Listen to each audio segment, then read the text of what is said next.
Palestine, A Short History from the Roots of Zionism to Today. Authored by Mohammed Elhamy. Introduction. Of all the books I've authored, I consider this study to be the most taxing and demanding. From the outset, I knew it would be a challenging task, but as I delved deeper, I found it to be even more daunting than I had initially thought. On several occasions, I even considered stopping and postponing it, but quickly dismissed the thought as a devilish temptation. How many papers have absorbed my time and effort, only to be shelved, waiting for the right time to finish them? Yet as time goes by, free time diminishes, responsibilities increase, and both energy and health decline. There is no decision worse for a writer than to defer a task. Postponed work is seldom completed. I became aware of the issue of Palestine from an early age, and it has been a deep concern of mine through every stage of my life. This is where I first began to understand the profound complexity and sensitivity of this issue that makes summarizing it into a book a daunting endeavor. Originally, this study was meant to be written later, after reaching the modern and contemporary periods in the Compendium of Islamic History project. However, the outbreak of the Al-Aqsa crisis, Tufan al-Aqsa, necessitated that it be addressed sooner, as it has now become the pressing issue of our time. To reiterate, the Compendium of Islamic History series is not intended to appeal to historians or academic researchers, but rather to those engaged in the mission of this faith. The aim is to provide them with a concise overview to grasp the significant themes, lessons, and insights of Islamic history. This objective directly influences the writing style, approach, and tone I adopted here, requiring it to be succinct. Achieving such brevity is the greatest challenge in crafting this study, given the task of condensing a vast and eventful history, filled with rich details and countless sources. Most leaders associated with this issue have documented their experiences in memoirs and diaries, or these records were compiled posthumously. This collection spans Palestinians, Arabs, and Muslims, as well as Zionists, the British, and Americans. Almost every significant figure related to this topic has been the focus of at least one study. Additionally, historians and researchers have invested substantial effort into analyzing and addressing the issue. Their numbers and their publications are countless. This is in addition to the extensive archives of documents and newspapers that span more than a century. There is no issue, event, or figure within this topic without a range of conflicting and divergent opinions. Often, these perspectives are less than fully sincere, as understanding writers' motivations and their position within the political landscape is essential. Even those who tried to be honest were not always able to express all they knew, out of consideration for internal and external sensitivities. Some remained silent, while others hinted hints that only an informed contemporary could grasp. For a reader distanced by time, understanding these subtleties is even more difficult.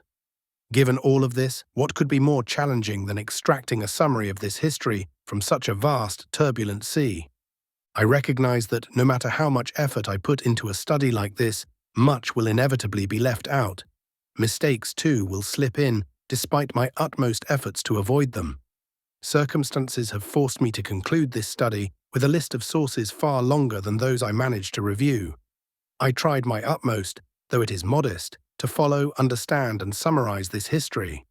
Even though I've been engaged with this issue from a young age, reading, writing, and staying informed, every new source shocked and devastated me further. The scale of betrayal is broader than you can imagine, and the tragedy more horrifying. This makes the effort required to free our nation and Palestine far greater than anticipated.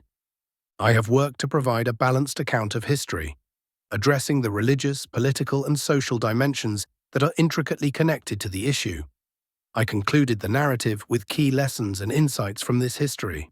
For those who may not have the time or patience to read the entire story, they can proceed directly to these summaries, which should be sufficient, God willing.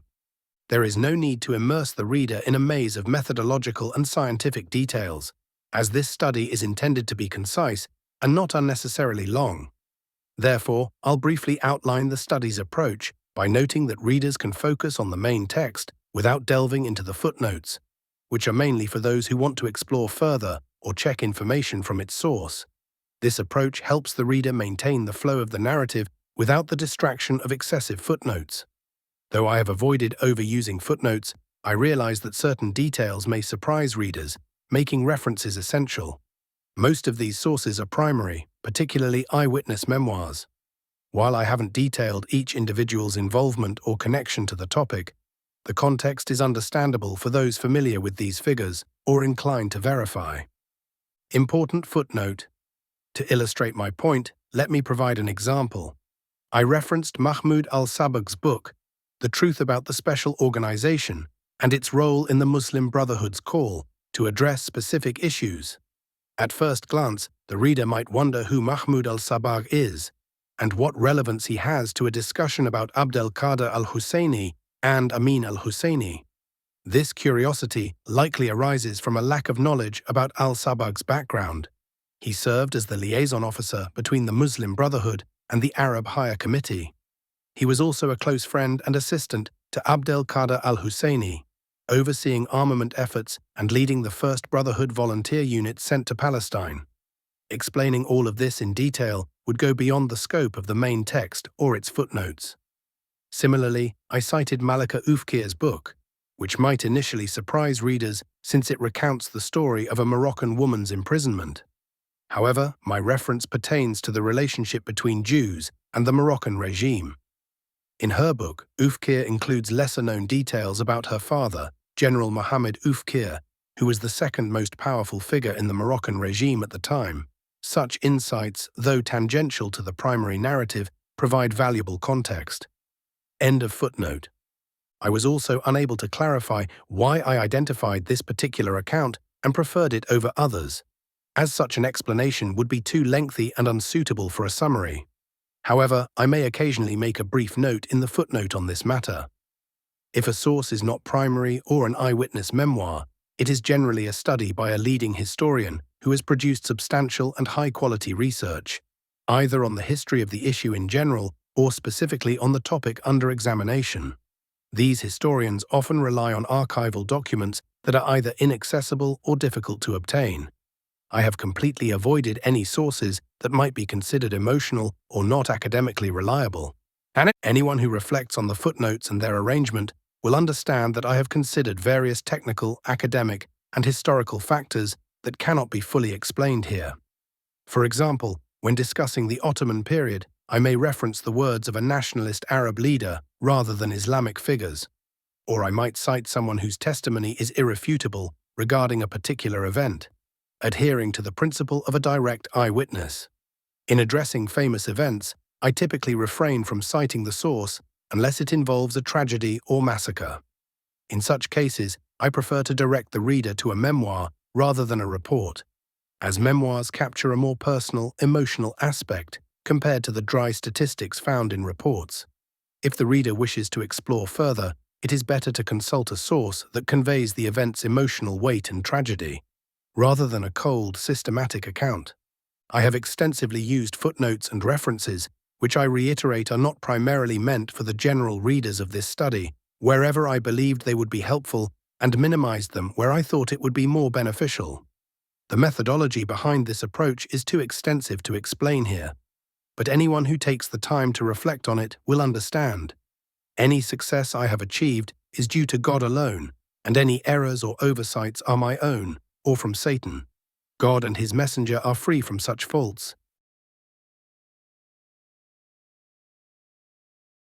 Chapter 1. The Roots of Zionism.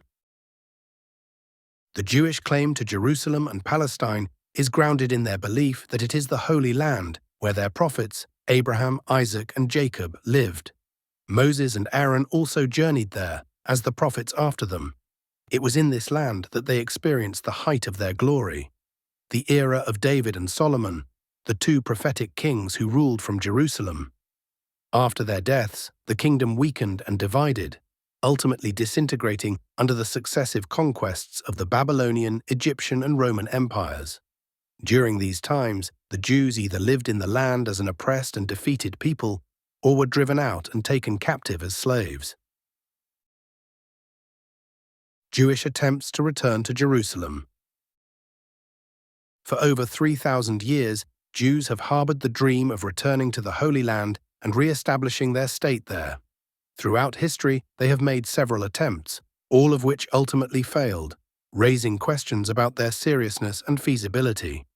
Among the most notable attempts are 1. David Raubini's attempt, 1523.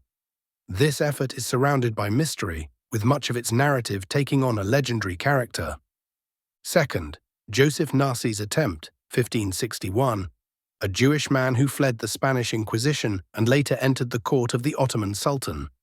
It is said he attempted to bring Jewish groups to Tiberias, a city he was granted the right to administer and rebuild. Considering the context and details of these efforts, it is difficult to regard them as genuine attempts to return. Instead, they appear to have been efforts to protect Jews fleeing the Inquisition by offering them a haven under the patronage of a wealthy Jewish figure with connections to the Ottoman Sultan. It is likely that all of this would have been forgotten had the establishment of Israel not spurred Zionists and historians to delve into their history and seek traces of older attempts. 3 Ottoman documents, dated 989 AH 1581 CE, 991 AH 1583 CE, and 993 AH 1585 CEAH/1585 CE, shed light on the Ottoman authorities' efforts to prevent Jews from settling in the Sinai Peninsula, particularly around Mount Sinai. As time passed and the Ottoman Empire underwent changes while Western empires rose, the Jews sought to take advantage of these shifts. In Europe, the situation for Jews improved, surpassing their conditions during the Middle Ages. Additionally, a new Christian sect, Protestantism, emerged and gained control in several countries, bringing an ideology that was more favorable to Jews. This will be explored further shortly. These developments renewed Jewish hopes that their return to Palestine might be approaching. Such hopes manifested in appeals, poems, writings, and eventually in movements aimed at gathering Jews in Palestine. One key aspect that heightens the sensitivity and complexity of the issue is that contemporary Jews believed that the temple, the Great Temple, built by Solomon, which was completely destroyed, was located where the Al-Aqsa Mosque now stands. This essentially means that rebuilding the temple would require demolishing Al-Aqsa Mosque, which is the first Qibla and the third holiest mosque in Islam. Thus, at its core, the conflict is religious, and it can only be resolved through the definitive victory of one side over the other. Sacred sites do not allow for compromise or division, and no one has the authority to act upon or relinquish them. Zionist Christianity. Christians hold that Jesus, the son of Mary, was born in Palestine, specifically in Bethlehem. It was here that he was sent as a prophet, crucified for the salvation of humanity, and laid to rest in his tomb. As a result, they view this land as sacred and believe they have a religious duty to liberate the tomb of Christ from the control of infidels, i.e., Muslims. Christianity was formally adopted by the Roman Empire under Emperor Constantine, 3 centuries after Christ's death. The empire later split into 2 branches. The Eastern Byzantine Empire had Constantinople, modern-day Istanbul, as its capital, the Hagia Sophia as its church, Greek as its language, and Orthodox Christianity as its doctrine, while the Western Roman Empire had Rome as its capital, the Vatican as its religious center, and Latin as its language. The region of Greater Syria, including Jerusalem, was under the control of the Eastern Roman, Byzantine Empire for many centuries, except for brief intervals of Persian influence. Following the Islamic conquests of Syria and Egypt in the 7th century, Muslim rule prevailed in these areas for more than 12 centuries. During the Crusades, however, Western Christians, specifically the Catholic Latins aligned with the Vatican, managed to control Jerusalem for a brief period. The Crusader presence in the Levant lasted for about 2 centuries, but their hold on Jerusalem itself was limited to approximately 100 years. In the late 12th century, the great Muslim leader Salah al-Din al-Ayyubi, Saladin, liberated Jerusalem, and the Mamluks later completed the task of expelling the Crusaders entirely, thereby reclaiming the region for the Muslims. The situation remained as such until 100 years ago, when the British captured Jerusalem in December 1917. On that day, a British newspaper famously declared, "The Crusades have now ended." However, the British entry was not led by the Orthodox or Catholics, but by a new religious group, the Protestants. Protestantism originated as a break from the Catholic Church, initiated by the German priest Martin Luther, 1483 to 1546. After years of struggle, Protestantism eventually gained dominance in the most powerful Western nations, beginning with Britain and later extending to the United States. This Protestant group introduced several new beliefs, including a unique perspective on the Jews, which is particularly relevant here. Catholics traditionally held that, after the coming of Christ, the Jewish people had lost their position as the chosen people because they rejected Christ. Consequently, Catholics saw the Church as the legitimate continuation of the faithful mentioned in the Torah, representing those who believed in both the Torah and the Gospel. From this perspective, the Catholic Church interpreted mentions in the Torah about a Jewish return to the Holy Land as either fulfilled historically or symbolically representing the Catholic Church itself as the true spiritual successor to the Torah's faithful. When the Protestants emerged, they introduced a perspective that saw contemporary Jews not as a deviation, but as a continuation of the faithful lineage described in the Bible. This led them to believe that modern Jews were promised a return to the Holy Land, a return viewed as essential preparation for the second coming of Christ. Protestants also challenged the clergy's monopoly on reading and interpreting the Bible, asserting that Scripture should be accessible to everyone. Each individual could interpret God's Word independently, eliminating the need for clerical mediation. This movement led to widespread translation of the Bible into local European languages, facilitating its distribution. As a result, Jewish history and the narratives of Israelite prophets in the Holy Land received renewed focus, often at the expense of traditional Catholic saints and historical figures. This collective rereading highlighted Jesus as a prophet within Israel's lineage, emphasizing that Christianity's divine figure was indeed born Jewish. Over time, various ideas took root and interacted within the European imagination. In regions dominated by Protestantism, particularly Britain, which would later become a global power, a historical view developed that identified Palestine as the ancestral land of the Jews. This perspective saw Jews as a people exiled from their homeland and interpreted the Bible as foretelling and affirming their return to this sacred land. Beginning in the 17th century, books and literature emerged to support and promote this concept. This spurred what is now termed non-Jewish Zionism, or Christian Zionism, a fusion of beliefs united by the conviction that Jews should be restored to Palestine. Unfortunately, this religious aspect of the issue is not as prominent in the Islamic world, where secular governments and their media, educational and cultural systems often emphasize political dimensions while neglecting the religious underpinnings. A closer examination reveals that Christian Zionism is a deeply entrenched ideology, widespread among various Western elites, whether political, cultural, or economic. In essence, Zionism represents a modern continuation of the medieval Crusades. These Christian Zionist beliefs fused with political ideologies, shaping agendas across various domains. Proponents aimed to directly enact these beliefs, or to convince secular politicians to integrate them into policy. Many secular or non-religious politicians, though not personally invested in these beliefs, recognized Zionist ideas as advantageous tools to further their own objectives of territorial expansion and strategic influence, using these ideas to mobilize a variety of resources and energies. A third group, meanwhile, saw Zionism as an effective solution to what was known as the Jewish question in Europe, regarding it as a method to relocate Jewish populations from Europe back to their desired homeland. This confluence of ideological, political, and strategic interests found a favorable moment during one of the most pivotal periods in Islamic history, the occupation of the Levant by Muhammad Ali Pasha. The decisive decade in reviving the idea of Israel. The beginning of the decline and weakening of Islamic civilization in relation to the West is often marked by the moment of Napoleon's campaign in Egypt and Syria. Leading the French forces, Napoleon successfully occupied Egypt and advanced into Syria, reaching Acre. The Mamluks in Egypt, vassals of the Ottoman Empire, alongside their Ottoman allies, were unable to repel the foreign armies. This was the first instance of non-Muslim forces successfully occupying Cairo since its establishment and capturing the Islamic capital in Egypt since the Islamic conquest.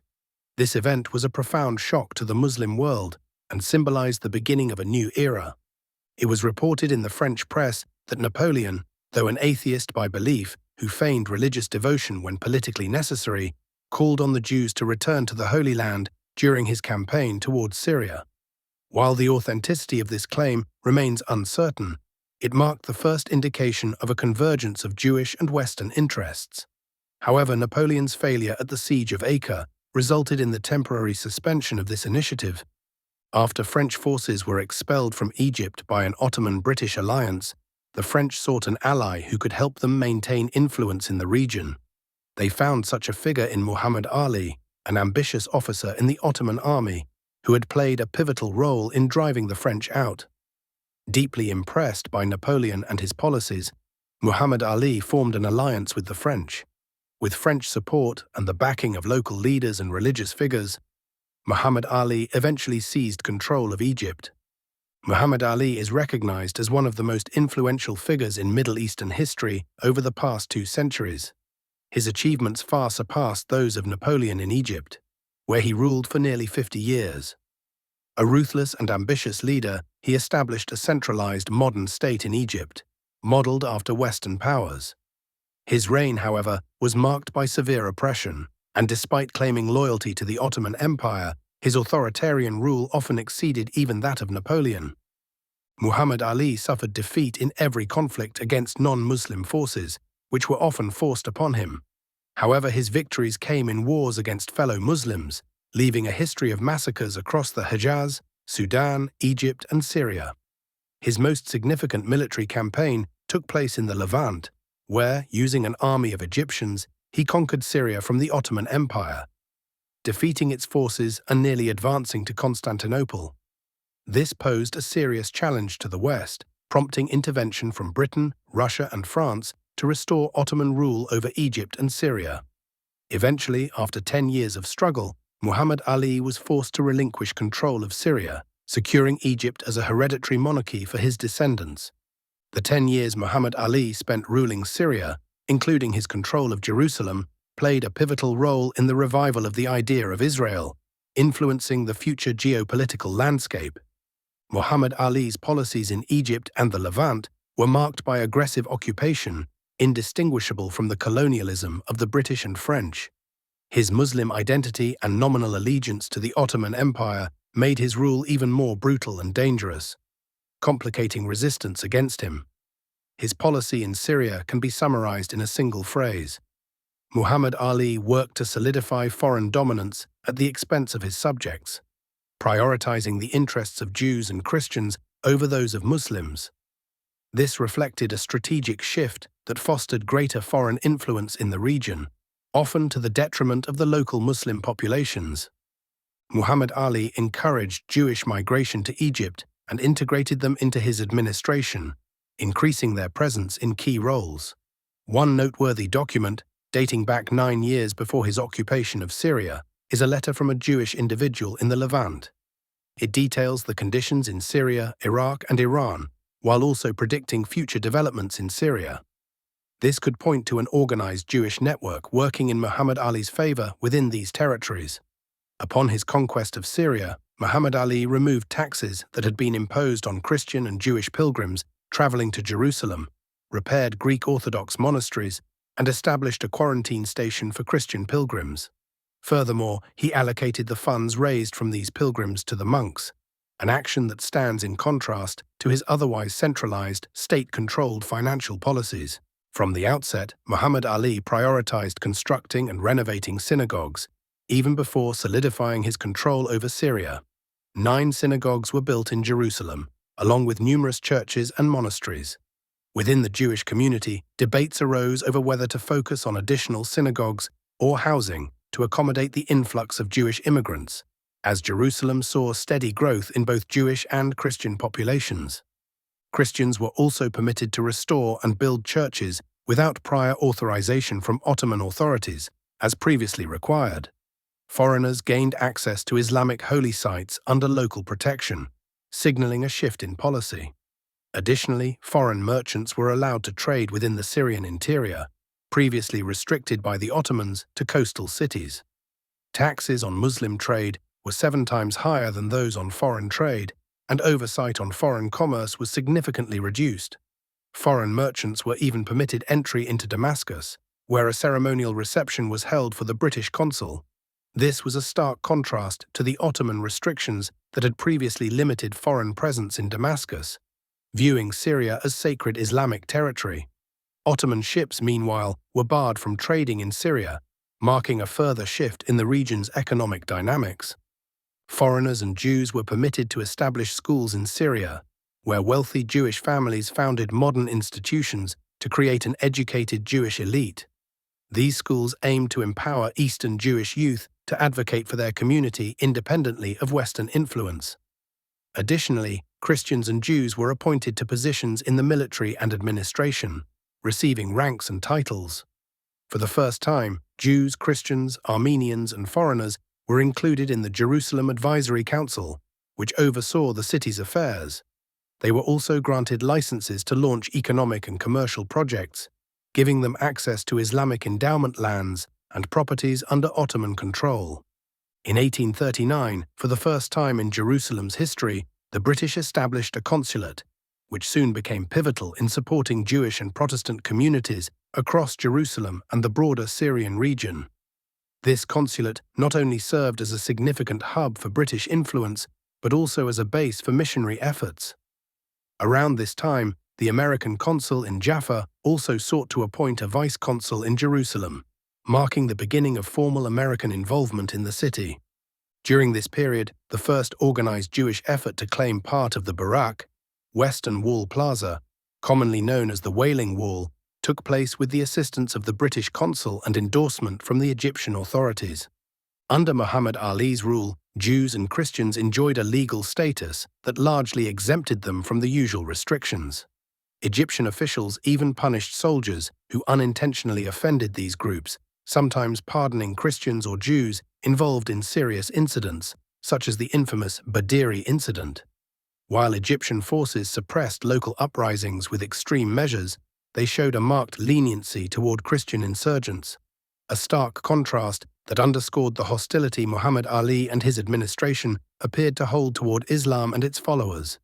Some mosques were repurposed as horse stables, while Muslims endured severe persecution. Many viewed this as a potential end to Islamic authority in the region. Islamic endowments suffered from extensive confiscation and damage, while Christian and Jewish endowments were preserved and even supported. Numerous Muslim notables turned to foreign consulates for protection, seeking to avoid forced conscription, heavy taxes, and general oppression. Some even found refuge in the protection of Christian and Jewish staff within these consulates that enjoyed foreign immunity. As a result, respected Muslims found themselves reliant on former Christian and Jewish subjects, forced to endure subservience under Muhammad Ali's rule. Many others left the region altogether in search of safety. This upheaval led to a demographic transformation in Jerusalem, where Jews emerged as the majority, followed by Christians, with Muslims reduced to a minority. The shift also transformed the social and economic landscape, with Muslims at the lowest rung, Jews and Christians elevated above them, and foreign nationals holding the highest status of all. The shift in political, social, and economic dynamics during Muhammad Ali's rule inspired Moses Montefiore, a wealthy Jewish financier, to pursue a plan for Jewish resettlement in Palestine.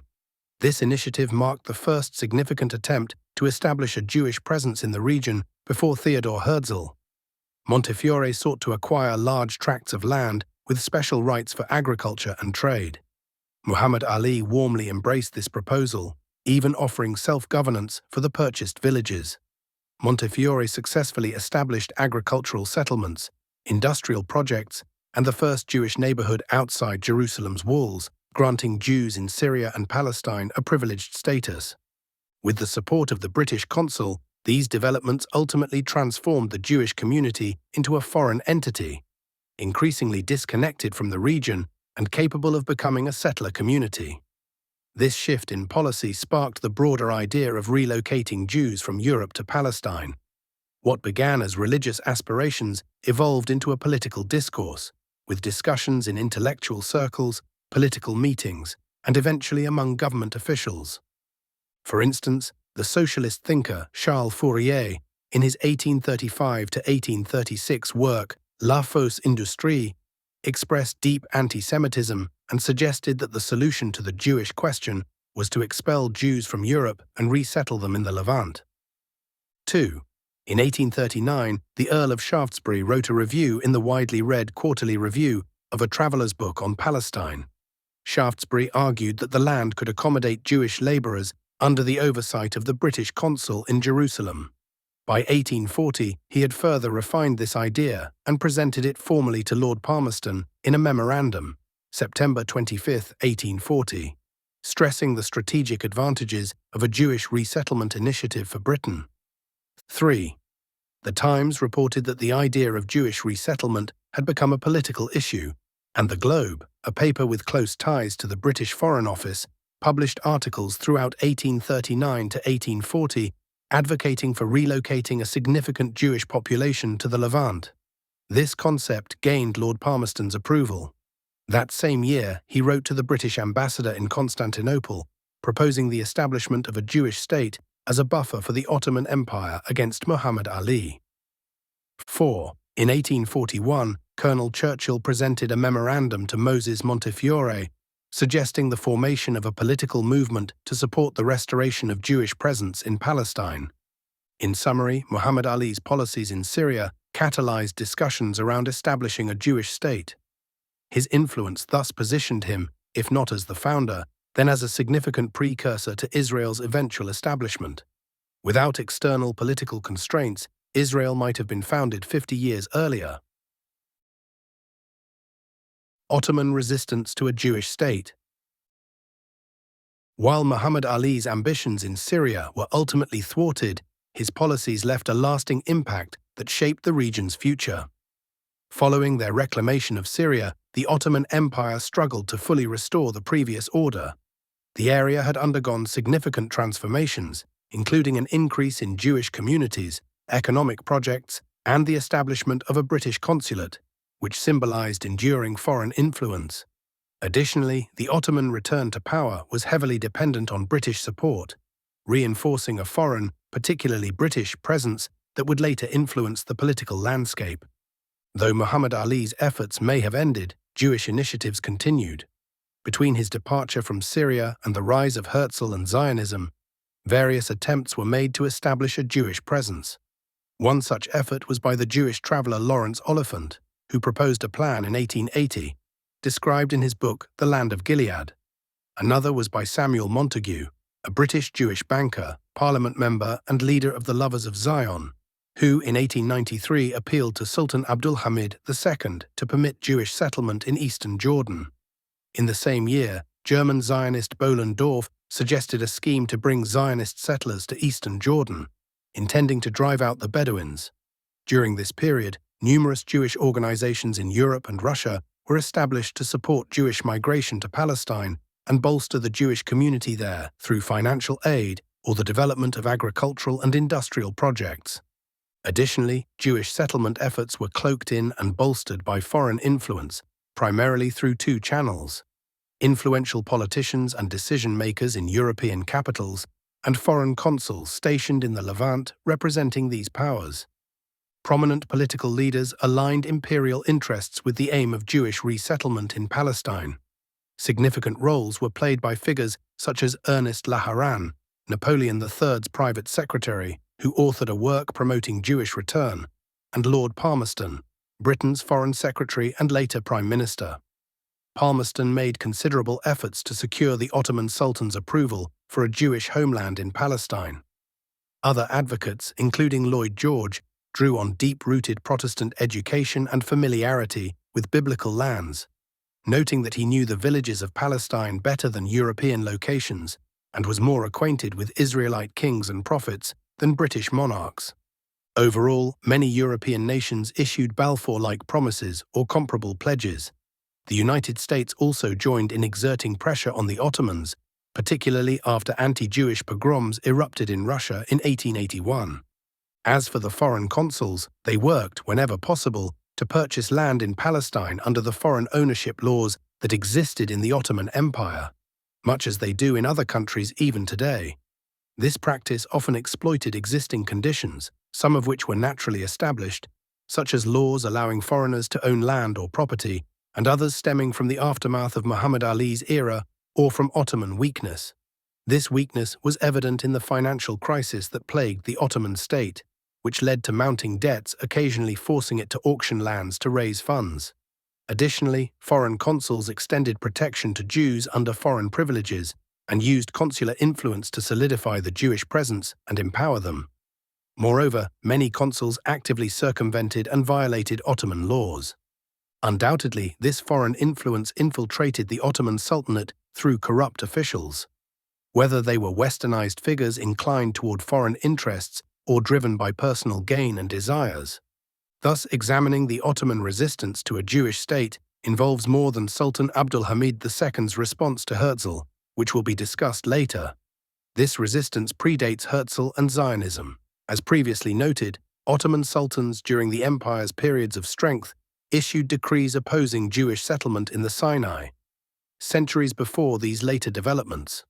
Among the notable actions taken by the later Ottoman sultans to counter Jewish settlement were 1. The disruption of Moses Montefiore's large-scale settlement project, initially approved by Muhammad Ali, but thwarted upon the re-establishment of Ottoman control over Syria. This blow severely hindered and dismantled Montefiore's settlement ambitions. Second, an Ottoman document dated Rab al-Than o. 6, 1262, AH, April 3, 1846 CE, contains an order from Sultan Abdul Majid to the Mutasarrif governor of Jerusalem. In this directive, the governor was instructed to repossess land that had been purchased by a British Jewish individual and to resell it to an Ottoman citizen. The document highlights that a prior law prohibited foreign Jews from owning land in Palestine. The persistent attempts by Lord Palmerston, first as British Foreign Secretary and later as Prime Minister, to secure Ottoman permission for granting a portion of Palestinian land to Jewish settlers. These ultimately failed due to what was described as the firm obstinacy of the Sublime Porte. On Rajab 18, 1287 AH, October 13, 1870 CE, Sultan Abdulaziz issued a royal decree affirming that Palestinian lands were state-owned, Arazi-i Emiraye, thereby designating them as Ottoman crown lands to prevent Jewish settlement. Approximately 20% of these lands remained privately owned. 5. In 1874, Jerusalem's administrative status was elevated to a mutasarrifate governance, linking it directly to the capital of Istanbul rather than to provincial governors, thus enhancing its administrative significance and placing it under closer oversight from the Ottoman capital. 6th, Lawrence Oliphant attributed the failure of his own 1880 settlement project to what he perceived as the primary political priority of Sultan Abdulhamid II and his officials, resisting foreign influence in all its forms. 7. Likewise, repeated American attempts, led by successive U.S. ambassadors to Sultan Abdulhamid II, aimed to open Palestine to Jewish refugees fleeing Russian pogroms, but were also unsuccessful. Despite subsequent official American condemnation of Ottoman policies, none of these efforts had any lasting impact. 8. In Jumada al-Awwal 1299 AH, April 1882 CE, as Jewish emigration from Russia began in response to intensified persecution, Sultan Abdulhamid II issued a decree informing Jewish individuals seeking refuge in the Ottoman Empire that they would not be permitted to settle in Palestine. Instead, they were allowed to migrate to other Ottoman provinces, where they could settle on the condition that they became Ottoman subjects. 2 months later, in Rajab 1299 AH/June 1882 CE, a telegram was sent from central authorities to the governor of Jerusalem, instructing that Russian Jewish immigrants be prohibited from disembarking at Palestinian ports. Ships carrying them were directed to transport them to any other Ottoman port. Orders were subsequently issued to deport those who had already settled in Jerusalem, followed by similar directives to all provinces in the Levant, to prevent the settlement or unauthorized entry of Jewish immigrants into Palestine. In 1884, the Ottoman Empire issued a decree limiting the duration of Jewish visits to Palestine to 1 month. Under foreign pressure, this period was extended in 1887 to 3 months. Foreign pressure persisted, met with continued Ottoman resistance and strategic countermeasures. Overall, the 1880s marked a period of heightened Ottoman vigilance and active efforts to counter attempts by Jews, particularly those emigrating from Russia and surrounding areas, to settle in Palestine. 9. In the early 1890s, a series of successive decrees revealed an increasing Ottoman awareness of the Zionist plan to settle Jews in Palestine. On 25th Rab al-Than, Ha 1308, HH December 7, 1890 CE, Sultan Abdul Hamid II issued a decree to close the legal loopholes that had enabled some Jews to purchase private land. He also sought to purchase as much land in Palestine as possible from his personal treasury to prevent Jewish acquisitions. On 21st Du al-Qadr 1308, AAH June 28, 1891 CE, the Sultan further instructed his ministers to deny entry to Jewish immigrants expelled from Europe into Ottoman lands, believing that their settlement would eventually lead to the establishment of a Mosaic government, and would involve numerous conspiracies. On 28th Du al-Qadr 1308, AH July 5, 1891 CE, Sultan Abdul Hamid II reaffirmed his decision in a letter to the military committee, expressing that the acceptance and settlement of these Jews or granting them citizenship is highly harmful, as it may eventually lead to the establishment of a Mosaic government. The following day, on 29th Du al-Qadr 1308 AH July 6, 1891 CE, Abdul Hamid reiterated his position, rejecting the stance of countries that criticized his refusal to admit Jewish immigrants. He warned, if these Jews settle in any part of the Ottoman Empire, they will gradually infiltrate Palestine despite any preventive measures, and they will seek to establish a Mosaic government with the encouragement and protection of European powers.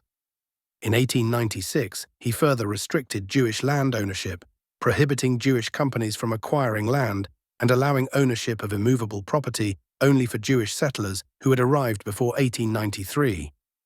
It is important to note that all these measures were implemented before the emergence of Theodor Herzl and the establishment of the Zionist movement. This does not imply that the desired outcome was fully achieved. Indeed, there were breaches due to the Ottoman state's weakening, strong foreign influence, administrative corruption, and other factors.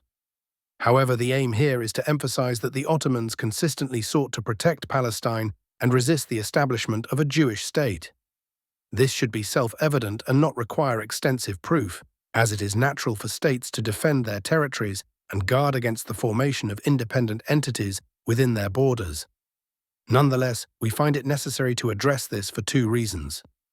First, the prevalent modern narrative accusing the Ottoman state of betraying the Arabs and neglecting Palestine has come to be accepted as truth by successive generations. This narrative is increasingly promoted today to further distort Turkey's image and policies, particularly under Erdogan's leadership. Second, the misguided policies of modern Arab regimes have promoted a concept of nationalism and patriotism that has, for many, lessened the perceived gravity of abandoning Palestine and Jerusalem. This issue has come to be regarded as politically acceptable, leading many to believe that Arab and Muslim leaders are not obligated to liberate Palestine, fight the Zionists, or honor Al-Aqsa Mosque and rally in its defense. Instead, such actions are seen as optional or secondary. This view arises from a form of nationalism that is contrary to Islam, where rulers are deemed responsible solely for the borders of their own country's borders originally imposed by colonial powers. Consequently, the sanctity of Jerusalem and Al-Aqsa has diminished in the minds of many, and they have come to accept the idea that the Ottomans might have relinquished these lands for political or financial gain, a misconception that must be corrected. The Ottoman Empire held these lands in deep reverence, referring to the Levant as Sham Sharif, or Noble Sham, with Jerusalem at its heart. Chapter 2. The establishment of the Zionist movement. Christians hold that the Jews were responsible for the death of Jesus Christ, the Son of Mary, or at least contributed to it by betraying him to the Roman authorities, ultimately leading to his crucifixion. Christian texts detail the suffering and agony he endured on the cross. Consequently, persecution of the Jews by Christians became a recurring pattern in history, especially in the Levant after the Roman emperors converted to Christianity. This often led Jews to ally with the Persians during their attacks on the Levant, assisting the invading forces in destroying churches, killing Christians, and looting treasures. These actions intensified hostility towards the Jews and provoked sweeping acts of vengeance whenever the Romans regained control of the Levant.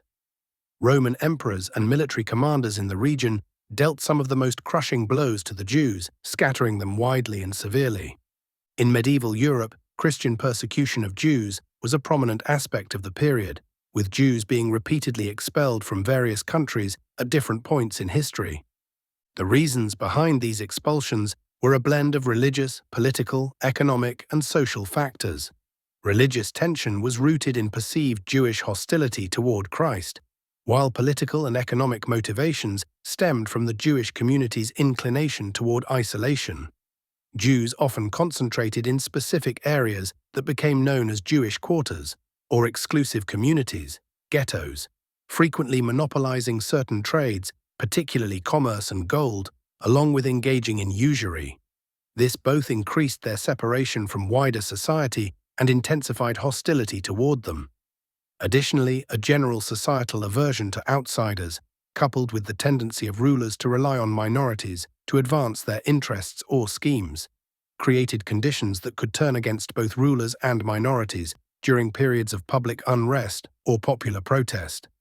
If Christians themselves engaged in destructive religious wars throughout the medieval era, intersectarian conflicts between Catholics, Orthodox, and later Protestants, then how much more intense would tensions be when involving Jews, who were not only a religious minority, but also socially isolated, maintaining an insular lifestyle, and viewed by some as an economically parasitic group.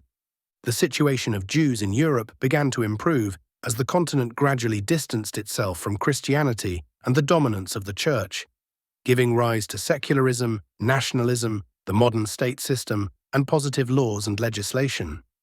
This shift altered how Jews were perceived, with an increasing view of them as citizens rather than merely as Jews. As a result, they gained opportunities to serve as officials in government departments, with some rise to become members of parliament or ministers. Additionally, they were able to achieve financial success, which was protected by secular laws enacted by elected parliaments, representing the interests of powerful networks and influences within the state. Jews became owners of banks and financial institutions, with capital often capable of funding royal and princely wars and covering the budget deficits of states and governments.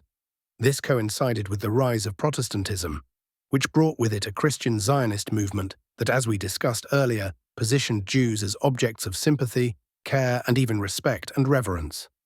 As a result, the situation for Jews improved significantly, with their conditions advancing in leaps and bounds. However, this was true for Western Europe, not for Eastern Europe and Russian territories. In these regions, Jews remained marginalized, suffering persecution and fear, and facing constant retribution as the perceived source of all evil. The situation for Jews in Russia and Eastern Europe exploded following the assassination of Tsar Alexander II in 1881, when Jews were blamed for the act. They lived in an atmosphere of fear and terror, which sparked waves of Jewish migration from Russia and Eastern Europe to Western Europe. This migration played a critical role in the success of the Zionist project. Jews in Western Europe, whose conditions had improved, were not eager to emigrate and viewed Zionist plans as a conspiracy to expel them from Europe under the guise of returning them to their ancestral homeland. On the other hand, Jews from Russia and Eastern Europe, fleeing from unbearable conditions, sought any refuge they could find. They provided the human capital that, combined with Western European interests, contributed to the establishment of a Jewish homeland in Palestine. These refugees from Eastern Europe revived the idea of the Jewish question among Western politicians. Efforts from both Jewish and the non-Jewish Zionists worked to make the easiest and most feasible solution the relocation of Jews to Palestine, whether seen as a religious belief or a colonial political interest. Thus, the establishment of a Jewish homeland in Palestine was the price paid by the Muslim world, through its blood and lives, as a European compensation to the Jews for the persecution they had suffered during most periods of European history. It also served as a solution to Europe's problems and its expansionist colonial interests, which invested in the Jews to establish a nation embedded like a thorn in the body of the Islamic East, entirely dependent on it, and serving as an advanced military base for European armies. In this manner, the weak continue to pay the price for the wars of the powerful. Herzl and the establishment of the Zionist movement.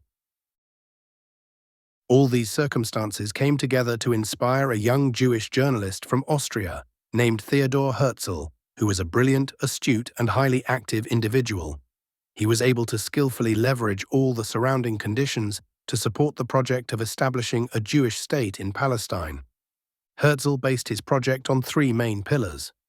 1. The realistic possibility inspired by Muhammad Ali's policies, which had taken place 60 years earlier. Jews were still a majority in certain areas, with strong commercial activities and influence, while the Ottoman Empire remained weak.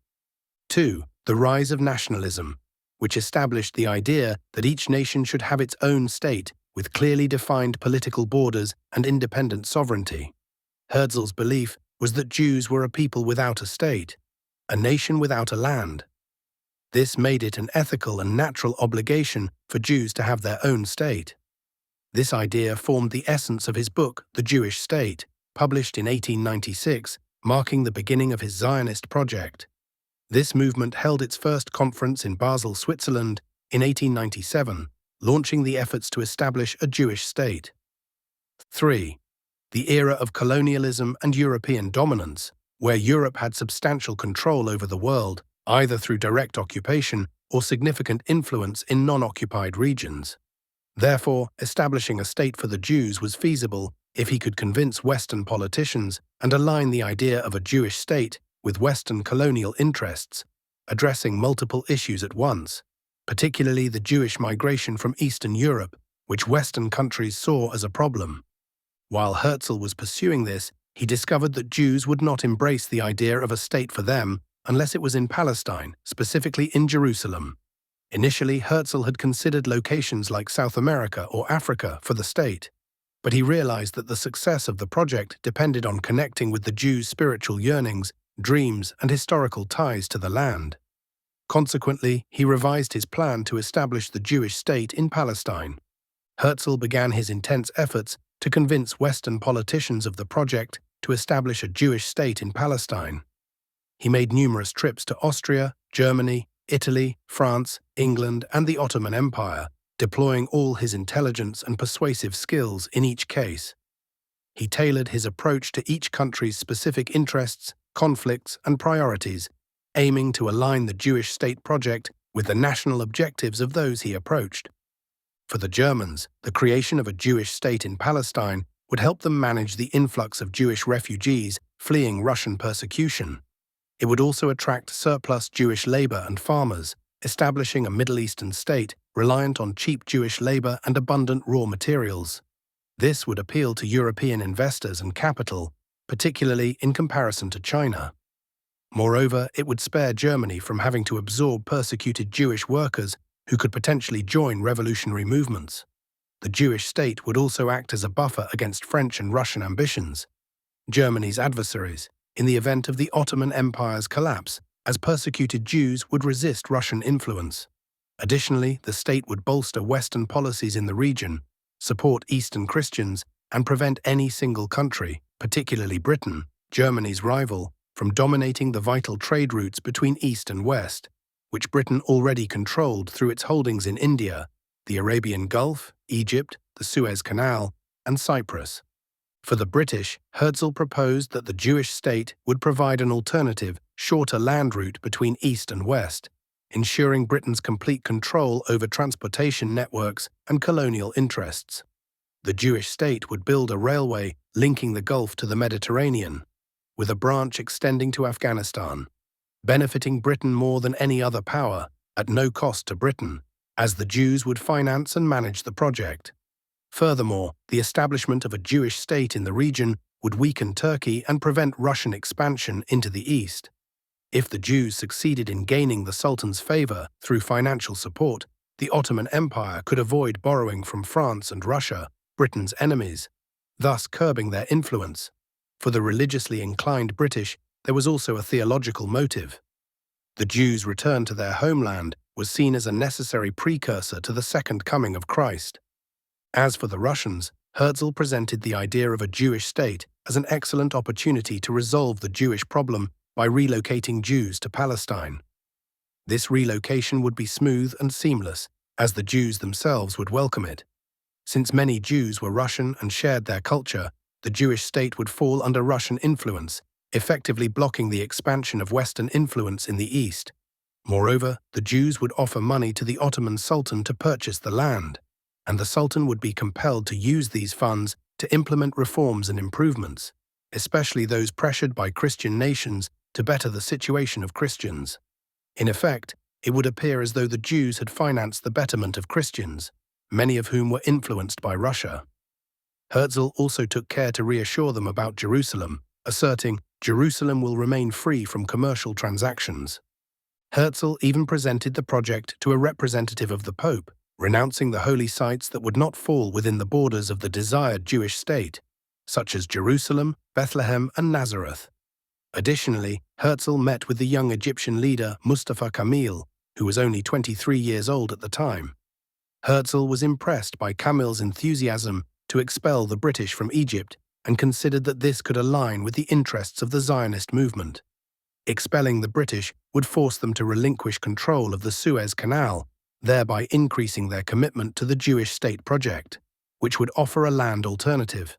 Furthermore, Herzl skillfully leveraged Protestant doctrine, which believes that Christ's return will follow the return of the Jews to Palestine, and worked to appeal to this belief among religious officials. In Europe, Herzl encountered another challenge: the skepticism of Jews about the project's seriousness and feasibility. The burden of 3,000 years of failure and persecution was heavy. Many Jews, particularly rabbis and religious groups, viewed the project as a conspiracy against them and a continuation of the long-standing efforts by anti-Semitic movements to expel them from Europe. These doubts were further fueled by the fact that the Zionist movement was secular, not religious, leading some to perceive it as an effort to displace them from their safe havens to a place where there was no guarantee of security or success. Despite these concerns, Herzl and the Zionist movement, after him, addressed them with all available means of persuasion and enticement, if not through coercion or even violence. Herzl did not simply represent the dreams of the Jews. He and the Zionist movement actively worked to rally Jews to the cause of a Jewish state, either by choice, if possible, or by force. Herzl famously stated, "Anti-Semites will be our most reliable friends, and anti-Semitic countries will be our allies." The Zionist movement even collaborated with the Nazis toward the goal of expelling Jews from Germany. Herzl's philosophy for establishing a Jewish state was entirely rooted in the power and tools of colonialism. Drawing from prior attempts that had failed to establish a Jewish presence despite considerable financial and logistical efforts, Herzl's approach proved successful. The creation of a Jewish state in Palestine would not have been possible without the support of colonial powers, with their coercive methods, armies, and fleets, regardless of Herzl's skills or the capabilities of the Jewish community. This reliance on colonial power was the key to his success where predecessors had failed over 3,000 years. However, this philosophy had a darker side. It led to the acceptance and sacrifice of many Jews in brutal massacres to entice or pressure others into leaving their countries and emigrating to Palestine. From the outset, Herzl firmly rejected advancing the Jewish state project through gradual Jewish infiltration into Palestine, or by fabricating a Jewish problem that would prompt intervention from major powers. He was determined to avoid any appearance of Jews rebelling against the Sultan, as this would risk the entire project's failure or destruction. Instead, he aimed to make the Jewish state a decision of the major capitals, with the Sultan either consenting willingly through incentives or being pressured by the great powers. This strategy would secure the project's realization encourage Jewish emigration, motivate wealthy Jews to support and finance it, and enable its establishment with minimal losses. Herzl and Sultan Abdulhamid II. Herzl's strategy inevitably led him to seek an audience with the Ottoman Sultan, Abdulhamid II, as this was the most direct path to securing land for the Jews in Palestine, then part of the Ottoman Empire. Herzl worked diligently to arrange a meeting with Abdulhamid and to craft a compelling proposal that would position a Jewish state as beneficial to the Ottoman Empire, presenting it as a valuable opportunity for the Sultan. Herzl's proposal emphasized that a Jewish state in Palestine, intentionally distant from Jerusalem, as he dared not suggest establishing it there, would serve as robust support and a protective shield for the Ottoman Empire. He argued that Jews still felt deep gratitude toward Muslims, especially the Ottomans, as they had suffered continuous persecution in Europe and had found refuge and stability only under Muslim rule. Historically, Jews had often sought sanctuary in Islamic lands to escape the Inquisition and religious persecution. Herzl portrayed them as the most loyal minority to Muslims, seeking protection ideally under Sultan Abdulhamid's rule. A Jewish state in the Levant, he claimed, would act as a buffer against European colonial ambitions, curbing their influence while bolstering Ottoman Islamic power. Additionally, Jews from Europe and Russia would bring both capital and expertise, stimulating development in the region with affordable labor, all ultimately benefiting the Ottoman treasury. Herzl bolstered his proposal with a substantial financial offer at a time when the Ottoman Empire was facing a severe financial crisis, nearly forcing it to mortgage its finances to a European colonial commission to repay its heavy debts. Herzl's offer was a modest 80,000 liras, yet he emphasized that such a financial proposal was unique. Only the Jews, he argued, were interested in purchasing land that otherwise held little appeal, presenting the Ottomans with an opportunity to free themselves from Europe's hold. In addition, Herzl promised to make efforts to calm the Armenians and their leaders in Europe. This was during a period of intense rebellion, when the Ottoman Empire's enemies were intervening to push for its division and grant the Armenians independence. Herzl also vowed to use his media influence to defend Ottoman policies and the Sultan's image in the Western press, which relentlessly misrepresented and incited against him. However, Sultan Abdulhamid rejected this offer and delivered his famous words to Herzl: "I cannot sell even a foot of this land, for it does not belong to me, but to my people. My people acquired this empire through the shedding of their blood. They have sustained it with their blood, and we will defend it with our blood before we allow anyone to take it from us. Let the Jews keep their billions, for if the empire is divided, the Jews may receive Palestine for nothing. But it will only be divided over our dead bodies, and I will not accept dismembering us for any purpose." Nevertheless, Abdulhamid sought to exploit Herzl and his energy and connections, so he did not sever ties with him. Through Izzat Pasha, a close advisor to Abdulhamid, an Arab from Damascus, he tempted Herzl with a second proposal: the idea of Jews purchasing Cyprus, then under British occupation, and gifting it to the Sultan, along with additional money, in exchange for a piece of land in Palestine. The proposal intrigued Herzl, and he was also asked to calm the Armenian leaders and European newspapers regarding the land issue. Herzl made significant efforts in this regard, hoping it would bring him closer to his goal. During this time, he supported the Ottoman Empire and Abdulhamid, fearing that European powers might seek to depose the Sultan. His removal would spell trouble for the Zionist movement, as the new Sultan, backed by the West, would not need the Jews' money and would likely abandon the idea of a Jewish state. Herzl also supported the Ottoman Empire in its war against Greece, aided by Russia, launching medical and financial campaigns to support the Ottomans and even establishing a newspaper to bolster their political position.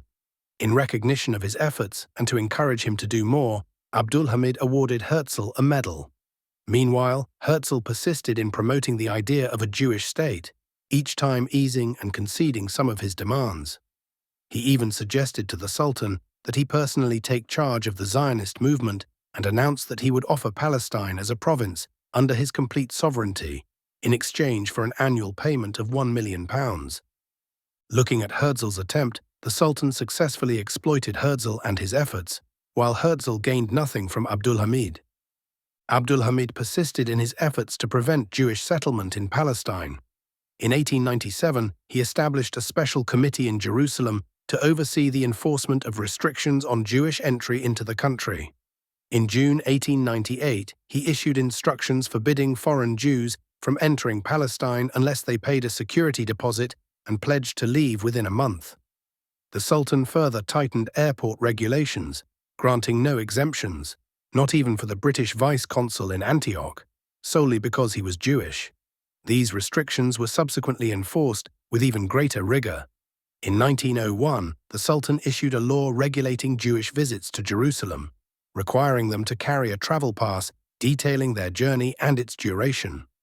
This pass had to be exchanged for a temporary residence permit, marked with a special color, valid for no more than 3 months in Palestine. Violators of this regulation were dealt with firmly and decisively. In 1904, the law prohibiting the sale of land to Jews of all nationalities was reinstated. In 1906, the Sultan rejected Herzl's proposal for the Hebrew University. That same year, Abdulhamid removed Rashid Pasha, the governor of Jerusalem, following repeated complaints about his lenient policies toward Jews, replacing him with Ali Ahmad Bey. Bey made significant efforts to combat Jewish immigration and to develop Jerusalem, standing firm against pressures from those benefiting from the migration, whether foreign agents or corrupt officials. In September 1907, the Sultan issued an order prohibiting the transfer of state land ownership to Ottoman Jews, which obstructed the efforts of foreign banks to buy Palestinian land. Toward the end of his reign in 1908, he appointed his secretaries as governors of Jerusalem to maintain direct oversight of the situation through his inner circle. However, Abdulhamid's efforts did not yield the desired results. On the contrary, the Jewish population in Palestine grew during his reign due to several factors, the most significant of which were widespread administrative corruption in the later years of the Ottoman Empire, foreign pressures and the influence of consuls, and the collaboration of these foreign powers and their consuls in issuing documents to Jews or granting them foreign protection, as previously mentioned. The Ottoman Empire, in its weakened state, was plagued by the ailments of a dying empire. Its ability to resist foreign pressures was diminished, as was its capacity to reform its administrative system and renew it with capable personnel. Additionally, the natural population growth among Jews and their regular movement within Ottoman territories contributed to the overall increase. Despite the occupation of Egypt, Tunisia, Algeria, and other lands during Abdulhamid's reign, the Ottoman Empire neither acknowledged nor accepted these occupations. As a result, Jewish pilgrims and visitors from these regions were not barred from entering, and some instances of travel that began as pilgrimage or visits ultimately led to settlement. From a numerical perspective alone, one might conclude that Abdulhamid and the Ottomans failed to prevent Jewish migration. Some might even suggest they facilitated it. However, if one considers the percentage of Jews who managed to settle in Palestine relative to the larger waves of Jewish migration from Russia, often driven by foreign plots, estimated not to exceed 25% at the highest, one could argue that Abdulhamid and the Ottomans succeeded in limiting Jewish migration and in safeguarding Palestine. Overall, considering all these intertwined factors, figures, and perspectives, it becomes clear that Sultan Abdulhamid II served as a significant barrier to the establishment of any Jewish state. Herzl frequently voiced his frustration in his diaries, feeling that Abdulhamid had deceived and used him without granting him anything in return. At one point, Herzl even offered 3 million francs unconditionally to demonstrate the goodwill of both him and the Zionist movement toward the Ottoman Empire. This offer angered the Sultan, who rejected the funds and cut off further contact. Herzl then proposed establishing a Jewish university in Jerusalem free of charge, framing it as a modern institution under Ottoman control that would bring in the best Jewish professors from elite Western universities. This, he argued, would prevent Ottoman youth from needing to travel to the West, where they might be exposed to foreign influences or drawn toward opposition to the Sultan. However, the Sultan also rejected this proposal. In the end, toward the close of his life, Herzl considered a plan to bomb the Yildiz Palace to either assassinate or detain the Sultan. hoping to clear the path for a Turkish government that might agree to grant Palestine to the Jews. However, fear of the plan's possible failure held him back. Abdul Hamid was eventually overthrown in 1909, a coup he believed was largely due to his opposition to Jewish migration to Palestine. He had anticipated that Zionist goals would advance if he lost the throne, and indeed, this is what occurred. With Abdul Hamid's fall, the doors to Jewish migration opened wider. Scholars have concisely described the difference between Abdul Hamid's stance and those of his successors. While Abdul Hamid's positions were principled and strategic, occasionally making tactical concessions under pressure, his successors were driven more by opportunism than principle. They showed leniency towards Zionist migration, but would impose restrictions temporarily and tactically whenever they perceived an immediate threat. The Zionist movement after Herzl's death. Herzl passed away in 1904 at the age of 44. Despite his brief life, he secured his place in history for centuries, having sown the seeds of a long-held dream that had gone unrealized for 3,000 years. He anticipated that the first Zionist Congress would be the starting point of a future state, one that would come into existence within 5 years, or 50 at most. His prediction proved correct, as the state emerged 50 years later. In his diaries, he wrote that the foundation of a state rests on the people's will to create one, but equally on the will of a single individual with enough strength to bring it into reality.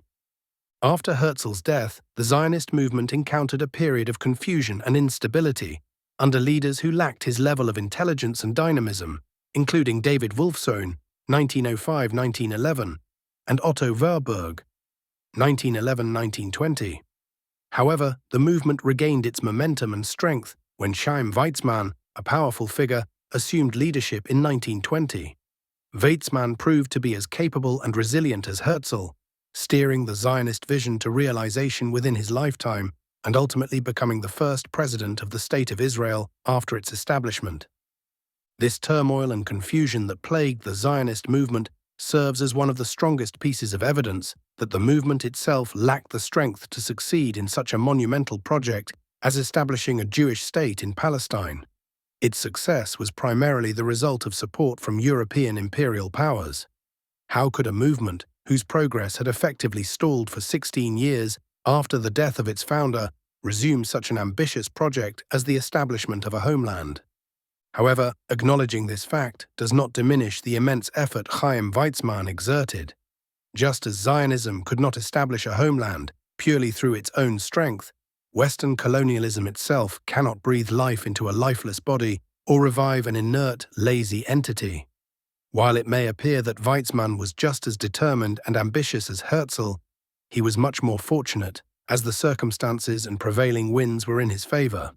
The most significant of these circumstances was the weakening of the Ottoman Empire, starting with the coup against Sultan Abdul Hamid and his deposition in 1909, followed by the defeat of the Ottoman Empire in World War I, 1914–1918. British forces then occupied Palestine and Iraq, gaining control over Transjordan, which removed the major obstacle to the establishment of Israel and introduced a strong supporter to champion this cause. For this reason, the Zionist movement's strategy has shifted. During the reign of the astute Sultan of the Ottoman Empire, Herzl categorically rejected the idea of allowing Jews to infiltrate and appear as illegal immigrants, as this would make it easier to expel them and complicate efforts to attract more migrants. However, after the Sultan's deposition, the 8th Zionist Congress in The Hague in 1907 decided to support a plan for the slow, continued infiltration of Jews, organizing and managing it so that Zionism could establish a presence that would exert pressure on the Ottoman Empire and seek international protection. This approach was reaffirmed by the 9th Zionist Congress in Hamburg in 1909 and the 10th Congress in Basel in 1911. Chapter 3: Conditions in Palestine in the Late Ottoman Period. Historians frequently highlight the conditions in Palestine during the late Ottoman period to counter Herzl's claim and Zionist propaganda that portrays Palestine as a land without a people. Our aim here, however, is not to refute these assertions, but to explore the factors that made the region vulnerable to occupation. Thus, instead of focusing on the signs of civilization, development, and culture present in Palestine at that time, we will examine the weaknesses within the land and its people that contributed to this outcome. The state of the Ottoman Empire, absence of resistance. The historian Ibn al-Athir explained the swift spread of the Mongols across Islamic lands and the collapse of these territories before them by stating their success was due to the absence of resistance. This absence arose because Khwarezm Shah Muhammad had seized control of the lands, killed their kings, and eliminated them, leaving himself as the sole ruler over all the territories. So, when he was defeated, there was no one left in these lands to resist or protect them. This astute observation deserves to be regarded as a key theory in political and historical studies. When a state, ruler, or sultan centralizes power, concentrating authority in their own hands while diminishing the strength of surrounding forces, the entire system becomes dependent on their leadership. Consequently, if they are defeated, die, or encounter misfortune, the entire structure collapses. This scenario offers one of the clearest explanations for the condition of the Ottoman Empire in its final years.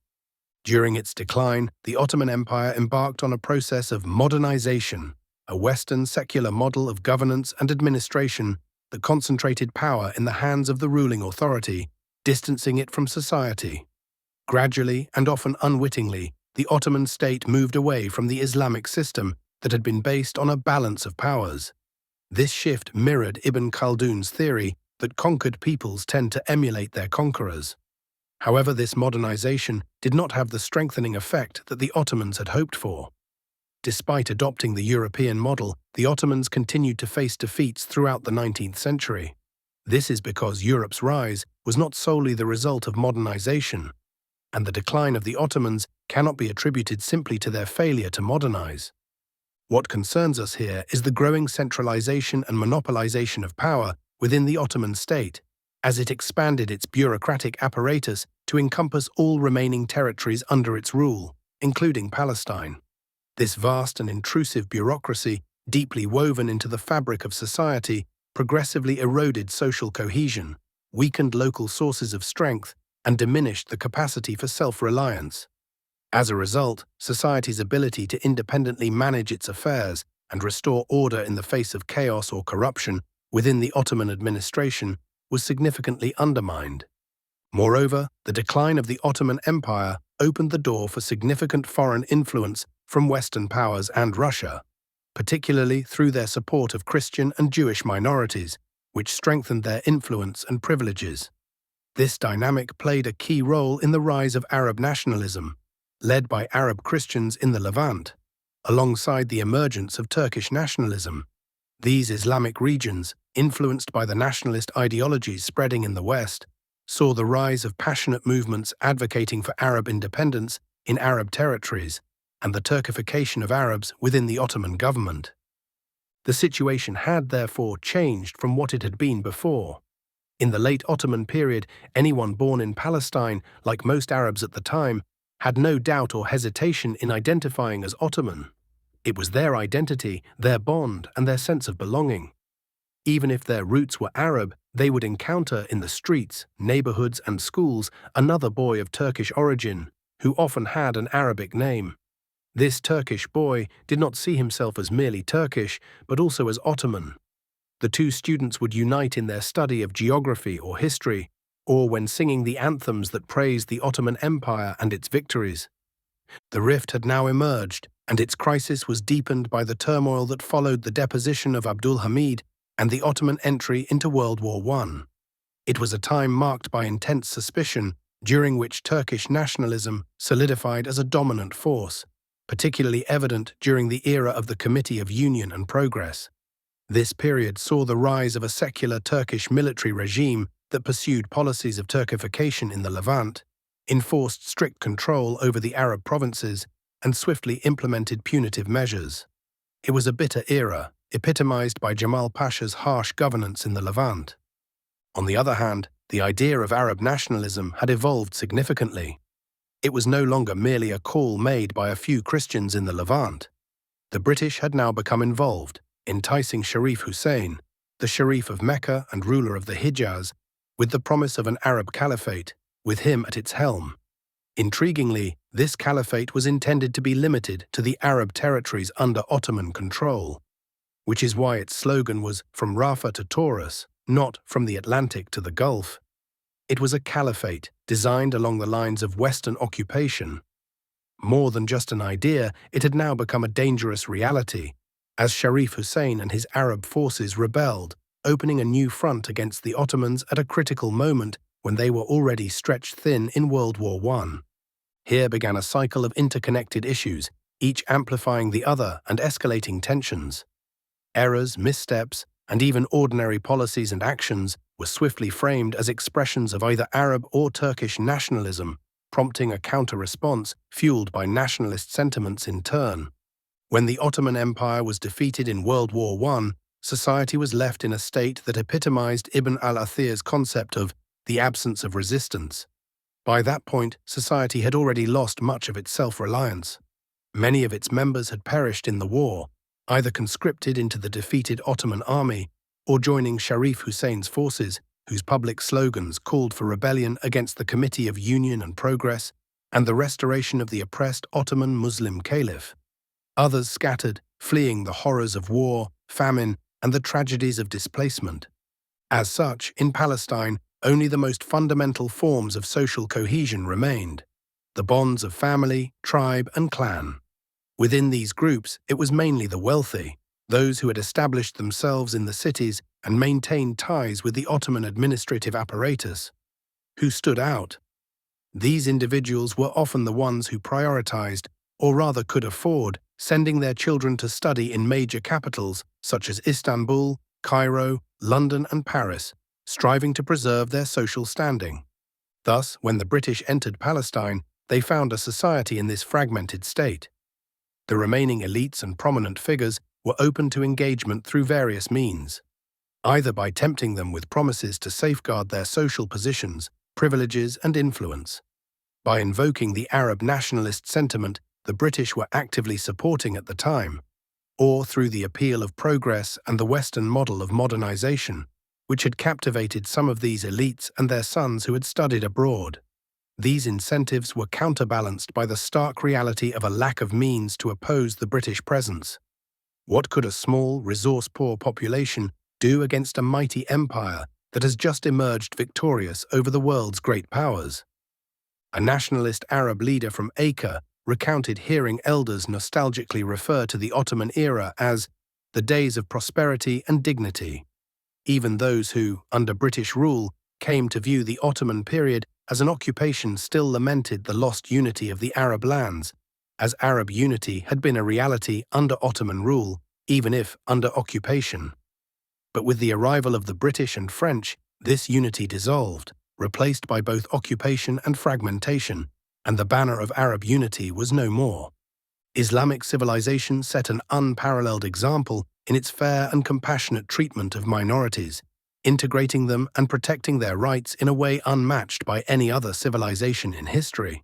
Some who view history through a materialistic or non-Islamic lens might argue that Muslims, in their generosity and tolerance toward non-Muslim minorities, unwittingly laid the groundwork for their own decline.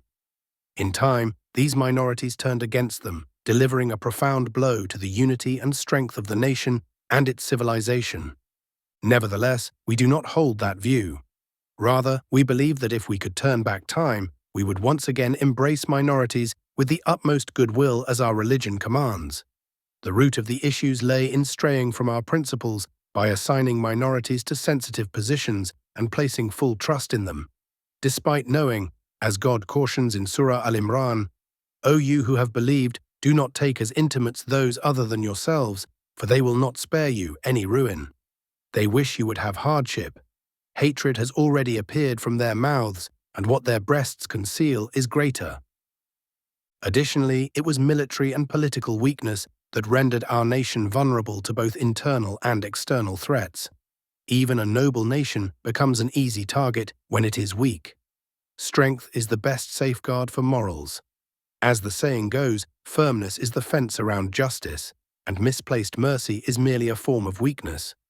The painful story of Zionism is, in essence, the tale of how Judaism and Protestant crusader mentality turned against the Islamic world, a world that had, for centuries, provided sanctuary and protection to these groups, particularly during times when they faced the threat of annihilation. They found safety and refuge in Muslim lands at moments when Muslims, had they chosen to, could have eradicated them with no external power to intervene or defend them. Numerous Jewish and Protestant historians have attested to this, too vast to cover in full here. However, a few key examples, particularly concerning the relationship between Jews, Protestants, and the Ottoman Empire, are worth noting. One such example comes from the Israeli Jewish historian Michael Winter, who remarked, "Although the Ottoman Empire was a conservative Sunni Islamic state, it was also an enlightened one. The Sultan's balanced view of his subjects, combined with doctrinal and scientific perspectives, significantly improved the situation for Jews throughout the empire."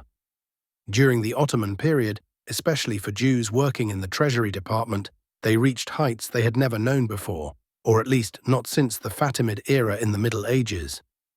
Consequently, the Ottoman Empire became a sanctuary of religious freedom for Jews who had been expelled from Catholic Spain and Portugal in the 15th and 16th centuries, as well as those persecuted and expelled from the Russian Empire and Eastern Europe in the 18th and 19th centuries.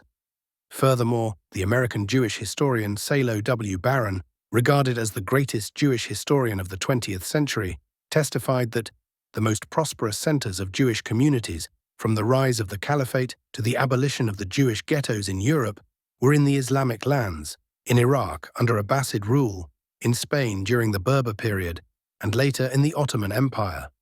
The Protestants, originally a breakaway faction from the Western Catholic Church, experienced a history fraught with massacres, persecution, and brutal wars. In their time of need, they found sanctuary only in the Ottoman Empire. The British Protestant historian Thomas Arnold notes that the Ottoman treatment of Christian subjects exhibits a toleration such as was at that time quite unknown in the rest of Europe. The Calvinists of Hungary and Transylvania and the Unitarians of the latter country long preferred to submit to the Turks rather than fall into the hands of the fanatical House of Habsburg. And the Protestants of Silesia looked with longing eyes towards Turkey and would gladly have purchased religious freedom at the price of submission to the Muslim rule. It was to Turkey that the persecuted Spanish Jews fled for refuge in enormous numbers at the end of the 15th century, and the Cossacks, who belonged to the sect of the Old Believers and were persecuted by the Russian state church, found in the dominions of the Sultan the toleration which their Christian brethren denied them. The Jews and Christians in Palestine lived much as they did in other parts of the Islamic world, particularly in Egypt and the Levant, since these regions were often governed by the same authority throughout Islamic history. As a result, the Jews and Christians in Palestine did not face any unique or distinct challenges during that time. This situation only began to change when the Ottoman Empire weakened, and European powers started to intervene under the guise of protecting minorities. The competition primarily centered on Christian minorities, with Russia focusing on the Orthodox and France on the Catholics and Maronites. The Jews, however, remained largely overlooked until the rise of Zionism in Britain, following the dominance of Protestantism there, as previously mentioned. The British saw the Jews as a minority they could leverage, much as other competing powers had relied on their own minorities. Amid the Ottoman resistance and the failure of Western initiatives, the situation of the Jewish minority did not undergo significant change within the broader imperial context. Even by the late 19th century, Jews had no distinct issue or crisis in the Ottoman Empire. In fact, they were described as not rebelling, not stirring unrest, not complaining or suffering, but instead praising the Ottoman state day and night, in both good times and bad, constantly expressing gratitude for its protection and care. This was because no European state claimed to defend them. Even the waves of Jewish migration that intensified following the Russian persecution of Jews in 1881, resulting in an increased Jewish presence in Palestine, had limited impact. Most of these migrants were impoverished refugees, their lives characterized by hardship and difficult conditions. They relied heavily on donations and financial assistance from wealthy Jews, lacking the resources to drive any significant change on their own. Furthermore, their circumstances did not indicate that they could pose any substantial threat independently. A common occurrence was that many Jews who arrived in Palestine during successive waves of migration ultimately left in search of better opportunities in Europe, America, or other places. For many, faith in the Promised Land was either absent or insufficient to encourage them to remain. However, some did stay, either motivated by their beliefs or because they found ways to improve their living conditions by participating in projects financed by the Zionist movement and wealthy Jewish benefactors during this period. This wave of migration heightened Arab awareness of the Zionist movement's aims. Arab and Islamic newspapers took an active role in raising public awareness, with prominent publications such as Philistine, Al-Kamil, and Al-Manar magazine highlighting the issue. The migration also led to instances of conflict, including a clash in 1886 between Palestinian farmers and Jewish settlers. The first notable shift in the status of Jews occurred following the 1909 overthrow and removal of Sultan Abdulhamid II. This event plunged the Ottoman Empire into a cycle of upheaval, frequent government turnovers, and coups, opening the door to risks on multiple fronts, including 1. The appointment of several Jews to high-ranking government positions during this period. 2. An acute need for funds, prompting dealings with the Zionist movement, which offered financial support in return for lifting restrictions on Jewish immigration. This led to the sale of some state-owned lands in Palestine. 3. The pervasive instability caused by constant government changes in the capital, which facilitated increased land acquisitions and allowed for greater exploitation of legal loopholes. 4th, a sustained wave of Jewish emigration from Russia, following its defeat by Japan and the resulting political unrest. Amid the turmoil, Jews in Palestine made another decisive move by establishing an armed Jewish guard for their settlements in 1909, marking the foundation of what would become the Zionist Army. 2 years later, in 1911, they formally requested that Hebrew be recognized as an official language. However, the Jews' support for the Allies in World War I against the Ottoman Empire, then under Unionist rule, prompted the Ottomans to turn against them. Information had reached Jamal Pasha, the Ottoman commander in Syria, regarding a Zionist plot to establish a Jewish state in Palestine. In response, he launched a wide-reaching campaign against Jewish institutions, seizing their assets, disarming settlement guards, and banning the display of the Jewish flag or any Hebrew signs. The defeat of the Ottoman Empire then followed, ending its rule over Syria after World War I. This marked the close of one era and the beginning of another. Those Jews who lived in Muslim lands enjoyed a prosperity they had not found elsewhere. Yet when they sensed an opportunity to turn on those who had honored and sheltered them, they did not hesitate. However, this story also reveals the greatness of our nation and the nobility of its character. Even in its weakest moments, the Ottoman Empire sought a solution to protect the Jews from persecution and violence, while ensuring they did not become a threat. However, they chose instead to become a threat and serve as an ally to Western powers in the empire's disintegration. Zionist settlers were consistently offered the opportunity to acquire Ottoman citizenship and settle in Palestine as Ottomans, rather than as a colonial presence backed by foreign powers. The issue was not merely about thousands of stateless Jews or those seeking refuge from oppression. It was about the establishment of a foreign population that would evolve into a Western-oriented colonial settler state, one that ultimately rejected the offered solution. When reading history, it is essential to distinguish between the native Jews who lived under the Ottoman Empire and those who came from abroad. The former posed far less harm and threat. In fact, many of them feared Zionism and the establishment of Israel.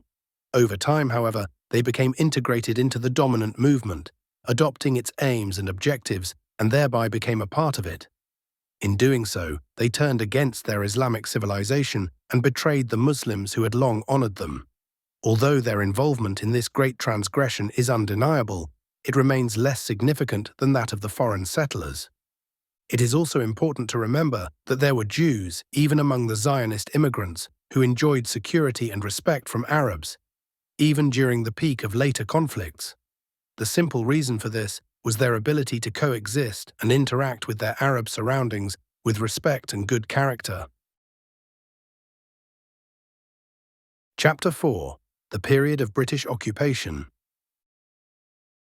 International rivalries and competing interests among Britain, France, and Russia helped prolong the Ottoman Empire's existence. While the Ottoman Empire continued to weaken, these powers were often at odds and hesitant to engage in a costly war to divide its legacy, which allowed the empire to endure a bit longer. Sultan Abdulhamid II, from his weakened position, tried to navigate these rivalries, hoping that a major conflict among them might offer a chance for the Ottoman Empire's revival. However, these powers postponed their conflicts and instead settled them at his expense, resulting in a gradual erosion of the empire during his reign. The anticipated war only erupted 5 years after he was deposed.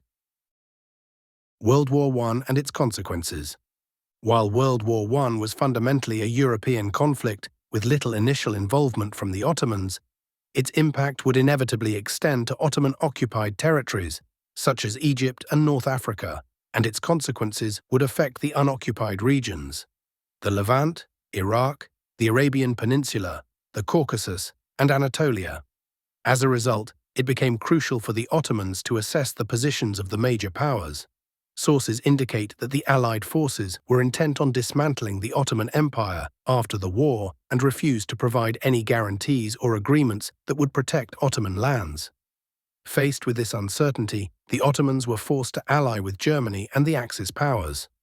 The war concluded after many lengthy chapters with the defeat of the Axis powers, including the Ottoman Empire, which lost Iraq and the Arabian Peninsula. However, what is of particular importance to us here is what transpired in the Levant, specifically in Palestine. During World War I, the British made 3 key promises: one to the Arabs, one to the Jews, and an agreement with France, as follows.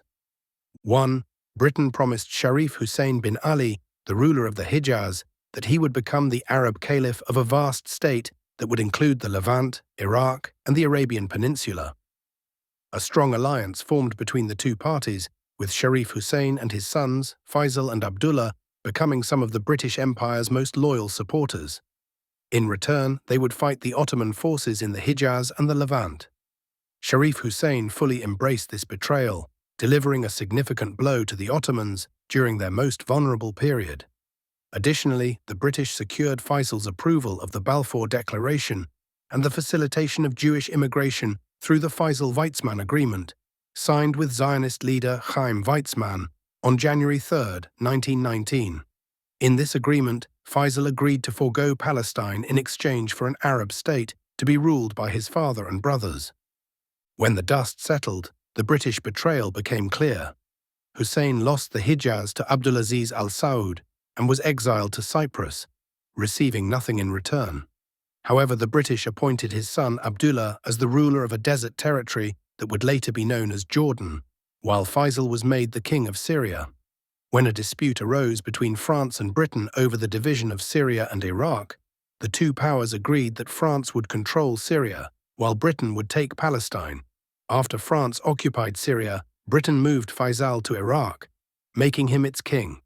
What is significant here is that the Kingdom of Jordan was essentially a regime created by the British for one of their most loyal agents, Abdullah bin Hussein.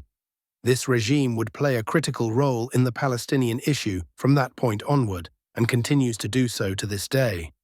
It is important to note that the prevailing opinion in Palestine, before these bitter outcomes unfolded, was that the Ottoman Caliphate was the legitimate authority, and Sharif Hussein was seen as someone who had broken away from Islam and defied the Ottoman Caliph, Sultan Mehmet V Rashad. 2. The British Foreign Secretary Balfour issued his famous declaration promising the establishment of a Jewish state in Palestine. The text of the declaration read, "His Majesty's government view with favour the establishment in Palestine of a national home for the Jewish people, and will use their best endeavours to facilitate the achievement of this object, it being clearly understood that nothing shall be done which may prejudice the civil and religious rights of existing non-Jewish communities in Palestine, or the rights and political status enjoyed by Jews in any other country." The declaration treated Palestine as a land without a people or owner, with its inhabitants considered merely non-Jewish communities residing there. This promise was further endorsed by US President Wilson on August 31, 1918, in a similar letter to American Zionist leader Rabbi Stephen Wise. Wilson also reaffirmed this in his message to the Paris Peace Conference, where he encouraged Jews to return to Palestine and promised that the League of Nations would recognize a Jewish state once it was established. The practical significance of the Balfour Declaration lies in its being the most substantial success of Zionist efforts. A major global power not only adopted their demands but also championed their cause, effectively providing the Zionist project with the backing of a great power rather than merely that of a Jewish organization. Furthermore, the declaration strengthened the Zionist movement against internal Jewish critics who had doubted its objectives or even its ability to realize the promised dream. It would draw additional Jewish support and funds to the cause, and perhaps most importantly, it would encourage many Jews to immigrate to Palestine, now under the protection of a global power. 3. Britain and France reached an agreement to divide the territories of the Levant, Iraq, Eastern Arabia, and Eastern Anatolia, which they inherited from the Ottomans in the Sykes-Picot Agreement. Named after its signatories, British diplomat Mark Sykes and French diplomat François-Georges Picot, the agreement outlined the partition of the Levant and Iraq, with the northern part of present-day Palestine, including Jerusalem, placed under international mandate. However, the British ultimately took direct control of Palestine, violating the terms of the agreement. At the same time, France seized Damascus and placed Syria under its direct control. As a result, Britain moved King Faisal bin Hussein to Iraq, and the modern borders of the region were largely established, dividing the Levant into 4 states: Jordan, Syria, Lebanon, and Palestine. It is evident that, of the 3 promises made, only one was fulfilled. The Balfour Declaration, while British political maneuvering rendered the other 2 null. The greatest victim of this betrayal was Sharif Hussein, who quickly paid the price for his treachery, ending up in exile in Cyprus. He even confessed that he could not afford the rent for the house he was assigned. His story serves as a striking example of betrayal.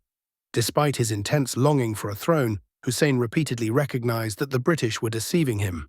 Yet he never took a moment to reflect or protect himself. Instead, he placed his entire future in British hands, trusting them completely, an unquestioning faith that ultimately led to his downfall. None of this would have been possible, however, without Britain's victory in the war and the subsequent entry of its armies into Jerusalem. The occupation of Palestine and Jerusalem. The conquest of Jerusalem was no easy task, but Britain had a clear military advantage and a strategically vital position, having occupied Egypt since 1882. Over these decades, Britain gained control of Egypt's resources, which enabled it to mobilize both human and financial resources to strengthen its military position. More than 500,000 Egyptians were enlisted into British forces, and they fought alongside Britain's troops against the Ottoman army and various Islamic uprisings in regions such as Darfur, Libya, and beyond. However, what concerns us now was the situation on the Palestinian front. The Suez Canal was the linchpin of the British colonial network, a critical waterway initially constructed under the rule of the Muhammad Ali dynasty. This canal marked a severe breach in Arab and Islamic security, providing Britain with a vital, direct route to transport troops and resources from India in the east to the Atlantic in the west. Recognizing its strategic importance, the Ottomans aimed to regain control over the canal, while the British were determined to defend it and keep the Ottomans at a distance. This led to intense clashes near Gaza, culminating in the 3 battles of Gaza. The Ottomans emerged victorious in the first 2 battles, forcing the British to replace their commander Murray with one of their most skilled generals, Edmund Allenby, who ultimately secured a British victory in the 3rd Battle of Gaza, thereby opening the Palestinian front. Egyptian forces integrated into the British army were instrumental in this campaign that led to the loss of Palestine. Their contributions extended beyond combat, with Egyptian engineers and laborers constructing essential infrastructure to transport fresh water and supplies across the arid Sinai Desert to support British troops. This critical logistical support enabled the British to sustain their campaign and succeed in the 3rd Battle of Gaza. On December 17, 1917, British General Allenby entered Jerusalem, prompting a British newspaper headline to proclaim, "The Crusades are now over." British forces continued their northward advance, occupying the rest of Palestine and disregarding their previous agreement with the French, completing the occupation by 1918. Many analyses have tried to explain Britain's strong support for the Zionist project. This question is often examined by historians in light of Britain's later forced withdrawal from the region. At the time, however, this support was not surprising. Colonial powers had an entrenched drive for control, expansion, and dominance. Britain saw a unique opportunity. The Ottoman Empire was weakened and nearing collapse. There was fierce competition from other powers, notably Russia, Germany, and France. The region's strategic location held immense importance and religious significance, and there were ideological affinities between Protestantism and Judaism. Together, these factors made the pursuit of influence and control in Palestine an essential part of Britain's colonial ambitions. When Britain embarked on establishing a Jewish state, it certainly did not foresee withdrawing from the land, as would ultimately happen 30 years later.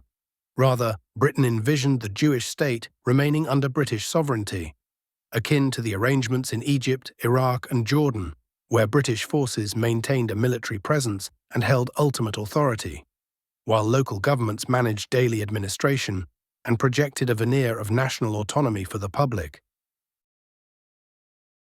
The British preparation for Israel. The first Jewish military unit entered Palestine alongside the British Army, with British support paving the way. Chaim Weizmann visited Jerusalem, not as an investor as he had in the past, but now as the leader of the Zionist project, swiftly initiating efforts to advance its goals. By 1919, he had established the foundation of a Zionist intelligence network, aimed at collecting detailed information on the land, its inhabitants, land acquisition prospects, potential sources of resistance, and more. In this way, the security and military structure of the future Zionist state began to take shape, a full 30 years before the state's official declaration. 2 years before British forces entered Jerusalem, a Zionist minister in the British government authored a 1915 report, concluding that conditions were not yet ripe for establishing a Jewish homeland in Palestine. He argued instead for an initial period of British occupation to prepare the way, writing, "Whatever the merits or flaws of that proposal, the establishment of a Jewish state, it is certain that the time has not yet come for it. Any premature attempt to realize the dream of a Jewish state could set back its actual establishment by many centuries." The leaders of the Zionist movement fully understand these considerations. Herbert Samuel, appointed by Britain as the High Commissioner of Palestine in 1920, systematically laid the groundwork for a Jewish state, effectively becoming the architect of Israel through the following measures. 1. Encouraging Jewish immigration to Palestine by abolishing Ottoman restrictions that had previously curbed it. 2. Dissolving the Ottoman Agricultural Bank, which had provided accessible loans to Arab farmers, and establishing the Jewish Loans and Mortgages Bank. This shift allowed the Jewish bank to dominate agricultural capital, leading Arab farmers to gradually lose land due to compounding debt. 3. Permitting Jews to arm themselves and form a separate military force. 4. Allowing the establishment of an independent Jewish educational system. 5. Recognizing Hebrew as an official language. 6. Seizing state and communal lands, along with other government-controlled properties, and transferring them to Jewish ownership. 7. Enacting laws to claim communal lands, government lands, and properties without documented ownership, while easing the process for Jews to acquire land. These laws ultimately facilitated extensive land transfers to Jewish ownership. All these actions were legitimized politically and internationally through the Mandate Charter, which Britain used as the basis for its policies in Palestine. This charter included the core principles of the Balfour Declaration, with Article 2 obligating Britain to prepare conditions in Palestine for a Jewish state. This mandate received international approval from over 20 countries in the League of Nations, the global organization established after World War I. British rule thus became a catalyst for the growth of a foreign Jewish community, facilitating its financial, social, and political presence at the expense of Palestinian society. the rightful landowners. The mandate's fourth clause further established the Jewish agency to cooperate with the British occupation, laying the groundwork for the eventual creation of a Jewish state. This was the political seed of the Zionist entity, which would represent the Jews, oversee their affairs, and build the institutions of the future state. The agency was even granted the authority to represent Jews internationally, well before the establishment of the state itself. Consequently, the Jewish agency evolved into a governing power within the British Mandate, gradually growing into a parallel and independent authority. In this manner, Britain carried out the contradictory promises of the Balfour Declaration. While attempting to establish a homeland for the Jews, it directly violated the terms of the declaration that called for the protection of the rights of the non-Jewish population. Although tasked with fostering institutions, Britain restricted this development to Jewish institutions, hindering the emergence or growth of any Palestinian institutions, even though Palestinians made up 92% of the population at the time. By 1925, just 5 years later, the Jewish population and their settlements had increased, and their institutions and administrative structures began to emerge as distinct entities, separate from those representing the Palestinian population. First, establishment of autonomous governance for Tel Aviv. Second, formation of a labor union, led by Ben-Gurion himself. 3. The Hebrew University was inaugurated in a grand ceremony attended by notable figures, including British Prime Minister Lloyd George, British Military Governor Allenby, Balfour, Churchill, Chaim Weizmann, and Herbert Samuel. The organized military strength of the Jewish community became evident during the 1929 uprising, when Palestinians were taken by surprise by armed Jewish formations with structured ranks and military organization. The British administration governing Palestine incorporated Jewish and Christian elements into its ranks, leaving Muslims as a minority, both in number and status, compared to Jews and Christians. This military administration empowered and relied upon minority groups, reshaping the social dynamics within Palestine. Between 1930 and 1935, over 150,000 Jews immigrated to Palestine, effectively doubling the Jewish population. Most were German, including a substantial number of wealthy business people, and the smuggling of weapons to Jewish communities increased considerably. In 1935, Zionist factories were exporting diamonds and cotton from Palestine. This year also marked the peak of a major wave of Jewish immigration from Germany, bringing in over 60,000 new immigrants. Through 20 years of concerted effort, the Jewish community strengthened its numbers through immigration, acquired arms with British support, and gained expertise through military training. Their influence grew to the point where they established pseudo-Islamic and national organizations aimed at undermining genuine Islamic nationalist groups, sowing discord and fueling division and crises. The security apparatus had developed a comprehensive profile of members within Islamic organizations in Palestine, identifying those who could be approached, those who could be bribed, and those for whom elimination was deemed necessary. This agency, which would later be known as the Mossad, even established a division to train Arab Jews as spies to infiltrate their own communities in Arab countries. By the late 1930s, as World War II erupted, 15,000 Jews enlisted with the Allied forces. This involvement afforded them extensive training, weapons proficiency, and advanced military knowledge, far surpassing anything available to the Palestinians. During this period, the Haganah evolved into a formalized army, complete with its own fleet of aircraft. The war also triggered an additional wave of Jewish immigration to Palestine, particularly from Germany and Europe, where Jews suffered Nazi persecution. Some Zionist leaders endorsed this persecution as a means to motivate Jewish migration to Palestine. Ben-Gurion himself remarked, "If I had to choose between rescuing all Jewish children in Germany by sending them to England or saving only half by sending them to Israel, I would choose the latter." In parallel with these military initiatives, intelligence efforts focused on compiling a village file, a detailed and comprehensive record on every Palestinian village. In 1939, a serious rift developed between the Zionists and their British patrons. The British had been striving to suppress the Great Palestinian Revolt, which had lasted for 3 years, 1936 to 1939, and with the onset of World War II, pacifying Palestine became an urgent priority. This effort culminated in the issuance of the White Paper, a policy that pledged to end Jewish immigration. The Zionists vehemently opposed this measure as it threatened their plans for establishing a state, particularly with the war displacing more Jews from Europe, especially Germany, where they endured severe persecution, later known as the Holocaust. Ben-Gurion navigated this conflict with Britain astutely, summed up in the well-known statement, "David Ben-Gurion committed to aiding the British Army in the fight against fascism, as if the White Paper did not exist, while opposing the White Paper's terms as if the war had not begun."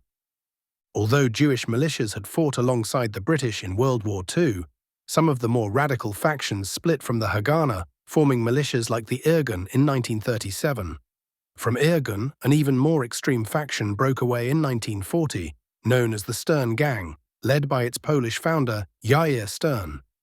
These splinter groups soon turned against the British, whom they now saw as an obstacle to their statehood ambitions and sought to push them out of Palestine.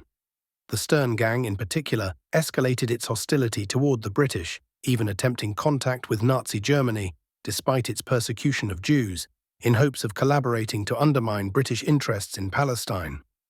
Stern believed the British posed the greater threat to the vision of a Jewish state, especially with the White Paper policy, which restricted Jewish immigration and proposed a partition of Palestine, including a state for Arabs. Although Stern's attempt to ally with the Nazis failed, he continued his attacks on the British until he was eventually tracked down and killed. Nonetheless, both Irgun and the Stern Gang intensified their assaults on British targets. One of the most notable acts was the assassination of Lord Moyne, the highest-ranking British official in the Middle East, in Cairo on November 6, 1944, due to his support for the White Paper policy. At the end of World War II, the situation in Palestine was dire on all levels. First, internationally, the Allied victory over the Axis powers, in whom Arabs and Palestinians had placed their hopes, cleared the way for the Zionist state project to proceed without political hindrance. 2. Domestically, Zionist influence on the ground was growing at a rapid pace. The Haganah militias had evolved into a formal army, equipped with the military training, weapons, and equipment acquired from their participation in the war alongside Britain. Jewish immigration surged dramatically, with over 90,000 Jews arriving in Palestine during the war, and more than 60,000 in the years that followed. Zionist forces had seized 270,000 dunams of land and established 73 new settlements. The Zionist security apparatus was completing a comprehensive strategy for Palestinian villages, gathering detailed data on each village's land type, population, economy, political affiliations, and the logistical challenges of occupying it. They expanded their network of informants, intensifying surveillance on Palestinian society and its remaining centers of influence. They also set up Islamic nationalist organizations designed to compete with genuine institutions, sow discord, and divert public attention. One of the most significant outcomes of World War II was the waning influence of Britain and France, giving way to the ascendant powers of the United States and the Soviet Union. The Zionist movement quickly recognized this shift, transferring its primary focus and support from Britain to the United States in 1942, thus continuing its established strategy of aligning with global powers to pursue its goals. At that time, the US was inheriting British and French influence in the East, and was working to dismantle what it termed old colonialism, replacing it with a new form of indirect control. Consequently, the US began promoting ideals such as the liberation of nations, the right to self-determination, and similar principles. This was not mere rhetoric, however. Zionist militias, including the Haganah, began launching direct attacks on British targets, installations, and personnel. The Haganah, though officially separate, had secretly cooperated with the more radical Irgun and Stern Gang, a partnership that culminated in the bombing of the King David Hotel in 1947, Jerusalem on July 22, 1946. The hotel, which housed the British military and civil administration in Palestine, became the site of a devastating attack that claimed the lives of over 90 people. The operation was triggered by British authorities obtaining documents implicating the Haganah in anti-British military actions. This attack proved to be a decisive turning point, signaling to the British that the Zionists had fully turned against them and were now aligned with the rising American power, which aimed to inherit the influence, status, and resources of the old colonial powers. From that point onward, Zionism adopted the guise of a liberation movement, claiming to fight for the expulsion of the British occupiers from the homeland. This narrative became a rallying cry for Zionists worldwide, aligning with the dominant ideologies between 1948 and 1970, which emphasized people's rights and self-determination. These ideas were championed by both the United States and the Soviet Union, not out of genuine concern for people's welfare, but as part of their respective geopolitical agendas to undermine British and French influence. Britain, claiming it could no longer resolve the situation in Palestine, referred the matter to the newly formed United Nations, an institution established by the victorious powers of World War II to oversee global governance. This move marked a pivotal moment in the Palestinian issue, following Britain's initial steps toward establishing a Jewish state. From 1918 to 1948, during the period of British occupation, the Jewish population in Palestine increased 13-fold. In 1918, there were about 50,000 Jews, constituting 8% of the population. By 1948, their numbers had surged to 650,000. In contrast, Palestinians owned 98.5% of the land in 1918, but by 1948, Jews controlled 60% of it. While Theodor Herzl is often regarded as the father of Zionism for planting the initial seed of the movement, we must not overlook the pivotal roles played by those who followed him, particularly Chaim Weizmann, Herbert Samuel, and David Ben-Gurion. This influential trio worked tirelessly to shape both international and internal conditions to facilitate the establishment of a Zionist state. Simultaneously, they ensured that Israel would not be wholly reliant on Western political shifts, but would instead build its own military, economic, and security independence, positioning its self-sufficiency as a crucial element in the political landscape. Despite their efforts to rally popular and religious support among Jews, their primary focus was on creating the conditions that would make the state's formation inevitable. By the time the Declaration of Israel came, the state had already become a fait accompli. This was the Zionist British perspective of the story, while Palestinian society was weaving its own parallel and intertwined narrative, as follows. The situation of Palestinian society under British occupation. The Palestinians were profoundly shaken by the British occupation of their land. Having already endured immense suffering during World War I, many Palestinians had been conscripted to fight alongside the Ottoman Empire on various fronts. The battles with the Allied forces caused widespread destruction across Palestinian cities, and a severe famine ravaged the country, leading to the deaths of countless people. Gaza was among the hardest-hit areas, having witnessed 3 major battles between the British and the Ottomans, and extensive areas had been decimated by British bombardment. When the Ottomans were defeated in World War I, the people of the land found themselves, for the first time in 6 centuries, under foreign occupation. Since the Mamluk era, when the Crusaders were driven from the shores of the Levant, no foreign power had established a presence in these lands. The people of this region had known only the Islamic Caliphate, with the Ottomans representing its final form for 4 centuries. A few years after the war, Mustafa Kemal Ataturk rose to power in Turkey, declaring the abolition of the Caliphate and reducing the vast Ottoman Empire to the borders of modern-day Turkey. He proclaimed Turkey as an independent homeland, severing all ties with the other lands once governed by the Ottomans. This left the people of Palestine in an unprecedented and bewildering situation. For 14 centuries, since the region came under Islamic rule, it had always been part of a vast Islamic caliphate, or a significant Islamic state under the caliphate. It had never existed as an independent entity. How could it now be both independent and simultaneously under foreign occupation, with no one to take responsibility for its defense or liberation? This situation created an intense intellectual and psychological upheaval.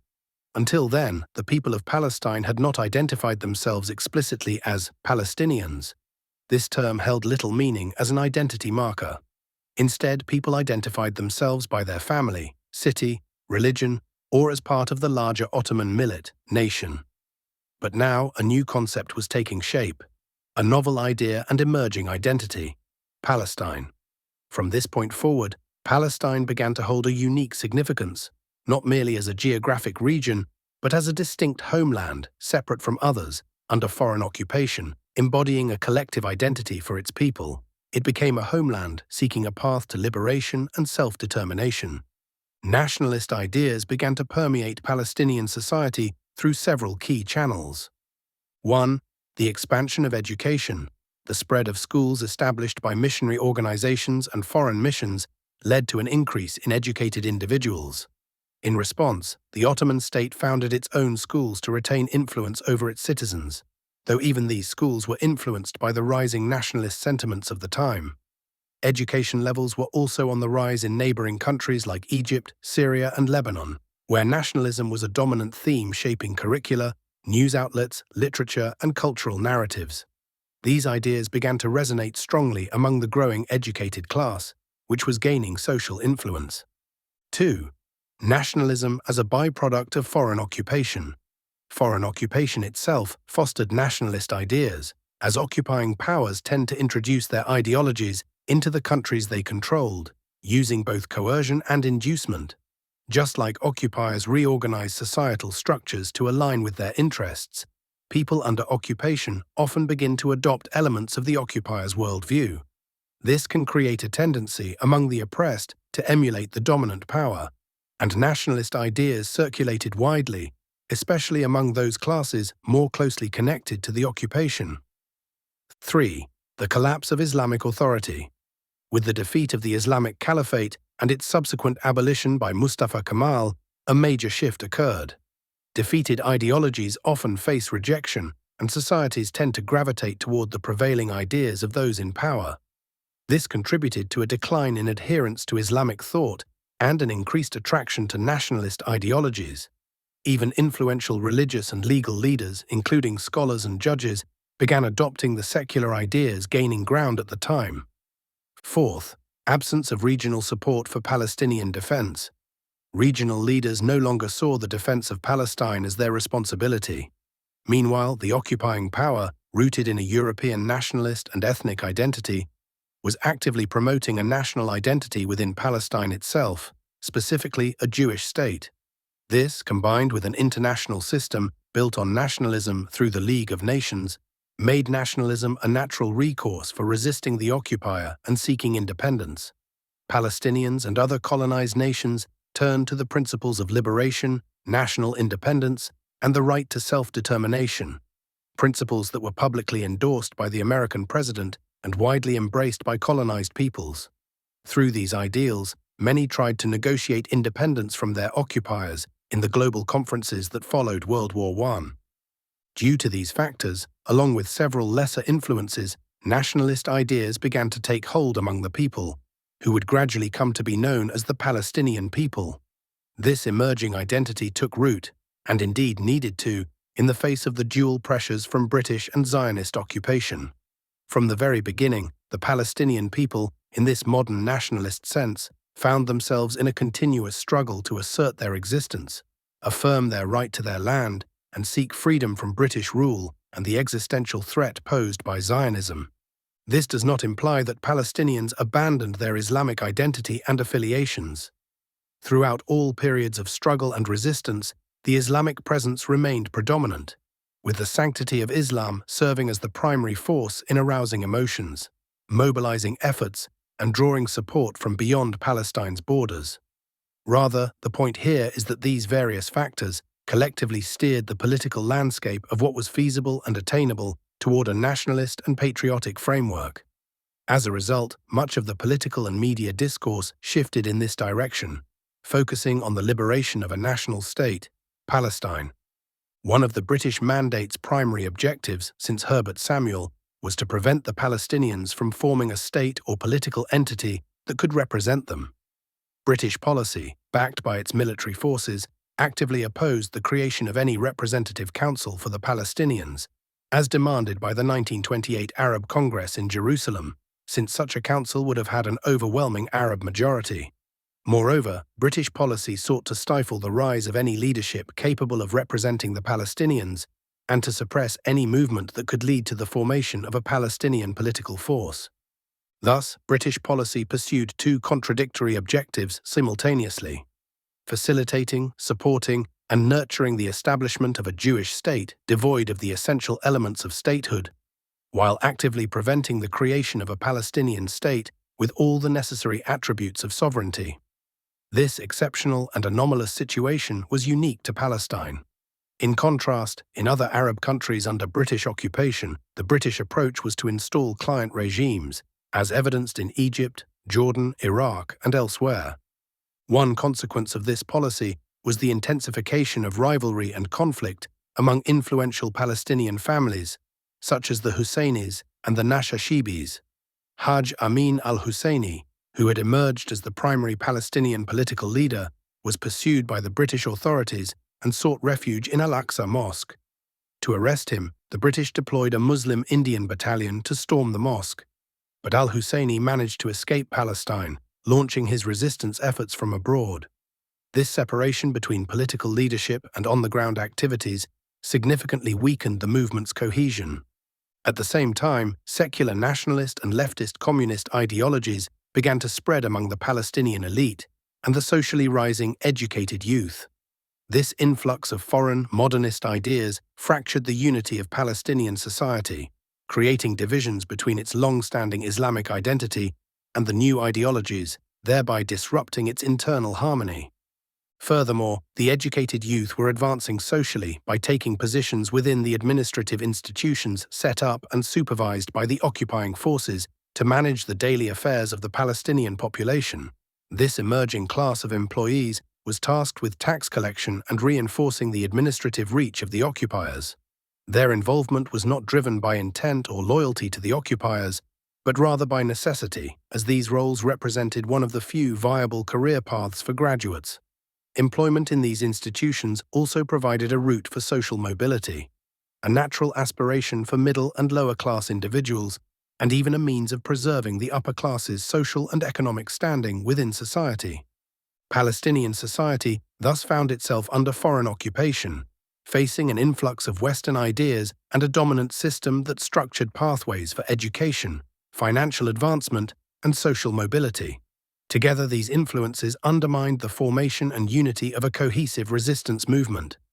The British occupation also deliberately fostered and exploited religious divisions among Muslims, Christians, and Jews.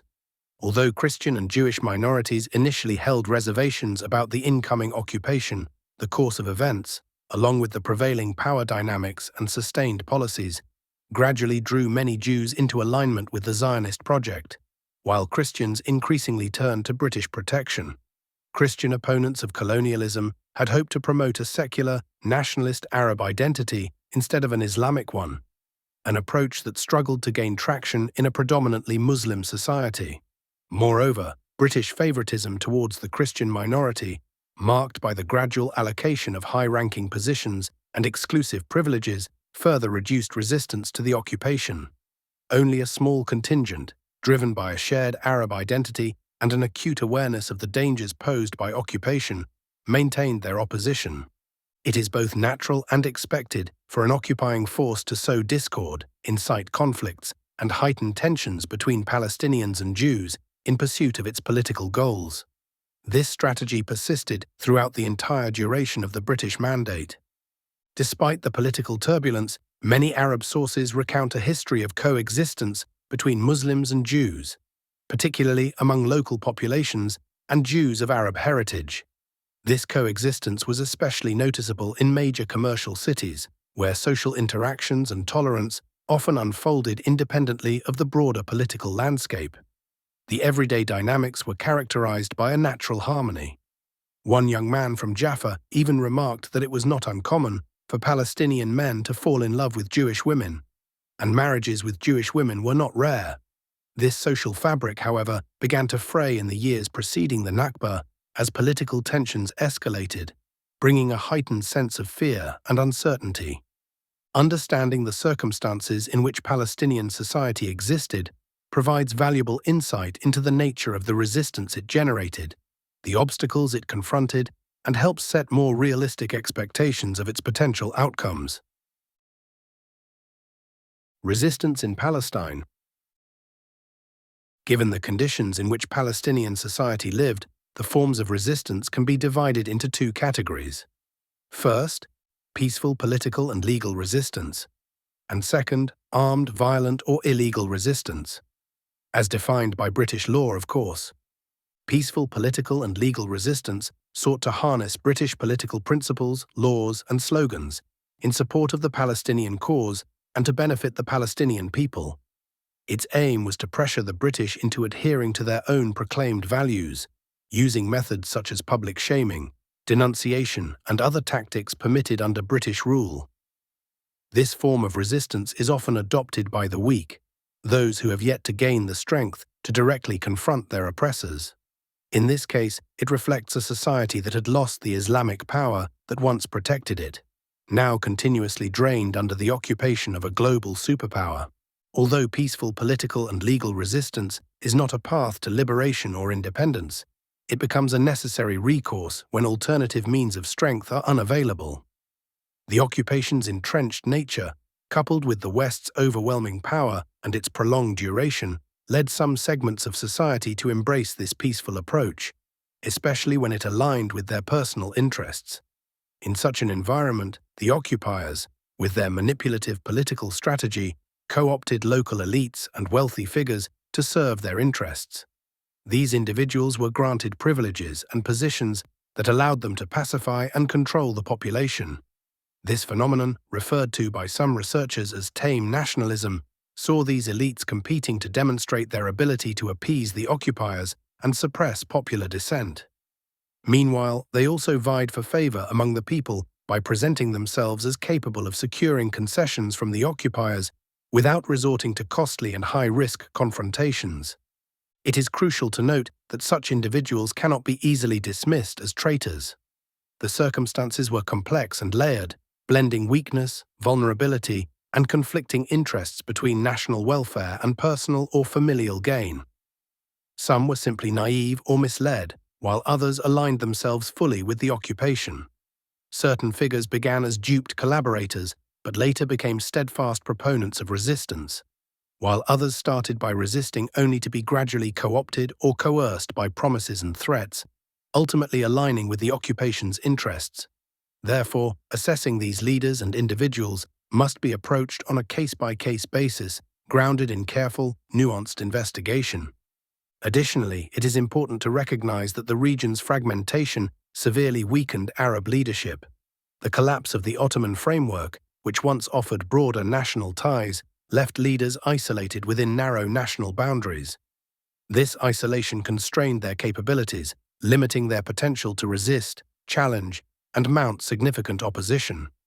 The most notable expressions of this peaceful resistance took shape through a series of Arab conferences, whose primary objectives included annulling the Balfour Declaration, stopping Jewish immigration, halting the sale of land to Jews, and establishing a legislative council representing Palestinians, ultimately aiming for a Palestinian government. This series of conferences began with the First Congress in 1919 in Jerusalem, where delegates condemned the partitioning of Greater Syria and asserted that Palestine was part of a united Syria under Arab rule.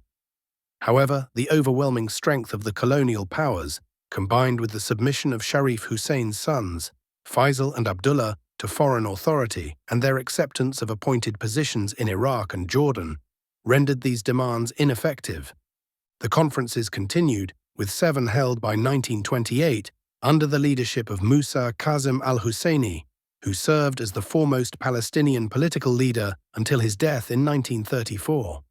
To diminish his influence, the British created the roles of Mufti of Jerusalem and head of the Islamic Council, appointing his cousin, Amin al-Husseini, to these positions. This decision sparked some tensions and divisions. Although Amin al-Husseini initially adopted a conciliatory stance toward the British, he soon emerged as the undisputed leader of the Palestinian resistance, working vigorously to counter British occupation. A point seldom highlighted in historical studies authored by nationalists and Arabists is that this resistance, both peaceful and militant, was largely shaped by an Islamic character.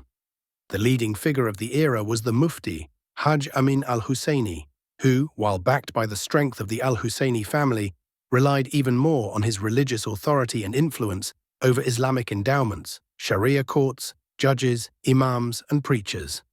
Supporting these were the teachers of Quranic schools, who, much like contemporary schools, were deeply rooted in village life. The Mufti's religious stature also extended his influence well beyond Palestine, whether with political leaders or Islamic scholars and movement leaders across the region. As a result, the Mufti's party and its platform enjoyed widespread public support. Opposing factions, such as the Nashashibi family and its supporters, struggled to match his influence through family ties alone.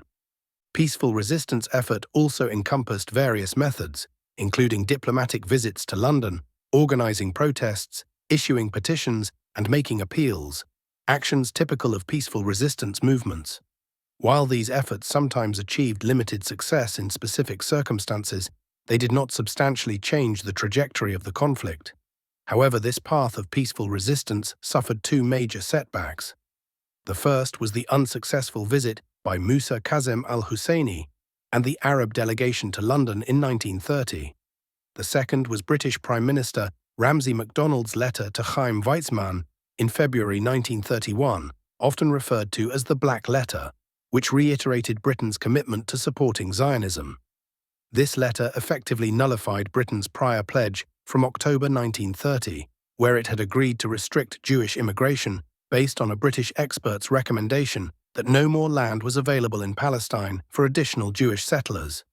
Peaceful initiatives continued, as even those committed to armed resistance could not openly declare it. They required peaceful activities to mask their movements, identify supporters, rally Arab and Muslim sentiment, and secure funds or initiate actions. In 1931, the General Islamic Congress was held in Jerusalem, hailed as the largest Islamic gathering of the modern era. It attracted prominent Islamic leaders such as Rashid Rida, Muhammad Iqbal, Abd al-Aziz Tha'alabi from Tunisia, and Shaukat Ali from India. The Congress issued resolutions to establish an Islamic university, form a company to safeguard Palestinian lands, and create Palestine committees in every country. In 1935, the Palestinian Scholars Conference convened and issued a fatwa prohibiting the sale of land to Jews, condemning those who participated in such transactions. The heavy British presence also played a significant role in controlling political dynamics, with the power to elevate or suppress leaders, grant diplomatic recognition, or revoke it at will. Britain often exploited these powers to undermine Palestinian unity and political representation through close affiliates, whether they were deceived or actively complicit. This strategy was used repeatedly throughout the period of occupation to destabilize any semblance of unified resistance. Regarding armed resistance, despite the immense hardships faced by Palestinians under British rule, they persisted in resisting with all the strength they could muster within their challenging circumstances. A steady series of Palestinian uprisings emerged, primarily targeting Jewish settlers while avoiding direct clashes with British forces. This strategic choice aimed to prevent engagement with the more powerful British military, hoping instead to pressure Britain into reconsidering its pro-Zionist stance. Key examples of these uprisings include the unrest in Jerusalem in 1920, Jaffa in 1921, the Barak Uprising in 1929, and further protests in Jerusalem and Jaffa in 1933. These were largely Islamic-led revolts, and while the casualty rates between Arabs and Jews were comparable, there was a significant difference. Jews were killed by Arabs using rudimentary weapons such as sticks and knives, whereas Arabs were primarily killed by the British using firearms. As was often the case, small armed movements emerged but were swiftly suppressed and dismantled. One notable example is the Green Hand movement, led by Ahmad Tafesh, which formed during the Barak Uprising but ended with Tafesh's arrest in February 1930. Unlike earlier movements that focused primarily on Jewish targets while avoiding direct confrontation with the British, this movement shifted its approach to targeting both groups. A prevailing sentiment emerged that the British were the root cause, with the Jewish presence seen as a secondary effect, like the shadow of a tree that would vanish if the tree itself were cut down. This perspective gained traction between 1930 and 1935, a period characterized by heightened Jewish immigration and increased militarization. These early sparks of resistance culminated in what became the largest uprising of its era, the revolt led by Sheikh Izz al-Din al-Qassam. In 1935, al-Qassam consulted with Palestinian leaders about launching a rebellion against the British, but they cautioned that the public was not yet ready. The timing was poor, and there remained hope for achieving rights through dialogue and negotiation. Undeterred, al-Qassam proceeded with the revolt, ultimately becoming one of its first martyrs on November 20th, 1935, during an initial skirmish with British forces. The exact number of members in al-Qassam's organization remains unknown, with estimates ranging from 200 to 800. Similarly, the group's exact founding date is unclear, a common challenge in documenting secretive resistance movements, especially when their early leaders become martyrs. However, it is believed to have been established between 1925 and 1930. Operating primarily in northern Palestine, where Jewish settlements were expanding, the group targeted Jewish settlers, the British, and their spies and collaborators. The organization followed a decentralized, cell-based structure, where each member knew only the 4 members of their own small unit. After al-Qassam's martyrdom, leadership was passed to Farhan al-Saadi. The decision to launch the revolt was accelerated by the discovery in Haifa that the boxes arriving at Jewish shops did not contain goods or fabrics, but rather weapons and ammunition. Religious figures increasingly came to dominate al-Qassam's movement, and of the 40 key members, 36 held the title Sheikh. Al-Qassam received no support from any Arab government, and his death is attributed to the complicity of Arab collaborators with the British authorities. Even the prominent leaders of Palestinian society, who embodied the model of acceptable nationalism, refrained from attending the martyr's funeral for fear of British retaliation against their property. In Jerusalem, another armed group emerged, led by Abd al-Qadir al-Husseini, known as the Holy Jihad, which received support from the political leader Hajj Amin al-Husseini. By 1935, the group was estimated to have around 400 members. The martyrdom of al-Qassam sparked the largest uprising in Palestinian history under British occupation, known as the Palestinian Revolt or the Great Palestinian Revolution. The revolt was triggered by an operation carried out by al-Qassam's followers, led by Farhan al-Saadi, in which 2 Jews were killed on April 15, 1936. This set off a chain of retaliatory actions, leading to a general strike declared by Palestinians on April 20, 1936. The strike lasted for 6 months, becoming a major aspect of the revolution, and is remembered as the longest general strike in Palestinian history. Some researchers even consider it the longest strike in history carried out by an entire nation. Although al-Qassam did not live to see the outcomes of his efforts, Palestine witnessed their realization after his martyrdom. The men from al-Qassam's organization became key figures in the Great Revolt, alongside other leaders who emerged from the revolution, including regional and tribal figures as well as skilled individuals. Together, they formed the military backbone of the uprising. On the political front, leadership quickly took shape in the early days of the revolt. On April 25, 1936, the Palestinian Arab political factions unified under the Higher Arab Committee, led by Hajj Amin al-Husseini. The committee set forth 3 core demands for the general strike. 1. The establishment of a Palestinian government accountable to an elected parliament. 2. The cessation of Jewish immigration. 3. The cessation of land sales to Jews.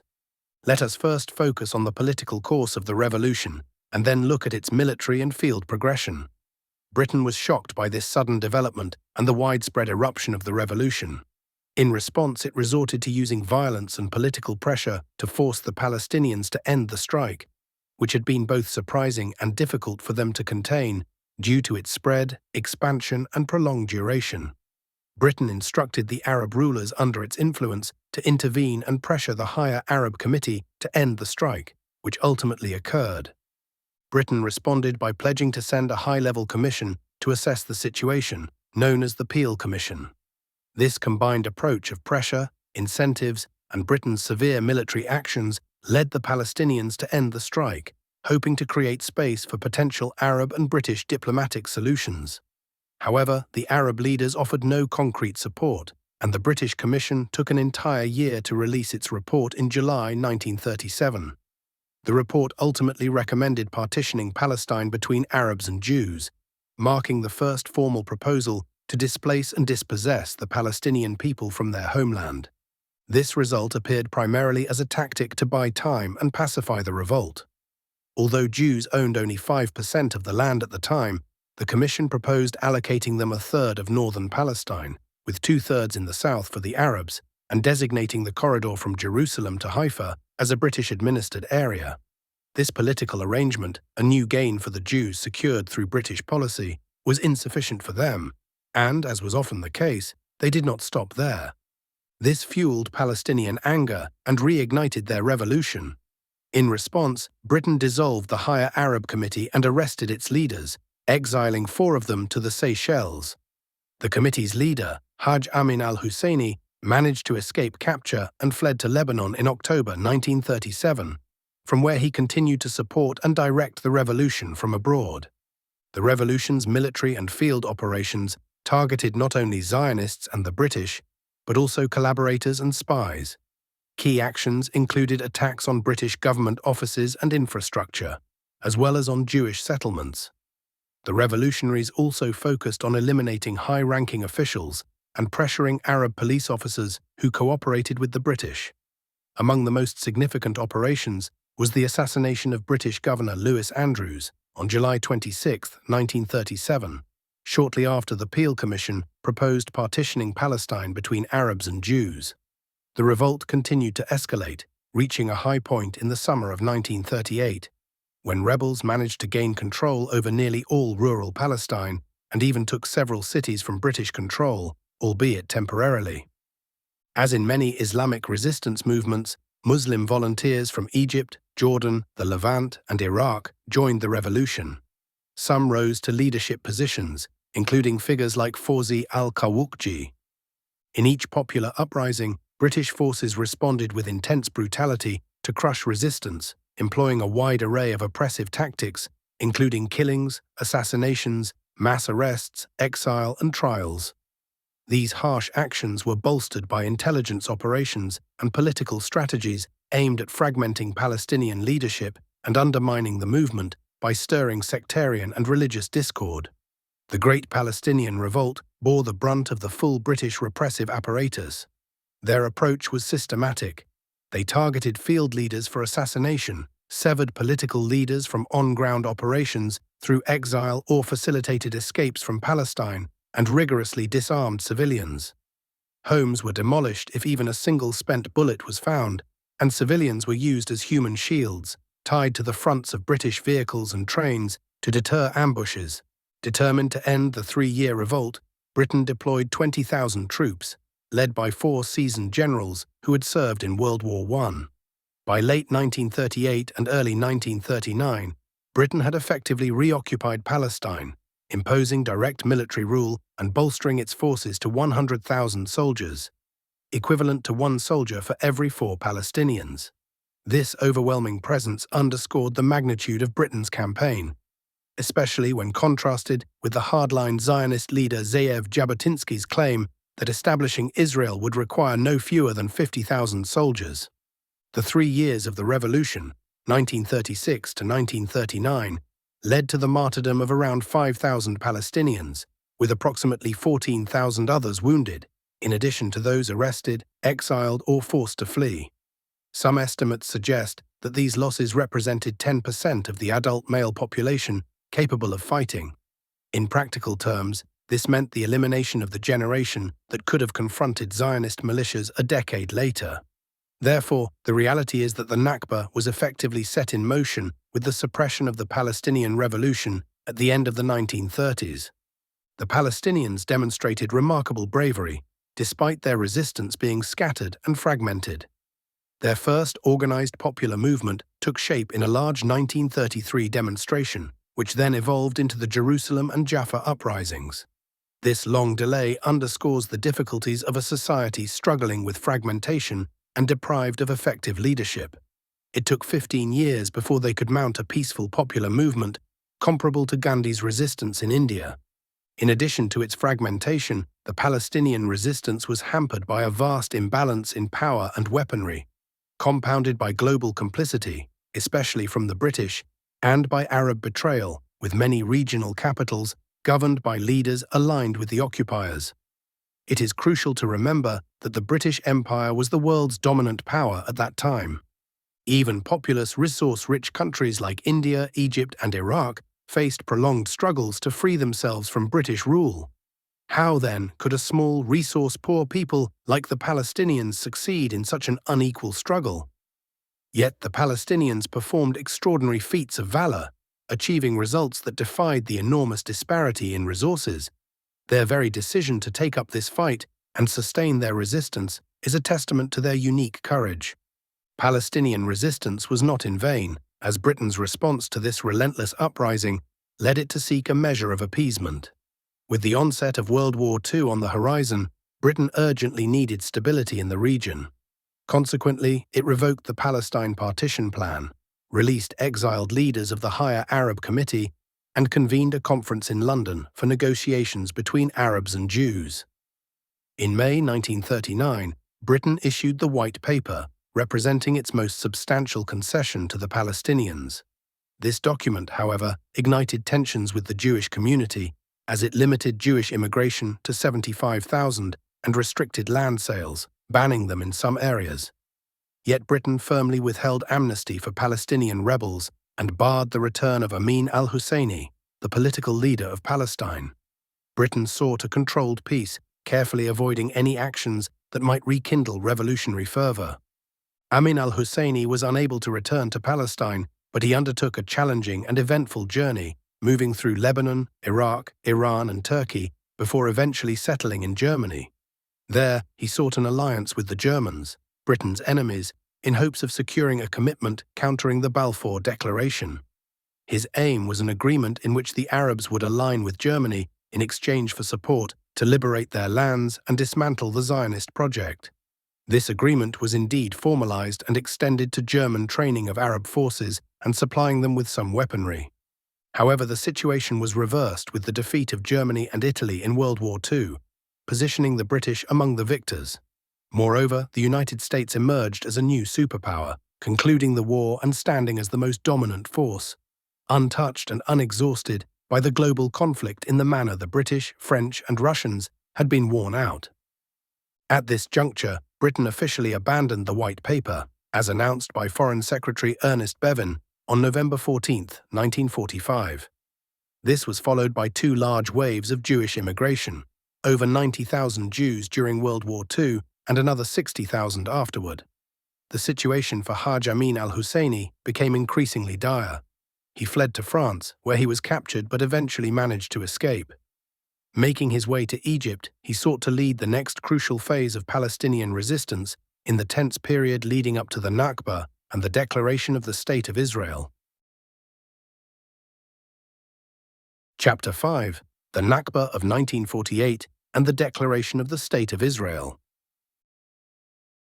In 1948, the Palestinians entered the war controlling 94% of the territory and comprising 69% of Palestine's population. By the end of the conflict, Israel had captured 78% of the territory, displacing 800,000 Palestinians in the process. Conditions in the Arab world before 1948. Following World War I, the Arab countries found themselves in a state of hardship, under puppet governments established by the foreign occupiers. While granted nominal independence, the substance of sovereignty remained elusive as the British and French retained real power. To understand the situation in Palestine, it is crucial to examine the conditions of the surrounding Arab nations.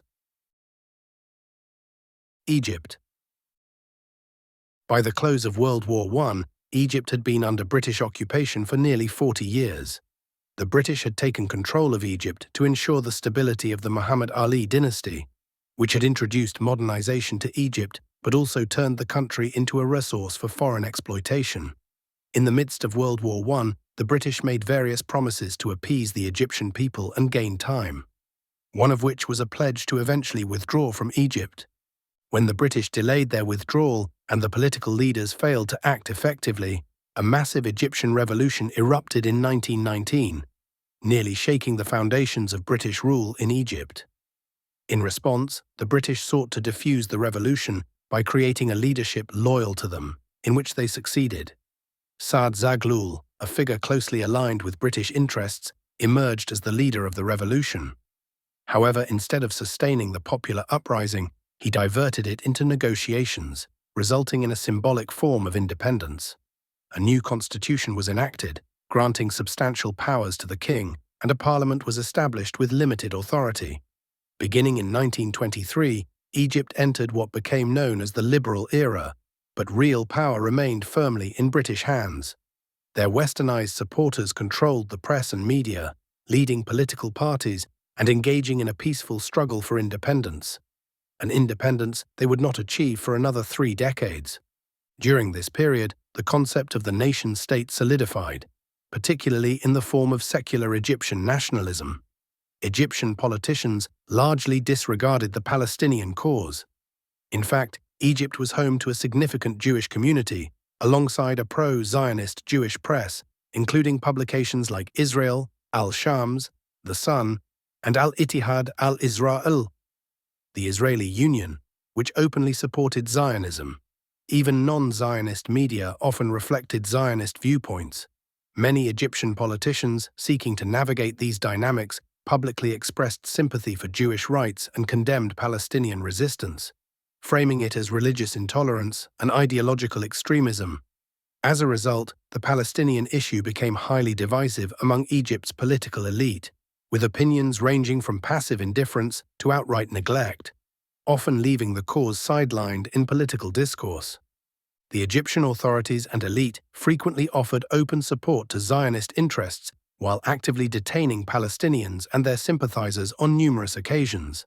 For instance, Palestinians protesting the Balfour Declaration during his visit to Egypt were arrested.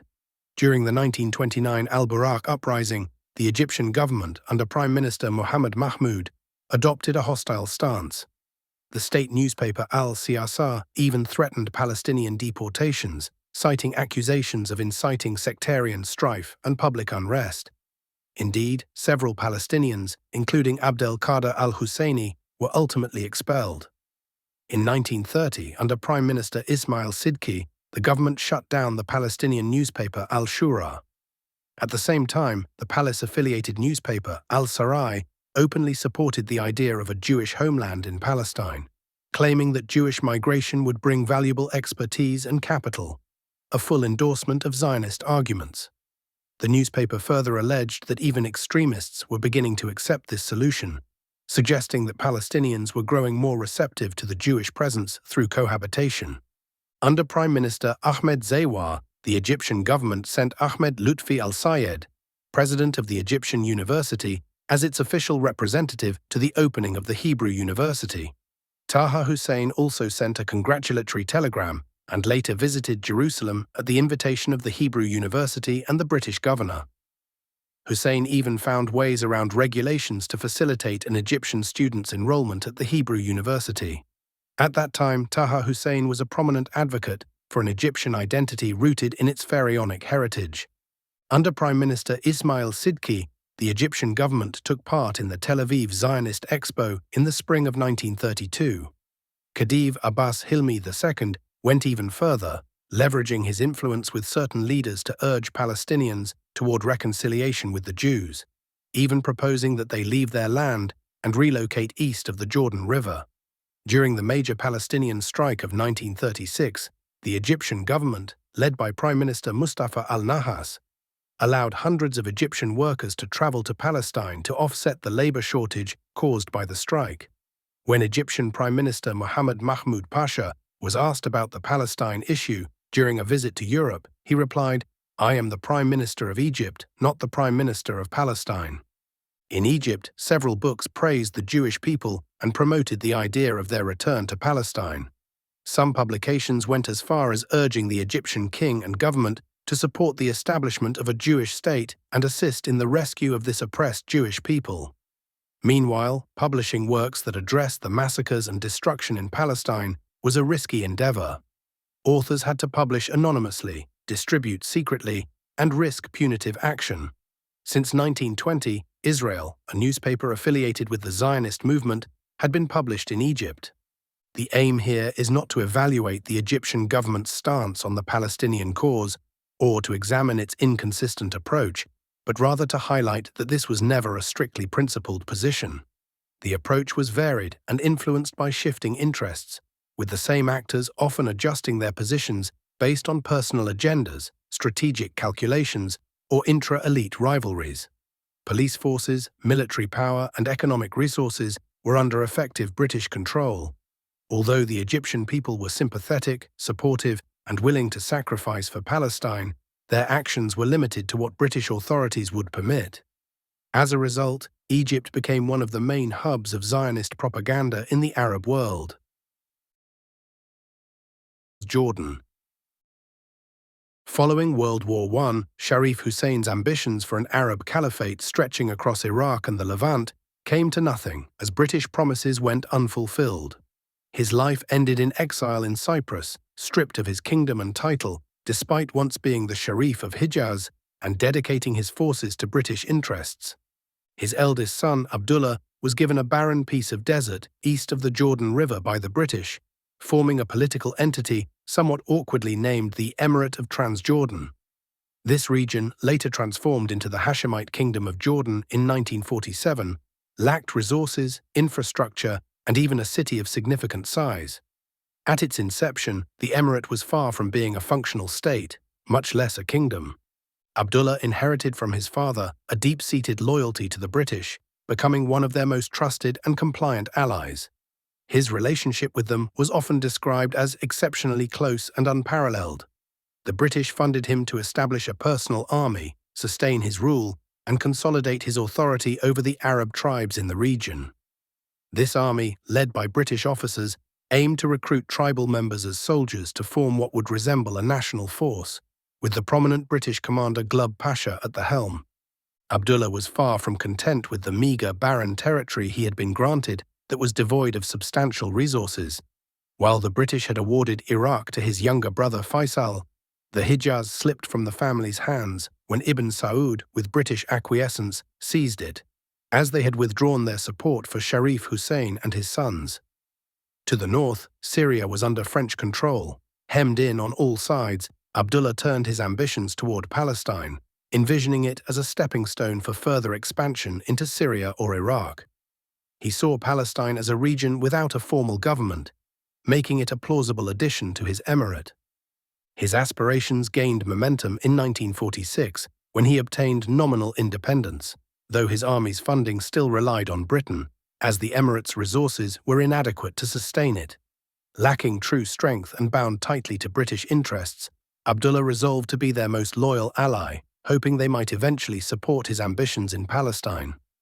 Some reports reveal that, when he learned of Britain's intentions to withdraw from Palestine, he grew apprehensive about losing their support, to the extent of considering abdication, an attitude characteristic of someone entirely dependent on a foreign power. During his 30-year rule, 1921 to 1951, Abdullah's close alignment with British interests and even Zionist objectives was striking. He often acted as though he were a loyal colonial administrator appointed by the British. His collaboration extended to meetings and arrangements with prominent Zionist leaders such as Ben-Gurion, Golda Meir, and Moshe Dayan, playing a crucial role in facilitating the Zionist takeover of Palestine. Notably, he was the only Arab leader to endorse the UN partition plan for Palestine, as the British assured him that the Arab-designated areas would come under his control. Syria. Initially, the British placed Faisal bin Hussein as ruler of Damascus. However, their withdrawal from promises made to the French in the Sykes-Picot Agreement led to a French invasion of Syria, resulting in Faisal's ousting. The British then appointed him as King of Iraq. Syria remained under French occupation from 1920 until its independence in 1946, though it obtained a level of self-governance under French supervision starting in 1936, similar to Egypt's arrangement after 1922. With the advent of World War II, American influence began to eclipse the older European colonial powers. pressuring France to end its colonial hold as the United States advanced a new model of influence in the region. A rivalry arose between the regimes in Syria and Jordan. The king of Jordan aspired to annex Syria, driven by his father's unfulfilled dream, or rather, his own relentless pursuit of that dream, of a grand Arab state encompassing the Levant, Iraq, and the Arabian Peninsula. Meanwhile, the newly independent Syrian regime, though its independence was largely nominal and limited, rejected monarchy and aimed to establish a civil democratic republic. From Syria's perspective, Jordan was a territory unjustly severed from its domain, and many Syrians believed it should be reunited with Syria. Moreover, Abdullah's notorious reputation for betrayal rendered him unacceptable, even to those Syrians who might have otherwise entertained the notion of a monarchy. As the situation in Palestine deteriorated and events moved toward the deployment of armies, Abdullah grew increasingly anxious that Saudi and Syrian forces might exploit the opportunity to invade and occupy Jordan. In response, he turned to Iraq, which was ruled by his Hashemite relatives, to seek military assistance to counter what he perceived as a looming conspiracy. At the time, the Arab states were divided into two camps: Egypt, Saudi Arabia, and Syria on one side, and Iraq and Jordan on the other. Overseeing them all, however, was Britain, which maintained control, except in Syria, whose regime displayed a comparatively greater degree of independence. Even so, Abdullah feared that any deviation from British policy might prompt a British occupation of his kingdom. This was the state of the so-called frontline states, whose actions significantly contributed to the consolidation of the Zionist presence, the weakening of Palestinian resistance, and the denial of Palestinian statehood. It can even be argued that the Zionist state could neither have been established nor stabilized without the complicity of these Arab regimes. As we will examine further, the actions of these states during the 1948 war played a crucial role in facilitating the Zionist state's entrenchment. Behind the frontline states, the situation in the rest of the Arab world was equally dire.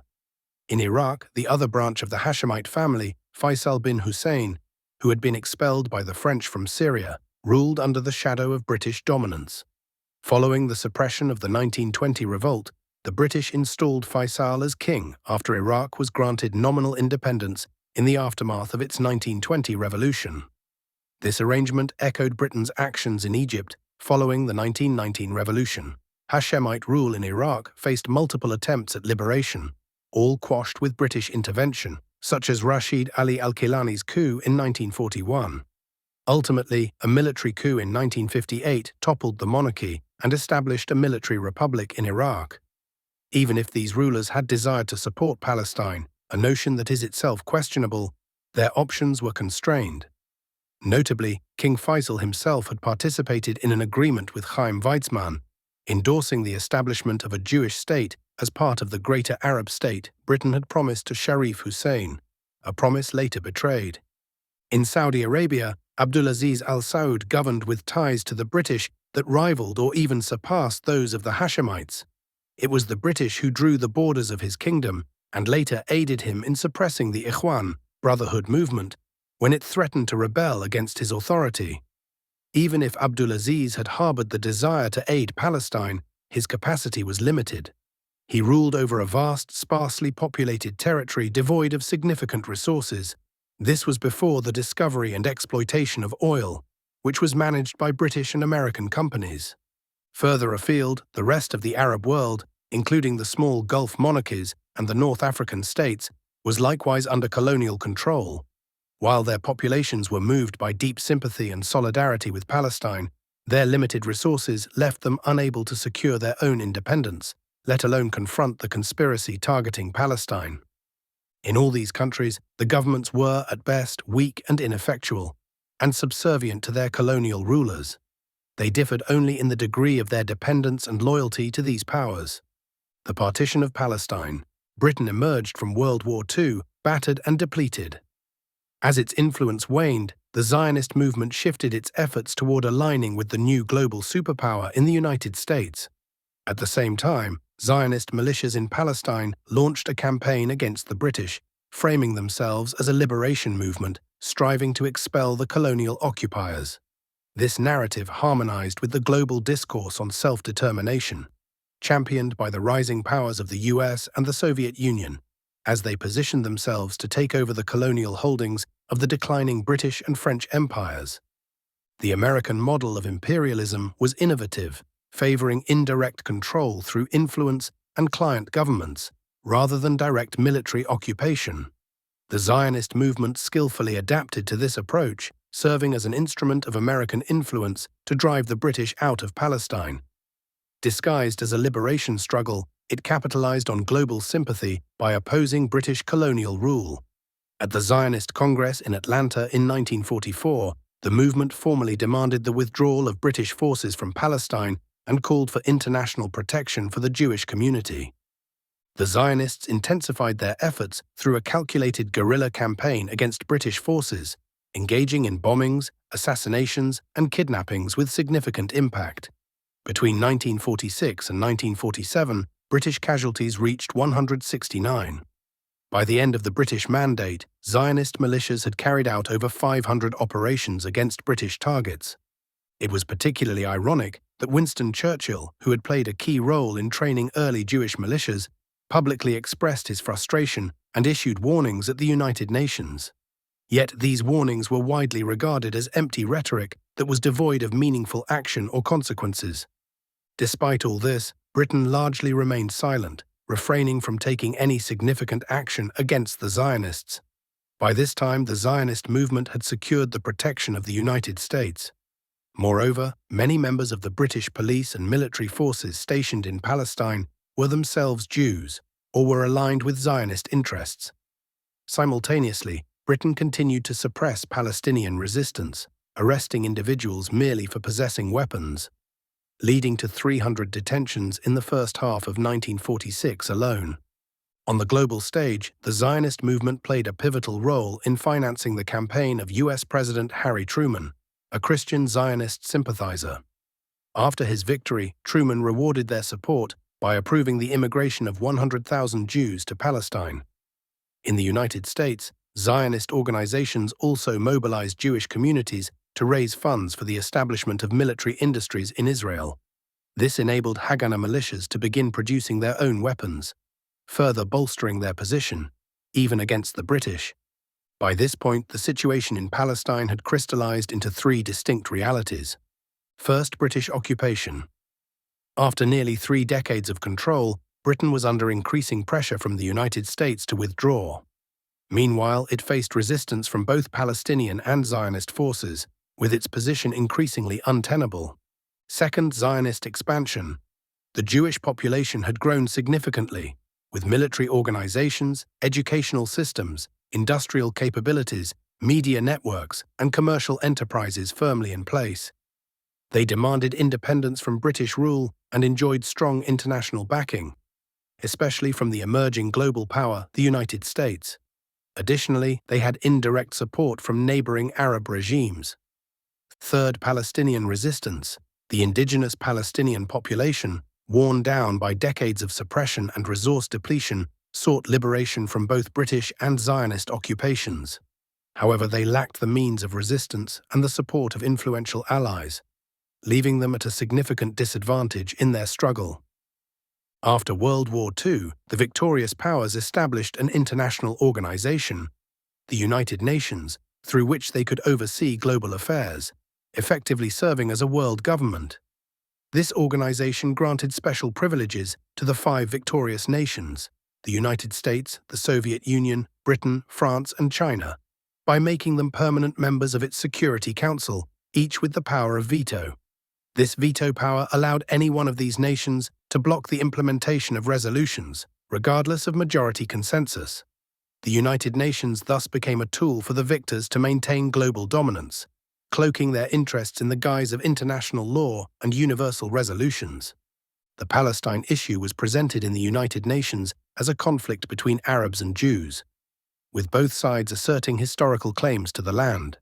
Britain announced its intention to withdraw from Palestine by May 1948, relinquishing its mandate to the United Nations. The stage was set for international powers, through the UN, to push forward a resolution that divided the land between the two groups. This resolution, known as Resolution 181, was adopted in 1947. It allocated 54.7% of Palestine's territory to the Jews, 44.8% to the Palestinians, and designated Jerusalem and Bethlehem as an international zone. This resolution was peculiar and anomalous, as it empowered nations to decide the fate of a land they neither owned nor understood. Many of the countries that supported the resolution, such as Haiti, the Philippines, Guatemala, and Liberia, had no connection to Palestine whatsoever. Furthermore, the resolution determined the future of a country and its people without consulting them or granting them the right to self-determination. Adding to this, General Assembly resolutions are non-binding, even according to the UN Charter itself. The allocation of land was also entirely illogical and unreasonable. Despite years of Jewish immigration, land purchases and seizures, Palestinians still owned 90% of the land in Palestine, including 80% of its arable land. How then could a resolution allocate only 44% of the territory to the Palestinians? If we examine the major powers behind the crafting and passage of this resolution, it becomes clear that Britain had been its original sponsor and patron from the outset. The United States had now taken up the mantle, becoming its surrogate champion. As for the Soviet Union, its leaders naively believed that the illegitimate state might adopt communist ideology and serve as their gateway to influence the region and access to the Mediterranean. When the partition plan was announced, the official Arab stance was one of rejection, except for King Abdullah of Jordan. Motivated by ambitions to expand his kingdom westward, he supported the plan with the aim of annexing the portion of Palestine allocated to the Arabs. This position aligned closely with British interests and led to his active involvement in facilitating and implementing the plan. From another perspective, King Abdullah's control over the remaining parts of Palestine was the most advantageous scenario for both the British and the Zionists. As one of their most loyal and cooperative allies, he ensured a smooth collaboration with their agendas.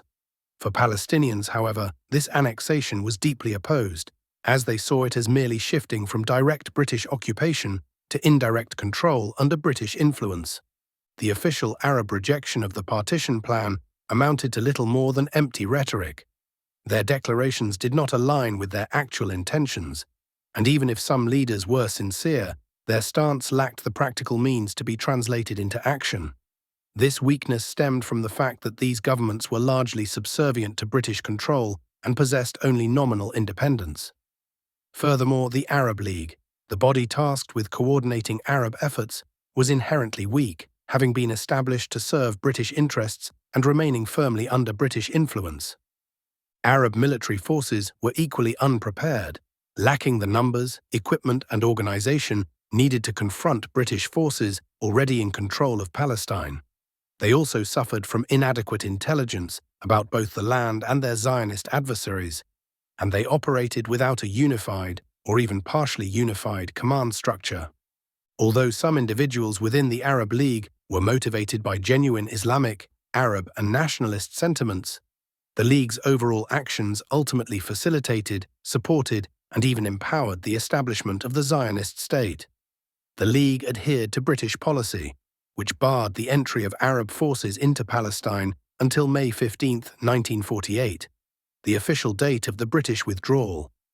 Meanwhile, the transfer of control over Palestine from the British to the Zionists was already well underway.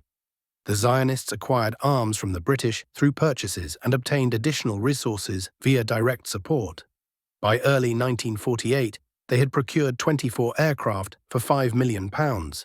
Administratively and militarily, the Jewish Agency had established effective control, commanding a fighting force that included the Haganah militias, 35,000 members, 10,000 specialized fighters, and extremist organizations such as the Irgun and Stern gangs. On the other hand, Palestinian society was at a significant disadvantage. Exhausted by the Great Revolt of 1936 to 1939, it was prohibited from bearing arms or receiving military training. Palestinians also lacked political or military backing from neighboring countries. Their sole defense lay in their indomitable courage. Those who joined resistance organizations faced severe limitations, as they had no weapons, and their training was confined to physical drills and theoretical lessons. Another potential advantage the Palestinians had, beyond their bravery, was the possibility of manpower from Arab and Muslim volunteers willing to join their struggle. However, as we will see, both Arab regimes and international powers worked to deprive them of even this lifeline. The partition plan, which purported to aim for peace, instead became a catalyst for war. The Zionists fought to claim the land allotted to them and to expel its Arab inhabitants, while the Arabs fought to resist this encroachment. The British, for their part, delivered one final service to the Zionist cause. While they announced their withdrawal by May 1948 and pledged to punish any attack on their forces until then, they simultaneously orchestrated the gradual handover of key cities to Zionist forces in a coordinated manner. Thus, Palestinians and the Arab forces supporting them often woke to the news of premature British withdrawals, only to find Zionist forces swiftly occupying cities and seizing government buildings. This left the Zionists in an increasingly advantageous position to launch their campaign of territorial conquest and population displacement. The British withdrawal and the handover to the Zionists. On March 10, 1948, 2 months before the end of the British Mandate, the Haganah leadership finalized a meticulous plan to depopulate Palestinian villages. This plan prioritized terror over military superiority, with the aim of instilling fear so profound that residents would flee without attempting resistance. Massacres or large-scale assaults were seen as essential to achieving this objective. Captured individuals were often executed on the spot before being sent to central detention camps, ensuring a climate of fear that would paralyze any attempts at organized resistance. Villages were typically surrounded on 3 sides and subjected to intense bombardment, leaving one side open as an escape route. This forced residents to flee in panic. The displacement campaign began along the Mediterranean coast and moved eastward, ensuring the fledgling Zionist state maintained access to the sea.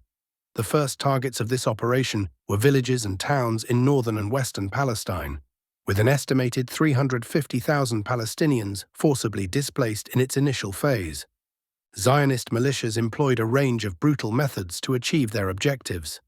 These included direct military assaults on villages, market bombings, car explosions, roadside ambushes, and the indiscriminate killing of Palestinians. Specialized units such as the Mista Aravim, operatives disguised as Arabs, carried out covert operations. In some cases, water supplies were deliberately contaminated with bacteria, and in others, entire villages were set ablaze with residents trapped inside. The sheer scope of these bitter, painful, and horrifying events defies full documentation in this brief account. Nevertheless, it is vital for every Muslim to equip themselves with this knowledge, as it not only informs the mind but also shapes the conscience, stirs the emotions, and forges a deeper sense of humanity, often surpassing the importance of intellectual understanding. If such works aim to cultivate awareness and intellect, they must also underscore the vital importance of understanding the details that vividly expose and irrefutably demonstrate the nature of the enemy, their brutality, cruelty, and unyielding arrogance. Menachem Begin himself unabashedly boasted that the Deir Yassin massacre played a pivotal role in spreading terror across neighboring regions, facilitating the fall of Haifa as effortlessly as a knife slicing through butter. Haifa fell in April 1948, a month before the scheduled British withdrawal, as a result of coordinated efforts between the British and the Zionists. This city held exceptional importance due to its status as a vibrant commercial hub with a renowned port and oil refinery. At the time, Haifa's Arab population exceeded 70,000.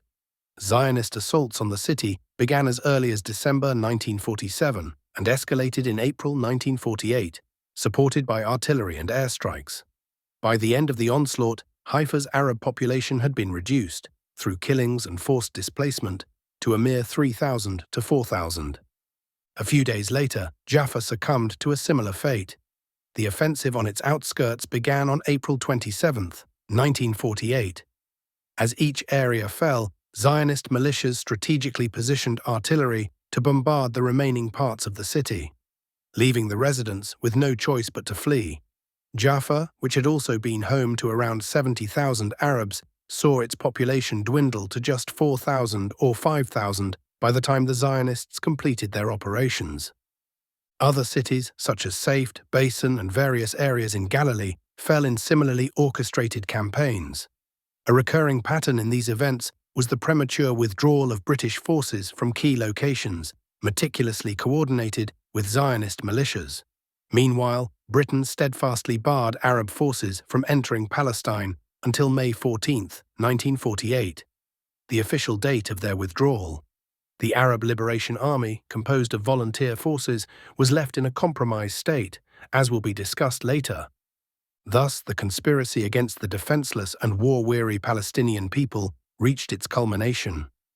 Exhausted and stripped of resources, they were left without any viable means to defend themselves against the tens of thousands of highly trained and heavily armed Zionist militias.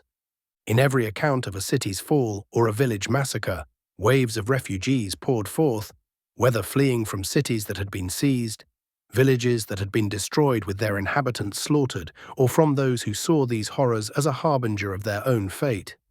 Stripped of the means to resist, and with no one to support them, they fled to avoid the same grim destiny. These desperate waves of humanity wandered aimlessly, some managing to reach the West Bank, Gaza, Lebanon, or Syria, depending on what was within their grasp. Others roamed without direction, and many perished along the way, from exhaustion, illness, hunger, cold, or the sting of scorpions and snakes.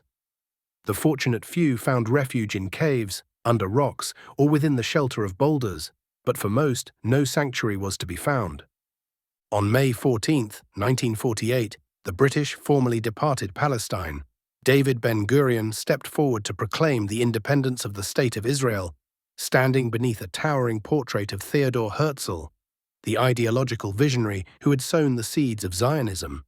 Herzl had passed away just 8 years after laying out his vision, yet 4 decades later his dream was brought to fruition. Thus, the ancient Quranic prophecy was realized, bringing the Jews back to the Holy Land. And we said after Pharaoh to the children of Israel, "Dwell in the land, and when there comes the promise of the hereafter, we will bring you forth in one gathering." Surat al-Isra 104. This event marked the beginning of a new and harrowing chapter in the history of Palestine, the Arabs, the Muslims, and indeed the entire world. The 1948 Nakba. Despite the unparalleled support Zionists received from the powerful British Empire over 3 decades, their conquest of Palestine was far from effortless. It was met with fierce resistance by the Palestinians. Though they were besieged by dire circumstances, meager resources, and widespread international and Arab betrayal, they stood their ground and fought with remarkable courage and determination. To simplify the history of this turbulent and intricate period, we can classify the resistance into 3 key levels. First, Palestinian resistance, led primarily by the Holy Jihad movement under the leadership of Abd al-Qadir al-Husseini. 2. The Arab Liberation Army, formed by the Arab League to organize volunteers for the fight in Palestine. Third, official Arab armies, which entered Palestine after the end of the British Mandate and engaged in the 1948 war. It is crucial to recognize that these 3 levels of resistance, whether acting independently or collectively, were vastly under-resourced compared to the Zionist militias. They lacked sufficient weapons, ammunition, military training, and logistical expertise. Financial resources and supply routes were also severely limited. Furthermore, they were devoid of the robust political backing that the Zionist forces enjoyed. Even the official Arab armies suffered from inadequate numbers and equipment, lacked prior combat experience, and operated under regimes still effectively controlled by foreign colonial powers. The people of Palestine were effectively stripped of their right to defend themselves and their homeland, despite their preference to bear this responsibility on their own. As the ones most familiar with their land and enemy, they were best positioned to resist the Zionist onslaught. All they required from the Arab states was the necessary financial and military support. Moreover, entrusting the resistance to the Palestinians alone would have offered significant political advantages. It would have undermined Zionist propaganda, which portrayed Israel as a small, struggling state seeking independence and unfairly besieged by larger, more populous, and better equipped Arab nations. This depiction was entirely misleading, as the Zionist militias, as we shall see, outnumbered and outmatched the combined Arab armies in both size and armament. Despite this, the Arab League and the official Arab regimes insisted on intervening directly, exacerbating the situation and paving the way for catastrophic outcomes. A closer examination of history reveals that Arab policies and military actions during this period were instrumental in enabling and solidifying Israel's establishment and presence. Furthermore, the Palestinian community suffered from the absence of political leadership on the ground. Many believe that a critical error of this period was the absence of Hajj Amin al-Husseini, the only political figure widely recognized for his leadership. While King Farouk of Egypt barred him from returning to Palestine, it was imperative for al-Husseini to find a way to overcome this restriction and assume his rightful role during such a pivotal time. The Holy Jihad Movement. Abd al-Qadir al-Husseini's effort to transform popular sentiment into an organized armed resistance stands as one of the most successful endeavors in the history of Palestinian resistance since the Great Palestinian Revolt. A distinguished figure during that revolt, Abd al-Qadir had been wounded and arrested, but later escaped, spending time in various Arab and European countries. In the summer of 1946, Abd al-Qadir al-Husseini met in Cairo with his cousin, Mufti Amin al-Husseini, the political leader of the Palestinians. The Mufti had fled Palestine and traveled across several countries, seeking alliances with Axis powers to counter Allied support for a Zionist state. However, the Axis defeat in World War II thwarted his ambitions. Pursued by both Jewish forces and the Allies, he eventually settled in Cairo. It was there that the Arab Higher Committee convened and agreed to establish an armed resistance movement, the Holy Jihad Movement, under Abd al-Qadir's leadership. Abd al-Qadir traveled extensively across Palestinian villages, leveraging his stellar reputation and deep connections to recruit a significant number of young men. These recruits were organized not only for military operations, but also for protecting and managing villages in collaboration with local leaders. The Holy Jihad Movement was structured into various specialized units, including Boycott Enforcement and Anti-Collaboration Unit. This unit warned collaborators with Jewish forces. If warnings were ignored, their warehouses, homes, and goods were destroyed. Land Protection Unit, dedicated to preventing land sales, it warned brokers and assassinated those who persisted in selling land to Zionist entities. Regional Military Units. These were responsible for conducting armed operations across different areas. Support and Logistics Units, tasked with auxiliary and operational support roles. Intelligence Unit, focused on gathering critical information. Jerusalem served as the movement's headquarters, chosen for its strategic importance as the center of Zionist settlements and the heart of the Palestinian struggle. The city was seen as the decisive battleground, the outcome of which would shape the fate of the illegitimate state that Zionists sought to establish. Indeed, many of the most pivotal battles led by the Holy Jihad movement were fought in Jerusalem and its surrounding areas. The movement had several advantages that the Arab Liberation Army, formed to gather Arab volunteers, and official Arab armies lacked. A competent and dedicated leadership. Fighters who were native to the land, familiar with its terrain, inhabitants, and the nature of the enemy. The Holy Jihad Army engaged in numerous significant battles, displaying extraordinary courage and heroism that far exceeded its limited resources. It secured decisive victories against adversaries who outnumbered and outgunned them. However, the army ultimately could not halt the advance of the Zionist state, heavily supported by international powers. The harsh reality was that the fighters continued their struggle until they exhausted their ammunition, with many of their leaders either martyred or captured. Arab complicity played a critical role in this failure. From the very beginning, the Arab League actively worked to impede and undermine Abd al-Qadir al-Husseini's efforts. It sought to control his resistance and bring it under its authority. Despite these obstacles, al-Husseini managed to assert his independence and establish the movement. However, his efforts remained reliant on financial and material support, compelling him to maintain a tenuous connection with the Arab League. After protracted negotiations, the Arab League agreed to provide limited support, but attached restrictive conditions. These included barring him from collecting funds directly from villages, confining his operations to the Jerusalem area, and other measures clearly intended to curtail his effectiveness. Despite these constraints, al-Husseini worked tirelessly to navigate and circumvent these imposed limitations, striving to sustain the resistance against overwhelming odds. The Arab Liberation Army not only failed to support Abd al-Qadir al-Husseini, but actively opposed him, refusing to cooperate or supply him with the weapons and ammunition he desperately needed. In his final attempt, al-Husseini traveled to the Arab Liberation Army's headquarters in Damascus to request reinforcements. His plea was not only denied, but met with dismissive and disrespectful treatment.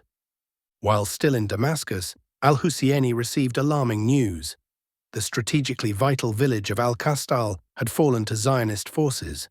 This village was crucial as it lay on the supply route between Jaffa, the port where reinforcements arrived, and Jerusalem, the epicenter of Zionist settlements and operations. Without hesitation, he rushed back to reclaim this critical position. Though he succeeded in liberating Al-Kastal, he was tragically martyred in the battle, dealing a devastating blow to his army. 2 days before his death, Abd al-Qadir al-Husseini wrote a poignant letter to the Arab League Secretary-General. "I hold you responsible for abandoning my soldiers at the height of their victories, without support or weapons." Tragically, on April 9, 1948, just 1 day after his martyrdom, the infamous Deir Yassin massacre unfolded, casting a dark shadow over his funeral procession and further intensifying the suffering of the Palestinian cause. The Arab Liberation Army. The surge of Arab and Islamic fervor for jihad in Palestine reached such heights that Arab regimes could neither suppress nor quell it. To channel this wave of enthusiasm, these regimes announced the formation of the Arab Liberation Army, ostensibly allowing volunteers to join its ranks. However, this initiative marked the beginning of a calculated conspiracy against the Arab people, using the army as a mechanism for control. The first step in this conspiracy was the prohibition of volunteering through any organization except under the direct authority of the army. Independent battalions were also banned, stripping established groups of their cohesion and organizational efficiency. Those who resisted these restrictions faced punitive measures, including being denied access to weapons and ammunition, a tactic that severely undermined their ability to integrate new volunteers, particularly in an environment where arms were already scarce. Headquartered in Damascus, the Arab Liberation Army was led by 3 figures with notable military experience. Yet during the conflict, their performance was nothing short of disastrous, starkly contrasting with their prior reputations. They managed the army as if it were a conventional military force, disregarding the realities of leading a volunteer army. Their actions often appeared to align with British interests in undermining Palestine's struggle. These 3 leaders were Ismail Safwat, Taha al-Hashimi, and Fawzi al-Kawukji. First, Ismail Safwat was an Iraqi military officer who had risen through the ranks but achieved little distinction beyond his involvement in the 1920 Iraqi revolt. His career reflected that of a conventional officer, lacking notable accomplishments or innovation. Second, Taha al-Hashimi, another Iraqi military expert, earned recognition for his extensive and valuable writings on the art and history of war, particularly in military geography and urban warfare.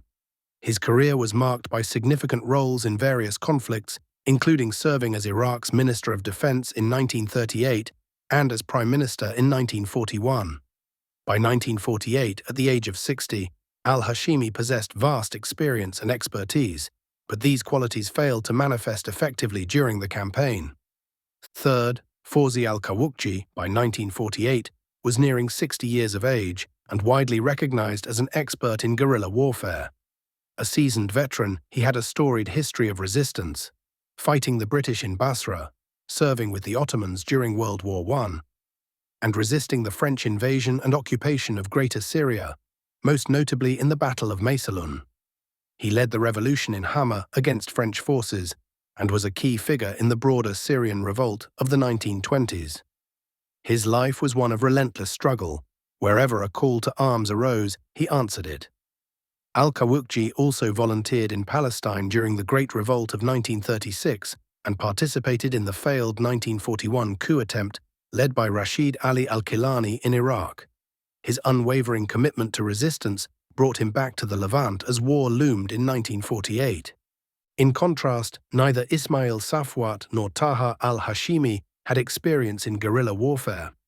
They had never set foot in Palestine and were unfamiliar with its terrain. Moreover, their relationship with al-Kawukji was marred by mutual mistrust and suspicion, which undermined the army's operations and negatively impacted the outcomes of its battles.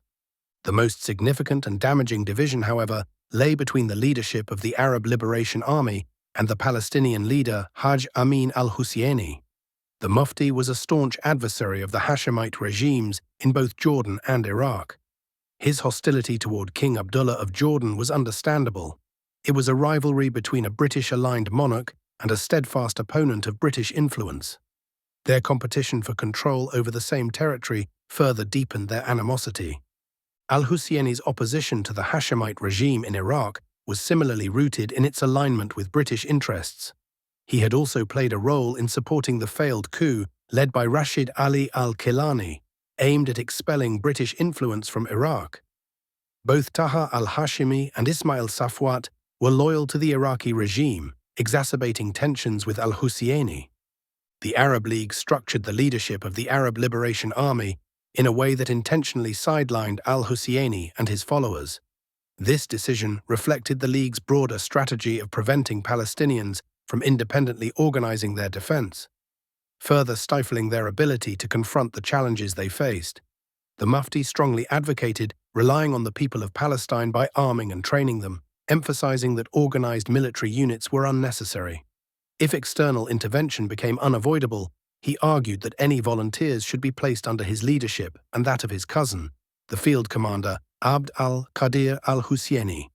He maintained that the Palestinians, deeply familiar with their land, had a more pressing need for weapons, funding, and training than for additional manpower.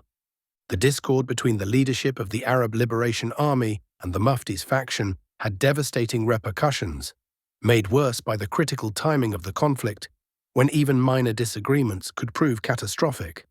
The Arab Liberation Army welcomed volunteers in large numbers, to the extent that Fawzi al-Kawukji's residence was reportedly bustling with recruits at all hours. Yet the weapons supplied by the Arab League were grossly inadequate. A few hundred rifles for tens of thousands who could have been mobilized to fight.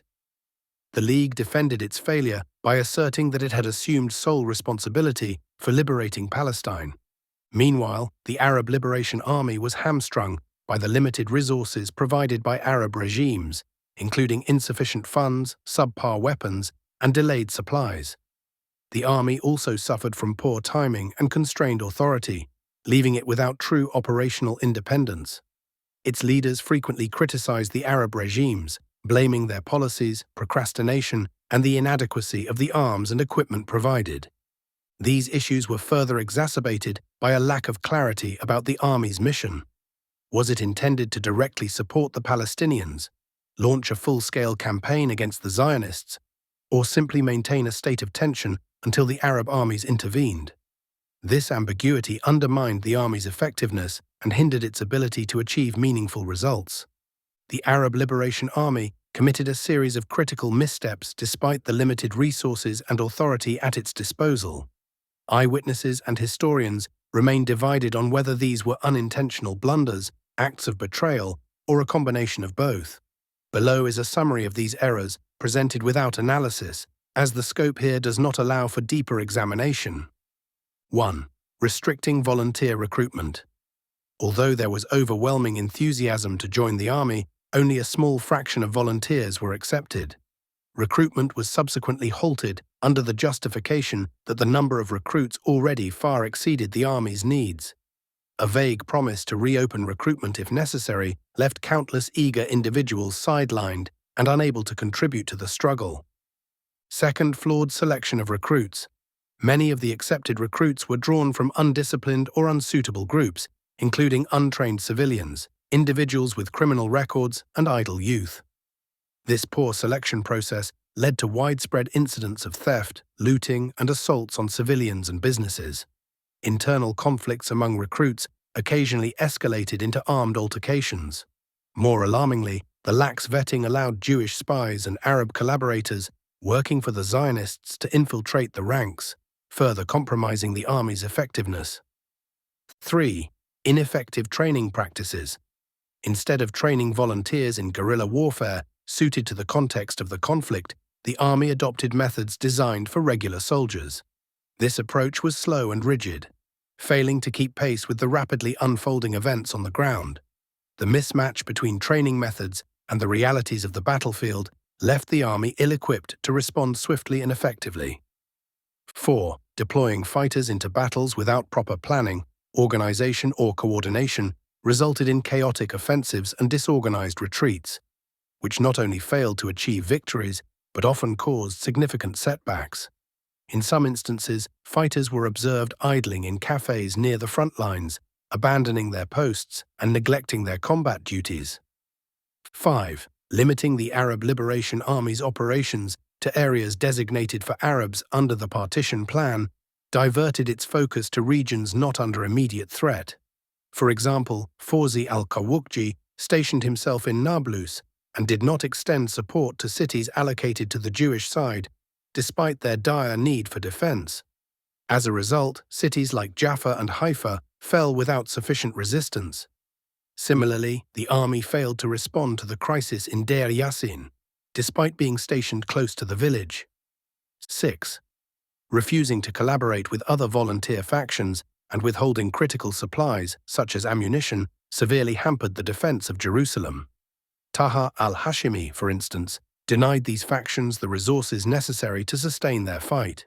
Additionally, the Arab Liberation Army declined to provide financial support for the purchase of surplus British military equipment following their withdrawal, further crippling the resistance effort. 7. Refusing to cooperate with other volunteer factions and withholding critical supplies, such as ammunition, during the defense of Jerusalem severely weakened the collective resistance. For example, Taha al-Hashimi denied these factions access to essential resources, including funds needed to purchase weapons from the surplus British military stockpiles after their withdrawal. 8. Surrendering significant cities like Jaffa, Haifa, and even Jerusalem with little resistance. Taha al-Hashimi attempted to justify this by asserting that Jerusalem was not strategically important and could be easily reclaimed later. However, this claim was far removed from reality. The fall of Jerusalem had profound strategic and political ramifications, along with an immense psychological impact on both Arabs and Jews. 9. Following the directives of Arab regimes without regard to battlefield realities further hampered the effectiveness of the Arab Liberation Army. Orders to advance or retreat often came from political capitals rather than military leaders on the ground. This bureaucratic approach, ill-suited to a volunteer army, resulted in frequent and poorly planned withdrawals, enabling the Zionists to capture territories with surprising ease. On occasion, even the Zionists were astonished by how quickly these territories fell.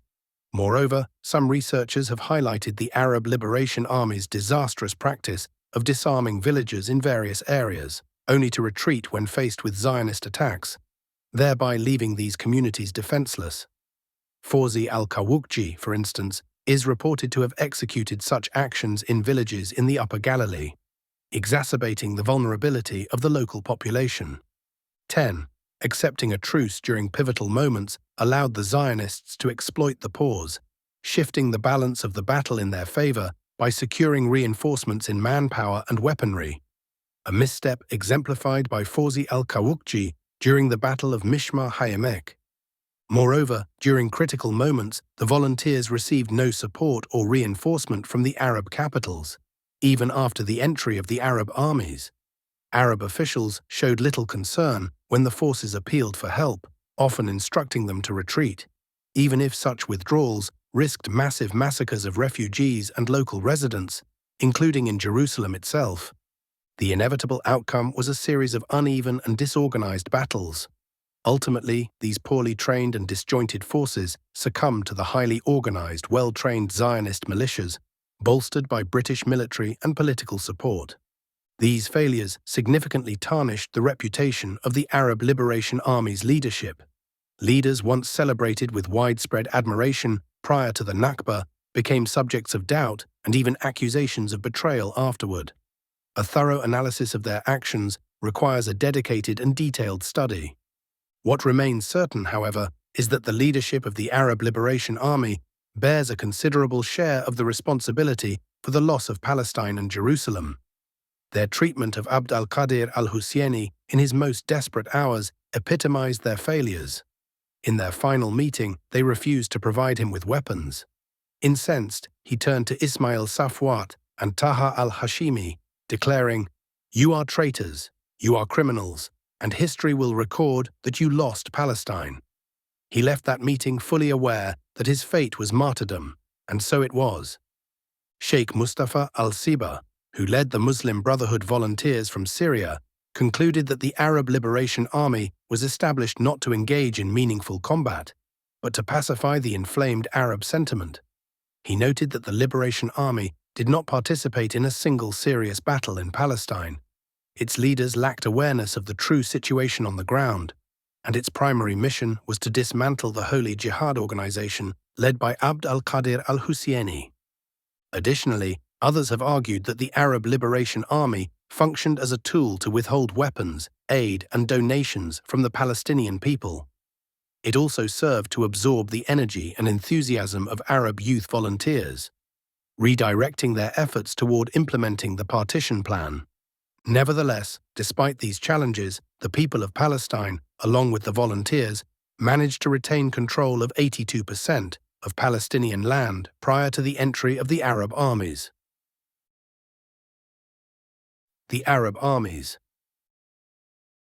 Britain prohibited the Arab armies from entering Palestine before the scheduled withdrawal of British forces on May 15, 1948.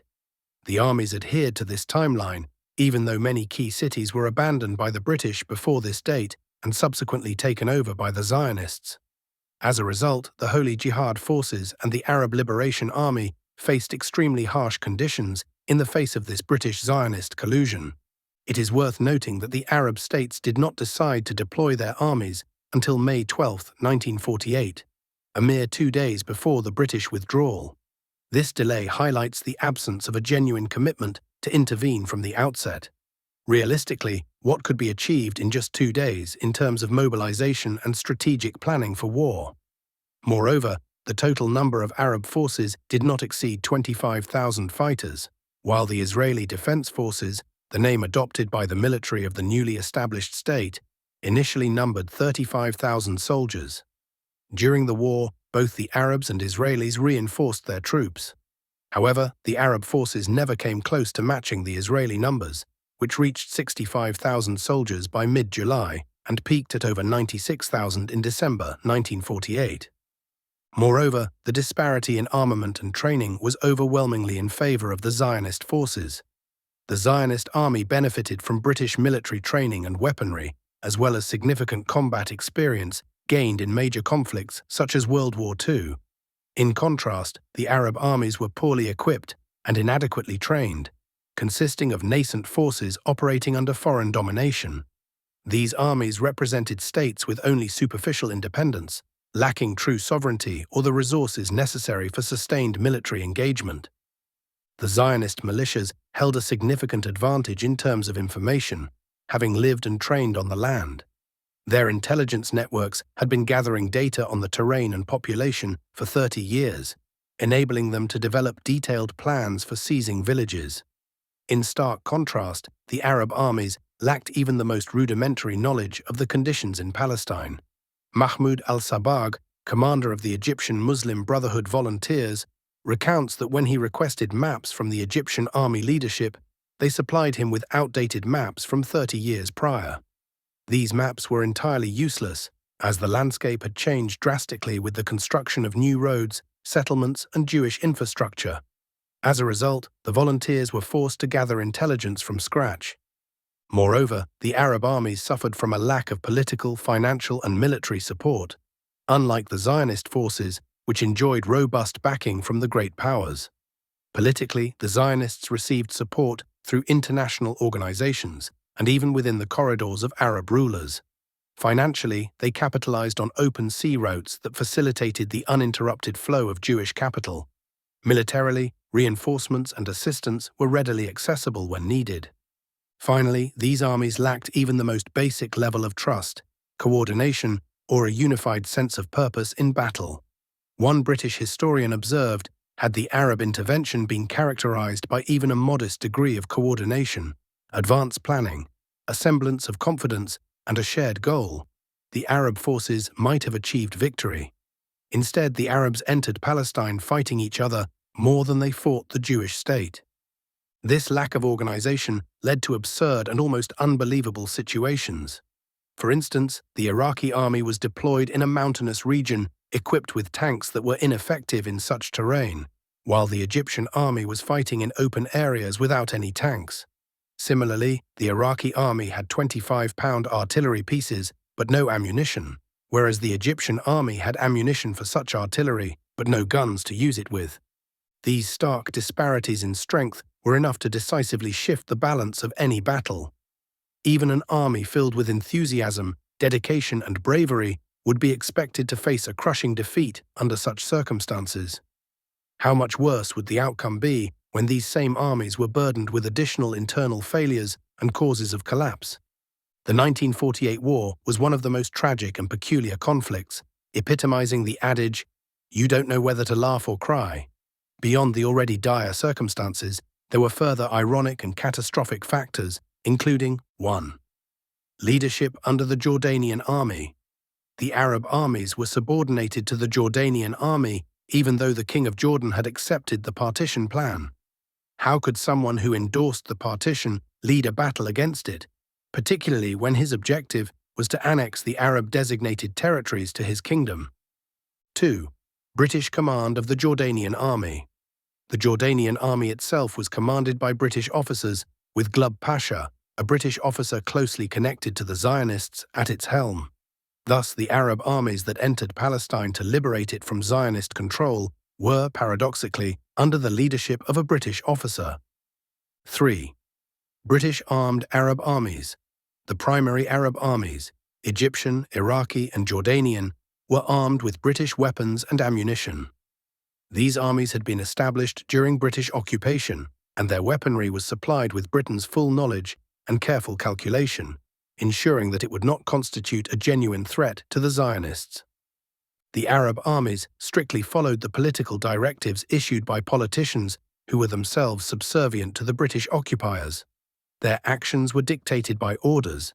They advanced when commanded and retreated when instructed, without strategic battlefield planning for either movement. At times when the situation turned in their favor, the United Nations would intervene to impose a ceasefire, which the Arab governments and armies quickly adhered to. This pause allowed the Zionists to regroup and strengthen, returning after the truce with greater numbers and better equipment. Meanwhile, the Arab armies remained immobilized and paralyzed, bound by the terms of the truce. 5. Many of these armies treated the Palestinian population as a liability rather than a supportive base. It was common for soldiers to enter villages and confiscate weapons under the pretext of assuming responsibility for the village's defense and ensuring no arms remained behind them. However, when these armies were defeated by Zionist militias, the villages were left defenseless, forcing residents to flee in fear of massacres. 6.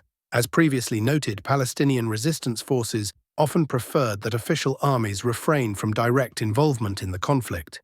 Instead, they advocated for Arab states to provide financial and military support to the local population, who were more familiar with the terrain. This approach would also prevent the Zionists from exploiting the conflict on the global stage to garner further financial and political support by portraying themselves as a small, vulnerable state under attack by larger and better equipped Arab armies, a narrative that was, to begin with, untrue. Thus, it is crucial to anticipate how a conflict might unfold between two parties operating under such conditions. King Abdullah of Jordan earned a reputation as a Zionist ally, with Ben-Gurion describing him as a wise ruler. He held numerous secret meetings with Zionist leaders, during which he assured them that he would not wage war against them. He portrayed this promise as an unbreakable pledge from a Bedouin Hashemite king, likening it to a vow given to a woman, sacred and irrevocable. Furthermore, Jordan's participation in the 1948 war was orchestrated in a covert meeting in London on February 17, 1948. This meeting brought together Jordanian Prime Minister Tawfiq Abu al-Huda, Glubb Pasha, the British commander of the Jordanian army, and British Foreign Minister Ernest Bevin. King Abdullah's ambitions extended beyond annexing the portion of Palestine designated for the Arabs. His betrayal reached such heights that he collaborated with Lebanese Christians to establish a Christian state in Lebanon, in exchange for incorporating the predominantly Muslim regions of the country into his own rule. The Arab army's strategy was initially formulated in Amman, only to be altered, revised, and ultimately reverted to its original form. These repeated changes came after the armies had already begun advancing based on the modified plans, resulting in confusion and fragmented efforts.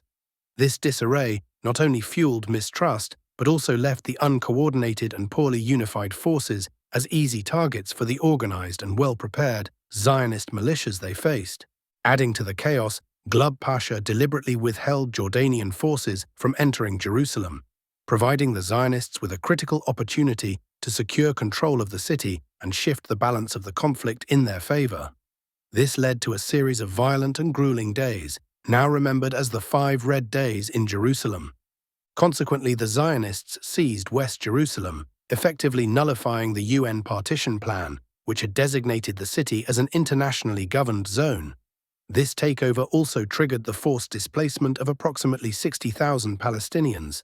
Compounding the tragedy of the conflict, the actions of the Jordanian army were neither a confrontation with the Zionists nor an attempt to liberate the occupied territories. Instead, they were focused on implementing the partition plan by capturing areas of the West Bank to annex them to the Kingdom of Jordan. In effect, the army was carrying out the plan to establish Israel as outlined by international powers and as agreed upon between King Abdullah, the Zionists, and the British.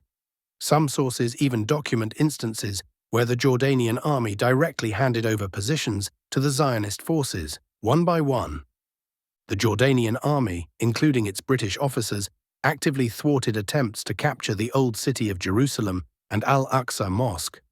British policy at the time was concerned that the loss of Al-Aqsa Mosque to the Zionists could incite widespread anger among Muslims in the Arab world and in India. The Egyptian army, which entered from the south, was ordered to advance directly toward Jerusalem. The Zionist forces, offering no resistance, allowed them to pass. However, as the Egyptian forces neared Jerusalem, they were ambushed by troops from the settlements they had left behind. One of the simplest military traps, so obvious that even a child could have avoided it. The Egyptian army was scattered, with some units surrounded and its movements paralyzed. Later, orders for withdrawal were given, and the retreat was carried out in a difficult and protracted manner, even though it would have been far simpler for the army to carve out its own escape route by engaging the Israelis with gunfire. These armies left an indelible mark on the memory of the Palestinians, with certain moments deeply ingrained, such as the recurring response from the Iraqi army whenever the Palestinians called for help. Maku awamir, we have no orders, meaning we are not authorized to assist you. While some units of these armies demonstrated courage, fought fiercely, and engaged in notable battles, these were often the ones who defied political directives or were compelled by battlefield realities to act independently of higher command. Unfortunately, whatever victories these fighters achieved were ultimately undone by the Arab regimes themselves, through orders for withdrawal, changes to the strategic plan, halting advances, adhering to ceasefire agreements, or even imprisoning the fighters, such as the Muslim Brotherhood in Egypt, or prosecuting Iraqi leaders who refused to obey the withdrawal orders. The first phase of the fighting was the most favorable for the Arabs and the most disastrous for the Israelis, despite all that has been previously noted. The Israelis were thrown into chaos, having to fight on multiple fronts at once. At this critical moment, political intervention came in the form of a United Nations resolution, calling for a ceasefire for a set period, accompanied by an arms embargo. The Arab leaders adhered to the ceasefire without hesitation. However, the Israelis exploited the truce to bolster their ranks and resupply their forces in direct violation of the UN resolution. By the time the first ceasefire ended, the Zionists had regained control of the situation. The fighting resumed, and they took the northern regions, defeating the Syrian and Lebanese armies. They also captured the cities of Lydda and Ramla from the Jordanian army and turned their focus to the Egyptian front in the south. Subsequently, the United Nations imposed another long ceasefire, lasting 3 months, from July 19th to October 14th. The Israelis used this period to further reinforce their forces and replenish their supplies. They continued to push the Syrian and Lebanese forces back to the north and the Egyptian forces south, ultimately capturing Egyptian territory near the Gulf of Aqaba, specifically the village of al-Rashrash. Following this, borders between the forces were demarcated by ceasefire agreements, effectively establishing Israel as a permanent reality on the ground. Meanwhile, the Egyptian authorities seized the weapons and equipment collected by the volunteers, effectively preventing any continued resistance after the defeat of the Arab armies. Thus, Palestine fell. The role of the collaborators in this tragedy was as significant as that of the Zionists or the occupiers themselves. As Sheikh Abdullah Azzam aptly stated, in just 5 months, the Jews gained 5 times what they had seized in the past 50 years. The ultimate toll of the Nakba was the destruction of 531 Palestinian villages and towns, resulting in Israel seizing nearly 78% of Palestinian land. This means Israel gained more territory through military conquest than the 55% allocated to it by the UN partition plan. It was as if the Arab armies were fighting not against the Israelis, but in support of their cause, unwittingly advancing the Zionist project. Furthermore, the war brought the devastating tragedy of refugees, with 58% of the Palestinian population, 805,076 people, being displaced. For many, fleeing was the only available option, as they were unarmed, exhausted people facing heavily armed and ruthless Zionist militias. At the time, the prevailing belief among the Palestinians was that the Arab states would not allow this injustice to stand. They hoped the Arab armies would intervene, expel the Zionist militias, and restore them to their homes. Their departure from their villages was not viewed as surrender or defeat, but as a decision driven by 2 factors: their own weakness and helplessness on one hand, and the hope inspired by the promises of the Arab states on the other. It is crucial to note that half of the refugees were expelled from their villages before the Arab armies even entered, meaning that the refugee crisis was not a direct result of the war, but of the Zionist invasion and its numerous massacres, with the support of British complicity. The refugees dispersed in 3 directions: the Gaza Strip, the West Bank, and destinations beyond Palestine, such as Jordan, Syria, Lebanon, and other countries. The remaining parts of Palestine, Gaza, 1.3% of Palestine's total area, and the West Bank, 21.5%, were swiftly annexed by neighboring states instead of being left to the Palestinians. Egypt annexed the Gaza Strip, while Jordan took control of the West Bank. Notably, the Jordanian regime relinquished Lydda, al-Lud, and Ramla, while the Egyptian regime surrendered parts of the Gaza Strip that had not been taken by the Israelis in combat, but were instead ceded during negotiations by the Egyptian representative. Additionally, Egypt gave up the village of al-Rashrash, providing Israel with a maritime outlet to the Red Sea. The annexation of the West Bank by Jordan was not opposed by most Palestinians. On the contrary, some viewed it as a form of protection to ensure that the remaining Palestinian territories would not be left unclaimed, as had happened after World War I when Ottoman protection dissolved. Similarly, just as Palestinian leaders and dignitaries at the First Arab Congress in Jerusalem once called for the annexation of Palestine to Syria, the annexation of the West Bank, despite being partially engineered by King Abdullah, was not fundamentally rejected by Palestinian notables and leaders. Those who were apprehensive about or opposed to the annexation were primarily concerned about King Abdullah's policies, given his reputation as a steadfast ally of the British. Their opposition was rooted not in resistance to Arab or Islamic unity, but in distrust of the king's motives. Chapter 6. Palestine between 1948 and 1967. Israel's position. Following the establishment of the Zionist state, it was immediately recognized by major international powers, including the then global superpowers in the United States and Russia, followed by European nations. From its inception, Israel wasted no time in consolidating its position. One of Ben-Gurion's earliest moves was to declare Jerusalem the capital of Israel, a decision that defied the wishes of its international allies, including those who supported the Zionists. Nevertheless, Ben-Gurion pressed forward, relocating the government headquarters and ministries to Jerusalem, disregarding the objections of his patrons.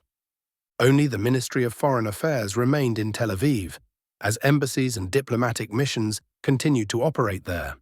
Consequently, Jerusalem became Israel's de facto capital from the very beginning, serving as the country's administrative center, while Tel Aviv retained its status as the official capital. The transition was swift.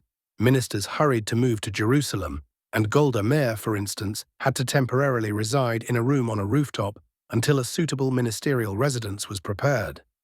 On the political stage, Israel worked relentlessly to secure its foothold and cement its existence as an undeniable reality. From that point forward, security concerns became its overarching priority, shaping its policies and actions. In the political sphere, Israel made relentless efforts to establish and solidify its presence, striving to assert itself as an undeniable reality on the world stage. From its inception, security concerns were the cornerstone of its policies. Having been founded on the displacement of a substantial portion of the land's original inhabitants, Israel spared no effort in instilling fear and intimidation among these displaced populations.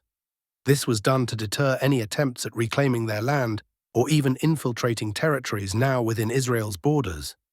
Surrounded by an Arab world that overwhelmingly rejected its existence and sought its eradication, Israel focused on demonstrating its military strength and its capacity to defend itself. Over time, the fractured state of the Arab nations emboldened Israel to go beyond consolidation, aspiring to expand its influence and even annex additional territories, including the remaining parts of Palestine in the West Bank and Gaza.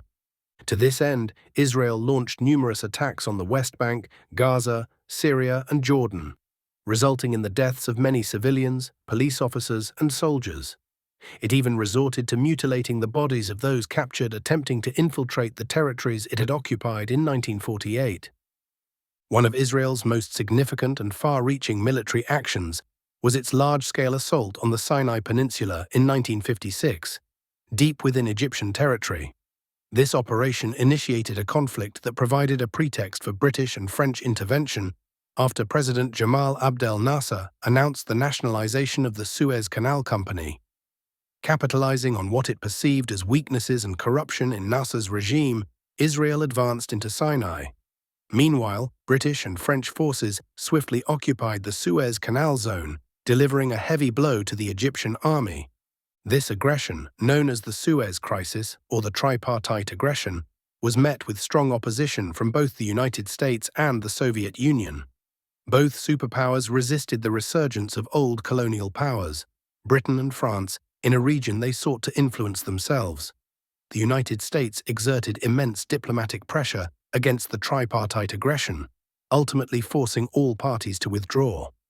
Managed to secure several significant and strategic advantages from the conflict, cementing its position in the region. Among the most significant gains are 1. Demonstrating its capability for successful surprise attacks. The assault on Egypt, the largest Arab country with the largest Arab army, marked the first test of the July Revolution's military regime.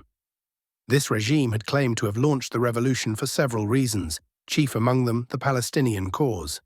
However, the war exposed its inability to deliver on such promises. 2. Securing the right to freedom of navigation in the Gulf of Aqaba. This crucial waterway connects Israel to the southern hemisphere.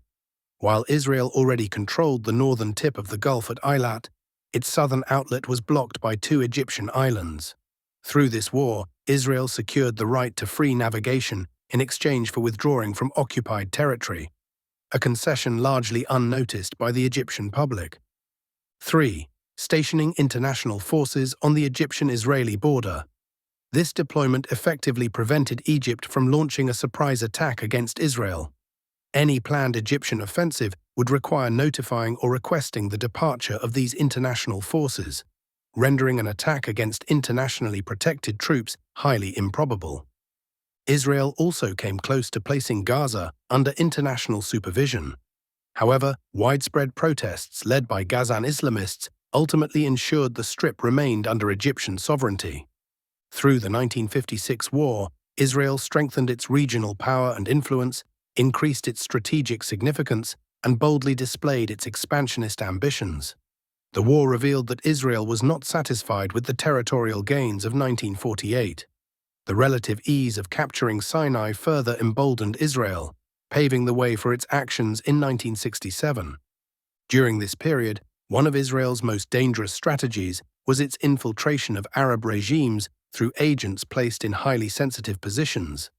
Among the most prominent were Eli Cohen, who ascended to the rank of vice president in Syria, and Ashraf Marwan, the son-in-law of Jamal Abdel Nasser and his personal information secretary.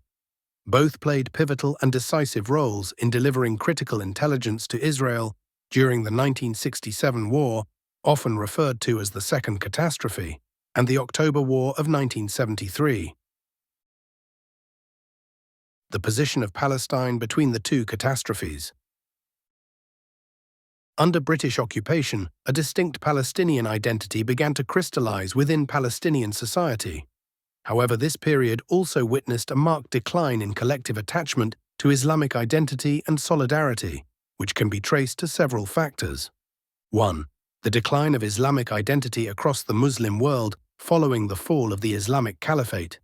This was compounded by the occupation of most Muslim-majority nations by foreign powers, or their subjection to direct foreign influence. 2. The ascendancy of secularism throughout the region, which was divided between two dominant ideologies: socialist communism, aligned with the Soviet-led Eastern Bloc, and capitalist liberalism, aligned with the US-led Western Bloc. 3. The rise of nationalism, as the broader Islamic world fragmented into newly formed nation-states. These states adopted distinct flags, constitutions, and legal frameworks, fostering unique national identities.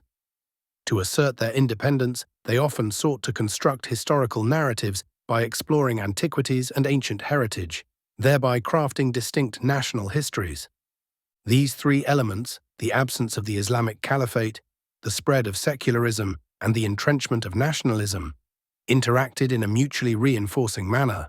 Each was supported and perpetuated by the overarching influence of foreign powers, further entrenching their collective impact.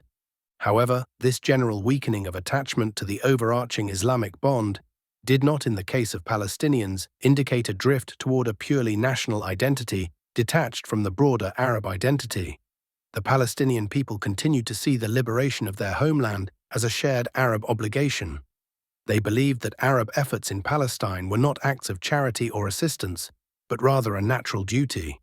Several factors contributed to the growth and reinforcement of this Arab identity, the most notable being: 1. A foundation in deep and enduring connections. The Palestinian population was interwoven with neighboring communities, with families often split across Palestine, Jordan, Egypt, Syria, and Lebanon. Landowners, for instance, frequently lived in Lebanon or Syria, while their properties were in Palestine. These realities rendered the notion of distinct national borders virtually meaningless, with no clear geographical or demographic separation between what became modern Palestine and its neighboring states. Additionally, beyond the fact that Palestine is a sacred Islamic cause that resonates throughout the Muslim world, many Arab volunteers who fought in Palestine did so out of a direct sense of duty to defend their own families, lands, and dignity. 2. The political and military engagement of Arab states, particularly those bordering Palestine. These nations intervened in the Palestinian struggle under the banner of Arab unity, presenting the liberation of Palestine and the fight against Zionism as their collective responsibility. In doing so, they often restricted Palestinian self-defense efforts, asserting that the cause was a pan-Arab one rather than an individual struggle. They claimed that the conflict required organized armies rather than independent militias, as previously discussed. This narrative was championed by Arab leaders, echoed through state media, and reinforced by intellectuals. It resonated deeply with a society already drained and weakened over decades, where the appeal of hopeful rhetoric easily took hold in the hearts of the oppressed and disenfranchised. 3. During the Nakba era, this rhetoric reached its zenith. Secular Arab nationalism attained the height of its influence with the rise of Nasserism in Egypt and the Ba'ath Party in Syria and Iraq. This Arabist narrative emphasized the unity of the Arab nation, the liberation of Palestine, and the expulsion of Zionist militias. The Palestinian cause was prominently highlighted in the first proclamation of the Egyptian military coup, the July 23, 1952. At that time, Egypt held an almost monopolistic control over media in the Arab world through its radio and press, fueling widespread enthusiasm and immense hope among Palestinians and the broader Arab public. Most significantly, this rhetoric reinforced the Palestinians' sense of belonging to a broader Arab nationalist identity. Yet beyond the lofty slogans and promises, the reality diverged sharply and often opposed this narrative. Arab regimes began to manipulate the Palestinian cause as a political lever, transforming it into a tool to bolster their own power. While the previous era was marked by British efforts to obstruct the emergence of a unified Palestinian leadership, this period saw similar tactics employed now by the Arab regimes themselves. The Arab Higher Committee, under the leadership of Hajj Amin al-Husseini, sought to establish a Palestinian government to address the political vacuum left by the British withdrawal. This effort, made in the lead-up to the Nakba, was rejected by Arab governments, with King Abdullah of Jordan being the most adamant opponent. Abdullah, intent on expanding his kingdom, harbored long-standing resentment over being granted a small, barren territory despite being Sharif Hussein's eldest son. Following the Nakba and the defeat of the Arab armies, the Arab Higher Committee proclaimed the establishment of the All-Palestine Government on September 23, 1948. While most Arab countries recognized this government, Jordan notably did not. On October 1, 1948, the committee convened a legislative council in Gaza, presided over by Hajj Amin al-Husseini, to assert the government's legitimacy. However, the Egyptian government soon intervened, forcibly relocating Hajj Amin al-Husseini, government officials, and several council members to Cairo, effectively taking control of the Gaza Strip. This rendered the government purely symbolic, a government in exile devoid of any real authority. In Cairo, al-Husseini faced strict surveillance, and the Arab Higher Committee's headquarters were heavily monitored. The role of the head of the All-Palestine government was ultimately reduced to serving as Palestine's representative in the Arab League. In this manner, the Arab states inadvertently enabled Israel's territorial expansion, allowing it to annex areas beyond those allocated in the partition plan. The Egyptian and Jordanian regimes, while holding control over Gaza and the West Bank, made concerted efforts to suppress any resistance operations or Palestinian attempts to infiltrate Israeli borders. Their security apparatuses infiltrated nascent militant groups, even in the face of continuous Israeli aggressions and violations. An Arab League report detailed the official measures to curb infiltration, including the punishment of resistance fighters through imprisonment, fines, exile, and various forms of physical abuse, such as beatings and torture. These measures were compounded by the regime's media campaigns aimed at discrediting and demonizing the resistance. From the very beginning, Arab regimes actively protected Israel and pursued its opponents. Under these circumstances, it would be naive to ask whether the Arab regimes had even considered mobilizing their armies or launching a military response to Israeli incursions and violations, let alone contemplating the liberation of Palestine. If the Arab governments surrendered Palestine to the Zionists and facilitated their control, this was not merely an oversight or an unintended mistake. Rather, the actions of these governments regarding Palestine reflect a deliberate and comprehensive betrayal. The states that were claimed to have achieved independence and freed themselves from colonial rule behaved no differently than they did under foreign occupation.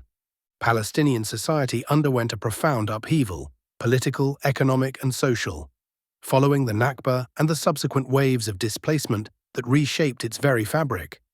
What was once a society, weakened and drained by British occupation, now faced a new reality. A community shocked, fragmented, and dispersed to the extent that its cohesiveness was under question. The disastrous displacement gave rise to new social classes and strata, particularly in refugee camps and surrounding urban areas. Many Palestinians sought refuge in neighboring countries, while others migrated to the Gulf states, which were undergoing an oil boom and embarking on significant development projects. For these Palestinians, the Gulf offered a glimmer of hope and an escape from poverty, while the region benefited from their skilled labor across various sectors. Education became a cornerstone of Palestinian resilience, emerging as the primary path to upward mobility in the absence of land, property, or trade. This emphasis led Palestinians to become one of the most educated populations in the Arab world, with many earning degrees from Arab, European, and American universities. However, this sweeping socio-economic transformation, coupled with the policies of Arab states, particularly Egypt and Jordan, severely hindered Palestinian resistance, both politically and militarily. Politically, the Arab Higher Committee faded into irrelevance, and the once prominent Hajj Amin al-Husseini saw his influence wane. He lived in virtual confinement in Cairo before relocating to Lebanon in 1958. On the military resistance front, efforts were limited to small operations carried out by individuals or small groups attempting to infiltrate borders or target soldiers. Despite their modest resources, they achieved significant results, reportedly causing around 1,200 Israeli fatalities over 7 years, 1949 to 1956. However, these operations ceased when the Nasserist regime tightened border security and prohibited attacks against Israel following the humiliating defeat in the 1956 war. Indeed, the treacherous and bloody record of what these regimes committed against Gaza's youth, whenever they attempted to organize resistance to liberate their homeland, has yet to be documented. Many of these young men languished in Nasser's prisons and detention centers until the 1956 war, when these files were handed over to the Israeli occupation forces. Amid widespread despair and a complete political vacuum, young Palestinians took the initiative in 1957 to establish a new movement, Fatah. The organization was founded in Kuwait, which at the time had become home to a growing Palestinian community. For 9 years, Fatah quietly organized and prepared, ultimately launching its first military operation in December 1964. Initially, Fatah drew its foundation from Islamic principles and relied heavily on the youth of the Muslim Brotherhood. However, over time, it evolved into a secular movement, a transformation shaped by various circumstances and factors that we will explore later, God willing. One of the limitations of this brief study is its inability to fully address the refugee issue, a profound tragedy that lies at the heart of Palestinian society's experience. Families were torn apart, scattered across different countries and even continents, shaped by the varying circumstances, levels of education, talents, and opportunities available to everyone. Refugees endured widespread humiliation, marginalization, and exclusion in every Arab country they sought refuge in, often treated worse than other foreigners, let alone as equals or citizens. No Arab state fully harnessed Palestinian talents or integrated them as equals within their societies. Instead, their treatment ranged from inadequate to outright discriminatory, impacting every facet of life, from travel, education, and healthcare, to employment, housing, childhood experiences, and even the burial of their dead. During periods of political unrest and war, refugees frequently became scapegoats, subjected to immense suffering and forced to bear the heaviest burdens. While it can't be denied that a comprehensive understanding of the Palestinian cause is incomplete without a deep exploration of the refugee crisis, this study's attempt to be succinct and focused compels us to limit ourselves to this brief acknowledgement, leaving this painful chapter largely unexplored. The position of Arab countries after the 1948 Nakba. The Nakba unleashed a violent wave of coups, assassinations, and revolutions across the region, particularly in the surrounding states.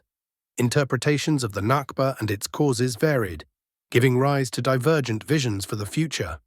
This internal upheaval, fueled by widespread Arab and Islamic outrage, overlapped with another significant development: Western influence in the form of the US and Soviet Union stepping in to replace British and French dominance in the region. The area became a theatre for competing powers, filled with actors, adventurers, interwoven organizations, and conflicting policies. Local factions secured external backers, while foreign powers found fertile ground for intervention and exploitation. The years following the Nakba were among the most turbulent, dynamic, and chaotic in the Arab world, particularly in the Levant, Egypt, and Iraq. In the end, the victorious powers of World War II, the United States and the Soviet Union, emerged as the dominant forces in the region. The Palestinian issue remains a stark reminder that the coups and transformations within the Arab world failed to bring meaningful change for the benefit of the Arab people or to free them from foreign influence. Despite the shift from monarchies to republics, the replacement of kings, and the turnover of presidents, the stance on Palestine remained unchanged. No Arab leader dared to take real action against Israel or to make a genuine effort to liberate Palestine or support its people. Given the limitations of space, this discussion will focus on the conditions in the surrounding countries, Egypt, Jordan, Syria, and Lebanon, whose influence on the Palestinian cause has been particularly significant. Egypt. Before the dust of the 1948 war had settled, the Egyptian authorities launched a sweeping crackdown on the Muslim Brotherhood, the most powerful force among the volunteers fighting for Palestine. The government issued a decision to dissolve the organization, confiscate its assets, and arrest its leaders and many members, including those actively supporting the Egyptian army on the battlefield. The regime even adopted the slogan, "The Brotherhood is more dangerous than the Zionists." Shortly after this campaign, Hassan al-Banna, the group's founder and leader, was assassinated, plunging the Brotherhood into a period of disarray following this brutal blow. A faction within the Egyptian army, led by Jamal Abdel Nasser, later built upon the prior efforts of the Brotherhood, communists, and other groups to stage a military coup and seize power. This coup was part of a US-backed strategy to replace British colonial influence in Egypt, a goal that was ultimately realized. Through this maneuver, Egypt transitioned from British to American dominance. Despite the Brotherhood's pivotal role in enabling the coup, its members had taken on critical assignments such as besieging the royal palaces in Cairo and Alexandria. The group ultimately faced a devastating betrayal. Abdel Nasser infiltrated its ranks, dismantled its leadership, and dealt it a crushing blow. He consolidated power and ushered in an era of authoritarian rule, marked by widespread oppression, corruption, and stagnation, earning his era the grim moniker, the Age of Oppression and Defeats. This period proved harsher than the British occupation it replaced. Abdel Nasser failed to secure a single military victory. He allowed Sudan to secede from Egypt, failed to sustain the brief union with Syria, suffered humiliation in Yemen, and endured two crushing defeats against Israel. By the time of his death, Egypt had lost Sudan, the Gaza Strip, and the Sinai Peninsula. In addition to these political and military failures, Egypt spiraled into decline across every sphere: politics, the economy, society, culture, and morality, leaving the nation in a state of profound crisis and stagnation. Despite the sweeping and passionate rhetoric about liberating Palestine, the promised state, and similar slogans, Abdel Nasser never seriously contemplated an attack on Israel. Reports even suggest that he considered pursuing peace with Israel but refrained, fearing assassination like King Abdullah of Jordan.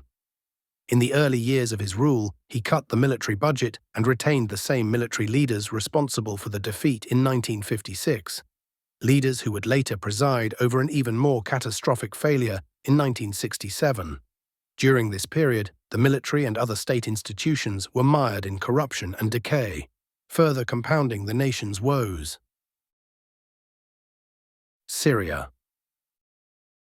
Syria ushered in an era of military coups in the Arab world, with these coups often serving as instruments for colonial powers. In just 1 year, Syria witnessed 3 consecutive military coups: Husni al-Zaim's coup, March 1949, Sami al-Hinawi's coup, August 1949, and Adib al-Shishakli's coup, December 1949. Adib al-Shishakli initially attempted to govern through a civilian front.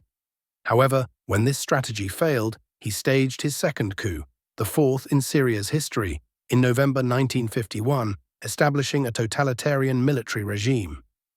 This regime lasted until another coup in February 1954, led by Faisal al-Atassi, which ousted al-Shishakli and restored power to civilians.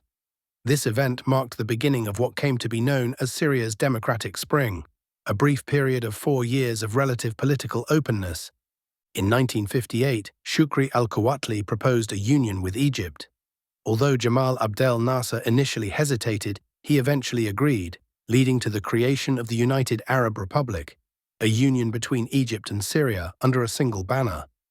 However, the union dissolved just 3 years later, following a military coup in 1961 against the Egyptian administration, which had brought corruption and authoritarianism to Syria.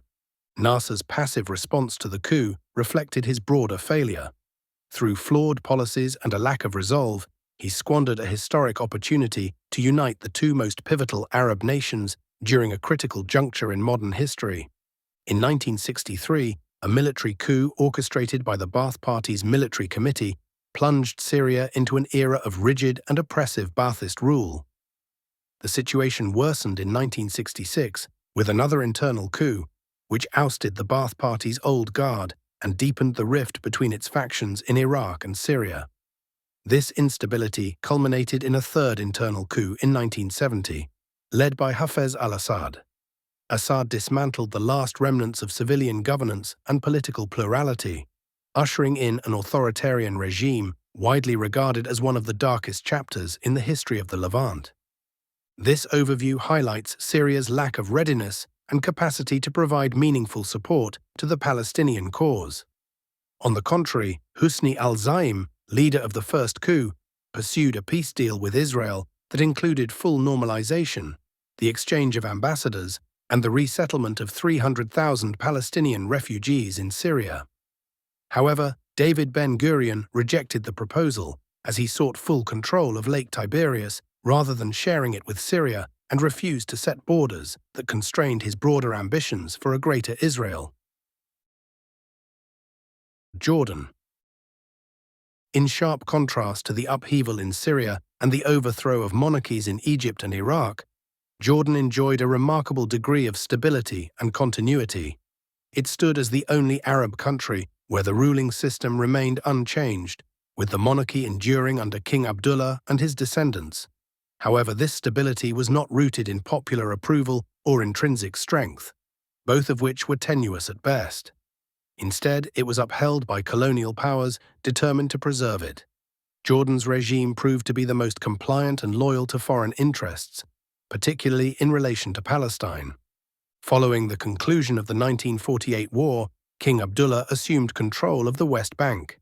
His deep alignment with the British and Zionists quickly became evident, positioning him as a central figure in the betrayal of Palestine. This treachery was further highlighted by his adversarial relationships with the regimes in Egypt, Saudi Arabia, and Syria, as well as his enmity with Hajj Amin al-Husseini, the most prominent Palestinian leader. Together, these factors intensified opposition to him. On July 20, 1951, while King Abdullah was praying at Al-Aqsa Mosque, a Jerusalemite assassinated him on the mosque's steps. His assassination marked the first instance of a ruler facing retribution for betraying Palestine.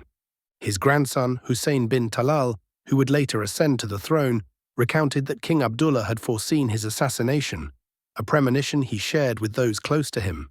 Young Hussein, present during the event, witnessed the tragedy firsthand and was struck by how quickly the king's entourage abandoned him, scattering in the moment of his death. Even the American ambassador, among others, had anticipated such an outcome. The assassination sent shockwaves through the Arab leadership, instilling fear of a similar fate among other rulers. Jamal Abdel Nasser himself admitted to fearing assassination if he sought peace with Israel. The Jordanian regime, in response, adopted a more overtly Arab nationalist posture to mask its deeply ingrained betrayals. In hindsight, this dramatic event arguably delayed open Arab normalization with Israel for nearly 3 decades and Jordanian normalization for about 4. Following Abdullah's assassination, his son Talal, at 42, ascended the throne but was deposed less than a year later, ostensibly due to claims of mental illness. He was subsequently confined to a sanatorium abroad, where he spent over 20 years until his death. The exact circumstances of his removal remain one of the enduring enigmas of modern Arab history. It is widely speculated that Talal's refusal to be as compliant with British interests as his father had been led to a conspiracy against him, orchestrated by General Glub Pasha, the British commander of the Jordanian army, and Tawfiq Abu al-Huda, King Abdullah's pro-British prime minister. Talal's deposition paved the way for his teenage son, Hussein II, to take the throne at the age of 17. Hussein ruled for nearly half a century, from 1952 to 1999, largely following his grandfather's path of aligning with Israeli interests. As Britain's global influence waned, Hussein shifted his loyalties to the United States. Various sources later revealed that he had been registered as an agent of the CIA, complete with a codename, identification number, and a regular stipend. The Jordanian regime is widely regarded as one of the most dangerous, cunning, and deceptive among Arab governments. Its origins and circumstances compelled it to adopt a strategy of calculated maneuvering across all its dealings. Several internal and external factors shaped this approach, including 1. Fragile foundations. The regime lacks deep social or historical roots in the land it governs, having been established and sustained primarily through British colonial power. 2. Dependence on external support. Jordan governs a small, resource-poor country that could not have maintained its rule without substantial support from British colonial authorities, later shifting its reliance to American and Israeli backing. 3. Arab nationalist aspirations. Although Arab nationalism was initially championed by King Hussein's great-grandfather, Sharif Hussein bin Ali, and was later adopted by his grandfather, King Abdullah bin Hussein, the torch of Arab leadership eventually passed to Egypt, Syria, and Iraq. These larger, resource-rich nations, driven by their leaders' aspirations for regional dominance and their adoption of the Palestinian cause, became adversaries to the Jordanian regime. 4th, contrasting geopolitical alignments.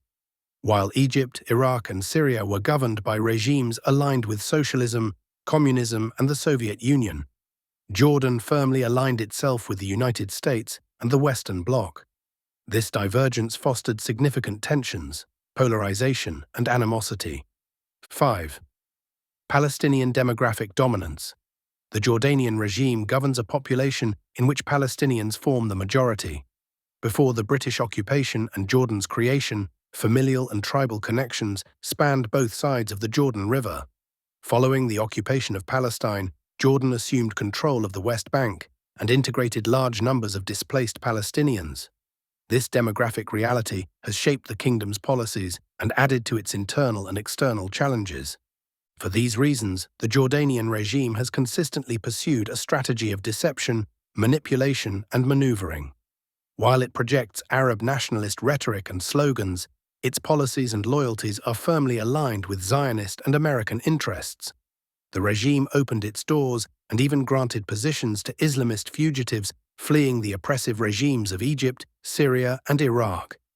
Not out of sympathy, but as a calculated move to prevent its populace from rallying behind leaders like Nasser or others.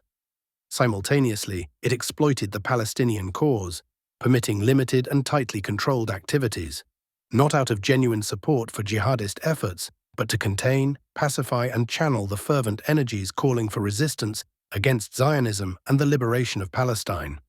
Over time, the regime consolidated its power, systematically curtailing these limited freedoms for both Islamists and Palestinians. As a result, the Jordanian security apparatus became more powerful and formidable than its military, emerging as one of the most efficient and feared intelligence agencies in the Arab world. Unlike the overtly violent methods of security forces in Iraq, Syria, Egypt, and Algeria, the Jordanian apparatus relied on professionalism, subtlety, and precision. Through this approach, Jordan has become Israel's most reliable safeguard, sharing with it the longest border, 650 kilometers, despite a majority Palestinian population yearning for resistance and the regime's allowance of limited space for Islamist and Palestinian resistance movements. Jordan represents a unique model of neutralizing liberation and Islamic movements, not through overt oppression, but through calculated soft containment.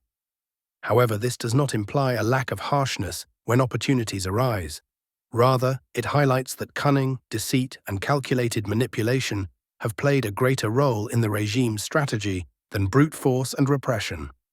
The Jordanian model became a convenient excuse for the regimes in Egypt, Syria, and Iraq, as well as some Palestinians, to justify their failures by claiming that Jordan was obstructing their efforts to liberate Palestine. While both sides truthfully recount each other's misdeeds, all are complicit, and none among them can claim to be honorable, honest, or innocent. From its inception to the moment of writing these lines, the Jordanian regime has remained consistent in its approach. This consistency was aptly summarized by Israeli Prime Minister Benjamin Netanyahu in his memoirs, where he stated, "I assured him, i.e. King Hussein, that I viewed the survival of the Hashemite Kingdom of Jordan as a vital interest, and that, if necessary, we would intervene militarily to prevent its downfall." The following key conclusions can be drawn from the conduct of Arab states concerning Palestine. 1. Lack of true unity. These regimes never genuinely pursued Arab unity. Instead, each prioritized consolidating its power and reinforcing its local national identity.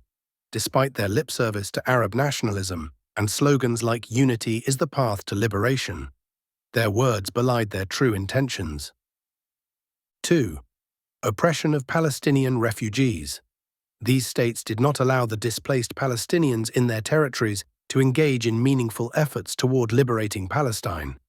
They restricted the natural movement of Palestinian leaders and youth. In fact, Palestinians often faced persecution at the hands of these governments, suffering as much as the native populations, if not more. 3. Exploitation of the Palestinian cause. Major powers like Egypt, Syria, and Iraq reduced Palestine to a political bargaining chip, using it to serve their own interests.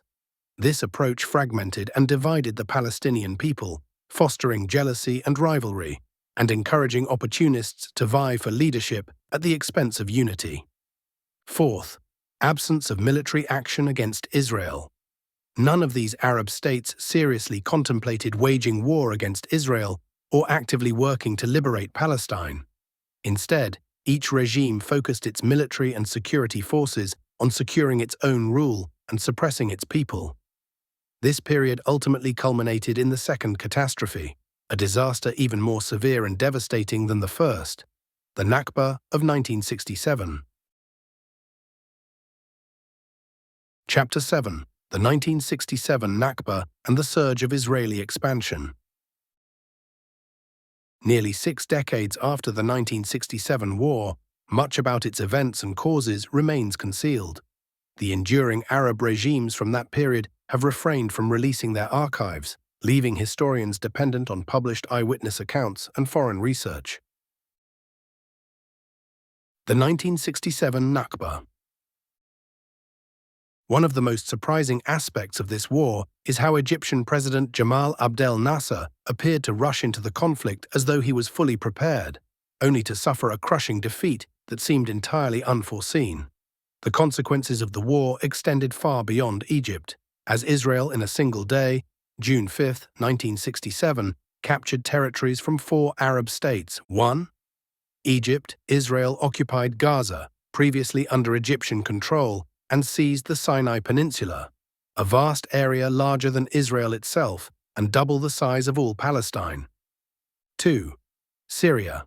Israel took the Golan Heights, a region of immense strategic importance due to its natural fortifications.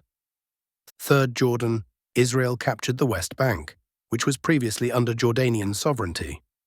4. Palestine. What remained of historic Palestine, namely Gaza and the West Bank, was lost.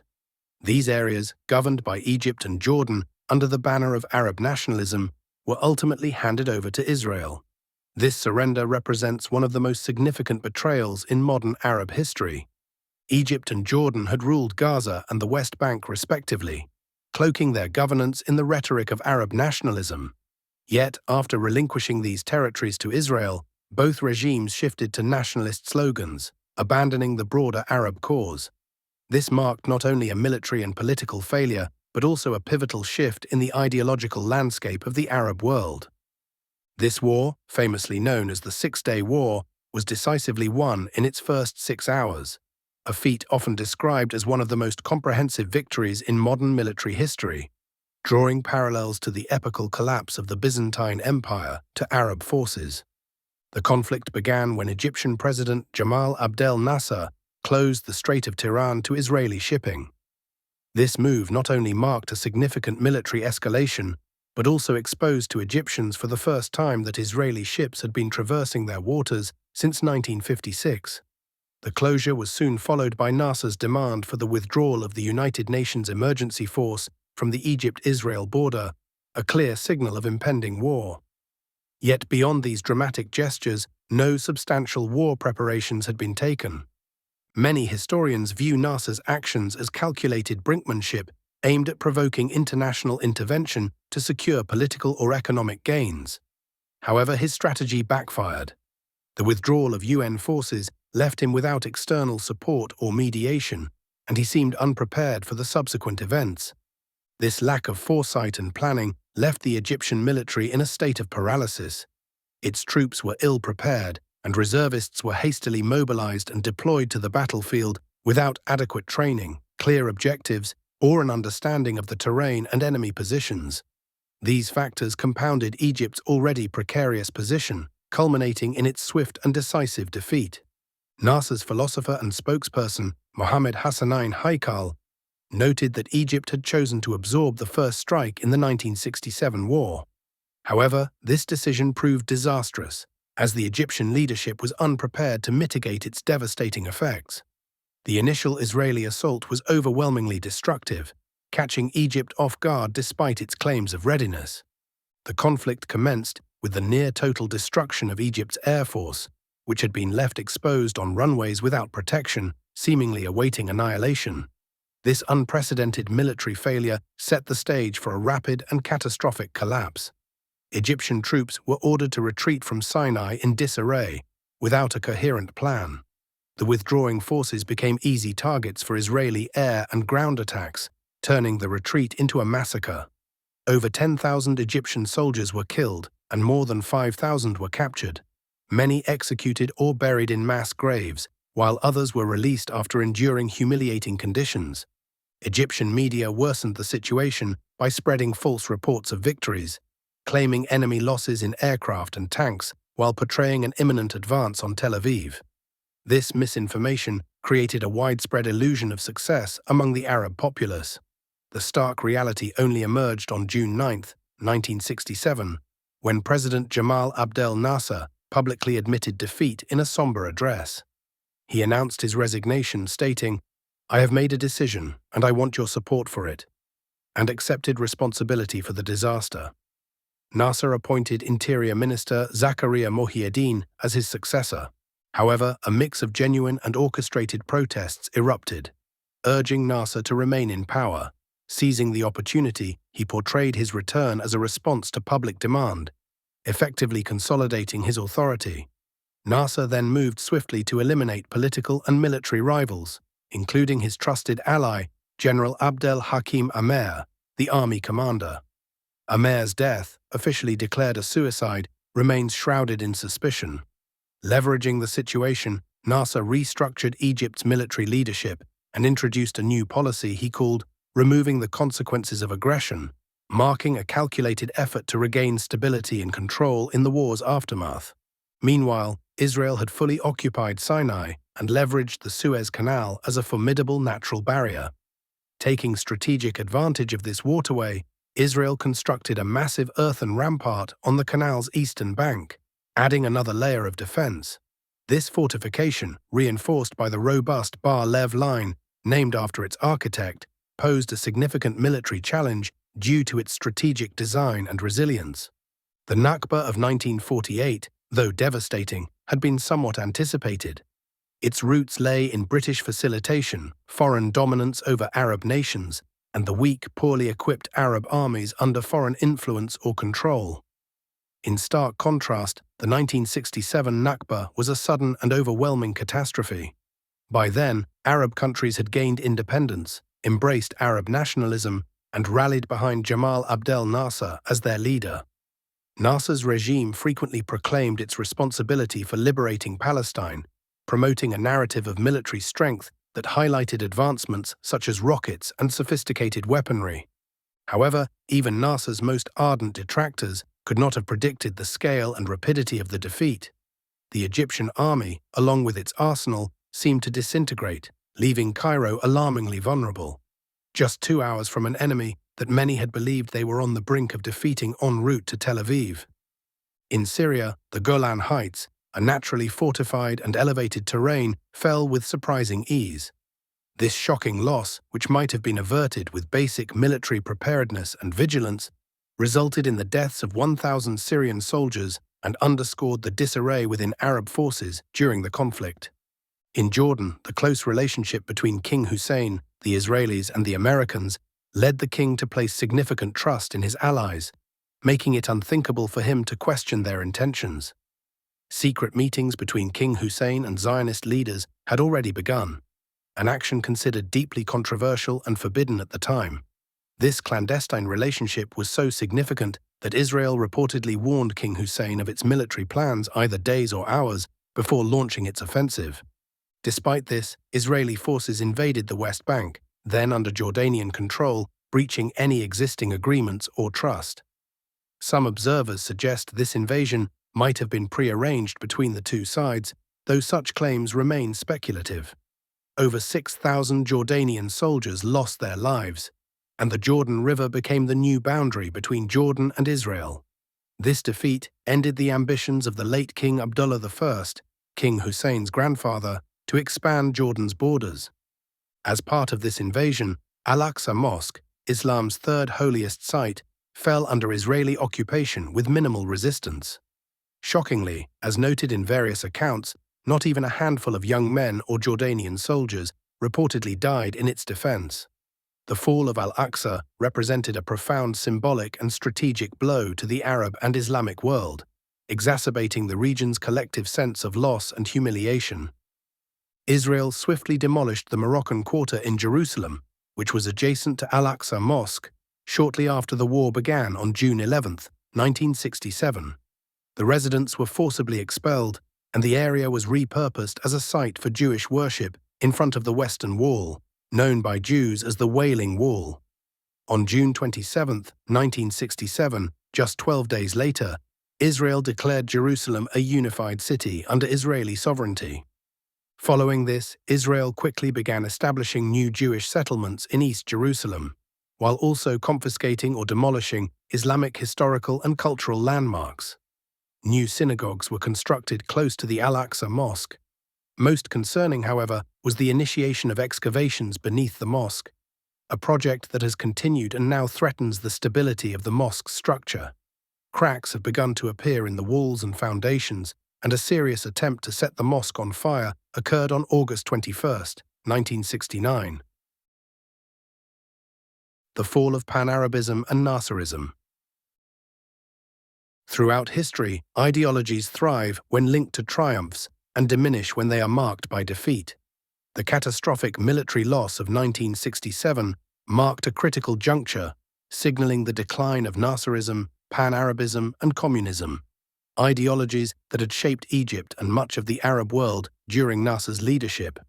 This ideological unraveling was so profound that some scholars reportedly expressed gratitude, viewing the defeat as an opportunity to reset prevailing thought patterns. During this era, overt atheism and moral degradation were rampant in state-controlled media, accompanied by a flood of unethical content in films and television. Such conditions led many to fear the erosion of Islamic identity in the region. Just weeks before the 1967 defeat, Ibrahim Ikhlas boldly declared in the Syrian army newspaper, "God, capitalism, imperialism, and all the values of the past society have become embalmed relics in the museums of history." This sentiment mirrored the zeitgeist of a society deeply enamored with Nasser's persona and vision, where even carrying an Islamic book could brand someone as an outcast. Among the most significant outcomes of the Second Nakba, particularly in relation to Palestine's history, are the following. 1. The collapse of Nasserism and secular Arab nationalism. The defeat of 1967 decisively undermined the political and ideological dominance of Jamal Abdel Nasser and the secular pan-Arab nationalist agenda. This ideology, which had once promised unity and strength, was revealed to be futile in the wake of the military failure, leading to widespread disillusionment across the Arab world. 2. The revival of Islamic thought. In the aftermath of the defeat, Islamic ideologies began to regain traction, especially in Egypt and the Levant, offering a renewed framework for identity and resistance. This resurgence represented a significant shift from the secular ideologies that had characterized the preceding decades. 3. Palestinian disillusionment and nationalism. Palestinians, having lost their homeland under the protection of ineffective Arab forces, experienced a profound sense of betrayal. This betrayal fueled a rejection of reliance on Arab regimes or secular nationalism, fostering a stronger sense of Palestinian national identity. As a result, many Palestinians turned toward nationalist factions and resistance movements that sought direct confrontation with the Israeli occupation. 4th, Egyptian and broader Arab engagement with Palestinian resistance. For the first time, the Egyptian government began to engage in limited cooperation with Palestinian resistance movements, shifting from its previous stance of rejection and suspicion. This marked the beginning of a cautious alignment that was mirrored, to varying extents, by other Arab governments. However, some regimes remained deeply skeptical or antagonistic toward Palestinian resistance groups. These developments reshaped both the regional political landscape and the Palestinian struggle, steering it in new ideological and strategic directions. Israel, the leading regional power.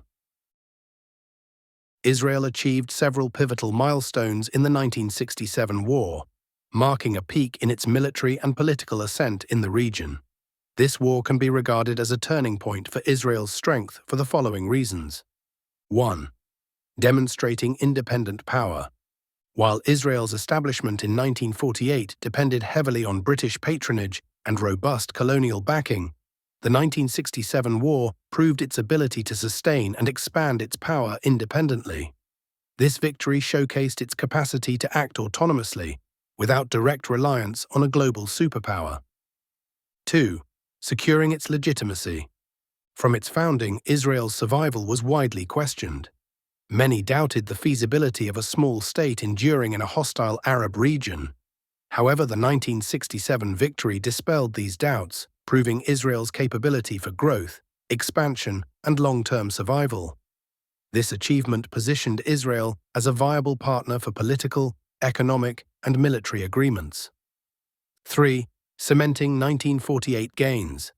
The war solidified the territorial and political gains Israel had achieved in 1948. Discussions of eliminating Israel vanished from international political discourse. Even decades later, negotiations have focused on returning to the borders of June 4, 1967, rather than questioning Israel's existence. Following the 1967 war, Israel emerged as the region's preeminent power, unmatched by its neighbors. Its ability to simultaneously defeat the surrounding nations, Egypt, Jordan, and Syria, positioned it as the only reliable ally in the region for Western powers. Before the war, major powers like the US debated whether to bet on Israel or other client states in the region, such as Egypt, Turkey, or Iran. These countries, with their larger populations, resources, and geopolitical ambitions, were seen as potential regional leaders and more natural allies for foreign interests. Despite being a foreign entity implanted in a hostile region, Israel's victory convinced global powers that it could outperform larger, resource-rich nations in the region. This altered the colonial calculus, making Israel the primary agent for safeguarding Western interests, effectively sidelining regional competitors like Egypt, Turkey, and Iran. By winning decisively in 1967, Israel not only expanded its territorial control, but also reshaped its strategic relationship with colonial powers, carving out an unchallenged position as the region's dominant force. The 1967 war displaced over 300,000 additional Palestinians. While this number is significant, it contrasts sharply with the scale of displacement during the Nakba of 1948. Several factors contributed to this difference. 1. Lessons from 1948. During the Nakba, Palestinians believed displacement was temporary, anticipating a swift return after the Arab armies succeeded. By 1967, they had learned from experience that Israeli forces aimed for long-term occupation and settlement, prompting many to stand their ground and stay in their homes despite the conflict. 2. Israeli approach in 1967. Unlike 1948, Israel did not implement a systematic policy of mass displacement. Its territorial gains in 1967 were so rapid and expansive that they exceeded its immediate capacity to forcibly relocate populations. 3. Intelligence windfall. The seizure of Egyptian and Jordanian intelligence archives provided Israel with a wealth of information on Palestinian resistance networks. This undermined the resistance by enabling the identification and neutralization of key figures. 4th, impact of psychological and ideological vulnerabilities. The 1967 defeat deeply demoralized Palestinians and other Arab populations. With Islamist movements suppressed and Islamic consciousness diminished at the time, the populace was more susceptible to recruitment or coercion by Israeli authorities. Over the years, through targeted military and security measures, as well as psychological pressure, Israel effectively weakened the resistance movements in the occupied territories, reducing them significantly by 1973. For these pivotal Israeli gains, some even proposed erecting a grand statue of Jamal Abdel Nasser in Israel, arguing that without his policies and decisions, Israel might not have achieved such monumental success. Chapter 8. The Path to Surrender and Normalization. A war of attrition erupted as intermittent skirmishes between Egyptian and Israeli forces along the Suez Canal. During this conflict, Israel carried out strikes deep into southern Egypt, while Egyptian units managed to carry out limited operations behind Israeli lines. Despite these actions, the engagements failed to alter the overall strategic balance. The conflict ended with Jamal Abdel Nasser accepting the US-brokered Rogers Plan for a ceasefire. Shortly thereafter, Nasser passed away, and his vice president, Anwar Sadat, assumed the presidency, ushering Egypt into a prolonged phase described as no war, no peace. The October War. By the third year of his presidency, Sadat had consolidated power, sidelining Nasser's loyalists, and took decisive action. The Egyptian military launched a surprise offensive on the Sinai, crossing the Suez Canal and securing a foothold 10 to 15 kilometers deep on its eastern bank. To bolster these gains, Egypt deployed air defense systems to protect its positions. Simultaneously, Syrian forces initiated an offensive on the Golan Heights, making initial advances. However, Israel swiftly regained the upper hand, repelling Syrian forces and recapturing lost positions. Israeli airstrikes penetrated deep into Syrian territory, targeting areas in Damascus. The Syrian front eventually deteriorated, leaving the region in a worse state than before, with heightened uncertainty about the potential extent of future Israeli advances. On the Egyptian front, the campaign proceeded successfully for the first 6 days, with Egyptian forces maintaining their newly liberated positions as planned. The strategy was based on the premise that Israel could not endure a protracted war due to its reliance on mass civilian mobilization, which paralyzed its economy. Additionally, the vast and desolate Sinai Peninsula lacked defensible terrain for Israeli forces, leading to the expectation that sustained pressure would eventually force an Israeli withdrawal. However, complications arose after these early gains. President Anwar Sadat, overruling his military commanders, ordered an advance deeper into Sinai. This decision proved catastrophic, as it exposed Egyptian forces to devastating Israeli airstrikes, taking them beyond the protective range of their air defense systems. The result was the loss of over half of Egypt's 400 tanks in what came to be known as the Tank Massacre. The ill-advised advance also created a critical breach in the Egyptian lines, which Israeli forces exploited. An Israeli division crossed to the western side of the Suez Canal, encircling the Egyptian Third Army. This maneuver posed a direct threat to Cairo, putting Egypt in a precarious position. What began as a triumph devolved into a strategic debacle. At this point, the United States intervened diplomatically, negotiating a ceasefire to end the hostilities. The outcome on the Egyptian front was, at best, a stalemate, but many viewed it as a setback for Egypt. Israel successfully rebounded from the initial surprise attack and regained the upper hand.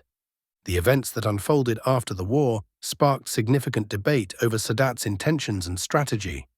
Was his objective to wage a genuine war to reclaim Egyptian land, only to be overpowered by Israel's military capabilities and the unrelenting support of the United States, leading him to pivot toward peace? Or was the war intended from the outset as a limited operation, designed to break the political stalemate, establish his legitimacy, and ultimately pursue peace negotiations from a position of strength? Evidence continues to build suggesting that Sadat's primary aim in the October War was to set the stage for peace with Israel. Key points supporting this interpretation include: 1. Statements from October War commanders. Multiple commanders recall Sadat stating before the war, "I only need you to liberate 10 centimeters east of the canal, leave the rest to me." This strongly indicates a premeditated plan to use the war as a stepping stone toward diplomatic negotiations. Non-military figures who met Sadat prior to the war have also confirmed similar sentiments. 2. Premature peace proposals. While public expectations lean toward continued military advances, ranging from the liberation of the Sinai to, optimistically, Jerusalem, Sadat surprised observers by proposing peace and expressing readiness to visit Israel before the battlefield dynamics shifted. This raised suspicions about his broader objectives. 3. Uncompromising pursuit of peace.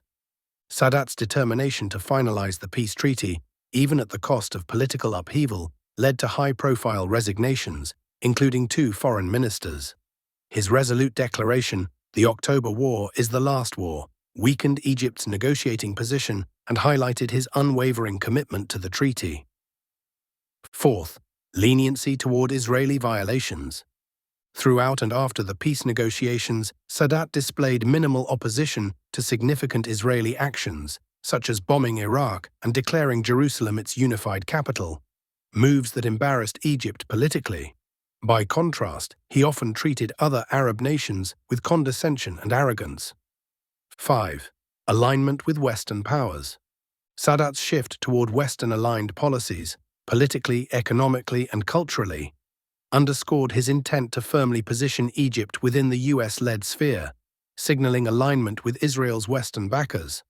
These factors have led many to conclude that the October War served as a calculated maneuver to bring Israel into the Arab world on seemingly honorable terms. Some far-sighted observers recognized early on that the war's initial military successes would ultimately be eclipsed by political concessions, turning a partial victory into a comprehensive defeat. While Israel officially withdrew from Sinai, it effectively entered Cairo through the Gate of Peace. During the October War, the Egyptian public largely viewed the conflict as a part of the broader struggle to liberate Palestine, often perceiving the occupation of Palestine as more pressing than that of the Sinai. The contributions of Palestinian resistance fighters during the war are frequently understated. Though their guerrilla operations lacked the prominence of conventional military actions, they played a notable role. Both Anwar Sadat and Hafez al-Assad utilized the efforts of Palestinian fighters affiliated with the Palestinian Liberation Army, PLA. Through coordination with the PLO leadership, these fighters carried out nearly 100 operations, targeting Israeli positions in the Golan Heights and the Upper Galilee. Attempts to involve Jordan in a coordinated effort were unsuccessful. King Hussein steadfastly maintained a policy of keeping his borders quiet, an unsurprising stance from a person like him. The sudden shift towards peace. When examining the roots of peace initiatives with Israel, Sadat's efforts do not seem entirely unexpected. Earlier attempts, such as Husni al-Zaim's in Syria, aimed to negotiate peace and establish borders between Syria and Israel. However, David Ben-Gurion dismissed the proposal due to ambitions to secure control over all of Lake Tiberias's waters. Before that, Egypt under King Farouk also explored peace overtures. At the time, advocating for peace with Israel was tantamount to treason, yet such sentiments began permeating the atmosphere. Early warnings of this shift appeared as far back as 1953, when figures like Sayyid Qutb gave stark speeches in East Jerusalem. Qutb remarked, "We do not need Arab armies to liberate Palestine," while Mahmoud al-Sawaf famously declared, "The hand that extends for peace with Israel shall be cut off." In this context, Sadat was not the first Arab leader to openly pursue peace with Israel. However, he became the first to succeed in formalizing such efforts. It is also important to recognize that clandestine ties between Israel and certain Arab leaders predated Sadat's initiative.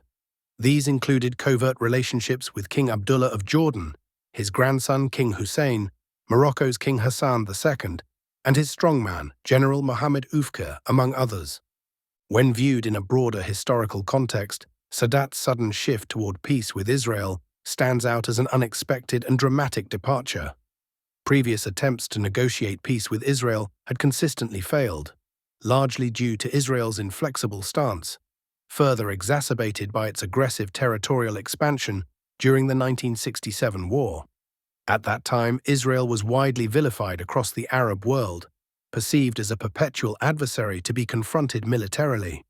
The modest gains of the October War reinforced the belief that reclaiming rights required the application of force.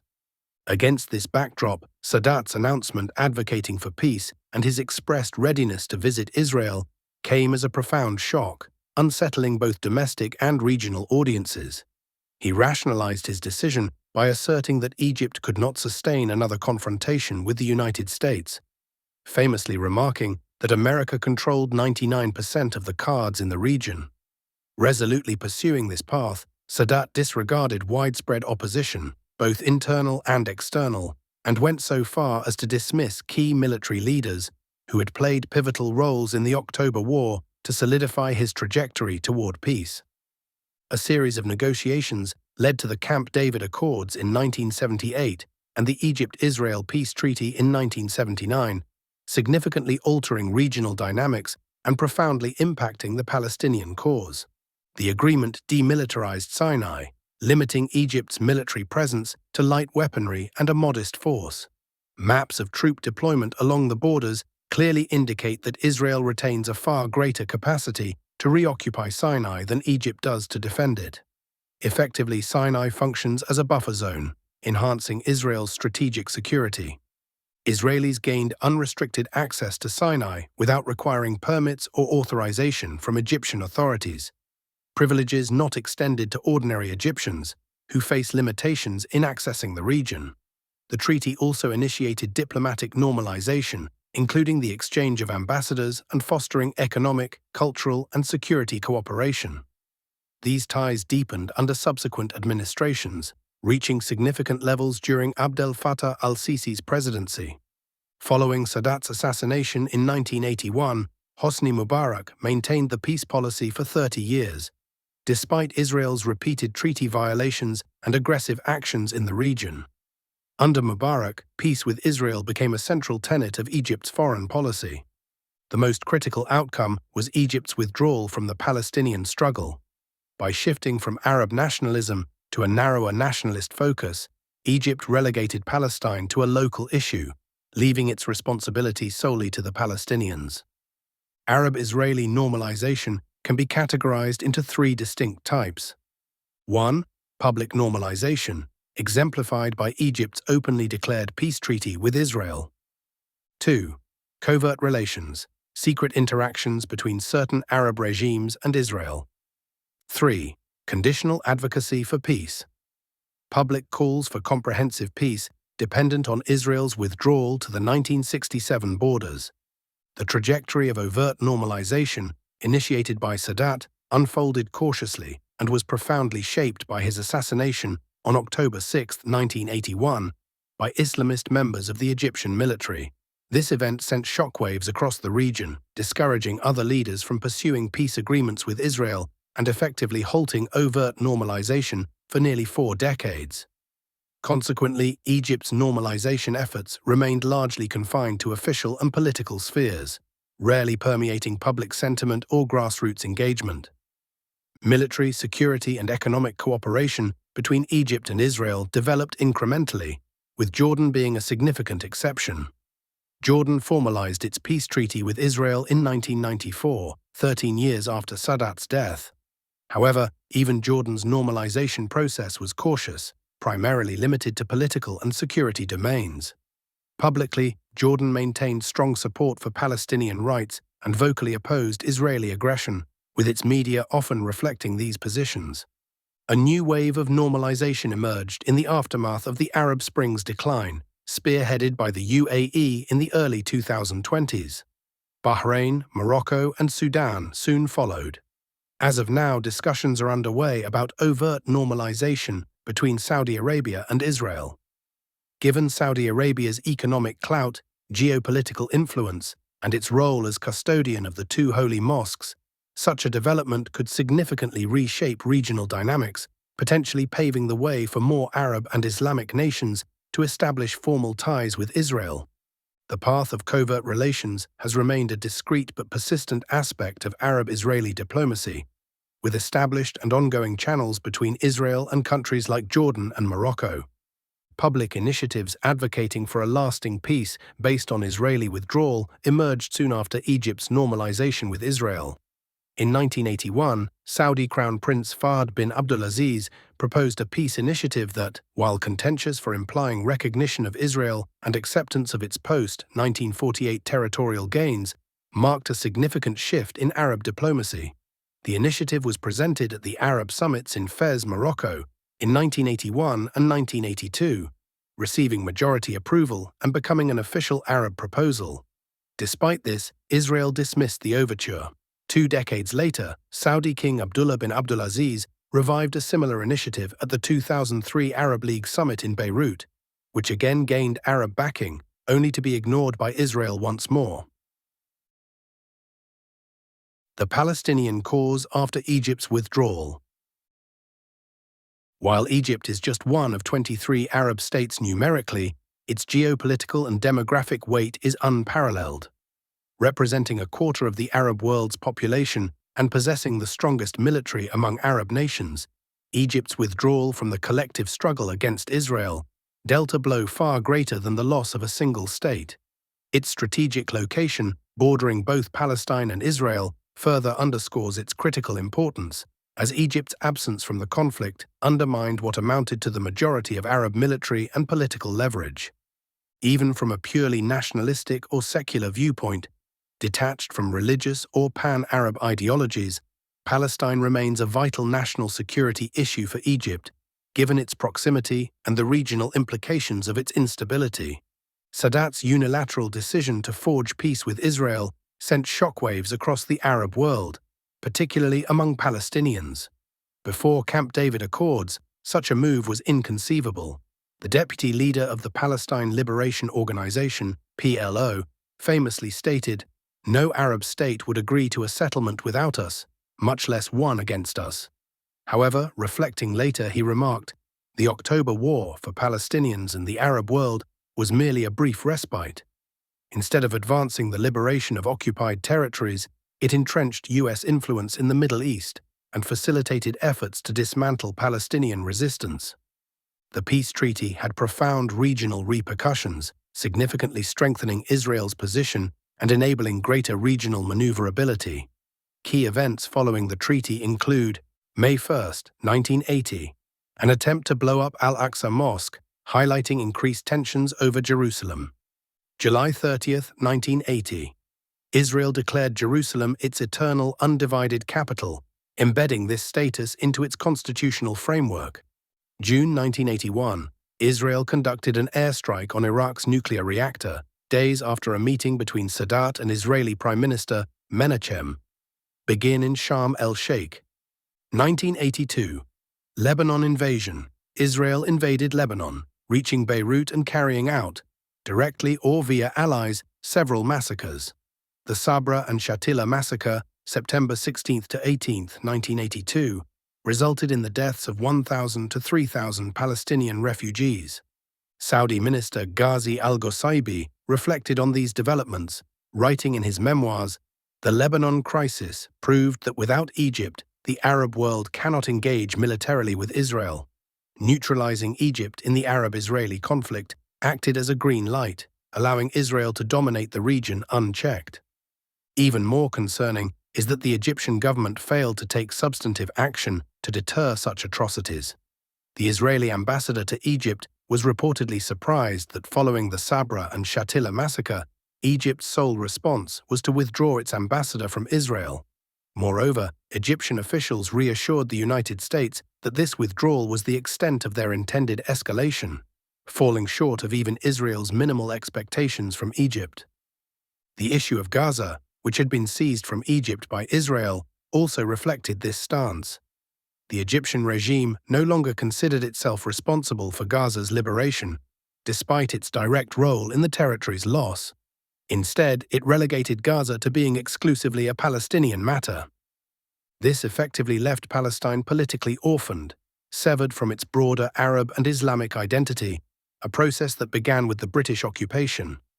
Mustafa Kemal's abolition of the Caliphate further dismantled the Islamic framework of responsibility for Palestine, scattering the duty for its liberation among fragmented Arab states, none of which fully assumed the role. Arab nationalist regimes later replaced action with rhetoric, offering empty slogans before ultimately surrendering the remainder of Palestine to Zionist control. Subsequently, the era of peace accords and normalization treaties further entrenched this abandonment, leaving Palestine under occupation with no concrete effort for liberation. For those examining historical records only at the surface level, these events present a tragic trajectory. Yet a deeper dive into eyewitness accounts and declassified documents reveals a more damning reality.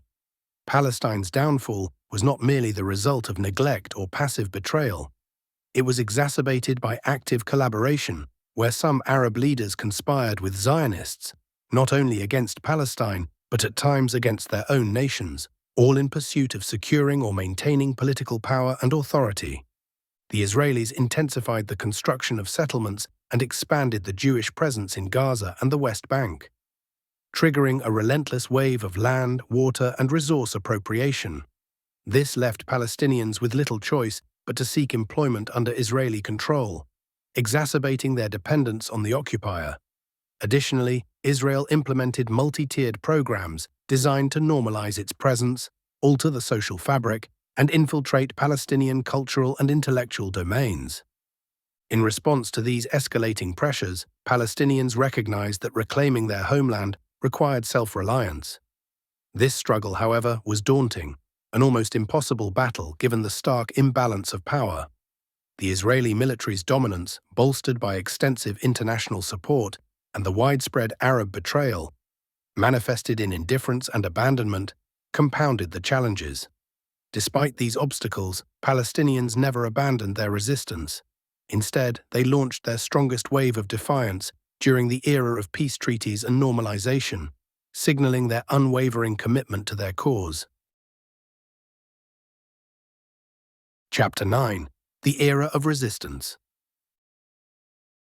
Throughout history, dominant conquerors have often obliterated or absorbed the cultures of the peoples they subdued. Examples include the eradication or assimilation of indigenous populations in Australia and the Americas, and the forced conversion or extermination of Muslims in Andalusia and parts of Eastern Europe. When oppressors possess overwhelming power and pursue a policy of extermination and colonization, not merely exploitation or subjugation, they often succeed in crushing resistance and reshaping the destiny of the conquered. Palestine could have suffered a similar fate if not for the presence of Jerusalem and the Al-Aqsa Mosque, sacred landmarks central to the Islamic faith, referenced in the Quran and deeply cherished by Muslims worldwide. These holy sites have provided Palestinian resistance with a profound spiritual anchor, serving as an unyielding source of resolve. This connection to faith fortified the resistance during circumstances that might have otherwise led to complete subjugation or cultural erasure. Initially, Palestinian resistance encompassed both Islamic and non-Islamic factions, with the latter dominating for a period. Yet the spiritual and religious depth of Jerusalem cause gradually steered the leadership of the resistance toward Islamic movements. Over time, non-Islamic factions weakened, declined, or in some cases collaborated with the occupation.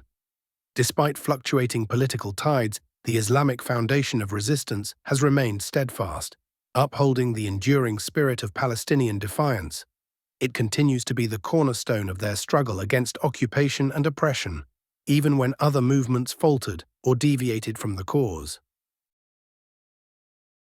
Non-Islamic resistance movements. Palestinian resistance after the Nakba persisted sporadically, sustained by volunteer efforts until it largely ceased following the 1956 war. Notable contributors included members of the Muslim Brotherhood, such as Kamal al-Sharif, alongside volunteers from Gaza and the Sinai. The establishment of Fatah in Kuwait in 1957, spearheaded by Yasser Arafat, marked a significant turning point. Although the movement began with an Islamic orientation, drawing heavily on the Muslim Brotherhood's youth, it gradually expanded to include diverse ideological factions, ultimately adopting a secular stance. Fatah launched its first military operations at the end of 1964, signifying its active engagement in the resistance. To understand the rise of an independent Palestinian resistance movement, separate from Arab regimes, it is crucial to examine the factors that motivated its formation. 1. Disillusionment with Arab regimes.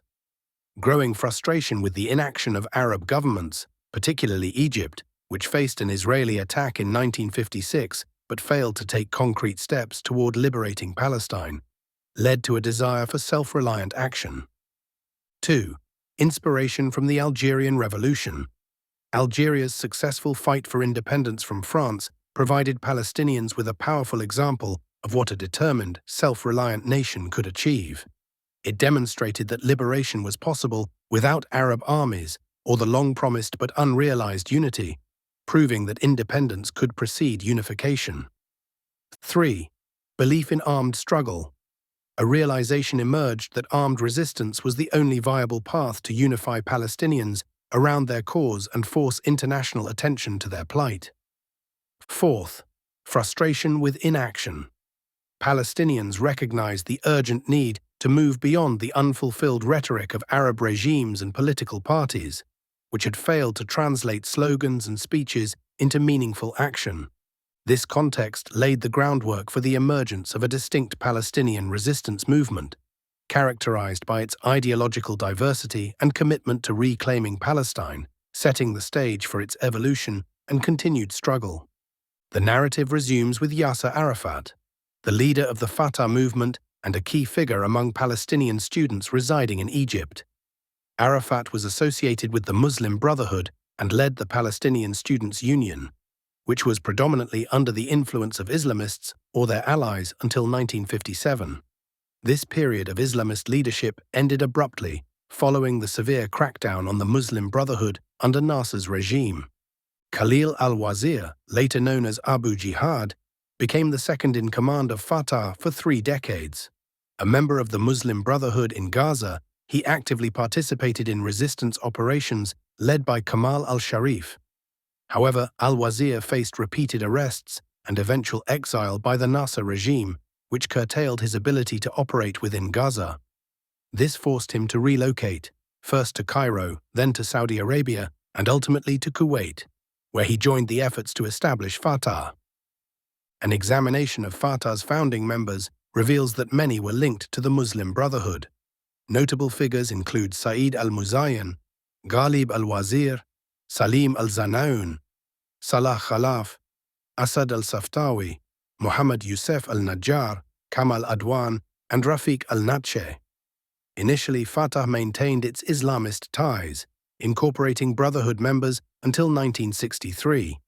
It then broadened its scope, welcoming individuals from diverse ideological and political backgrounds, reflecting its transition into a secular nationalist movement. If Yasser Arafat was close to the Muslim Brotherhood, the second in command of Fatah was from their ranks, and many of its founders and members were Islamists. Why didn't Fatah evolve into an Islamist movement aligned with the Brotherhood? Moreover, how did it become a secular nationalist organization, and why were Islamists absent from the resistance's forefront until their re-emergence during the First Intifada in the late 1980s? The answer lies in the devastating blows dealt to Islamist movements, particularly in their 2 major strongholds, Egypt and the Levant. In Egypt, the Muslim Brotherhood suffered a crippling crackdown under Jamal Abdel Nasser in 1954, followed by another, harsher campaign in 1965 to 66, culminating in the execution of the prominent leader Sayyid Qutb in 1966. Similarly, in Syria, the Brotherhood faced relentless persecution, with laws enacted that made membership punishable by death. Waves of suppression in Syria continued for nearly 2 decades, peaking in the mid-1980s. Additionally, after Israel occupied the West Bank and Gaza, many key Islamist figures were exiled to prevent them from becoming resistance leaders. On the other hand, Jordan adopted a different approach of containment rather than repression. This stemmed from the fragile internal stability of the Jordanian regime and its fear of being overshadowed by the rising tide of pan-Arab nationalism in Egypt, Iraq, and Syria. Jordan thus became a refuge for Islamists fleeing persecution. However, their precarious situation left them with little opportunity to rebel or organize a formal resistance movement. Internal fragmentation and the scattering of their leadership further hindered their ability to engage in structured resistance during this turbulent period. Amid the prevailing weakness caused by overwhelming challenges, Islamist movements sought a path that aligned with the nature of their predicament and their disheartened state. They adopted the belief that liberating Palestine could not be achieved solely through the efforts of its people, as they were considered too weak to confront the Zionists and their allies. Instead, they posited that liberation would come through the establishment of an Islamic state capable of shouldering this monumental task. This belief effectively redirected efforts away from active resistance against Zionists toward a focus on educational, scholarly, and media-oriented activities aimed at building the foundation for an Islamic state. As a result, the Islamist movement withdrew from the ongoing resistance. It also adopted firm stances against members who chose to engage in active resistance, expelling them and distancing themselves from other groups committed to the fight. The scale of the defeat weighed heavily on Islamists, fostering a tendency to retreat and focus on survival rather than direct engagement. This approach faced internal resistance. Many members of Islamist movements defected to join leftist, nationalist, and other factions. Some factions within the movement attempted to correct its course, stage revolts, or form splinter groups, but these efforts failed in the end. These failures, however, paved the way for the emergence of the Islamic resistance movement, or Hamas, in the early 1980s. It is worth emphasizing that the idea adopted by Islamists, the notion of establishing a state to lead the liberation of Palestine, was not unique to them. Many political movements that formed in the aftermath of the Nakba, particularly Arab nationalist parties, embraced a similar premise. These groups argued that the liberation of Palestine was beyond the capacity of Palestinians alone, framing it instead as a pan-Arab cause. Their vision prioritized unifying the Arab world as a precursor to engaging in the struggle for Palestine's liberation, a perspective that resonated with many Palestinians at the time. Despite this shared premise, Islamists and nationalists diverged in their trajectories. Islamists faced an era of harsh repression, particularly in Egypt and Syria, where their movements were systematically dismantled. Meanwhile, Arab nationalists thrived during the peak of Arab nationalism, enjoying significant influence in these same countries. While the Islamists' retreat can be attributed to their weakened state and relentless persecution, the nationalists bear greater scrutiny for their failure to achieve substantive progress, often limiting their contributions to rhetorical support. Ultimately, the responsibility for initiating the liberation struggle fell neither to the Islamists nor to the nationalists, but to the patriots, who maintained that Palestinians themselves were capable of, or at the very least could take the lead in starting, the battle for liberation.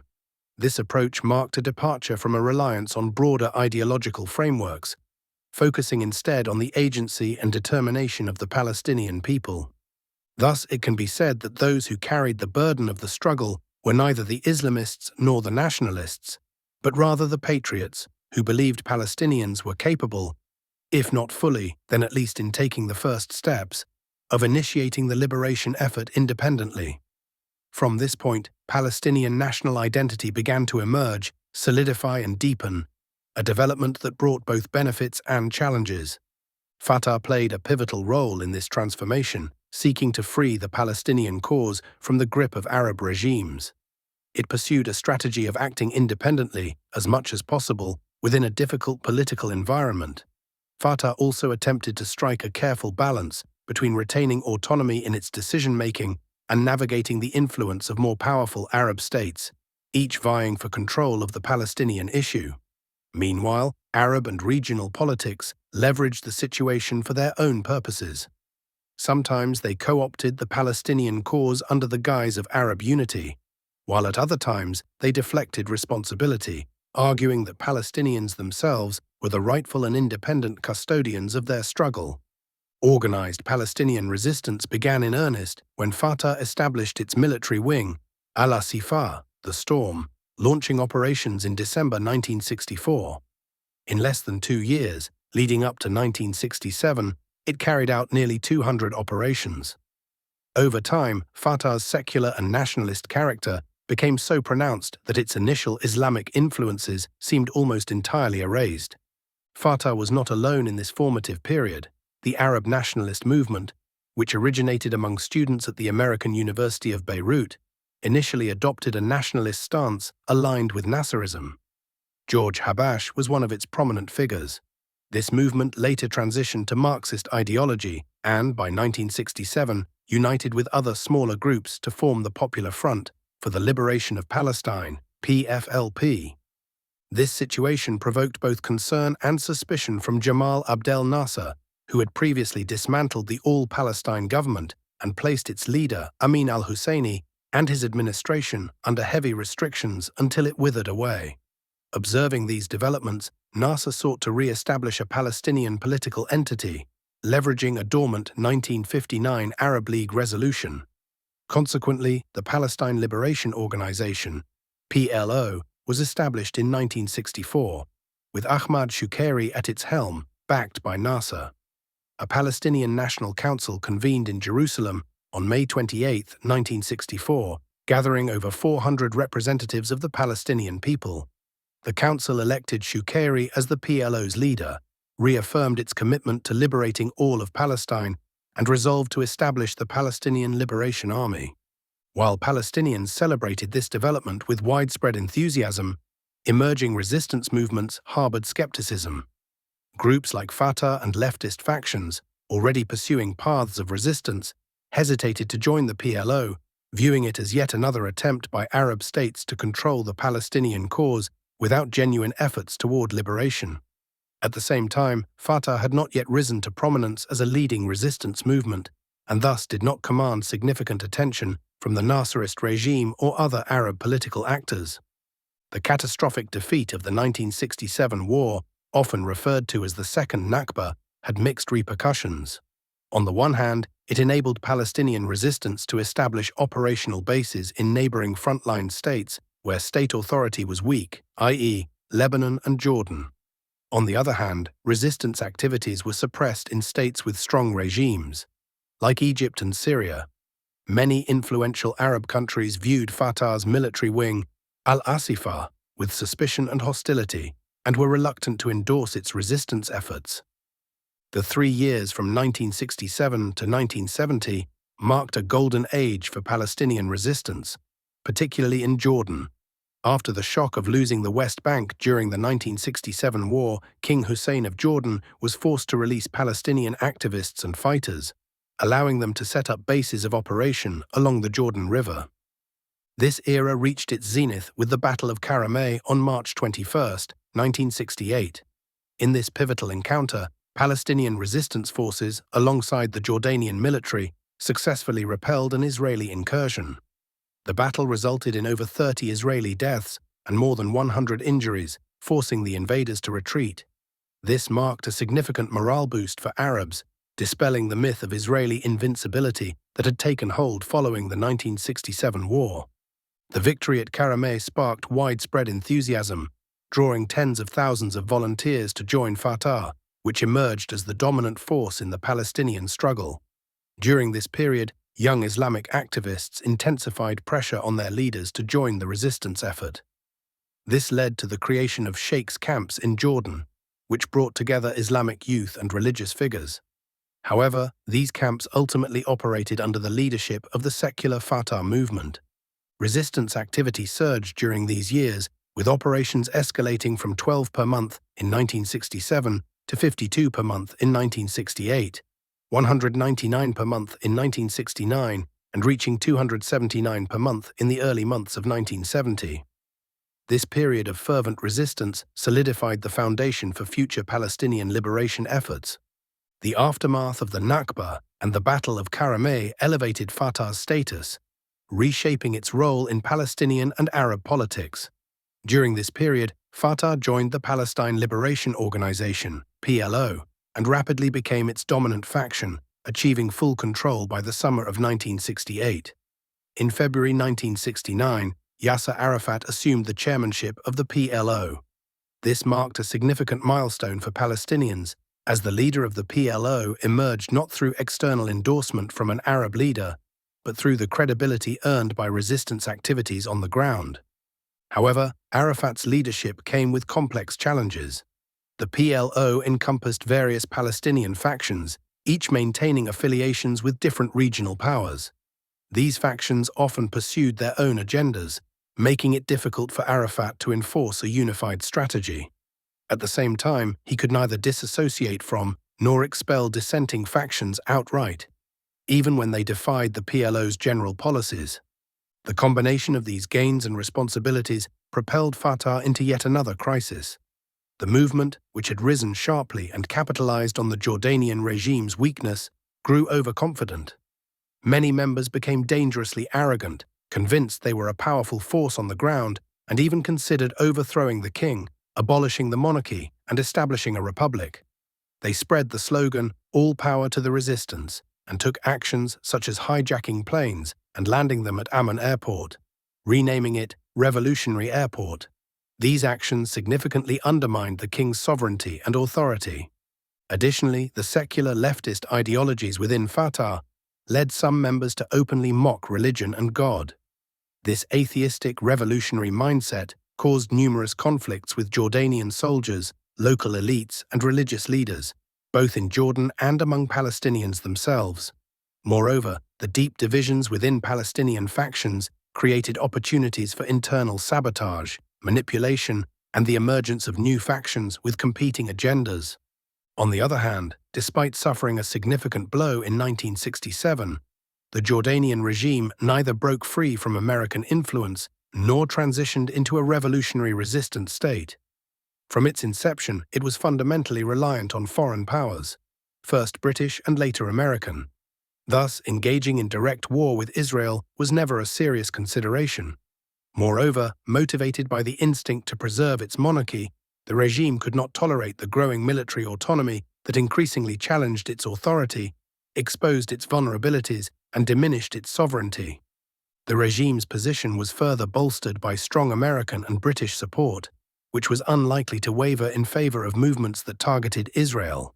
As a creation of British intelligence and a continuation of King Abdullah III's legacy, the Jordanian system relied on evasive maneuvers, manipulative strategies, and the heavy use of intelligence tactics. This approach included recruiting informants or enabling impulsive, opportunistic individuals to escalate provocations, fostering distrust and destabilize relationships, creating the conditions necessary for decisive crackdowns. An external factor further amplifies these internal tensions. Egyptian President Jamal Abdel Nasser's acceptance of U.S. Secretary of State William Rogers's ceasefire initiative, which paused the Egyptian-Israeli war of attrition, introduced a new dynamic. This agreement, rejected by Fatah and other Palestinian factions, aligned Nasser's and King Hussein's objectives in curbing the disruptive Palestinian resistance. Their reconciliation, following a period of strained relations, was symbolized by the king's ceremonial reception in Alexandria. It strongly suggested that their discussions likely included coordinated plans to address the challenges posed by Palestinian factions.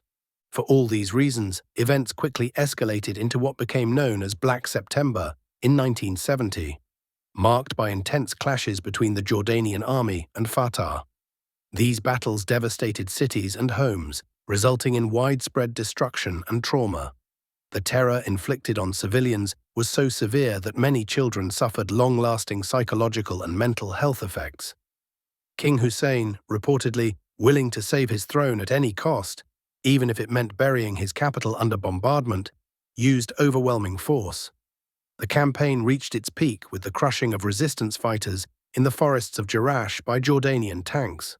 After many bitter confrontations, the conflict concluded with the expulsion of Fatah and its fighters from Jordan, or more precisely, what remained of them after hundreds were killed and thousands imprisoned. Thus ended what was described as the era of the Palestinian movement's pride. This defeat cost the Palestinian resistance its most critical base of operations.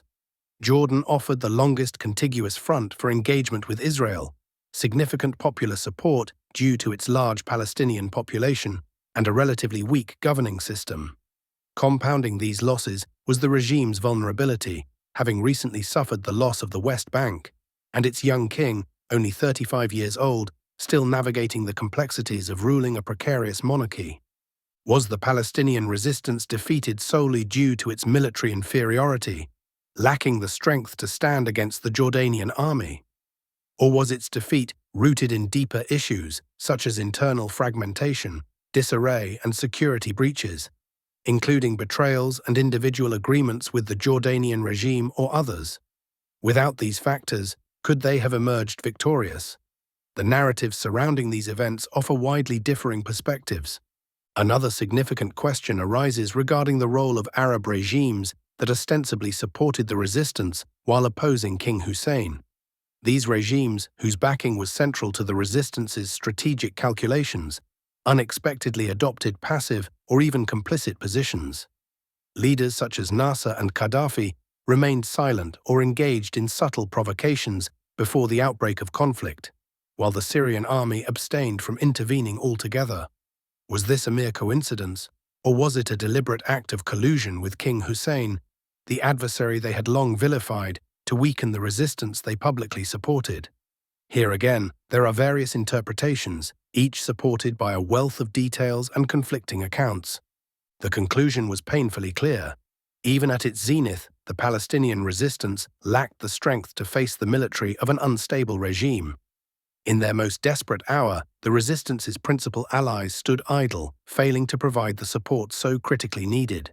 This reality deeply influenced the strategies and perspectives of both current and future generations of resistance leaders. Yet, lessons learned in the aftermath of defeat are rarely impartial. They are often tainted by the anguish of failure and the diminishing of morale. The events of Black September had profound and far-reaching consequences, the most significant of which was the onset of weakness within the Palestinian resistance movement.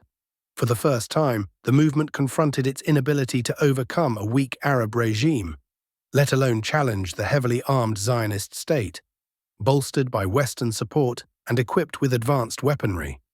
This defeat marked a turning point, as resistance ideology began to reflect elements of vulnerability and an openness to alternative methods of struggle.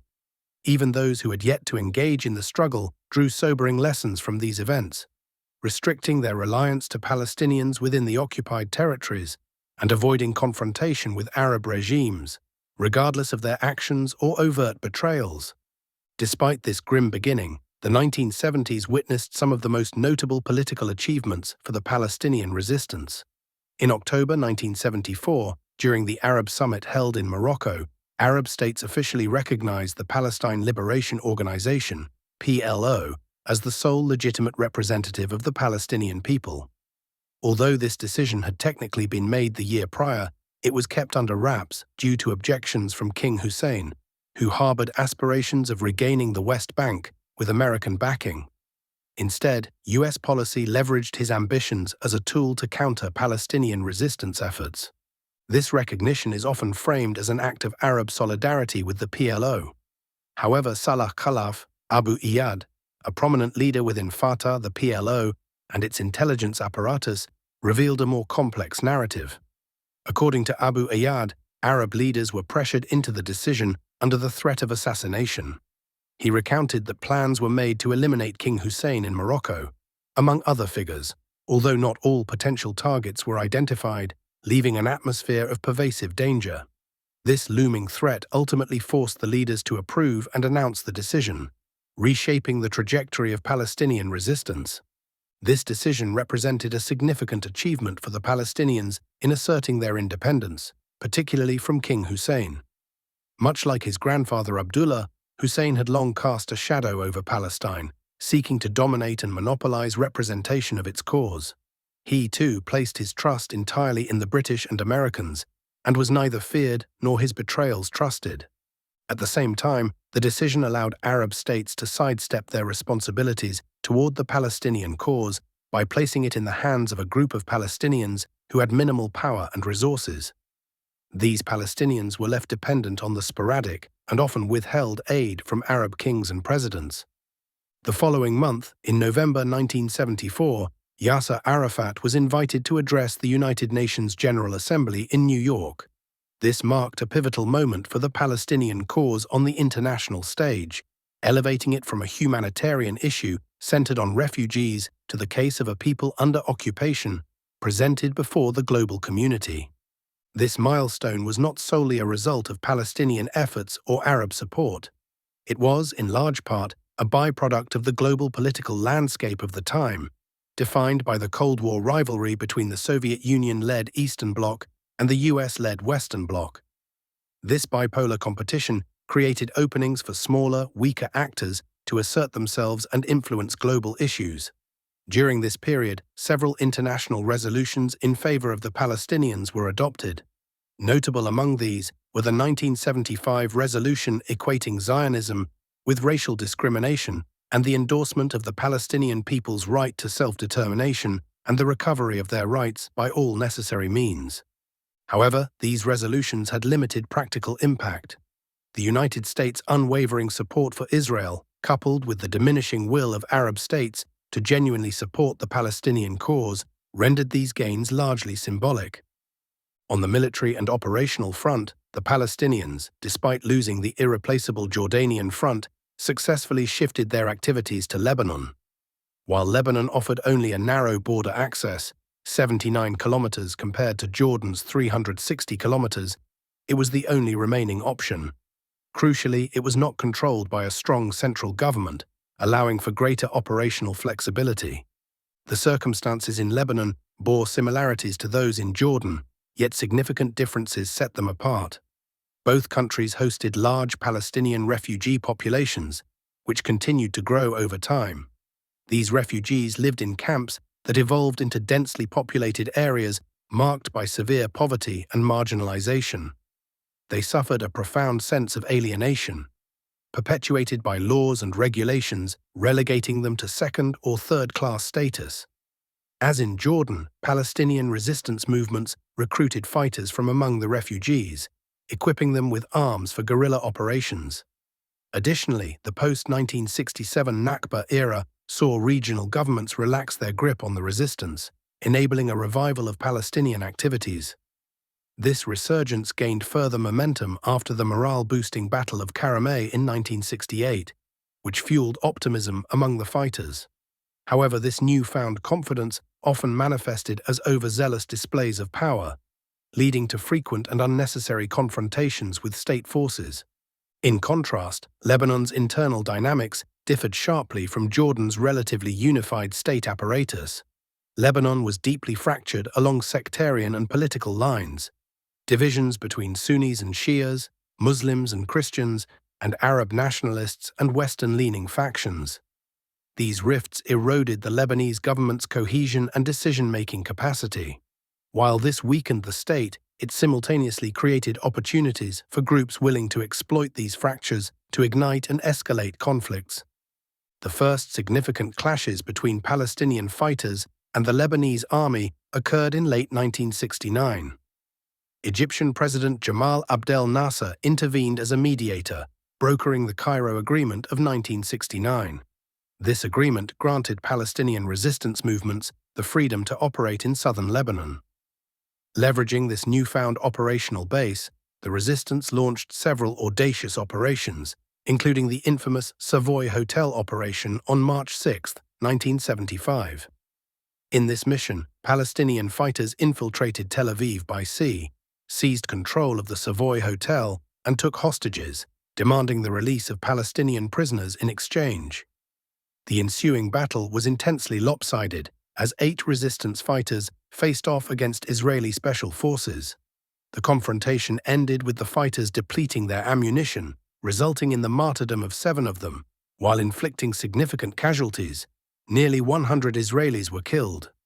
Compared to Fatah's operations, the Popular Front for the Liberation of Palestine, PFLP, alongside the Democratic Front for the Liberation of Palestine, DFLP, and other smaller or independent factions, gained prominence for their distinctive tactics.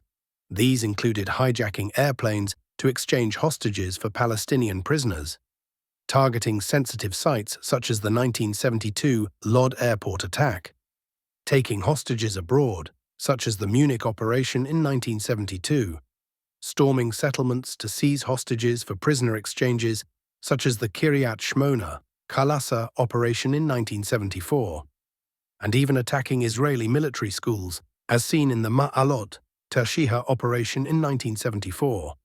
In retaliation, Israel carried out airstrikes on Palestinian bases, bombings, and infrastructure destruction in Lebanon, alongside high-profile assassinations of Palestinian leaders. These targeted both civilian political figures and military commanders, including Ghassan Kanafani and Wael Zuwaiter in 1972, as well as Mahmoud al-Hamshari, Hussein Abu al-Khair, Mohammed Youssef al-Najjar, Kamal Adwan, and Kamal Nasser in 1973. The launch of guerrilla operations from Lebanon, coupled with Israel's ability to execute major assassinations on Lebanese soil, exacerbated tensions. Members of the Palestine Liberation Organization, PLO, which included Fatah and other factions, interpreted these events as potential collusion or even involvement by the Lebanese army. This perception fueled anger and demands for the army to fulfill its responsibilities. Meanwhile, the Lebanese government and army regarded the refugee camps, organizations, and fighters as dangerous power centers beyond their control. These entities not only caused external conflicts, but also caused internal instability, leading to calls for stronger regulation of the camps.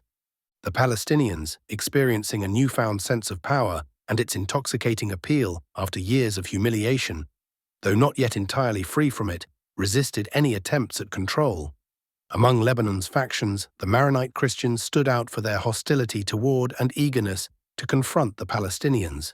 This animosity facilitated a growing alliance between the Maronites and the Israelis, who supplied them with a steady flow of weapons, expertise, and training. These factors on the ground culminated in repeated provocations and escalating clashes. Important footnote: anyone who has studied the history of the Levant will instinctively recognize the scale of betrayals and treachery carried out by the Christians of the region during the times of the Crusades and Mongol invasions, and later during the periods of British and French colonialism. However, the rise of contemporary secular ideologies, the defeatist attitude of many Muslims toward them, and the dominance of these ideologies over cultural, media, and educational institutions have led to a rewriting of modern history that often conceals and glosses over such acts of betrayal. Some individuals, having paid a high price for their negligence, have documented these events, whether they admitted to them with regret or neither acknowledged nor repented. End of footnote. A third factor emerged amidst the turmoil: the fragmentation of Palestinian factions, whether operating under the umbrella of the Palestine Liberation Organization, PLO, or independently. Some of these factions became mercenaries, serving the interests of their financiers. This dynamic enabled regimes such as those in Iraq or Syria, among others, to direct their affiliated factions, or bribe particular groups or individuals, to carry out assassinations or bombings targeting Lebanese figures or organizations. These actions further fueled the flames of discord, deepening animosity toward Palestinians and the broader resistance movement. This volatile situation ultimately culminated in the outbreak of the Lebanese Civil War in 1975. The initial spark was a massacre carried out by Maronite Christian forces who ambushed a bus carrying Palestinians, indiscriminately opening fire and killing everyone aboard, including women and children. Palestinians in Lebanon, whether displaced refugees in camps or militant fighters, became a central and contentious issue in the conflict, caught in the crossfire of competing factions. Palestinian fighters were drawn into the war as active participants in its shifting alliances, while also bearing the brunt of its devastation. The civil war opened the door to rampant espionage, arms smuggling, and devastating bombings across various regions.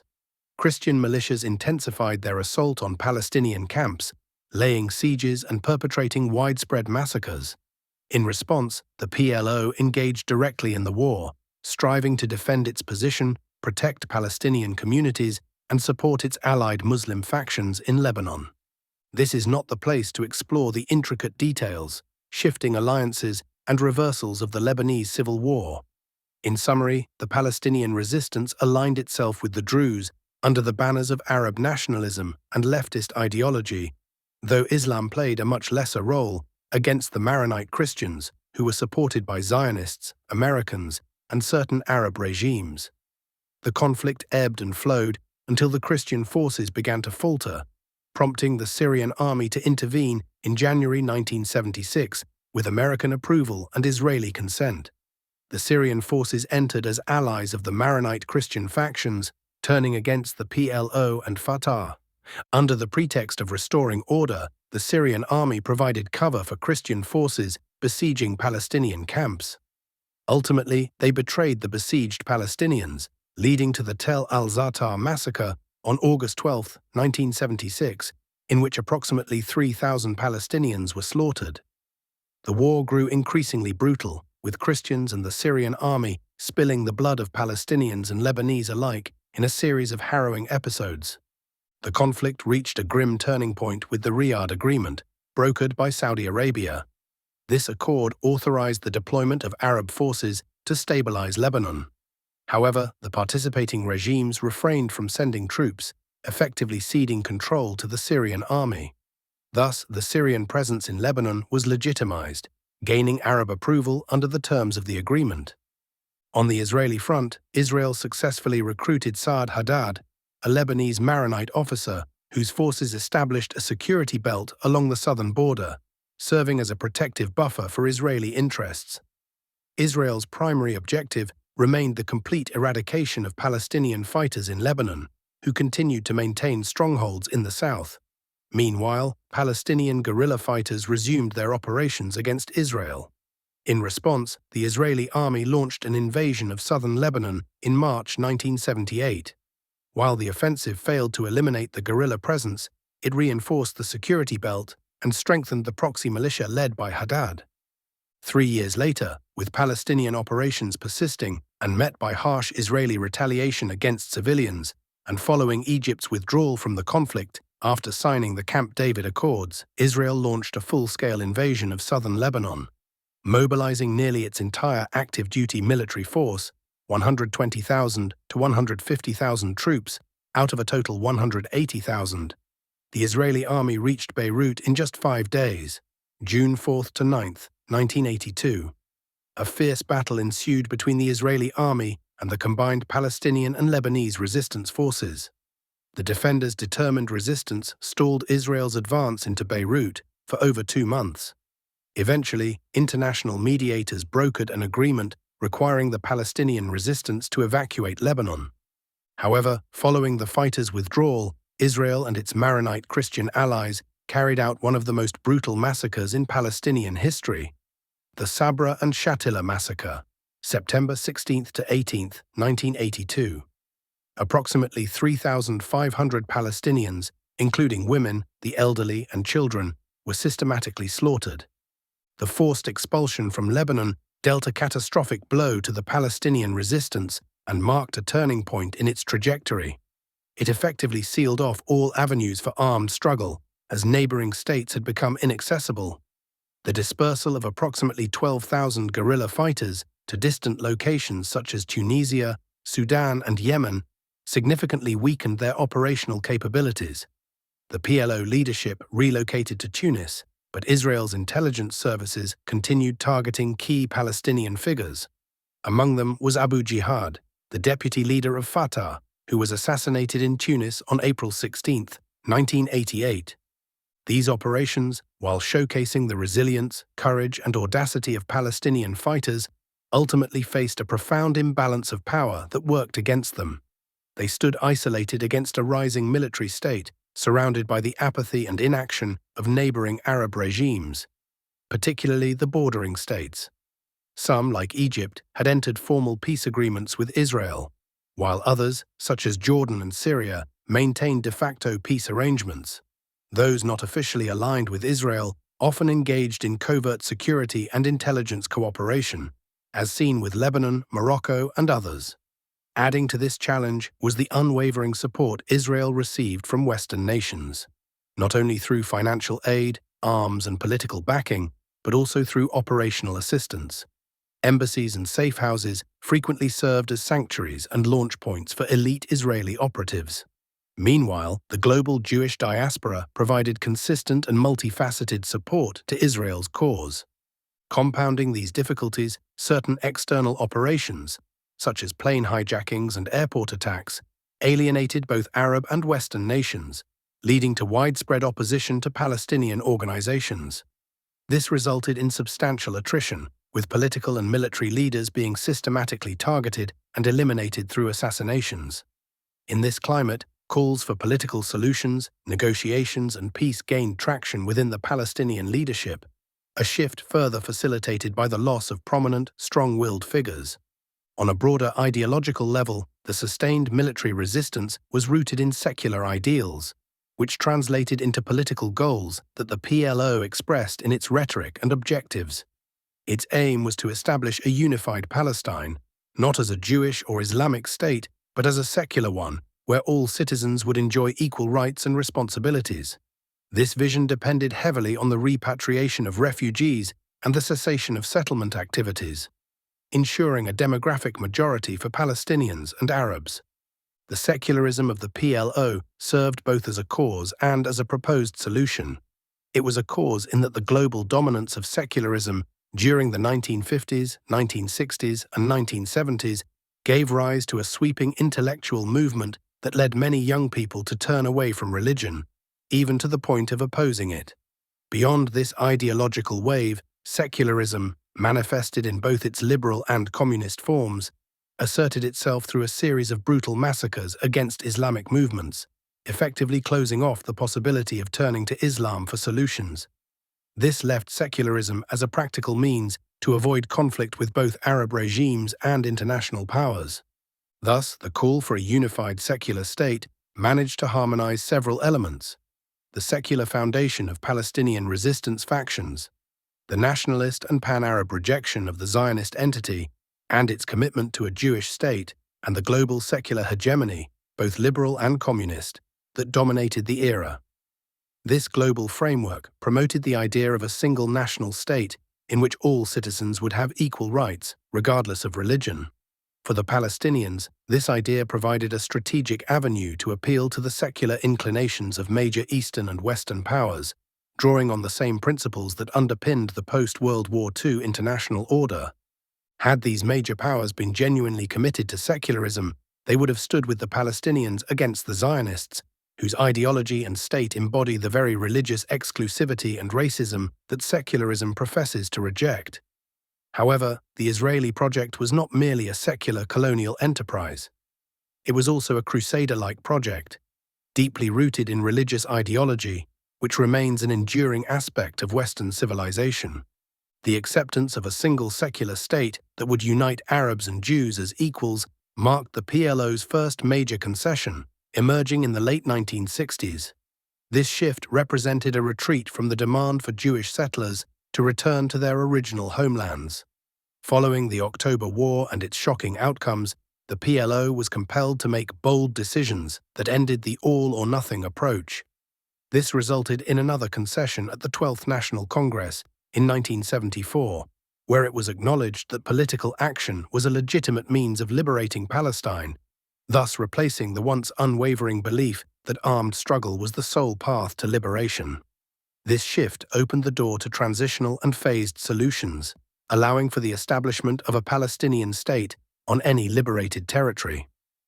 A further concession occurred when the PLO, arguably under pressure, accepted the Saudi Crown Prince's, then Prince Fahd, peace initiative, which called for Israel's withdrawal to the 1967 borders in exchange for recognition. This proposal was adopted by the 1982 Arab Summit in Morocco, effectively recognizing the 1948 Israeli occupation. Thus, the PLO's military setbacks were mirrored by significant political retreats. The 1980s marked a period of decline for the PLO, as the call for a single secular state in which Arabs and Jews would coexist as equals proved ineffective. However, a dramatic shift would soon occur with the eruption of the largest popular uprising in half a century, the First Palestinian Intifada. Chapter 10: The First Intifada of 1987 and the Rise of Islamic Resistance. By the late 1970s and early 1980s, a combination of internal and external dynamics within the Islamic movement and Palestine converged to create fertile ground for the emergence of Islamic resistance. These developments can be summarized as follows. Normalization and Arab abdication. The Egyptian regime's embrace of peace and normalization with Israel exposed the futility of relying on Arab regimes for the liberation of Jerusalem and Palestine. It became evident that anyone seeking to achieve this goal would need to rely solely on their own efforts. As the saying goes, no one can scratch your back like your own nails. Other Arab regimes mirrored this disengagement in varying degrees of passivity or complicity. Some, like Syria, refrained from confronting Israel directly. Others, such as Jordan and Morocco, maintained clandestine relations. The Gulf states offered inconsistent and often contradictory economic and political support. Meanwhile, regimes like Iraq and Libya exploited Palestinian factions for their own political agendas, exacerbating divisions within the Palestinian struggle. The Islamic Awakening. By the early 1970s, the decline of the leftist movement paved the way for the Islamic Awakening to emerge and spread across many countries. Regardless of the underlying causes, what is critical in this context is the remarkable growth and rapid expansion of this movement, particularly in Egypt and the Gulf states. Egypt, home to a quarter of the Arab population, played a central role in this resurgence. With the highest literacy rates among Arab nations, Egypt produced a steady stream of graduates who went on to occupy key roles in education, judiciary, and various professions across the Arab world, amplifying its influence. Simultaneously, the Gulf states experienced an unprecedented oil boom and financial prosperity, which provided substantial resources to support the Islamic Awakening. This surge in funding fueled the spread of Islamic literature, the establishment of religious institutions, and a host of activities promoting Islamic revival. The 1970s concluded with three monumental events that significantly energized the Islamic Awakening: the Iranian Revolution, the Juhayman al-Otaibi incident in Saudi Arabia, and the Soviet invasion of Afghanistan. All three transpired in the pivotal year of 1979. Furthermore, a fourth event, the potential rise of Islamists in Turkey under Necmettin Erbakan's leadership, was thwarted by a brutal military coup in 1980, cutting short another potential milestone for the movement. The Iranian Revolution, a Shia Islamic uprising, achieved the unprecedented feat of toppling the Shah, one of America's most pivotal allies in the region. For the first time in modern history, religious scholars ascended to power, firmly consolidated their rule, and successfully fended off all attempts to overthrow them. This seismic shift sent shockwaves throughout the region. For the Americans, it represented a dramatic erosion of their influence, while for Islamists, it symbolized the dawn of a new era, one of reclaiming agency and breaking free from decades of occupation and subjugation. At its outset, the Iranian Revolution adopted a measured strategy, carefully avoiding confrontation with Sunni Muslims and steering clear of sectarian rifts, which had remained largely dormant during the secular era. The revolution decisively cut ties with Israel, embracing Palestine and its representatives with open support. The revolution's most profound impact on the Palestinian cause lay in the questions it stirred within the Islamic movement. Why aren't we resisting? Why aren't we rising? It shattered the illusion of impossibility, proving that Islamic-driven change could succeed. This awakening did not linger in the realm of rhetoric. It catalyzed action, setting the wheels of Islamic resistance into motion. The Juhayman incident was a small-scale rebellion led by a Saudi group in the Grand Mosque in Mecca at the dawn of the 15th Hijri century, proclaiming the appearance of the Mahdi. Although Saudi security forces, with the assistance of French and foreign operatives, quickly suppressed the uprising, its repercussions were far-reaching. The incident resonated deeply with Muslims, including many who were present at the mosque, revealing a widespread yearning to break free from an era of defeat and humiliation. This sentiment led to significant sympathy for the movement, with some even joining its ranks. The rebellion also laid bare growing dissatisfaction among the people of the Arabian Peninsula with Saudi policies, which at the time leaned towards secularization and displayed evident signs of moral decline.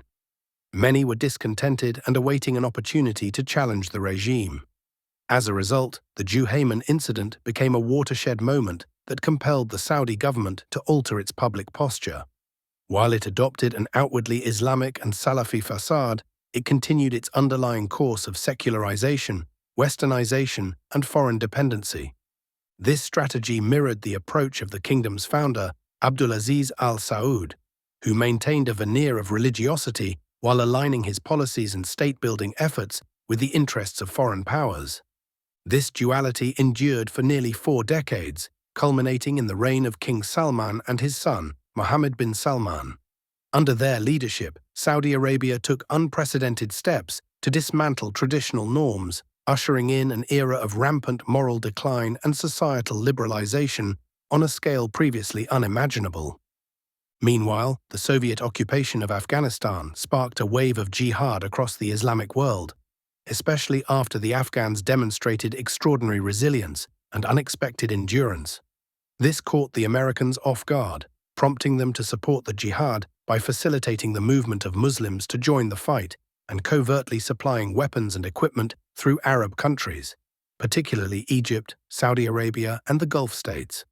This development rekindled the question of jihad in Palestine and even created opportunities for some to establish training camps in Pakistan and Afghanistan, preparing young recruits for jihad in Palestine. The logic was compelling. If the Afghans, despite their small numbers, poverty, and weakness, could stand firm against the formidable Soviet machine, why couldn't the Palestinians do the same against Israel? These 3 pivotal events, combined with the momentum of the Islamic awakening in the 1970s and 1980s, created a decisive turning point in the Palestinian cause and the struggle for Jerusalem. The decline of secular resistance movements.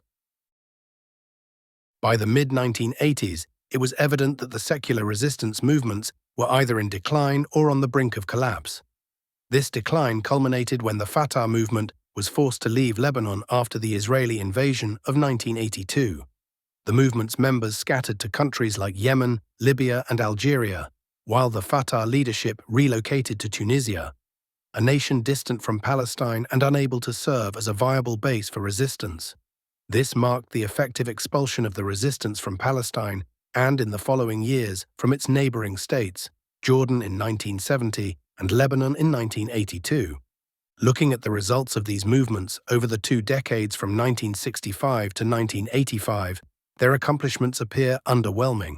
Despite the considerable resources at their disposal, territory, funding, training camps, and occasional Arab and international backing.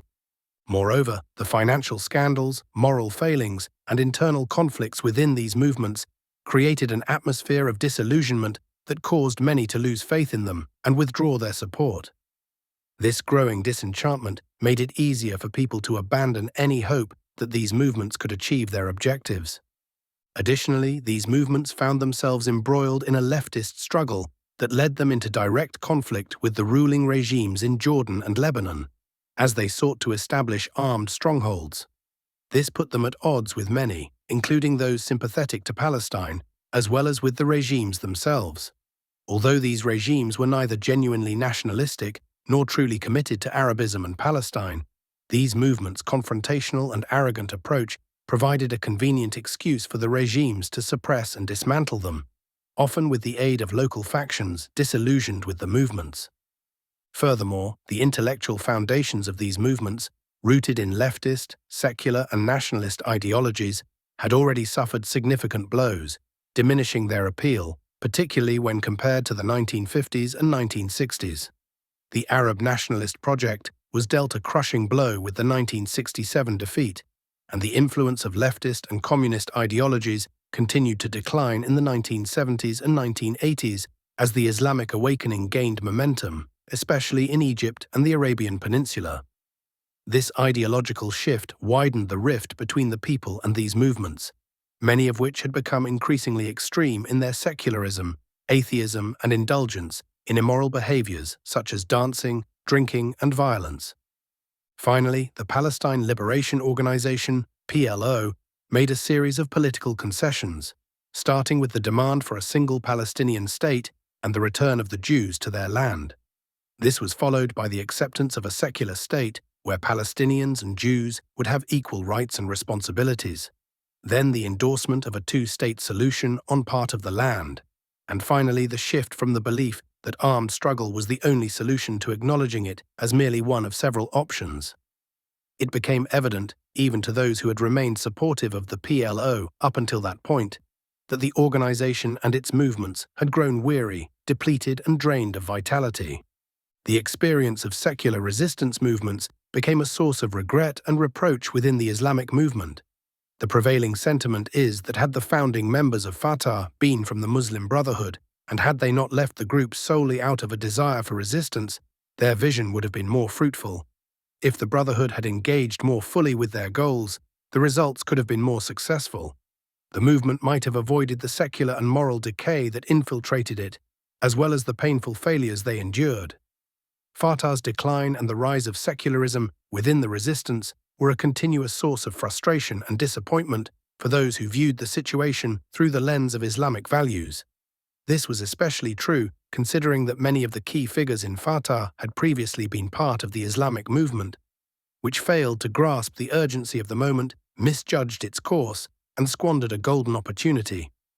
These converging factors, Arab normalization, the Islamic awakening, and the decline of secular resistance movements, created a fertile ground for the emergence of the Islamic resistance movement, Hamas. The first Islamic organizations were founded under the leadership of Dr. Fatih al-Shaqaqi, who believed that Islamists were now capable of engaging in resistance and that it was both irresponsible and unacceptable for them not to do so. He was deeply troubled by the existing divide, which he captured in the phrase, "nationalists without Islam and Islamists without Palestine." In 1980, he established the Islamic Jihad movement, breaking away from the Brotherhood after realizing they remained steadfast in their old stance.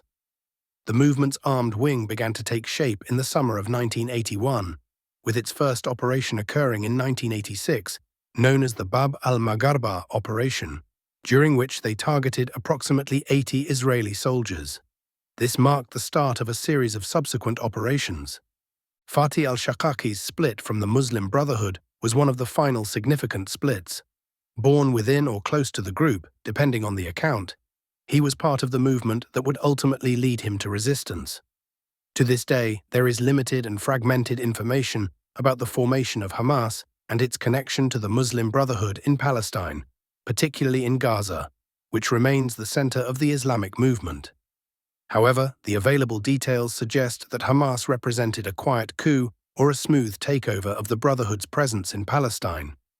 The approach introduced by Sheikh Ahmed Yassin contradicted the Brotherhood's established methods in the region, methods they had long accepted and adhered to. As a result, some of the founding leaders of Hamas managed this quiet takeover with skill and tact, keeping the Brotherhood's banner intact while quietly sidelining leaders who resisted the shift towards a more militant stance. Some of these leaders acted with sincerity and selflessness, choosing to step down from their positions without causing major disruptions that could have led to an open rift, thus serving the broader Islamic movement in Palestine. In general, instances of leaders stepping down are rare, as leadership disputes are often at the heart of splits and divisions within Islamic movements. Such acts of selflessness typically require a high level of personal integrity. Although Sheikh Ahmed Yassin later symbolized a departure from the Muslim Brotherhood's traditional stance, He did not join Fatah during its early days and outright rejected its foundational approach. He argued that this method would yield no meaningful results.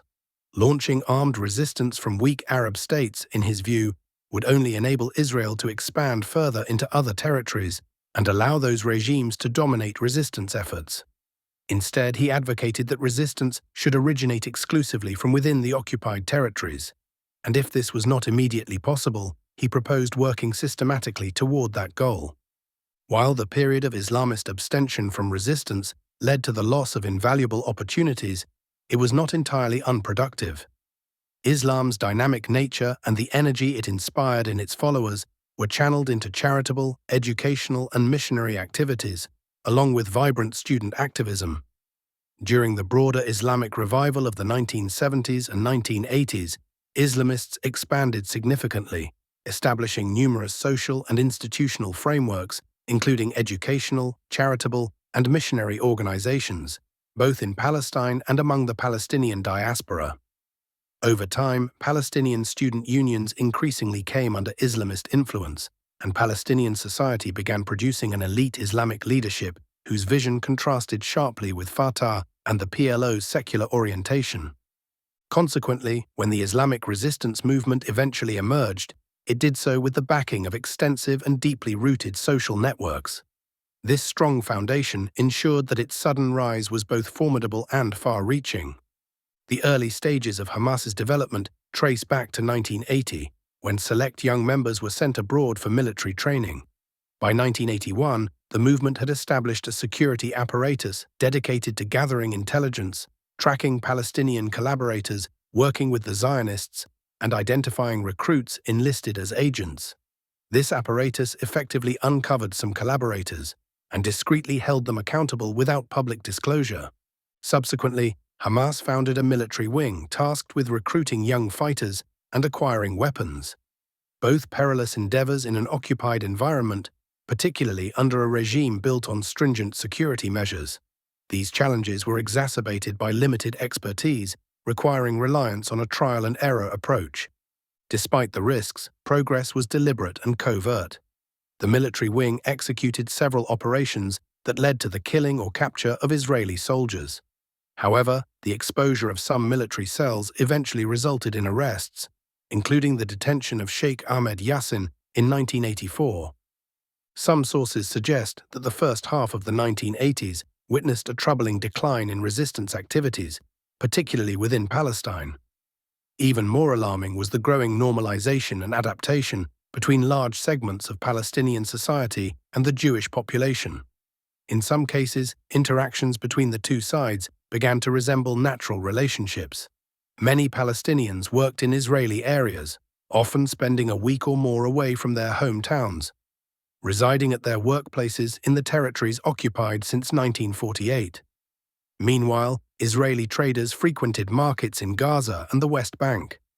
Over time, prolonged exposure, increased familiarity, and a reduction in immediate threats allowed Jewish presence to permeate Palestinian society, initially through commerce and later extending to social interactions. This dynamic, in turn, led to periods of social alienation and rejection of resistance activities within certain sectors of Palestinian society. This situation is not surprising, as it reflects the natural dynamics of societal behavior under pressure. It is crucial to remember the dire circumstances of the time, during which Israel, with the cooperation of Arab governments, dealt severe blows to resistance movements. The most notable of these were the events in Jordan in 1970 and Lebanon in 1982, along with a prolonged campaign of assassinations that targeted key resistance leaders in Europe, Lebanon, Tunisia, and other locations. These actions created a widespread perception that resistance was not only futile but also dangerously counterproductive, particularly as several Arab states began pursuing peace agreements and normalizing relations with Israel. This growing normalization and the increasing acceptance of the Jewish presence within Palestinian society emboldened Israel to take unprecedented steps. It began collaborating with certain individuals and forming small administrative bodies in villages to handle the daily governance of Palestinian society.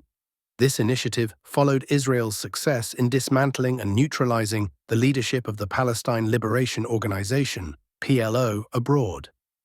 Given this context, Sheikh Ahmed Yassin and his companions prioritized countering the normalization and adaptation spreading within Palestinian society, particularly among the youth.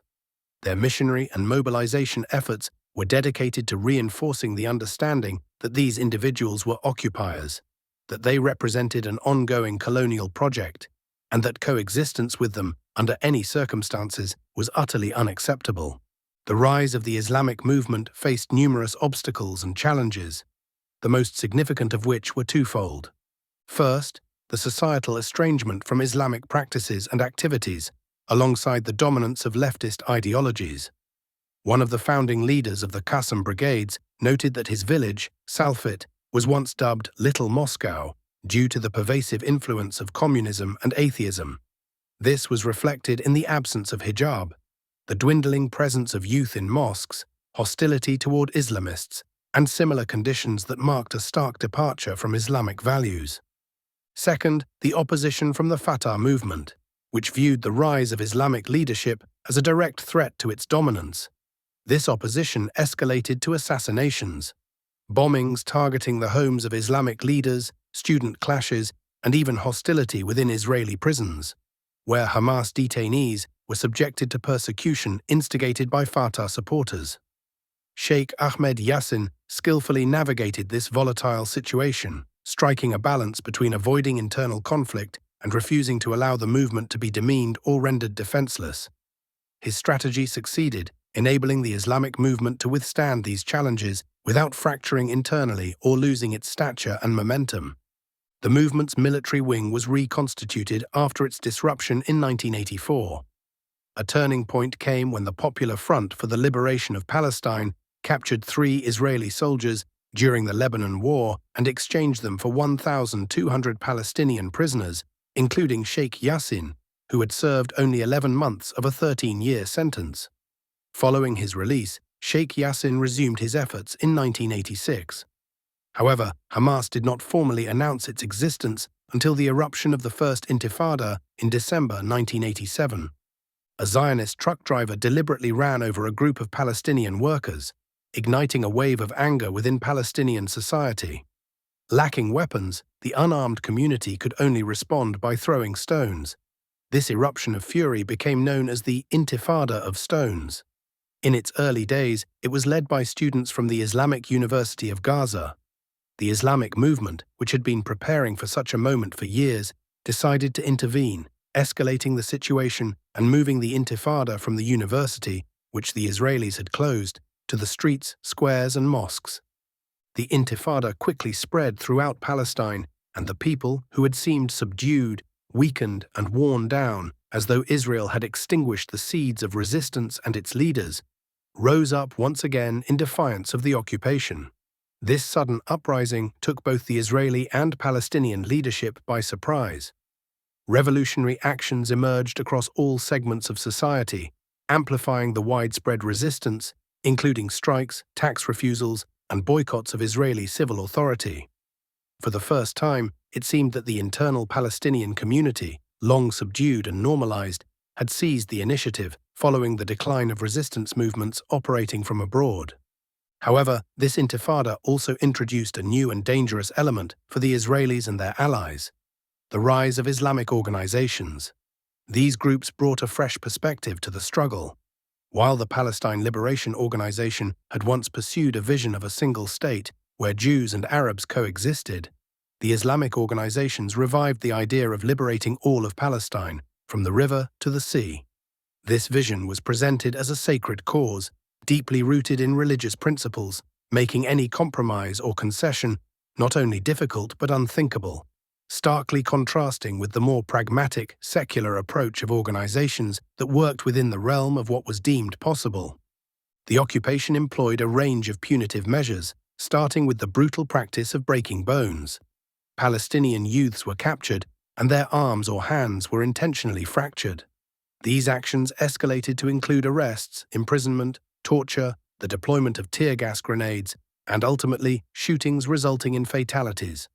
Over the 6 years of the Intifada, the toll included more than 1,500 martyrs, approximately 130,000 injuries, and around 120,000 detentions.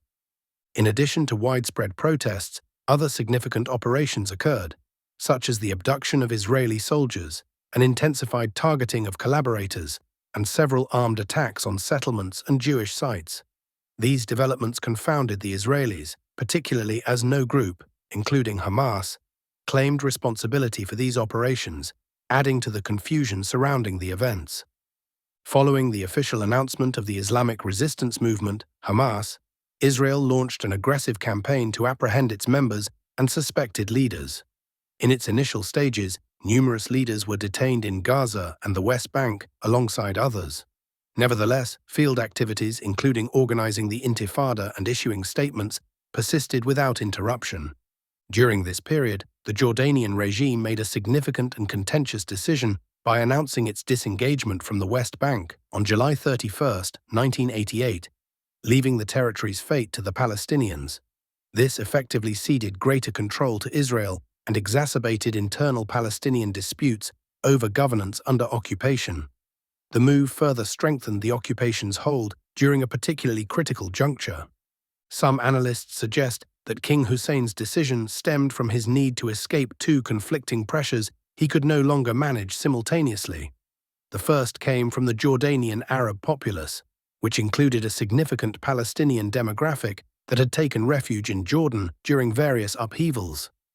This group pushed for stronger support of the Intifada and a more decisive role in resisting the occupation, particularly since, under Jordan's constitution at the time, the West Bank was still considered Jordanian territory. The second pressure emanated from Israel, which demanded increased political, security, and even military collaboration from the Jordanian regime. Such demands threatened the monarchy's survival, as King Hussein, despite his alignment with Zionist interests, maintained a facade of staunch pan-Arab rhetoric to preserve legitimacy among his people.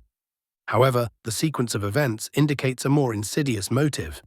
The disengagement decision effectively rejuvenated the political standing of the Palestine Liberation Organization, PLO, by ceding the representation of the West Bank population to it. The PLO quickly capitalized on this opportunity, convening its 19th National Council 3 months later. This meeting marked a pivotal shift in Fatah and the PLO's stance, signaling a betrayal of their earlier positions and setting the stage for actions that would ultimately undermine the Palestinian Intifada. During the conference, the PLO accepted the 1947 UN partition plan for Palestine and advocated for a political resolution to the conflict. This move signaled recognition of Israel and a willingness to forego claims to the lands occupied in 1948. To avoid presenting the conference solely as a series of concessions, the PLO also proclaimed the so-called independence of Palestine. Although it lacked any practical capacity for achieving independence, the declaration provided many states and regimes with an opening to recognize Palestine, or more accurately, the leadership now steering it toward political compromise and surrender. Meanwhile, Western nations continued to withhold recognition from both Palestine and the PLO. The Palestinian cause was betrayed twice, at two distinct stages, under two conflicting banners. First, it was undermined under the guise of Arabism and nationalism, which deprived the Palestinian people of the right to establish independent leadership and representation. At that time, the claim was that Palestine's liberation was a task for armies, not guerrilla groups, thus obstructing Palestinians from engaging in popular armed resistance and guerrilla warfare. Later, after Arab regimes handed all of Palestine to the Zionists, a second betrayal occurred, this time under the banner of nationalism. It was argued that it was Palestinians that were best suited to champion their cause and defend their land's independence. This transition, however, was orchestrated only after the Palestinian Liberation Organization, PLO leadership, had been weakened, worn down, and directed toward a path of submission and desperate negotiation. Despite these political maneuvers, the Intifada burned fiercely on the ground. During the uprising, armed resistance began to solidify and refine its capabilities. Hamas's military wing initiated operations with the abduction of 2 Israeli soldiers in 1989. Though this initial effort was suppressed, the group reorganized and re-emerged in 1990 as the Izz al-Din al-Qassam Brigades. The new organization quickly gained momentum, and by 1993 it had conducted around 140 operations that killed 80 Israelis and injured more than 200. What stands out as truly extraordinary is that much of this success emerged through a process of trial and error, adapting and learning from setbacks and sacrifices. The speed at which the resistance progressed from its beginnings to these achievements, within an oppressive environment and with no prior experience, is a striking testament to its resilience and determination. The uprising, often called the Intifada of Stones, was also widely known as the Intifada of Mosques. This designation stemmed from its roots in mosques, its momentum building weekly after Friday prayers, and the leadership's overtly Islamic orientation. The movement was marked by Islamic slogans, the prevalence of Islamic preachers, and the emergence of Islamic factions, underscoring its distinctly Islamic identity. This did not preclude participation by members of leftist and nationalist movements, whose involvement did not undermine the uprising's broadly Islamic character. In response, Israel launched a sweeping crackdown, arresting over 400 Islamic leaders from the West Bank and Gaza and exiling them to Lebanon. However, these exiled leaders defied the expulsion by staging a sit-in at Marj al-Zuhur, a remote and harsh location in southern Lebanon. Setting up a makeshift camp in freezing, inhospitable conditions, they turned their ordeal into an opportunity that yielded significant achievements. 1. A clear distinction from PLO leadership. This new wave of Islamic leaders starkly contrasted with PLO figures who had become entrenched in foreign countries' politics and often pursued personal interests far from Palestine. 2. A profound commitment to Palestine. The exiled leaders demonstrated their unwavering attachment to their homeland, persisting at the border under dire conditions and seeking a return, even at great personal risk. Their defiance was a powerful and inspiring act of resilience. 3. A unique chance for unity. The congregation of these leaders in one location created a rare and invaluable opportunity for strategic coordination, allowing them to consolidate plans and strengthen their organizational efforts, an impossible feat under the constraints within Palestine. 4. Amplified media attention. The sit-in became a focal point for Arab and international media, shedding light on this unprecedented form of resistance. It highlighted the distinct character of these Islamic leaders, differentiating them from the PLO's approach. 5. An exponential rise in Hamas's influence. These events led to a dramatic surge in Hamas's popularity, with its leadership gaining increased symbolic and practical significance. This not only solidified their standing, but also reinforced their broader appeal and impact. One of the most significant outcomes of the Intifada was the shift of the Palestinian resistance's battleground and leadership to within Palestine itself. Previously, the resistance had been based abroad, first in Jordan, then in Lebanon. This internalization of the resistance intensified the threat to the occupation, as local fighters were intimately familiar with the terrain and uniquely positioned to direct the conflict and fulfill its operational needs. As the saying goes, a single soldier within the homeland is worth more than 100 outside it, and a single rifle inside is worth more than 100 beyond its borders. The resistance thrived within its natural Palestinian social base, unrestrained by the political compromises and calculations that often burden external regimes. Unlike organizations operating from abroad, it had no vested interests to protect. Most importantly, the resistance was fluid and had yet to formalize into public institutions or structures that could be easily targeted or dismantled. Its clandestine nature allowed it to move seamlessly within a supportive, aggrieved population, creating a dynamic that posed immense challenges for any attempts at suppression. The Oslo Accords and the formation of the Palestinian Authority. In modern history, foreign occupiers, when unable to suppress a revolution, often resort to alternative, more insidious strategies. One such tactic involves fostering or enabling a subservient leadership, or one characterized by weakness or corruption, to take over as the representative of the movement. Once this happens, the revolution's purpose is undermined, its unity shattered, and its momentum dissipated, leaving it vulnerable to collapse under even the slightest pressure. Important footnote: this pattern was evident in Egypt following the 1919 revolution, against British rule. The British ensured that the leadership of the revolution fell into the hands of one of their trusted allies, Saad Zaghloul. Under his guidance, the once powerful revolution was channeled into prolonged negotiations that dragged on for 30 years without achieving meaningful results, allowing British occupation to maintain its grip on Egypt. This scenario repeated itself in countless liberation movements throughout the 20th century. Time and again, the people, particularly the Islamists, bore the brunt of sacrifices and paid the ultimate price, only for the fruits of their struggle to be seized by collaborators and loyalists of the occupiers. End of footnote. At that time, Yasser Arafat, chairman of the Palestine Liberation Organization, PLO, was at the lowest point of his career. His leadership had become synonymous with a string of disastrous failures. Even if one were to view his actions with the most charitable interpretation and disregard the numerous suspicions surrounding him.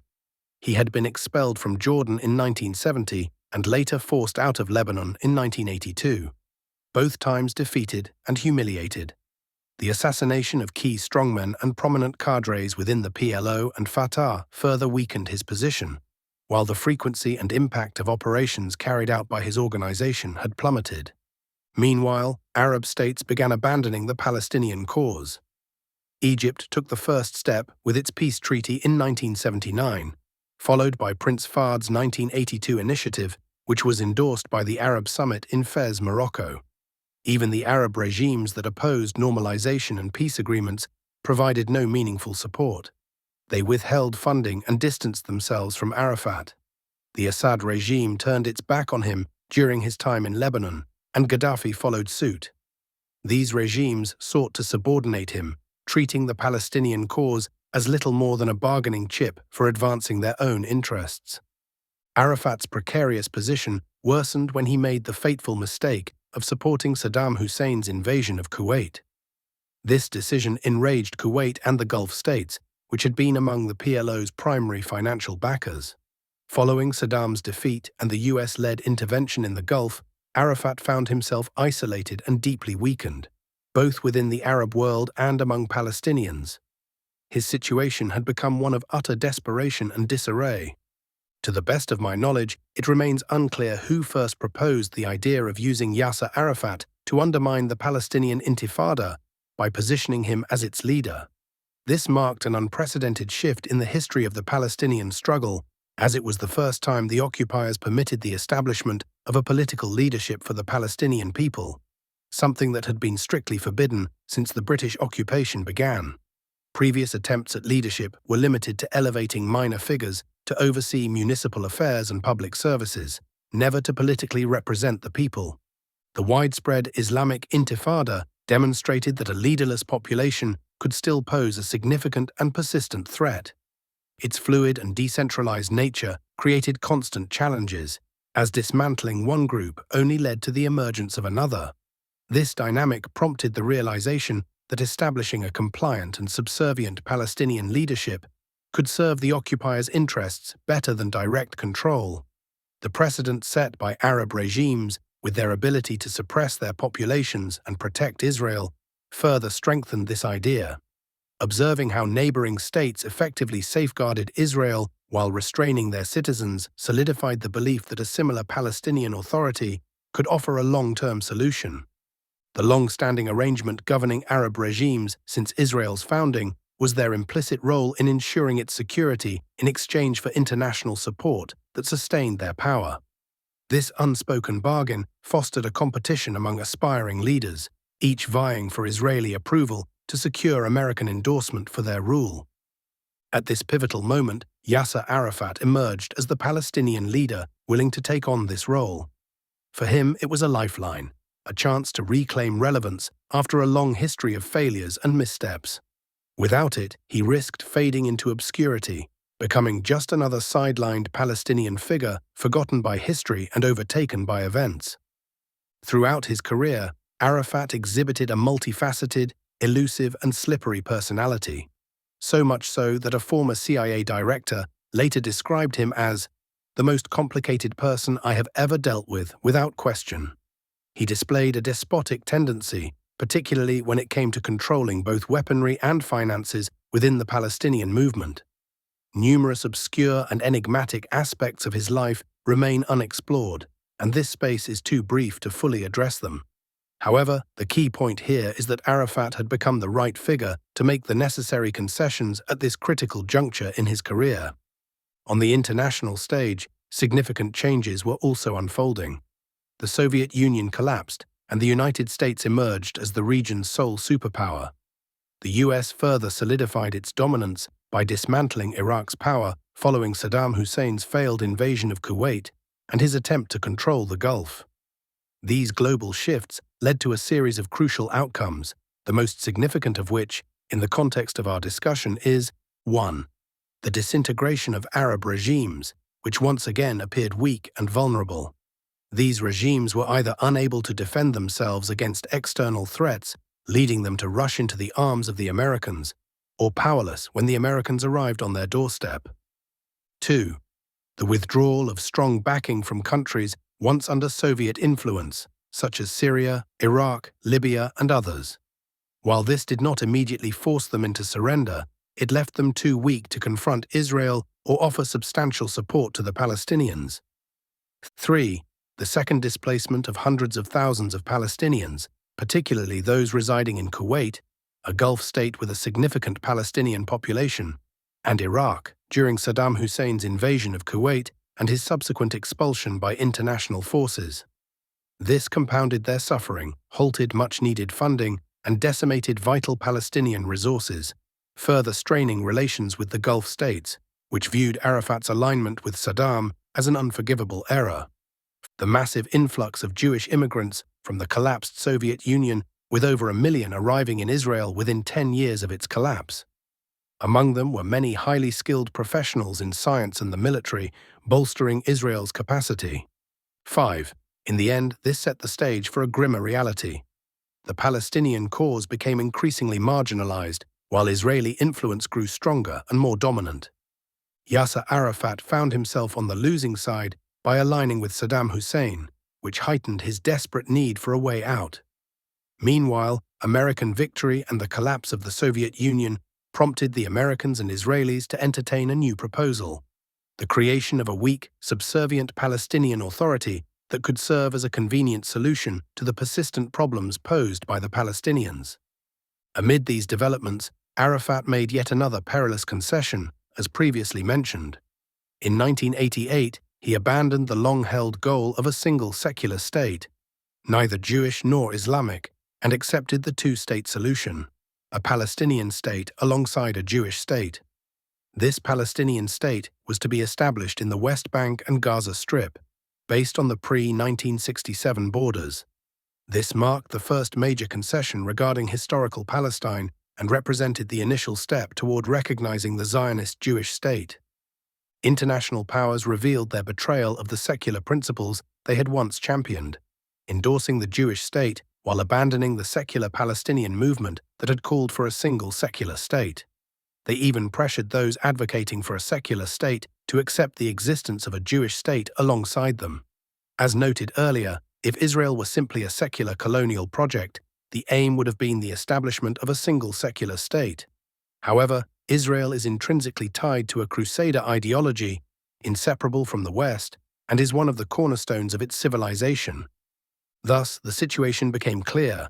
Arafat, the Palestinian leader who had been militarily defeated and politically betrayed, who had abandoned his previous principles and taken a major step toward recognizing Israel, was now poised to become the Trojan horse that would deceive the Palestinian Intifada.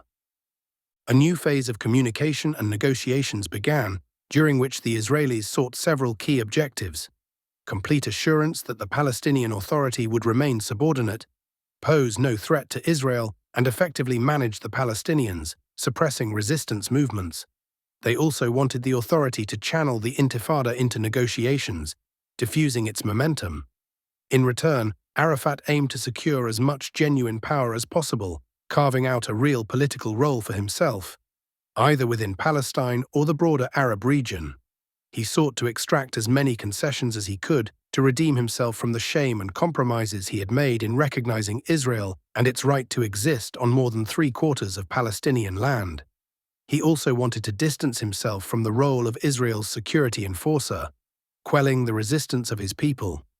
These developments unfolded through a series of secret and public meetings, culminating in the Oslo Agreement of 1993. When considering the balance of power, the nature of the figures involved, and the external backers of both sides, the outcome is tragically clear. The result was the creation of a Palestinian Authority that recognized Israel's right to exist, pledged to maintain its security by fighting the resistance, and relinquished all land occupied before 1967. In return, the Palestinian Authority received only recognition, along with promises of a phased, gradual withdrawal from the Gaza Strip and about 5 areas in the West Bank. Key issues were deferred for future negotiations, including the status of Jerusalem, the return of refugees, the borders of the Palestinian state, water rights, and the fate of Jewish settlements on land occupied in 1967. Furthermore, the issue of Palestinian prisoners was entirely neglected in these agreements, leading to lasting consequences for the prisoners themselves and for the values upheld by Fatah members. Thus, Israel granted Arafat only limited authority, enabling him to take on administrative and security responsibilities that allowed him to control Palestinian society and suppress its resistance. In return, Arafat received only vague promises of continued negotiations for the future. This was the greatest concession ever made in the history of the Palestinian cause, extracted by a Palestinian leader brought in to defuse the powerful Intifada. Meanwhile, Israel maintained its occupation policies, strengthening its foothold on the ground, expanding settlements, and furthering the Judaization of Jerusalem. No final resolution was reached on any of these crucial issues, so Israel had no binding obligations. The Palestinian Authority and the Oslo Agreement effectively provided legal cover for the occupation, transforming it from an illegitimate and unlawful presence into one that no longer violated any agreements between the two parties. In other words, Israel effectively secured a cost-free occupation through this agreement. The Balfour Declaration is often described as a promise made by one who had no right to one who had no claim, and this rings true in the case of Arafat and the Oslo Agreement. Arafat gave away what he did not own to those who had no claim to it. Palestine was never his to give, neither by Islamic law, which designates it as a waqf, endowment for all Muslims, nor by secular democratic principles, as Arafat was not an elected leader of the Palestinian people. His recognition as the head of the PLO stemmed from official Arab regimes, none of which came to power through a legitimate Islamic pledge of allegiance or through fair democratic elections. Thus, illegitimate regimes recognized an illegitimate organization, which then signed an illegitimate agreement, establishing yet another illegitimate authority in this suffering Arab region. This critique goes beyond principles, reflecting the devastating consequences of the Oslo Accord. The agreement brought no real gains for the Palestinian people or their cause. Core issues, such as the Palestinian state's size and sovereignty, the status of Jerusalem, the return of refugees, settlements, and water rights, were all deferred. Meanwhile, Israel's security and military control over all territories remained intact. Israel was granted the right to veto legislation enacted by the Palestinian Authority, and the term occupied was removed from the West Bank and Gaza. This development led to a profoundly dangerous outcome orchestrated by the Palestinian Authority: a deep and divisive schism among Palestinians. Some began advocating for a path based on negotiations, peace, normalization, and coexistence, willing to settle for whatever concessions could be secured. Others, however, firmly rejected this as no solution at all, viewing it instead as a deception and a renewed betrayal. This division went far beyond mere ideological differences. Arafat and the Palestinian Authority became a faction bolstered by significant financial resources, the promise of lucrative positions, and opportunities for social advancement. This inevitably attracted many to their side, particularly in a society weakened and worn down over decades of hardship, where countless people endured harsh living conditions in squalid refugee camps.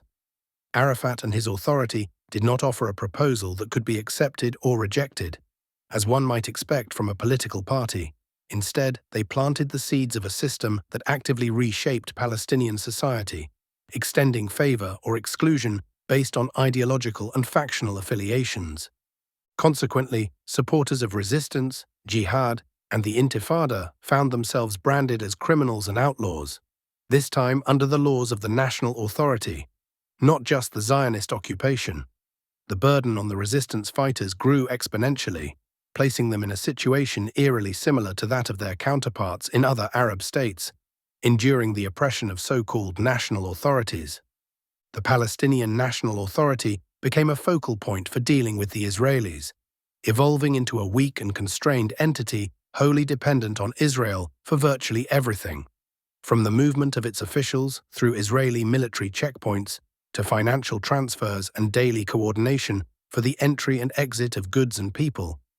Its reliance culminated in the so-called Security Coordination and Cooperation, which amounted to outright collaboration.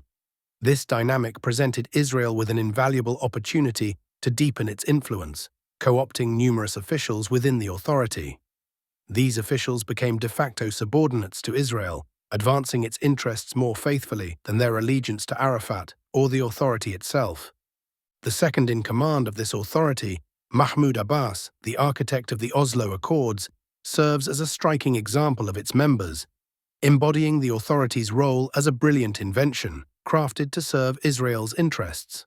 Throughout his career, Abbas consistently acted as one of Israel's most valuable assets in the Palestinian issue. He ultimately turned against Arafat, and following Arafat's assassination, was elevated to power to continue the process, conceding even more than Arafat had been willing to surrender. Under Abbas's leadership, the Palestinian cause and its people suffered hardships and calamities that might have been unimaginable had he not been at the helm. This betrayal extended to the leaders of the security apparatus, who became some of the most dangerous collaborators. Jibril Rajoub, head of the Preventive Security Force in the West Bank, and his counterpart Mohammed Dahlan, head of Preventive Security in Gaza, along with their deputies, provided Israel with intelligence and security assistance that far exceeded what Israel could have achieved through its own efforts. In the detention centers operated by these agencies, numerous resistance fighters were tortured to death. Through these brutal practices, critical intelligence was extracted, exposing many freedom fighters, thwarting countless resistance and martyrdom operations, and squandering innumerable lives, resources, and painstaking preparations. It is remarkable to note that this weak and constrained authority, whose president and ministers required Israeli-issued permits to pass through checkpoints, witnessed an excessive proliferation of security agencies: interior security, general security, police, intelligence, preventive security, and presidential intelligence, among others. The exact number of these agencies remains a matter of debate among researchers, highlighting the authority's nature and objectives. The police force alone numbered 40,000 officers, the highest police-to-population ratio globally. Additionally, a staggering 70% of the authority's total budget was allocated to security agencies and Arafat's office. Despite the corruption, moral degradation, collaboration, and countless disasters this authority brought upon a Palestinian society already plagued by poverty, misery, and oppression, Arafat gambled on maintaining his position through another approach. He recognized that his primary role, to solidify his authority, was to suppress Palestinian resistance. In his first speech after arriving in Gaza, Arafat boldly stated that while Nelson Mandela refrained from shooting at the Zulu tribes, he, Arafat, would shoot, referring to Hamas.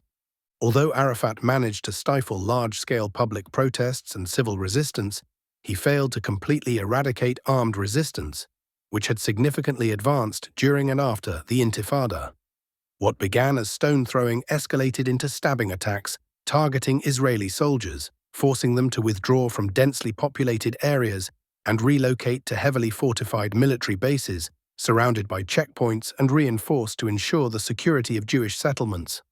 The emergence of firearms, such as pistols and rifles, marked a new phase in the resistance, accompanied by intensified efforts to smuggle and procure weapons. Palestinian engineers, leveraging available local resources, began producing explosive materials. This ingenuity enabled the resistance to carry out ambushes, detonate military vehicles, and target key officials. Over time, they developed a game-changing and highly impactful tactic. Martyrdom operations. These missions involved fighters wearing explosive belts who deliberately entered densely populated Israeli areas to detonate themselves. Such operations allowed the Palestinian resistance to retaliate against massacres and assaults, exemplified by their response to the Ibrahimi Mosque massacre in Hebron, Al-Khalil, which included 5 operations that resulted in around 40 Israeli fatalities and approximately 160 injuries. The mastermind behind this pivotal shift was a young, inconspicuous engineer named Yahya Ayash, famously known as the Engineer. Ayash displayed exceptional talent in manufacturing and preparing these weapons, along with extraordinary skills in disguise, movement, and self-security. His expertise enabled him to evade detection, even traveling undetected between the West Bank and Gaza. Tragically, Ayash became a victim of the security collaboration between the Palestinian Authority and the Israelis. In January 1996, he was assassinated when his cell phone, provided by a Palestinian informant working for the Israelis, was rigged with explosives and remotely detonated. The resistance responded to the assassination of engineer Ayash with a series of powerful martyrdom operations, marking a dangerous escalation. This prompted the convening of an international conference on terrorism in Sharm el-Sheikh, Egypt, on March 13, 1996. The goal of the conference was to foster international cooperation in suppressing Palestinian resistance, highlighting one of the clearest examples of Arab regimes conspiring against Palestinian efforts and their role in protecting Israel. During the conference, Arafat was explicitly told, "The peace process will end unless you take action on the security issue. You cannot manipulate it, it must be real." Upon returning from Sharm el-Sheikh, Arafat became more determined and ruthless in his efforts to crush Palestinian resistance. Armed with Israeli support, American tactics, and official Arab backing, he launched a brutal security campaign that severely disrupted the resistance, resulting in the deaths of key figures such as Mahyuddin al-Sharif, the second engineer, who was tortured to death by Palestinian Preventive Security Forces on March 29, 1998, and the brothers Imad and Adel Awadallah, senior leaders of the Izz ad-Din al-Qassam brigades. Adel was arrested, tortured, and his assassination was coordinated with Israeli forces on September 10, 1998. The campaign led to the detention of thousands, many of whom suffered extreme torture, including broken bones and ripped beards, with some even martyred. Internationally, Israel assassinated Fatih Shakaki on October 26, 1995, attempted to assassinate Khaled Meshal, the head of Hamas's political bureau, in Jordan on September 25, 1997, and closed Hamas's office in Jordan in August 1997. Hamas leaders were imprisoned for 2 months before being exiled to Qatar. The Palestinian Authority swiftly advanced its capabilities in repression, torture, and surveillance. This became evident just 3 months after its establishment in October 1994, when an operation to capture an Israeli soldier led to an Israeli raid that killed both the soldier and his captors. Palestinian Authority forces also opened fire on a demonstration emerging from a mosque, killing 18 protesters and wounding hundreds. In the aftermath, enraged crowds surrounded the authority's security headquarters in Gaza, nearly overpowering its personnel. In Gaza alone, the authority established 24 detention and interrogation centers. By mid-1995, it had raided 57 mosques, a staggering 138 times in just 1 month. By early 1997, the authority was detaining 1,600 Palestinians, half of them held without charges or trials.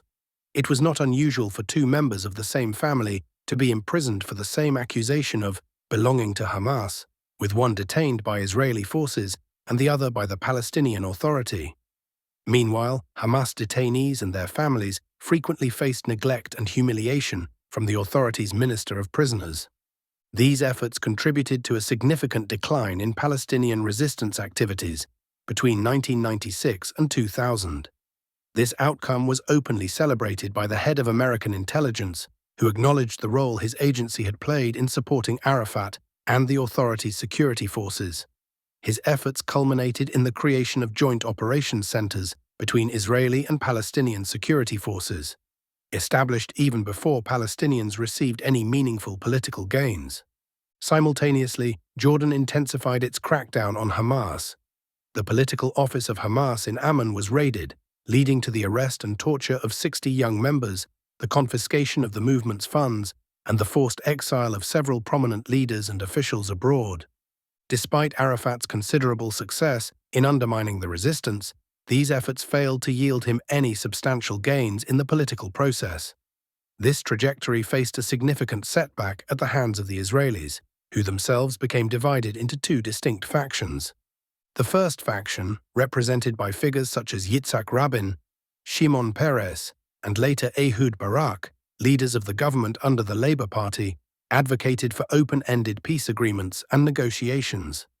They believed that engaging with a disarmed, resource-stripped Palestinian Authority under a starkly asymmetric power dynamic favoring Israel would ultimately bolster Israel's security and strengthen its position.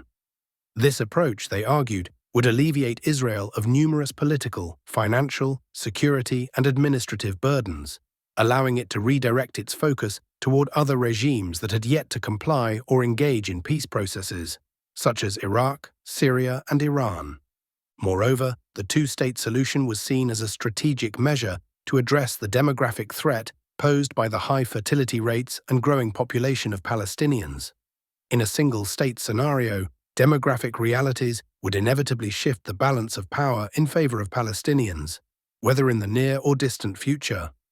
The other faction was embodied by figures such as Benjamin Netanyahu and Ariel Sharon, who led the government under the Likud party or its affiliates. This group adamantly opposed the establishment of a Palestinian state in any form. They viewed the existence of the Palestinian Authority not as a step toward peace, but as a potential threat, and a ruse that could enable Palestinians to arm themselves, train fighters, and receive external funding. They also warned that regimes like Iraq, Syria, and Iran might exploit the authority as a tool to undermine Israel's security. For this faction, the concept of a Palestinian state represented a reversal of and betrayal to the Zionist Jewish vision of a state stretching from the Nile to the Euphrates. Guided by this ideology, Yitzhak Rabin was assassinated in 1995, and Likud triumphed in the 1996 elections. The victory stalled peace negotiations for 3 years, during which settlement expansion around Jerusalem escalated, dramatically reshaping the facts on the ground. In 1999, the Labour Party regained power with Ehud Barak at the helm, rekindling some hope for negotiations. However, the 3-year hiatus revealed the fragility of the Oslo Accords, exposing them as empty promises. Israeli politicians consistently failed to honor their commitments, and the Palestinian Authority lacked the guarantees or leverage needed to hold Israel accountable. During this period, the authority focused its efforts on suppressing the popular uprising, effectively extinguishing mass resistance while leaving only the core Islamic resistance movements active. These movements, too, were weakened by the uprising's decline, shrinking public support, and relentless persecution from the authority's security forces. These years stand as stark evidence of the Palestinian Authority's catastrophic failure, if not outright complicity. Having used the Oslo process to dismantle the uprising, Israel ultimately abandoned the agreement once it achieved its objective of neutralizing the resistance.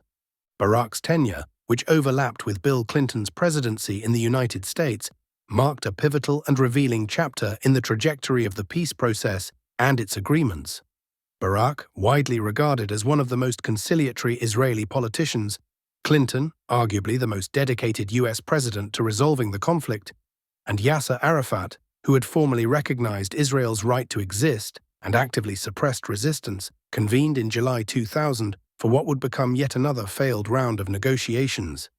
Israel remained steadfast in its refusal to permit the return of Palestinian refugees, grant any Arab sovereignty over Jerusalem, or revert to the 1967 borders, 3 fundamental issues at the heart of the conflict. Arafat, unwilling to concede on these points, reportedly stated that accepting the proposed agreement would lead to his assassination. His attempts to salvage his position through face-saving proposals, such as transferring sovereignty over Al-Aqsa to the Organization of Islamic Cooperation, a largely symbolic and ineffective body, or securing a contiguous land area unbroken by Israeli settlements, also failed. The negotiations collapsed. This period laid bare a sobering truth. Even the most accommodating Israeli leader would not concede the basic conditions for establishing a viable Palestinian state, and even the most yielding Palestinian leader could not secure an outcome significant enough to present to his people. Throughout the periods when the banner of settlement negotiations was raised, attacks on Al-Aqsa Mosque persisted unabated. During Barak's tenure, in September 1996, the Israelis opened a tunnel beneath the western wall of Al-Aqsa Mosque. This provocative action ignited fierce clashes, resulting in the martyrdom of over 60 Palestinians and injuries to more than 160 others. The Al-Aqsa Intifada. It became undeniably clear that the maximum compromises a Palestinian leader like Arafat could make were still far from meeting the minimum demands of an Israeli leader. Once again, negotiations collapsed in failure. During this time, retired Israeli General Ariel Sharon, one of Israel's most influential and uncompromising military and political figures, had assumed leadership of the opposition Likud party. On September 28, 2000, Sharon made a highly provocative visit to Al-Aqsa Mosque, igniting widespread protests that marked the beginning of the Second Palestinian Uprising, later known as the Al-Aqsa Intifada. Initially, demonstrations and stone throwing became the primary forms of resistance available to the Palestinian people. Despite facing Israel's formidable machinery of repression, the Palestinian populace demonstrated extraordinary courage and self-sacrifice. The Israeli forces, in turn, responded with brutal measures, including killings, assaults, and mass arrests. Within a matter of days, the death toll surpassed 100, then 1,000, with casualties continuing to mount. As the uprising unfolded, Palestinian resistance factions began intensifying their operations.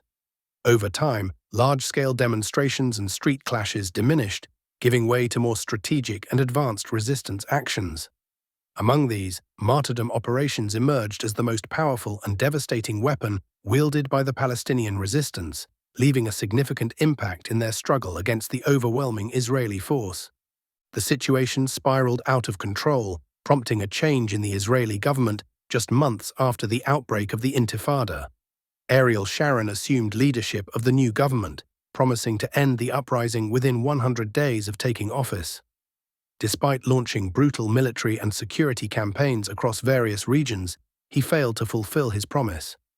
Instead, the conflict escalated into a fierce and unequal struggle, pitting an unarmed yet resilient Palestinian population against Israel's formidable military machine. Sharon implemented a strategy of systematically targeting leaders of militant resistance factions, and later expanded these assassinations to include political figures as well. Initially, Yasser Arafat sought to distance himself from the uprising, subtly curbing the efforts of his security forces to pursue and suppress resistance fighters. He viewed this as a tactical move to pressure Israel into returning to the negotiating table under more favorable terms. However, his strategy backfired. Sharon's ascent to power marked a shift toward outright rejection of negotiations and an aggressive push toward total Israeli control over the territories.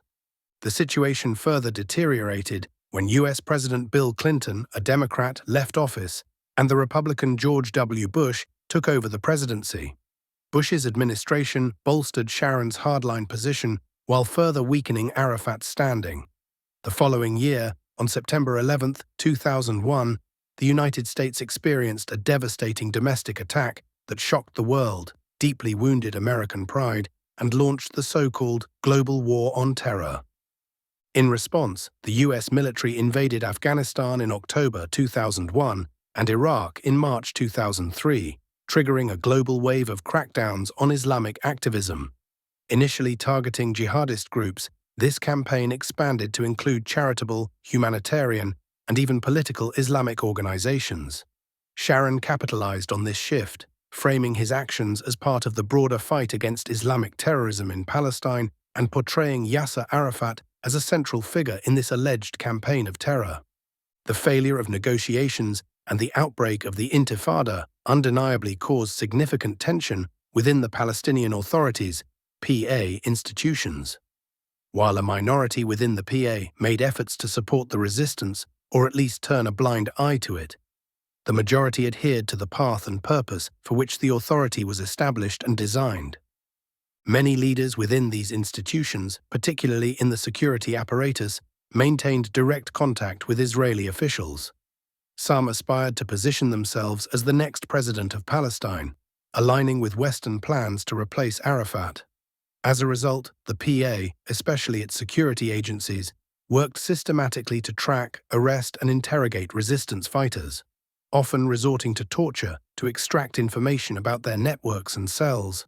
Many resistance members died under torture, and crucial intelligence was passed on to Israeli forces, enabling the targeted assassinations of numerous political and military leaders within the resistance. In some cases, these security agencies arrested resistance members only to hand them over to Israel, or they vacated their headquarters, allowing Israeli forces to take custody of the detainees. They also foiled significant resistance operations against Israel and succeeded in dismantling critical components and infrastructure of the resistance, forcing it to rebuild from scratch in several areas. The actions of the PA and its security apparatuses became a profound and unprecedented calamity for the Palestinian people, imposing an immense burden on their struggle for liberation and self-determination. Arafat swiftly abandoned his initial strategy of turning a blind eye to the resistance, which he had hoped to use as leverage to secure better terms in negotiations. Instead, he found himself increasingly threatened, personally, politically, and in terms of his leadership. In a bid to safeguard his position, Arafat doubled down on his commitment to the peace process, vehemently condemning resistance operations in the strongest terms. He even boasted about his security apparatus's success in thwarting hundreds of attacks against Israel, arresting resistance leaders and operatives, and providing critical intelligence to Israeli authorities. Despite these efforts, Arafat's overtures failed to protect him. Sharon imposed a suffocating siege on Arafat's presidential compound in Ramallah, with Israeli forces storming the city and partially demolishing his headquarters. It became clear that Arafat was no longer seen as a viable partner, and the search began for a new Palestinian leader, someone willing to pick up negotiations and concessions where Arafat left off. Mahmoud Abbas emerged as the favored candidate and faced heavy international pressure to accept the role of prime minister with expanded powers.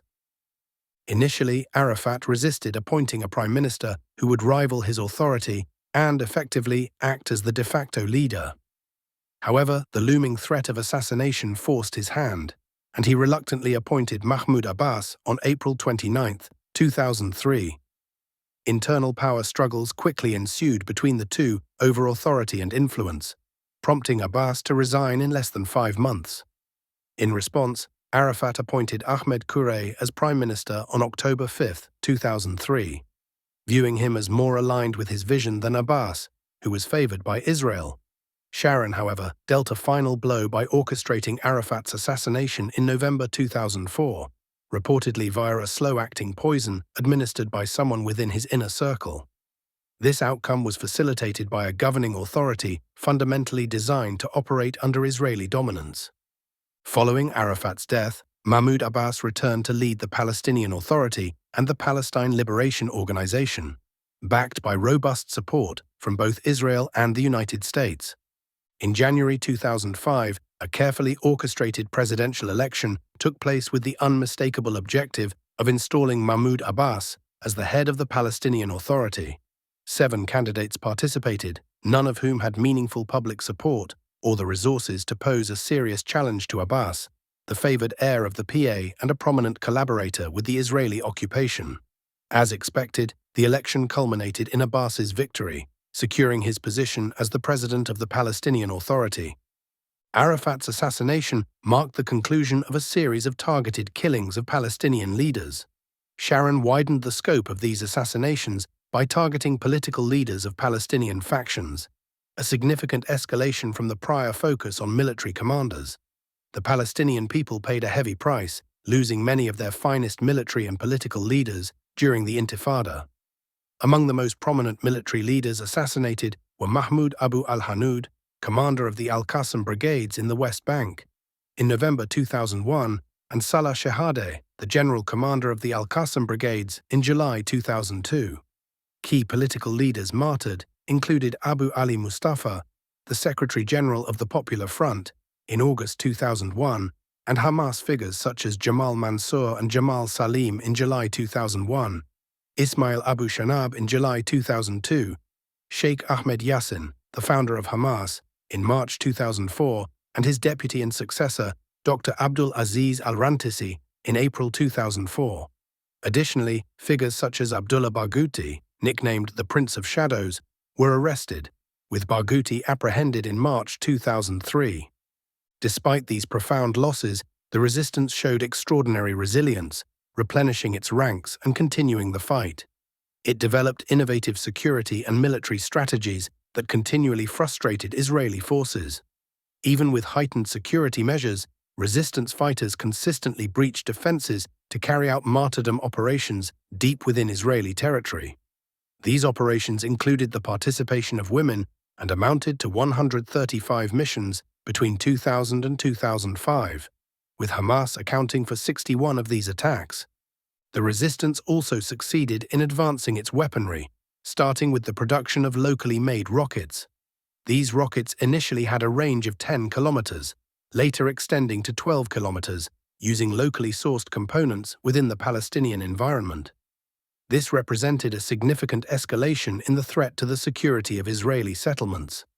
During the 5 years of the Intifada, the Israeli army recorded over 22,000 attacks, shootings, and rocket launches, including high-profile operations such as the assassination of Israeli Tourism Minister Rehavam Ze'evi by the Popular Front on October 17, 2001. Both Gaza and the West Bank provided distinct advantages for the resistance struggle. Gaza was distinguished by its high population density, primarily due to the numerous refugee camps. It was also characterized by the strength of the Islamic movement, which operated actively within this dense population, particularly in the camps. In contrast, the West Bank featured rugged terrain filled with caves and cliffs, as well as numerous mountainous paths that enabled the resistance fighters to infiltrate Israel, despite the extensive security checkpoints on the main roads. As a result, operations in Gaza were notable for their frequency, diversity, and the difficulty in tracking and apprehending the perpetrators among the large, dense population. The Israeli military also faced significant challenges in launching large-scale incursions into Gaza. On the other hand, operations in the West Bank were more focused and impactful, particularly due to the proximity to key Israeli centers in Jerusalem and Tel Aviv, as well as the difficulty of controlling the narrow mountainous paths. The Intifada and martyrdom operations succeeded in destabilizing Israel's security doctrine, leading to a rise in emigration and causing significant economic damage. Faced with mounting losses, Sharon realized that the only way to halt the downward spiral was to make two crucial decisions. Decisions that no Israeli prime minister could have taken without the power and long military history that Sharon commanded. These decisions were the withdrawal from the Gaza Strip and the construction of the separation wall in the West Bank. Sharon's goal with the separation wall was to close off all potential entry points for suicide bombers. His rationale for withdrawing from Gaza was to distance Israelis from the threat, leaving Israel to blockade Gaza externally while Palestinian security forces took control from within, thus igniting an internal struggle among the Palestinians. For many Israelis, the withdrawal from Gaza and the erection of a separation barrier across vast areas of the West Bank were unthinkable. These actions were seen as a breach of deeply ingrained taboos, an admission of Israel's defeat by Palestinian resistance, despite the disparity in military strength. The moves also risked setting a precedent for further withdrawals from the West Bank, potentially dismantling settlements established since 1967. Yet Sharon pressed ahead with his plan, crushing any internal opposition within Israel. In the medium term, these measures successfully curbed the martyrdom operations, forcing the Palestinian resistance to explore new tactics. However, Sharon failed to foresee that a liberated Gaza would evolve into a resilient stronghold of resistance, a launching pad for an intensive rocket campaign, and a major military base, fundamentally altering the balance of power. The Israeli withdrawal from Gaza was the most significant outcome of this courageous intifada. during which over 4,000 Palestinians were martyred across its 5 years, 2000 to 2005, including nearly 800 children and around 300 women. More than 45,000 were injured, approximately 10,000 Palestinians were arrested, and over 70,000 homes were destroyed. In comparison, Israel suffered more than 1,500 casualties and over 3,000 injuries. Economically, 2002 was the worst year in Israeli history, with losses totaling $8 billion in the first 2 years of the Intifada, averaging $11 million per day. In addition, Israelis endured a profound psychological shock, losing confidence in the security, prosperity, and well-being they had been promised to encourage immigration. Since that time, reverse migration has gradually increased. While these numbers might initially suggest a defeat for the Palestinian people and a victory for the Israelis, a closer look reveals a different story. When considered in the context of the deteriorating balance of power, it becomes evident that the Palestinian people demonstrated remarkable resilience, determination, and courage. Furthermore, when we consider the significant moral shifts, the picture becomes even clearer.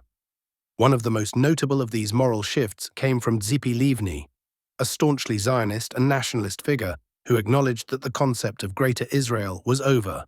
She recognized that Israelis could no longer continue to dominate the Palestinians without making painful concessions. Chapter 11: The Liberation of the Gaza Strip. One of the key differences between the resistance movements in the West Bank and Gaza is that the Islamists in the West Bank lived under Jordanian rule until 1967, a regime that typically relied on a strategy of containment and soft control. In contrast, their counterparts in Gaza were subjected to the harsh and repressive Egyptian regime, which had a profound influence on the development of the Islamic movement and shaped its approach to recruitment and activism. Furthermore, Gaza's geography, its relatively flat terrain and small size, made it a natural refuge for many displaced people, resulting in a densely packed population. This created a socially tight-knit, yet non-modern structure, with close-knit communities, narrow streets, and a maze of alleys and pathways. These conditions made Gaza particularly resistant to the surveillance and control measures employed by modern authorities. These factors, along with others, allowed the Islamists in Gaza to grow in strength compared to their counterparts in the West Bank, becoming a significant challenge to their Israeli occupiers. It is even said that Yitzhak Rabin once wished to wake up and find Gaza swallowed by the sea. This region became one of the most complicated issues in Israeli security strategy, and it was one of the first matters they sought to pass to Arafat's authority. Ultimately, however, it was Sharon who withdrew from Gaza. Internally, the Islamists in Gaza were bolder, more proactive, and more willing to take initiative than their peers. From the very beginning of the Palestinian Authority's establishment, they recognized the importance of participating in the 1996 elections, unlike their counterparts in the West Bank and abroad. It was from Gaza that the first Intifada began, from Gaza that armed resistance first emerged, and from Gaza that some of the most influential leaders of the Palestinian resistance emerged. Israeli withdrawal from Gaza. The Israeli withdrawal from Gaza was scheduled for 2005. In response, the Palestinian Authority declared its readiness and capability to govern the territory, while the resistance factions signaled their willingness to take control, aiming to eliminate any excuses that could undermine the withdrawal and hope for future reconciliation with the authority. Mohammed Dahlan, head of the Preventive Security Service in Gaza, was seen by the Israelis as their primary hope for maintaining security in the sector. Dahlan was one of the most loyal collaborators with Israel, renowned for his relentless efforts to track, arrest, and torture resistance members. He was also seen as a potential successor to Yasser Arafat, with aspirations to become president of the Palestinian Authority. However, the presence of older figures like Mahmoud Abbas thwarted his ambitions, as Dahlan was considered too young to gain acceptance within the established leadership.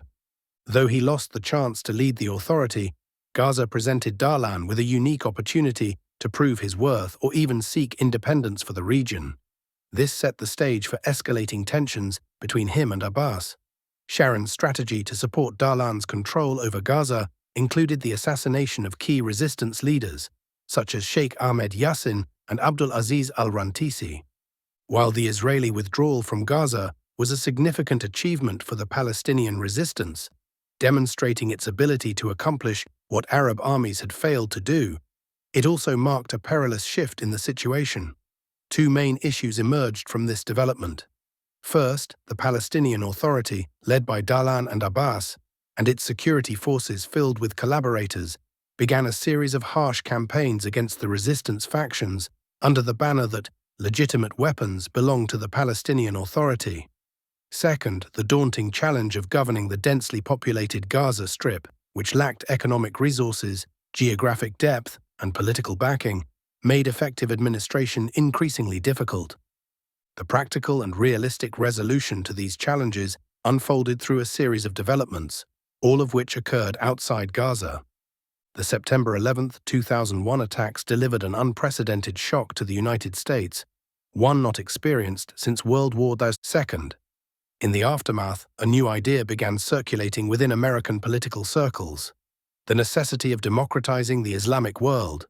While this concept had long existed in academic, Orientalism, and security discussions, it had not appealed to policymakers.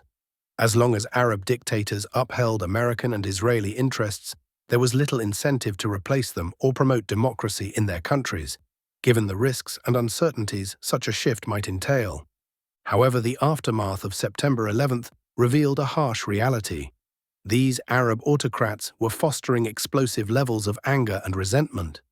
These ticking time bombs were no longer confined to the Arab and Islamic worlds, but had begun to detonate in the very heart of America and Europe. Against this backdrop, two models in the Islamic world, Turkey and Pakistan, became particularly attractive to American strategists. In both Turkey and Pakistan, democratic processes allowed governing parties to change, but the core of the state's power, embodied in the military, remained firmly aligned with American interests. The military in these nations could intervene or stage coups whenever democracy produced outcomes unfavorable to them or to the United States. For instance, Turkey earned a reputation for experiencing a military coup roughly every decade, while Pakistan averaged one coup every 8 years. The primary advantage of these models was their ability to absorb the energy of Islamist movements, redirecting them into political engagement rather than militant resistance. This prevented the rise of jihadist movements, as the prospect of political change offered a plausible, achievable, and less costly alternative to armed struggle. Consequently, American policy shifted towards spreading democracy in the Arab world, not out of a genuine commitment to democratic principles or concern for Arab populations, but as a strategic move to divert Islamist energy away from jihadist paths that could lead to future attacks like those of September 11th. Palestine was identified as a testing ground for this experiment, particularly since the Israelis saw an opportunity to align this brand of democracy with their own strategic interests. Yasser Arafat served as the leader of the Palestinian Authority, representing the Palestinian people without their direct choice or an electoral mandate. His rise to prominence began as the leader of the Fatah movement, which upon joining the Palestine Liberation Organization, PLO, originally established with the backing of the Egyptian Nasserist regime, quickly assumed control of the organization. Arafat subsequently became its chairman. The PLO's role as the representative of the Palestinian people was not a decision made by the Palestinians themselves, but rather the result of a resolution by the Arab states. Following the Intifada, Arafat was elevated to lead the Palestinian cause, once again without the legitimacy of an election. While these unique circumstances allowed Arafat to ascend to leadership without electoral validation, they did not provide the same pathway for his successors, particularly Mahmoud Abbas. Abbas lacked a notable history of resistance, was not an eloquent speaker, and carried a controversial reputation as the architect of the Oslo Accords. Consequently, a need arose for American and Israeli-backed elections in Palestine to bestow legitimacy upon Abbas as president of the Palestinian Authority. This legitimacy was vital for enabling him to make the concessions expected of him on critical issues such as Jerusalem, refugees, and settlements. Additionally, it was intended to empower him to lead a decisive campaign against resistance factions.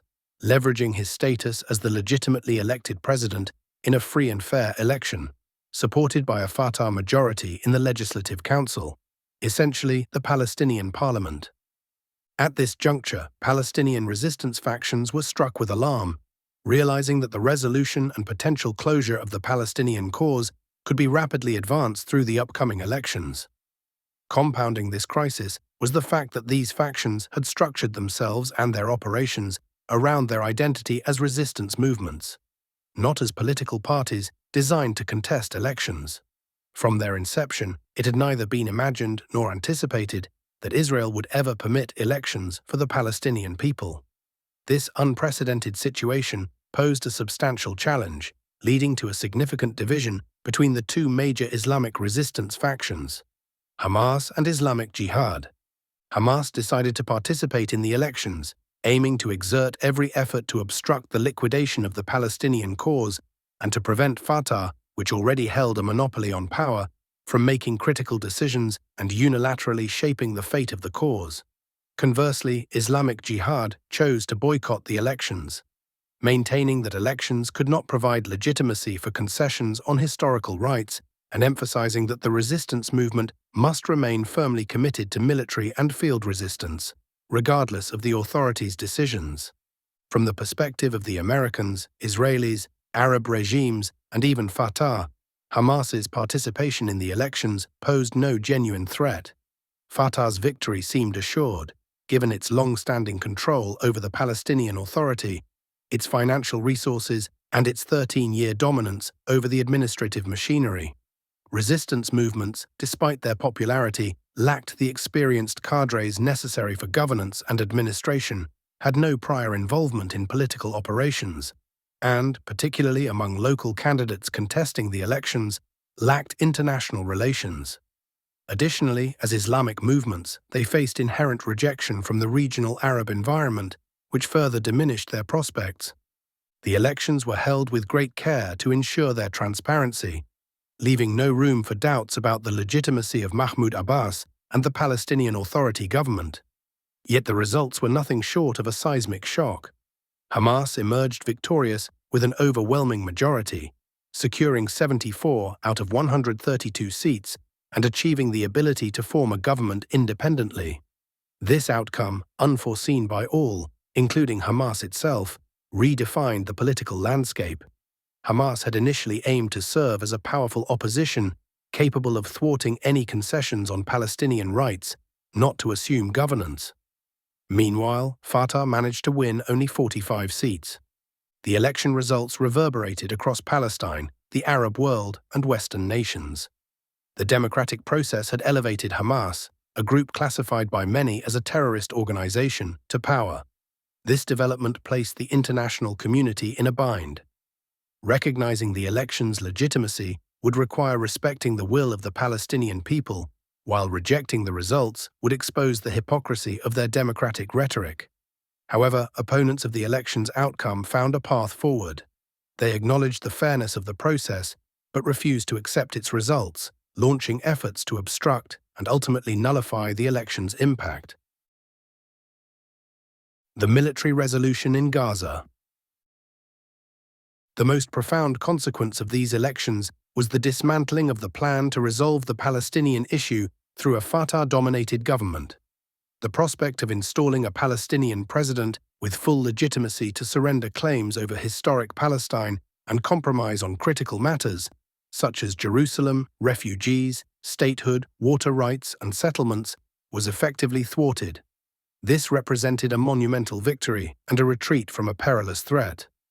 However, this achievement also introduced new and complex challenges for the resistance movement, now tasked with governing a besieged and suffocated population under relentless external pressures.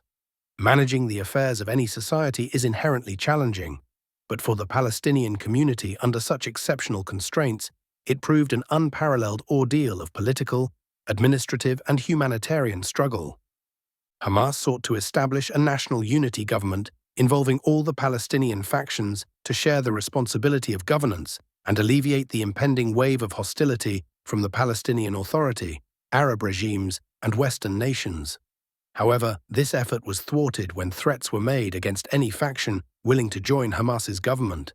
Consequently, Hamas had no choice but to govern alone, with Ismail Haniyeh appointed as prime minister, Mahmoud al-Zahar as foreign minister, and Said Siam as interior minister, the last two both being prominent figures within Hamas. A coordinated campaign of opposition was launched, spearheaded by the Palestinian Authority and Fatah. One of the initial moves by Mahmoud Abbas was to convene a session of the outgoing Legislative Council to enact constitutional amendments that stripped the government of its powers and concentrated them in the hands of the president.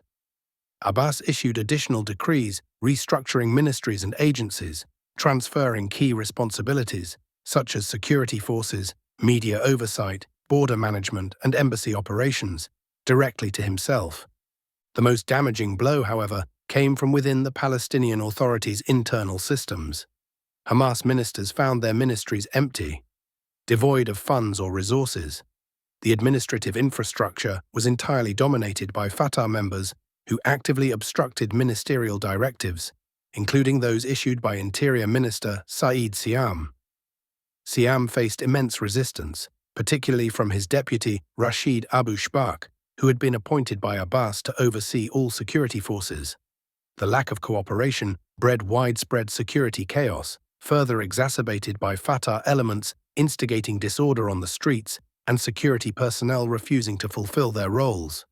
To regain control, Said Siam established an executive force, composed of members from various factions and directly accountable to him. This force, led by Jamal Abu Samhadana, founder of the Popular Resistance Committees, was pivotal in restoring order. However, Abu Samhadana's leadership was short-lived, as he was assassinated in an Israeli airstrike in June 2006. This was not the only effort to hinder and obstruct the new government. Israeli forces in the West Bank launched a campaign of arrests targeting Palestinian lawmakers who had won seats in the elections, particularly those affiliated with Hamas, to diminish their numbers. The goal was either to ensure Fatah maintained a majority in the Legislative Council or to prevent a quorum from being reached if Fatah members chose to abstain, thus rendering the council non-functional. Arab and Western governments also suspended financial aid to the Palestinian Authority, which accounted for over half of its budget. Furthermore, Israel withheld tax revenues collected from Palestinians, representing about one-third of the budget. The international community, through the Quartet, the United States, Russia, the European Union, and the United Nations, imposed conditions on any dealings with Hamas. These included demands for Hamas to recognize Israel, renounce terrorism, cease resistance activities, and endorse all agreements previously signed by the PLO. At the same time, the security chaos orchestrated by Fatah elements intensified. Protests erupted over unpaid salaries, leading to sit-ins, strikes, and demonstrations, which escalated into violent confrontations and killings. Palestinian Authority security forces became increasingly involved in the turmoil, exacerbating the situation. Ministers and leaders of Hamas were targeted for assassination, including high-profile figures from both the political and military branches. For example, Abdul Karim al-Kuka was killed on March 31, 2006, Mohammed al-Tatar on May 16, 2006, and Hussein al-Oja on July 6, 2006. Fatah militants resorted to brutal tactics, such as shooting Hamas youth in the feet and leaving them to bleed to death, blocking ambulance access, or throwing them from tall buildings. Despite the mounting violence, Hamas struggled to maintain restraint, deeply concerned about the possibility of internal conflict or civil war. Numerous attempts at reconciliation were made. In June 2006, Palestinians in Israeli prisons proposed a document aimed at creating a consensus framework for both factions. Several meetings followed, held in Cairo and Mecca, culminating in the Mecca Agreement on February 7, 2007. Despite these efforts, all attempts ultimately failed, as neither Fatah nor Israel was willing to accept a resolution that would allow Hamas to govern effectively. By the end of that turbulent year, the security chaos had claimed approximately 700 lives and left over 3,000 injured. Abbas repeatedly announced his intention to hold early elections, treating the political process as if it were subject to his unilateral decisions. This grueling year of tension made reconciliation seem increasingly unattainable. The Palestinian Authority's institutions refused to relinquish control or acknowledge Hamas's governance. Abbas established a special force known as the Presidential Guard, which received over $80 million in U.S. support and was trained under the supervision of a military advisor. Abbas also appointed Mohammed Elhamy, a fierce opponent of Hamas, as an advisor on security affairs, effectively granting him the authority of an interior minister.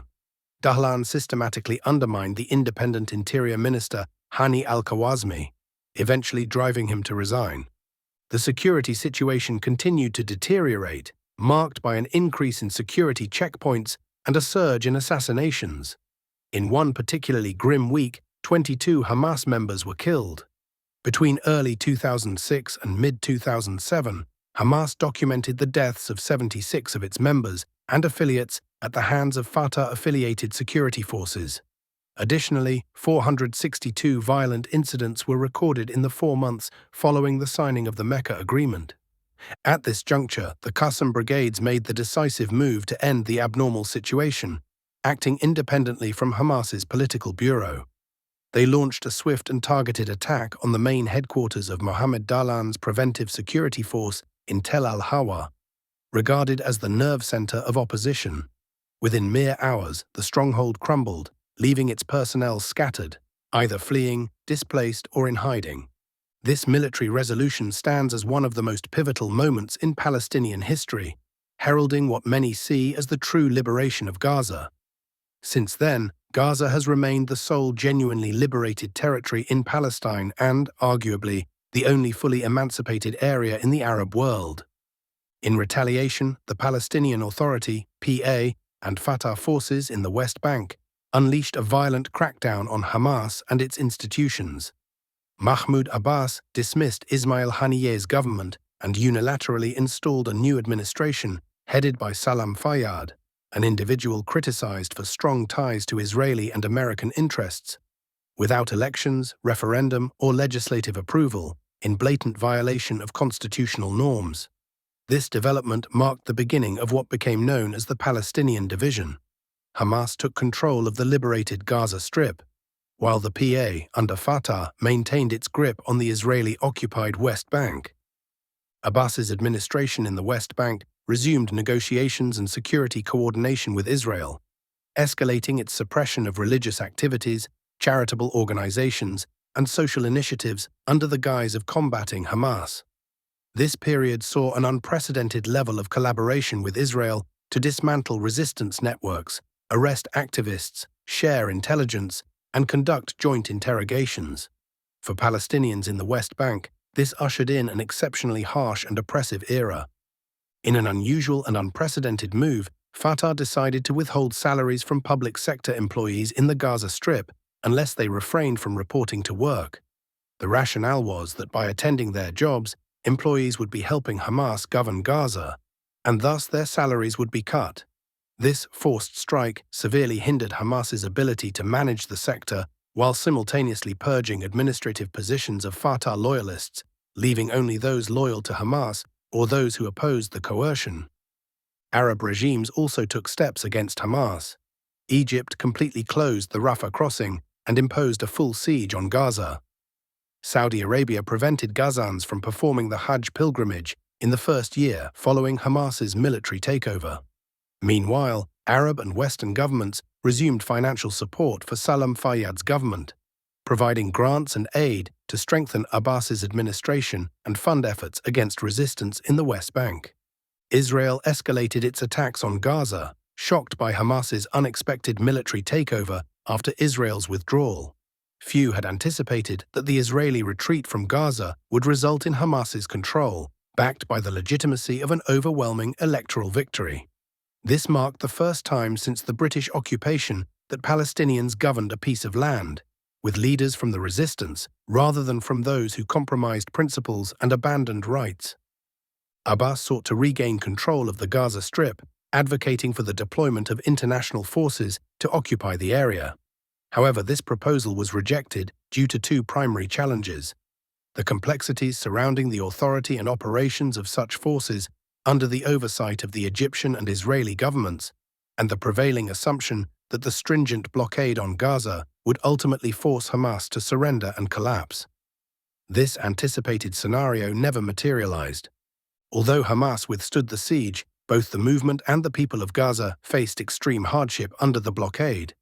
The economic, health, and educational sectors rapidly deteriorated, various development projects collapsed, and social conditions worsened significantly.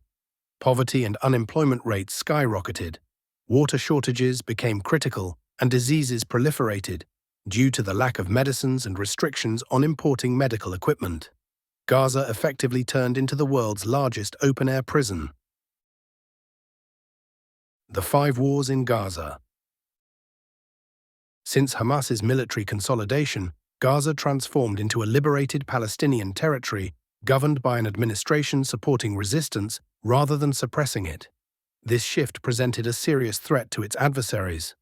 Despite facing significant challenges, such as ensuring the delivery of salaries and goods, resistance operations thrived and developed, marking a new phase of resilience and strategic growth. Hamas initiated efforts to dismantle Israeli espionage networks within Gaza using a range of methods. These included offering amnesty and protection to collaborators who repented, prosecuting and executing others, and occasionally re-employing informants to mislead Israeli intelligence. The organization facilitated the resistance's growth by enhancing its operational capabilities, fostering inter-factional cooperation, and establishing joint operations rooms and coordination committees. These measures ensured unified decision-making while balancing the authorities' governance responsibilities and military engagement with Israel. Balancing governance and resistance posed significant challenges for Hamas, requiring it to manage Gaza's political, security, and daily affairs while focusing on developing its military capabilities. This was particularly challenging due to Gaza's geographical isolation and the stringent Egyptian blockade, often more severe than Israel's restrictions. Since consolidating military control, Gaza has experienced 4 major wars with Israel. The first from late 2008 to early 2009, the second in 2012, the third in 2014, and the fourth in 2021. There were also intermittent skirmishes and escalations between these conflicts. Israel consistently aimed to eliminate Hamas or dislodge it from power in Gaza during these wars, but failed each time. On the contrary, every conflict revealed notable advancements in the resistance's weaponry and technical expertise. Hamas's primary condition to cease hostilities was the lifting of the blockade, including establishing and operating a Gaza seaport. However, this demand remains unmet. A fifth conflict, predating Hamas's military consolidation in Gaza, was the war in 2006, which served as a powerful testament to the movement's unwavering commitment to resistance. Even after entering elections and forming a government, this stood in stark contrast to Fatah's trajectory, which had abandoned its principles, embraced collaboration, and become a tool for Israeli interests. In June 2006, the resistance executed a daring military operation that resulted in the capture of Israeli soldier Gilad Shalit. This bold move triggered an intense Israeli offensive aimed at retrieving Shalit, dismantling the rocket-launching infrastructure targeting southern Israeli settlements, and destroying Gaza's tunnel networks. Despite these objectives, Israel failed to achieve its goals, and the conflict concluded with a ceasefire in November 2006. When viewed collectively, these wars disproportionately impacted Palestinians in terms of casualties and destruction. On the surface, the immense material damage might appear as repeated defeats. However, this narrative neglects the significant imbalance in power and the two sides' differing objectives. For resistance, survival, inflicting damage on the enemy, and thwarting its aims under severe military and political constraints represented extraordinary achievements. Egypt's role as a mediator and adversary also shaped Gaza's struggles. The Egyptian regime, one of the resistance's most formidable foes, enforced a stringent blockade on Gaza. The closure of the Rafah crossing, the sole gateway for goods and individuals, intensified the humanitarian crisis. Critical supplies, including fuel for electricity and medical equipment, were severely restricted. As a result, Gaza's population endured unimaginable hardships. Hospitals were closed due to power outages and shortages of medicine. Surgeries were suspended, and many patients died while awaiting permission to seek treatment abroad. The people of Gaza, with the support of their government, turned to constructing tunnels between the Palestinian and Egyptian sides of Rafah, originally one city before being divided by a British-drawn border. These tunnels became the enclave's sole lifeline, facilitating the transport of goods and vital supplies. Despite expectations to stand in solidarity with Palestinians, the Egyptian regime adopted a stance of neutral mediation that in practice heavily favored Israel and exerted immense pressure on the resistance. In the aftermath of Hamas's military consolidation, Egypt launched an unprecedented campaign against the movement and its allies. Egyptian intelligence arrested several Hamas members passing through Egypt, subjecting some to brutal torture, leading to fatalities. Among those killed was Yusuf Abu Zuhri, the brother of Hamas spokesperson Sami Abu Zuhri. Another was Ayman Nofal, a senior commander in the Al-Qassam brigades, who endured severe torture until escaping during the 2011 Egyptian revolution. While acting as a mediator for a ceasefire between Hamas and Israel, predicated on lifting Gaza's blockade, Egypt failed to enforce Israel's compliance. When Israel reneged on its commitments, resistance factions refused to renew the ceasefire. Amid negotiations, Israel launched a surprise offensive on December 27, 2008, striking a graduation ceremony of Palestinian police cadets and killing over 100 individuals. The attack came just a day after a meeting between Israeli Foreign Minister Tzipi Livni and Egyptian President Hosni Mubarak, raising serious questions about Egypt's role. The ensuing war, lasting 21 days, devastated Gaza. Over 1,300 Palestinians were killed, including more than 400 children and 100 women, and more than 5,000 were injured. By contrast, Israel reported 9 fatalities, though resistance factions estimated that approximately 80 Israeli soldiers were killed. The most significant outcome of this war was Israel's inability to reoccupy the Gaza Strip. Facing unexpected and fierce resistance, they were forced to withdraw unconditionally, reverting to their blockade strategy. Similarly, their attempts to overthrow the Hamas government failed, solidifying Gaza's role as a steadfast territory confronting a vastly superior Israeli military force. Amid the conflict, the Emir of Qatar attempted to convene an Arab summit to address Gaza's plight. However, the Egyptian regime exerted significant efforts to obstruct the summit, ultimately reducing it to a private meeting rather than an emergency Arab summit. Notably, Mahmoud Abbas refused to attend, citing objections to the presence of Hamas leader Khaled Mashal. Abbas viewed Mashal's participation as a challenge to his claim of being the sole legitimate representative of the Palestinian people, a claim that had been his central preoccupation since Hamas's military consolidation. The most alarming revelation of this war was the extent to which the Palestinian Authority and the Egyptian regime opposed the Islamic resistance, particularly Hamas. This hostility underscored the challenges Hamas faced, not only from external enemies, but also from regional actors. The Palestinian Authority's controversial actions came under scrutiny during the Goldstone report scandal. Richard Goldstone, a South African jurist, prepared a report documenting human rights violations in Israel's war on Gaza. Surprisingly, the Palestinian Authority opposed the report. It later emerged that Israel had threatened to release a video of Mahmoud Abbas in a meeting with Israeli Defense Minister Ehud Barak, during which Abbas purportedly urged Israel to continue its military campaign against Gaza to oust Hamas. Further evidence of the PA's actions surfaced through a leaked phone conversation between Tayyib Abdul Rahim, Secretary General of the Palestinian Presidency, and Dov Weissglas, Chief of Staff to the Israeli Prime Minister. In the call, Abdul Rahim reportedly encouraged the Israeli military to storm Gaza's Jabalia and Shati refugee camps, dismissing the potential loss of civilian life by stating that they all voted for Hamas, so they chose their fate. The Egyptian regime also played a contentious role during the war.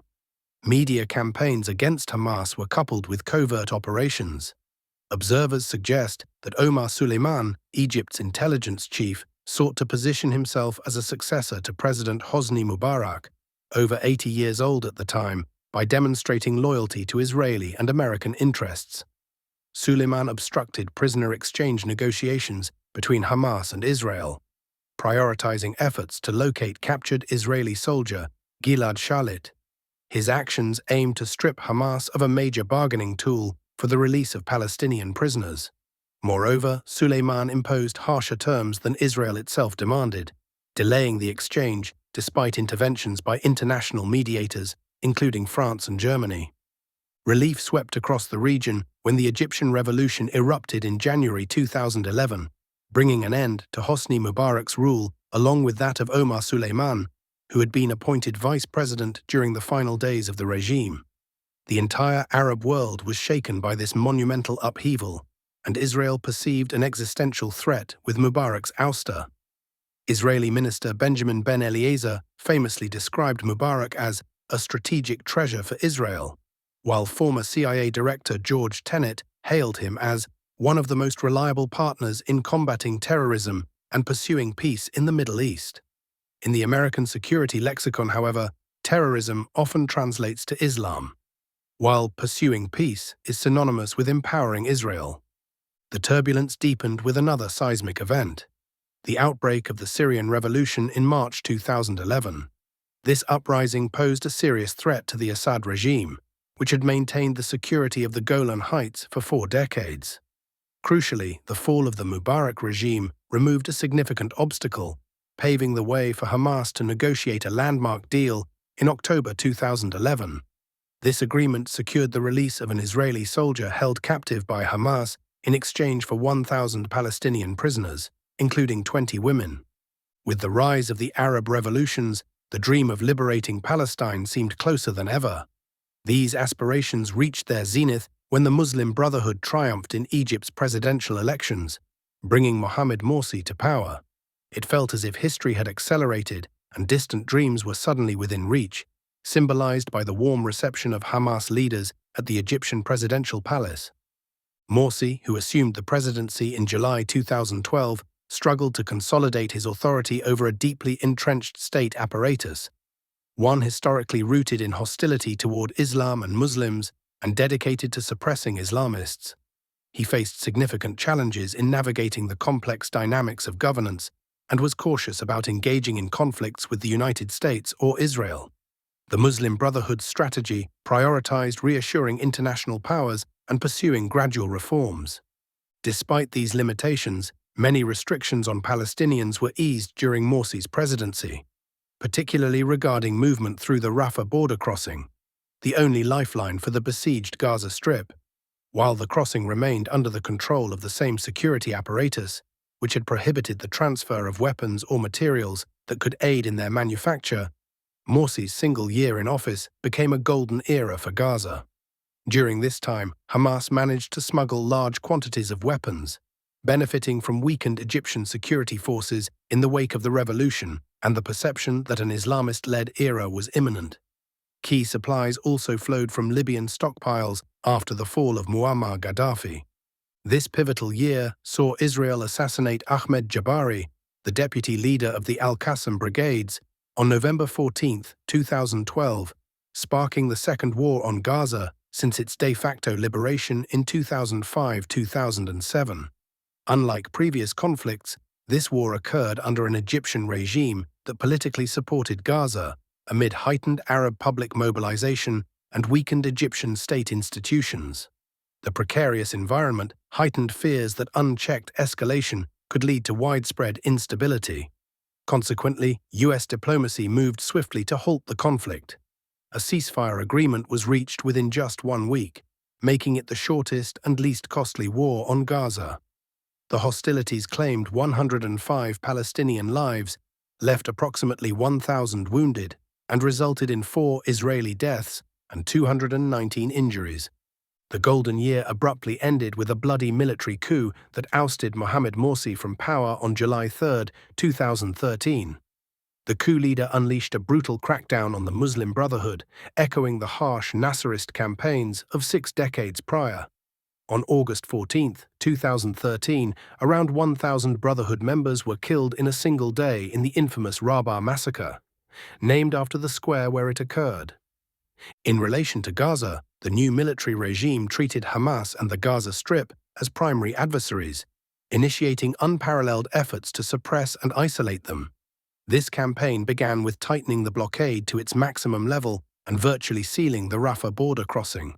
It escalated with a vigorous military operation to obliterate the network of tunnels linking Palestinian Rafah with Egyptian Rafah, lifelines that had been expanded to circumvent the long-standing land blockade since the Mubarak era. The Egyptian military employed a range of destructive tactics, including detonations, flooding tunnels with salt water or polluted water, and deploying toxic gases. The campaign even went so far as to demolish the Egyptian village of Rafah to sever all smuggling routes. Additionally, Abdel Fattah al-Sisi's regime constructed a colossal steel wall, extending deep underground and towering above ground to thwart future tunnel operations. For Gaza, the decade following the coup was characterized by unrelenting hardship and adversity. Less than a year after the coup, Israel launched its third war on Gaza in 2014, which proved to be the most devastating of all prior conflicts. At that time, the Egyptian regime appeared as resolute as Israel, if not more so, in its efforts to crush Hamas. For the first time, the Rafah crossing was closed even to injured individuals in dire need of medical care, unavailable in Gaza. Egypt's political and media stance fiercely aligned with Israel's offensive, marking an unprecedented collaboration. Despite the challenges, the resistance delivered an unexpected blow during this war when its rockets reached Tel Aviv, Israel's economic and administrative heart. While the rockets' destructive power was limited, they managed to disrupt Israel's economy, halting operations at airports, schools, and other essential infrastructure. The primary impact of these rockets was less military and more psychological and economic, delivering a message of resilience amid adversity. This war, the most intense to date, was also the longest, lasting over 50 days. Israeli forces, following heavy bombardment, attempted a ground incursion, but were met with fierce resistance and remarkable steadfastness from Gaza's defenders, thwarting their objectives. Mediators sought to broker a ceasefire, but the resistance firmly demanded the lifting of Gaza's blockade. Israel, unable to achieve its aims, resorted to indiscriminate destruction of residential buildings as a means of pressuring the resistance. Eventually, a ceasefire agreement was reached. The war underscored the ineffectiveness of military action in resolving the Gaza issue, as the enclave continued to grow stronger and more resilient. In the aftermath, all parties shifted focus to political strategies, resulting in three distinct yet sometimes overlapping approaches for dealing with Gaza. These strategies were implemented either simultaneously or alternately. 1. Maximizing the blockade. This strategy sought to tighten the blockade to its extreme, closing all possible smuggling routes. It also aimed to destabilize Gaza internally by leveraging Fatah operatives or enlisting ISIS affiliates for targeted assassinations, creating internal unrest and eroding public support for the resistance government. 2. Controlled relief. This approach allowed limited easing of restrictions, including the entry of goods and freer movement, to provide Gaza with modest economic relief. The intent was to make these small gains valuable enough for the resistance to defend, while betting that Gaza's population, already on the brink, would collapse if even these minimal privileges were withdrawn. 3. Disengagement and marginalization. This strategy treated Gaza as a troublesome enclave to be ignored, focusing instead on advancing the broader Zionist agenda. This included expanding settlements, Judaizing Jerusalem, and planning the displacement of West Bank residents, effectively creating a practical separation between the Gaza issue and the larger Palestinian cause. These strategies were enabled and amplified by the Egyptian regime, whose active and rigorous efforts sought to subjugate and humiliate Hamas. The Rafah crossing, Gaza's lifeline, was weaponized to tighten the noose on the resistance, further exacerbating the already dire conditions in the Strip. In response to the increasingly challenging situation stemming from a softer, non-confrontational policy, Hamas undertook several significant initiatives, with three key actions standing out. 1. Pursuit of a unity government. Hamas sought to reach an agreement with the Palestinian Authority to form a national unity government, offering to relinquish control over Gaza entirely. The movement displayed a clear willingness to make substantial concessions. However, the Palestinian Authority imposed an unfeasible condition: the full disarmament of Hamas. This stipulation, viewed as a surrender, was unacceptable under any circumstances. Consequently, efforts to establish a unity government failed, leaving Gaza under Hamas's administration. Or more aptly, leaving Hamas burdened with the challenges of governance and management. 2. Initiation of the Marches of Return. To address growing public discontent with its governance, Hamas introduced the concept of the Marches of Return. These marches aimed to redirect public frustration toward the Israeli occupation, revive global attention to the Palestinian cause, and counter attempts to marginalize Gaza and its inhabitants. The marches involved mass, peaceful demonstrations along the borders with Israeli-controlled areas, accompanied by various civilian-led, non-military efforts to breach these borders and disrupt the forces stationed there.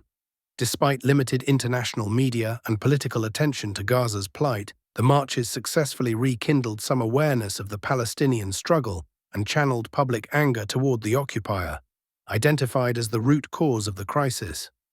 3. Reviving resistance in the West Bank. Hamas focused on revitalizing resistance efforts in the West Bank, aiming to rebuild and reactivate its network of resistance cells. The region had become heavily controlled, first by Israeli security forces and then by the Palestinian Authority. Beginning in 2006, the U.S. identified groups within the Palestinian Authority for training in Jordan under the leadership of an American general, Keith Dayton, whose name became synonymous with this initiative. These forces were designed to be the Palestinian Authority's uncompromising enforcement arm, deeply complicit in undermining resistance. Unlike the era of Yasser Arafat, when some members of the authority occasionally turned a blind eye to resistance activities or offered limited support during the collapse of peace talks and the eruption of the Intifada, Dayton's program sought to eliminate such exceptions. Dayton and his successors successfully trained and deployed operatives who became notorious for their collaboration and betrayal, acting as enforcers for the Palestinian Authority. These forces were often more oppressive to the Palestinian population in the West Bank than the Israeli occupation itself, systematically dismantling resistance networks and destroying the infrastructure of resistance efforts. Amidst this suffocating climate, a handful of individuals emerged as martyrs, carrying out stabbing or shooting attacks. While some managed to kill or injure their targets, others failed. Their fate, however, was invariably sealed. They were either killed immediately, within hours of pursuit, or at most, a few days later. The overwhelming security dominance of both the Israeli occupation and the Palestinian Authority made further successes seem nearly impossible. Nevertheless, these persistent acts of defiance breathed new life into resistance in the West Bank, offering a flicker of revival after a prolonged period of suppression and stagnation. Evaluations of these measures differ widely. Those analyzing them through the lens of available resources might regard them as achieving notable results. However, when judged against the broader objectives, they fall short. These efforts failed to significantly advance the Palestinian cause or reconnect Gaza's circumstances with the broader Palestinian struggle. Most importantly, the primary demand for Gaza, the lifting of the blockade, remains unfulfilled, with little indication of progress in the foreseeable future. During this time, Hamas's security apparatus successfully neutralized attempts to incite unrest, execute targeted assassinations, and recruit operatives from Fatah and ISIS, Daesh, effectively derailing the plans of both Israel and the Palestinian Authority. As a result, neither Israel achieved its strategic objectives in Gaza, nor did Hamas succeed in breaking the blockade, preventing deepening internal division or countering efforts to isolate Gaza from the Palestinian cause. Confronted with this impasse, Hamas took the unprecedented step of initiating war, launching the Sword of Jerusalem campaign in 2021. This was Hamas's first offensive war, prompted by escalating threats of Judaization, including the provocative flag march planned by Israel. After a warning issued by Mohammed Elhamy, The commander of the Qassam brigades was ignored by Israel. Hamas began launching rockets.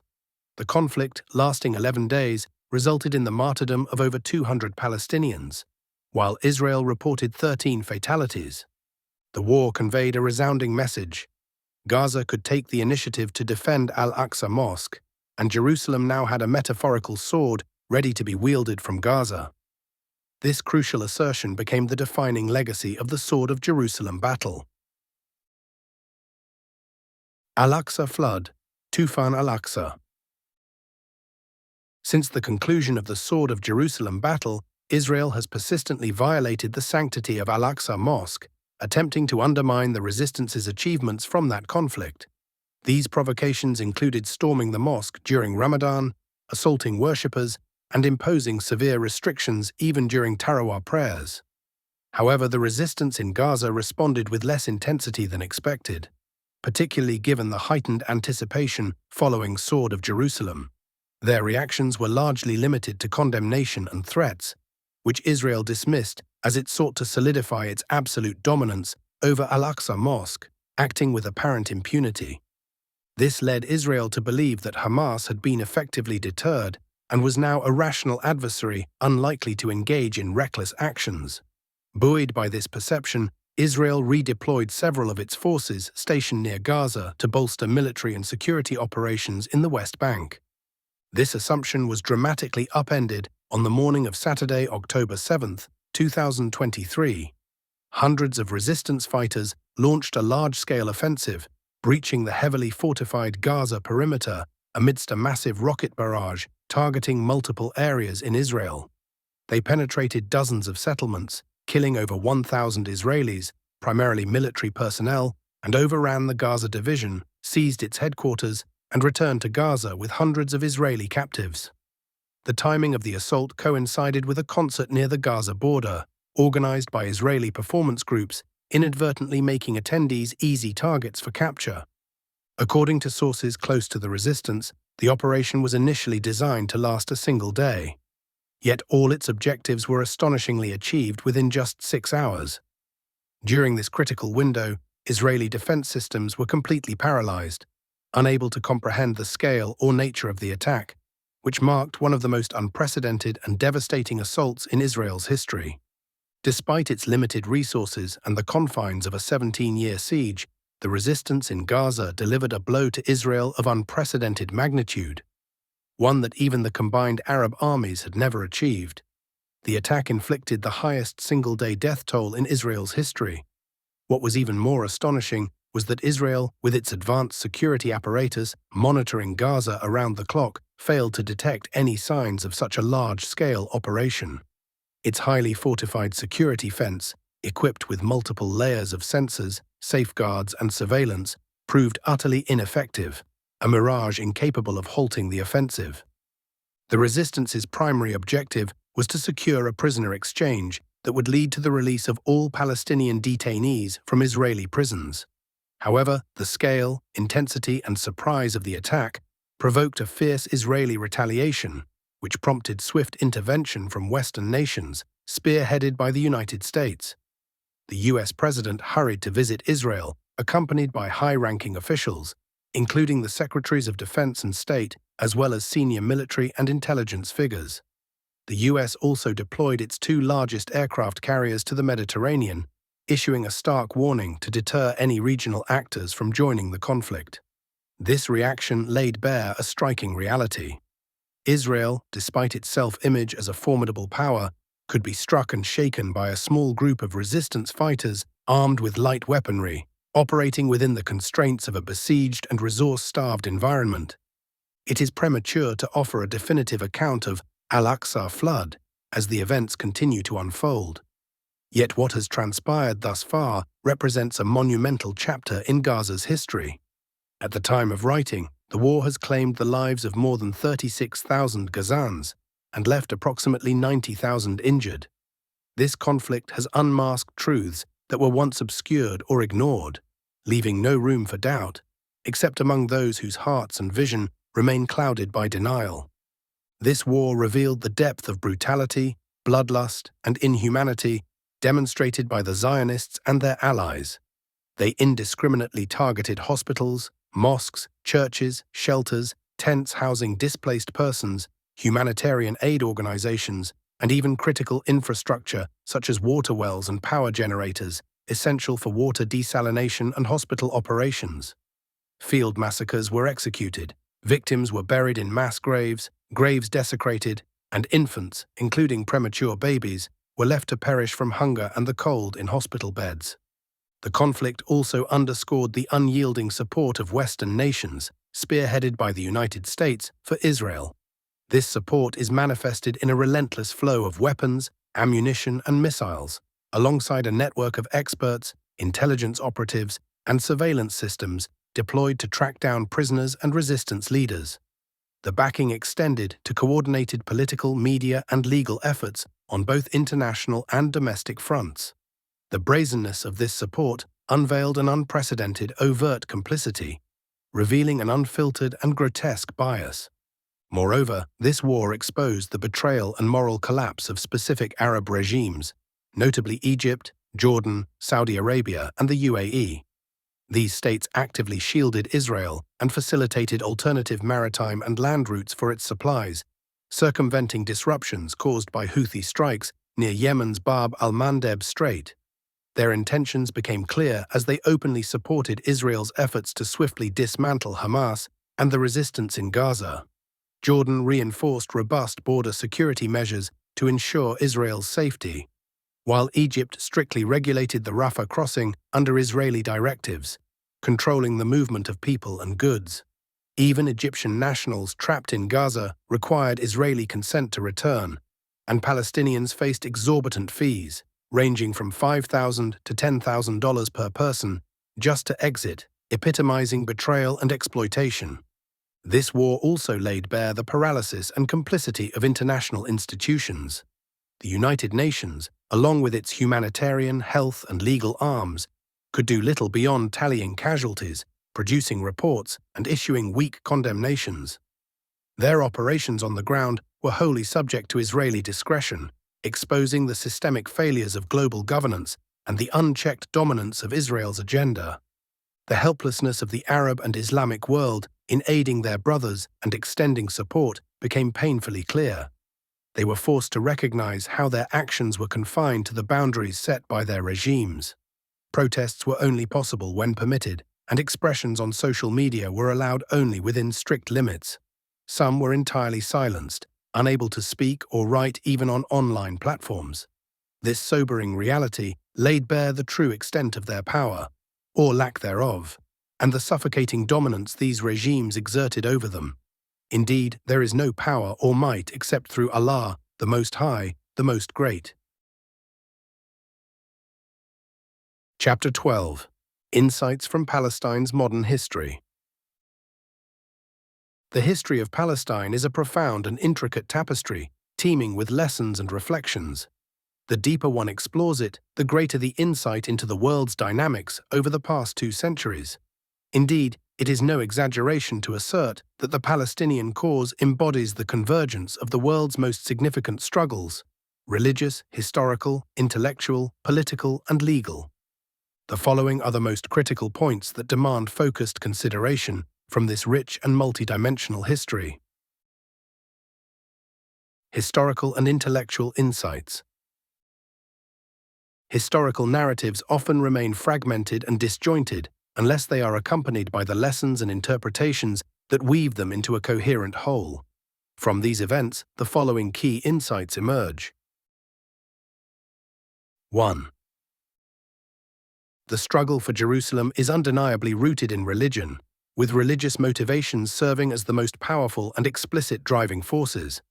Throughout history, those who have fought for this sacred cause, whether Muslims, Christians, or Jews, have done so in the name of their faith. While some individual warriors may have sought worldly gain, and while rulers, kings, and emperors often pursued glory or territorial expansion, they invariably cloaked their ambitions in the mantle of religion and sanctity. They understood that it was only by invoking the profound religious significance of Jerusalem that they could rally fighters from their homes and inspire them to unleash their full potential in its defense. Theodor Herzl initially considered various locations for establishing a Jewish homeland, but he soon recognized that only a return to Jerusalem would unite the Jewish people behind him.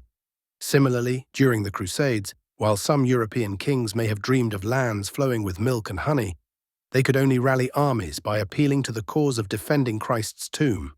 The same is true for Muslims. Without Jerusalem's profound religious significance, as the first Qibla, the site of the Prophet's night journey and his ascension, the issue would not carry the same weight. It seems divinely ordained that this truth be unmistakably clear. Palestine is neither among the most fertile lands nor abundant in rivers like Egypt or Iraq. It lacks the oil and mineral wealth of the Gulf states. Yet it captivates hearts and commands more attention than Baghdad, Cairo, Riyadh, or other cities.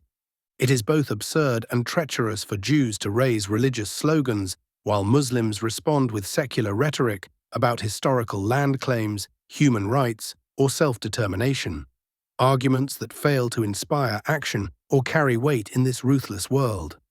When the Jews seized Al-Aqsa Mosque, Moshe Dayan proclaimed, "If the Torah is with us, and we are the people of the Torah, then we are the rightful owners of the land of the Torah, the land of the priests and patriarchs in Jerusalem, Hebron, Jericho, and the surrounding areas. We will not leave." This is not mere political rhetoric. It is far more than that. It is the fulfillment of our ancestors' dream. Similarly, Menachem Begin, in his memoirs, articulated his unwavering beliefs. The signing of the partition agreement is null and void and does not bind the Jews. Jerusalem was and will remain our eternal capital, and the land of Israel will once again belong to its people, all of it, and forever. Can such resolute rhetoric be countered with appeals to UN charters, Security Council resolutions, or International Court of Justice recommendations? Religion provides something irreplaceable in this struggle, something that only faith can offer hope. Erich Hoffer astutely noted that the Jews who were led to gas chambers and mass executions in Nazi Germany without resistance were the same people who later fought fiercely in Palestine. Many died without witnessing the fulfillment of their hopes, yet they fought relentlessly for the vision they carried in their hearts. In contrast, others surrendered and perished without defending the reality they already possessed. This hope is precisely what alarmed Ze'ev Jabotinsky, the pioneer of Israeli security doctrine. He understood that as long as a single spark of hope persisted among Arabs, Israel's future would remain uncertain. This hope, he realized, would fuel their resistance to the transformation of Palestine into Israel. Thus, he crafted a security strategy aimed at eradicating this hope entirely. His approach relied on overwhelming, swift, and inescapable deterrence, ensuring that Israel's power to punish and preempt would crush any chance of Arab resistance. If Israel had confronted a non-Muslim population under similar circumstances, its security doctrine might have succeeded. However, its challenge lies in facing a population deeply rooted in a faith that guarantees ultimate victory. A belief in their eventual return to the mosque, the dismantling of the structures built by the Jews, and a battle where even nature, symbolized by trees and stones, joins their cause. This spiritual resilience, driven by faith, is the only force capable of challenging Israel's security strategies and bridging the vast technological disparity. Even secular or atheist supporters of the Palestinian cause, motivated by nationalism, ideology, or human rights, often find themselves compelled to invoke religious sentiment, as no other driver matches its effectiveness in sustaining this struggle. 2. History reveals that Jerusalem's destiny is rarely decided within its walls. Instead, it reflects the broader vitality of the Muslim world, particularly the power of neighboring capitals such as Cairo and Damascus. These cities significantly influence Jerusalem's status and condition. The companions of the Prophet exemplified this strategic approach. They prioritized Damascus over Jerusalem, despite the latter's sanctity and closer proximity, understanding that Byzantine power was anchored in Damascus. Once Damascus was conquered in Rajab 14 AH, Jerusalem's liberation in Rabi al-Akhir 16 AH became straightforward, with only a year and a half separating these pivotal events. Jerusalem did not fall to the Crusaders during the First Crusade, until the Muslim world was fractured between two rival caliphates, the Sunni Abbasid Caliphate in Baghdad and the Shiite Ismaili Fatimid Caliphate in Cairo.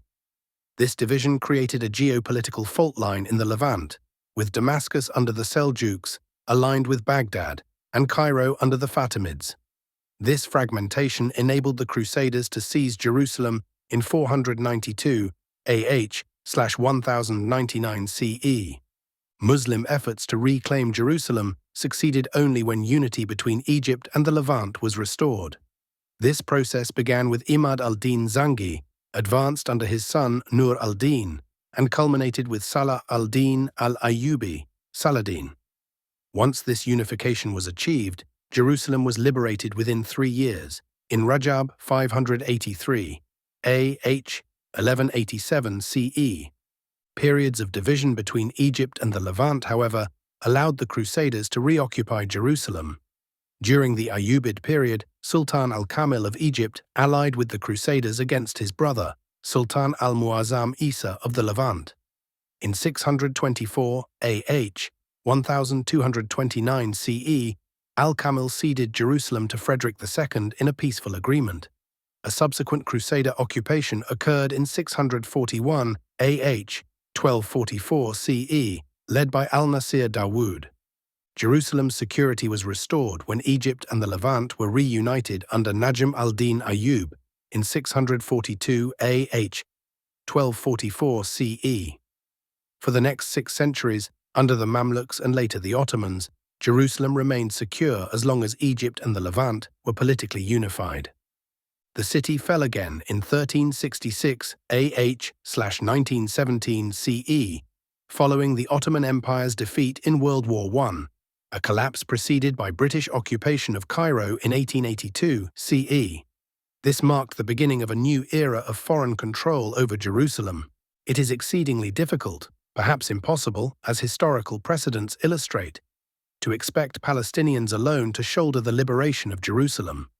The realities of limited manpower and resources constrain their capacity for a decisive confrontation with Zionist forces, particularly when those forces benefit from robust Western support. This backing is rooted in the alignment of Zionism with Western geopolitical interests and dominance over Islamic territories. This acknowledgement does not diminish the extraordinary courage and resilience of the Palestinian people. They have performed near miraculous feats through their steadfastness, struggle, and determination, keeping the cause alive despite enduring betrayals and isolation. Yet the path to liberation requires recognizing this struggle as a collective responsibility of the entire Muslim Ummah, especially the pivotal nations of Egypt and the Levant. 3. A cornerstone of Theodor Herzl's success in advancing the vision of a Jewish state was his ability to harness the power of existing global forces rather than attempting to establish a wholly independent entity to fulfill the dream. Herzl's Zionist organization was instrumental in influencing key international powers, ensuring that their resources and policies aligned with the Zionist agenda. Herzl expended considerable effort to access decision-makers, utilizing various approaches, appealing to their interests, religious leanings, or through infiltration, threats, conspiracies, and even assassinations. His goal was clear: to engage existing powers, including the Ottomans, without presenting the Jews as rebels against the Caliphate or challenging the dominant forces of his era. One of the primary reasons Islamic movements have struggled in the past century lies in their tendency to defy the principle of engaging with existing power structures and leveraging natural societal forces. Instead of adapting to the dynamics of prevailing systems, they often sought to construct isolated, artificially strong organizations intended to independently wage battles for governance or liberation. This approach frequently left them ill-equipped to navigate the inevitable challenges posed by entrenched structures, rendering them vulnerable to infiltration, division, and suppression. Notably, Islamic movements achieved their most significant successes when they adapted to the prevailing systems and utilized existing societal frameworks to further their objectives. For example, some movements penetrated governance frameworks, such as the case in Turkey, or influenced military institutions, as seen in Sudan. Others relied on tribal and clan networks within deeply rooted societal hierarchies, exemplified by their activities in Yemen. Important footnote. Note that I said Islamic movements achieved their most significant successes, which does not imply outright success. A closer examination reveals that the setbacks in Yemen and Sudan were due to other factors. However, the level of influence and establishment Islamists reached in these cases far exceeded what they accomplished in other experiments that relied solely on the strength of their organizational structure. End of footnote. The Prophet Muhammad's approach exemplifies this principle. Rather than creating an isolated organization to consolidate power, he actively engaged with the prevailing societal structures of his time, leveraging their influence to strengthen and advance his mission. For example, he prioritized converting influential Meccan leaders, understanding the pivotal role they played in shaping their society. When these efforts were met with resistance, he reached out to the leaders of Ta'if, despite their harsh rejection. Undeterred, he turned to various tribes during the pilgrimage season, seeking their support and protection. Eventually, the embrace of Islam by the leaders of the Ansar provided the social and tribal foundation necessary for the Muslim community's strength and eventual establishment in Medina.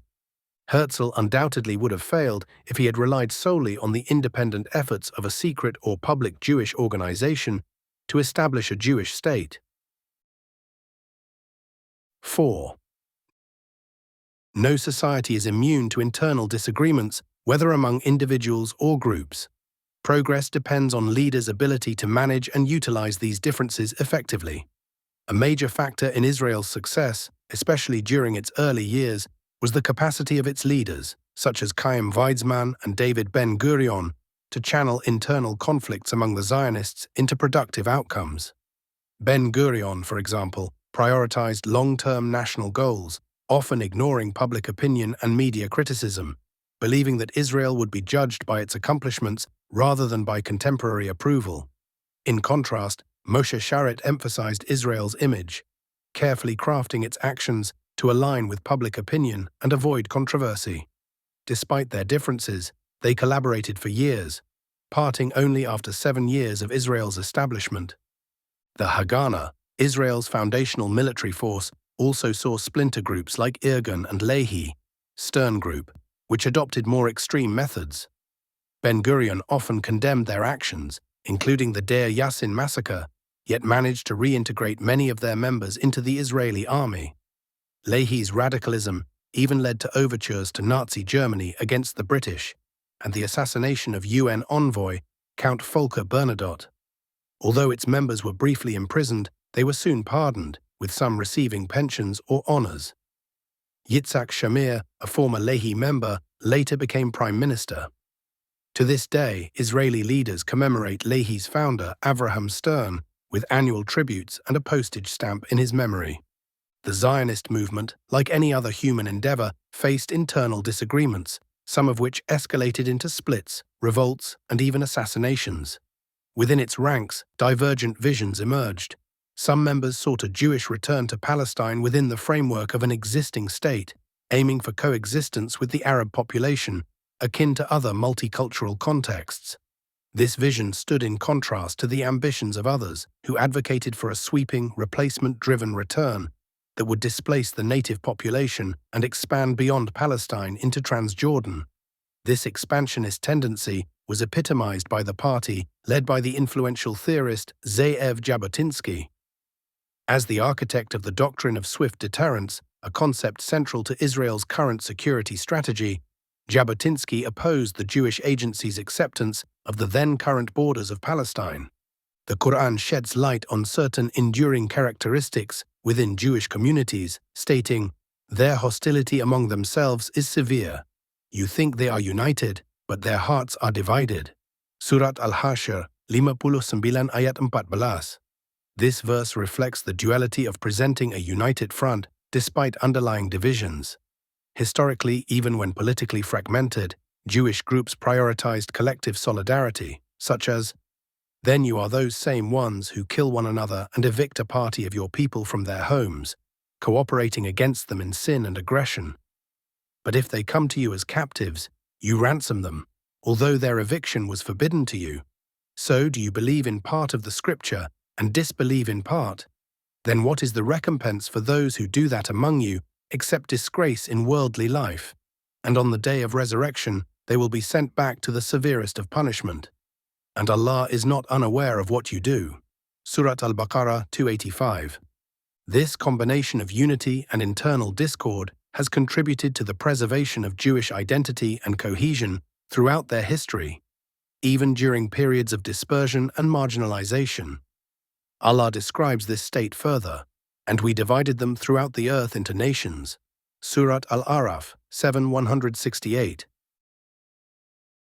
5. During periods of despair, oppression, and weakness, the Jewish community experienced profound disillusionment, much like the feelings of hopelessness and self-doubt observed among some Muslims today. These sentiments were often accompanied by harsh self-criticism and accusations of laziness, ineptitude, and passivity. Within the Jewish community, some mocked the notion of awaiting the Messiah or yearning for a return to Palestine, opting instead to explore alternative solutions. They proposed initiatives for Jewish autonomy spearheaded by their leaders in locations other than Palestine, which they perceived as unattainable at the time. In 1882, Leon Pinsker articulated these views during a period when global efforts were coalescing to establish a Jewish homeland in Palestine. Ironically, in the same year, Britain occupied Egypt, an event that brought the dream of reclaiming Palestine closer to realization than many had believed. Pinsker was far from apathetic.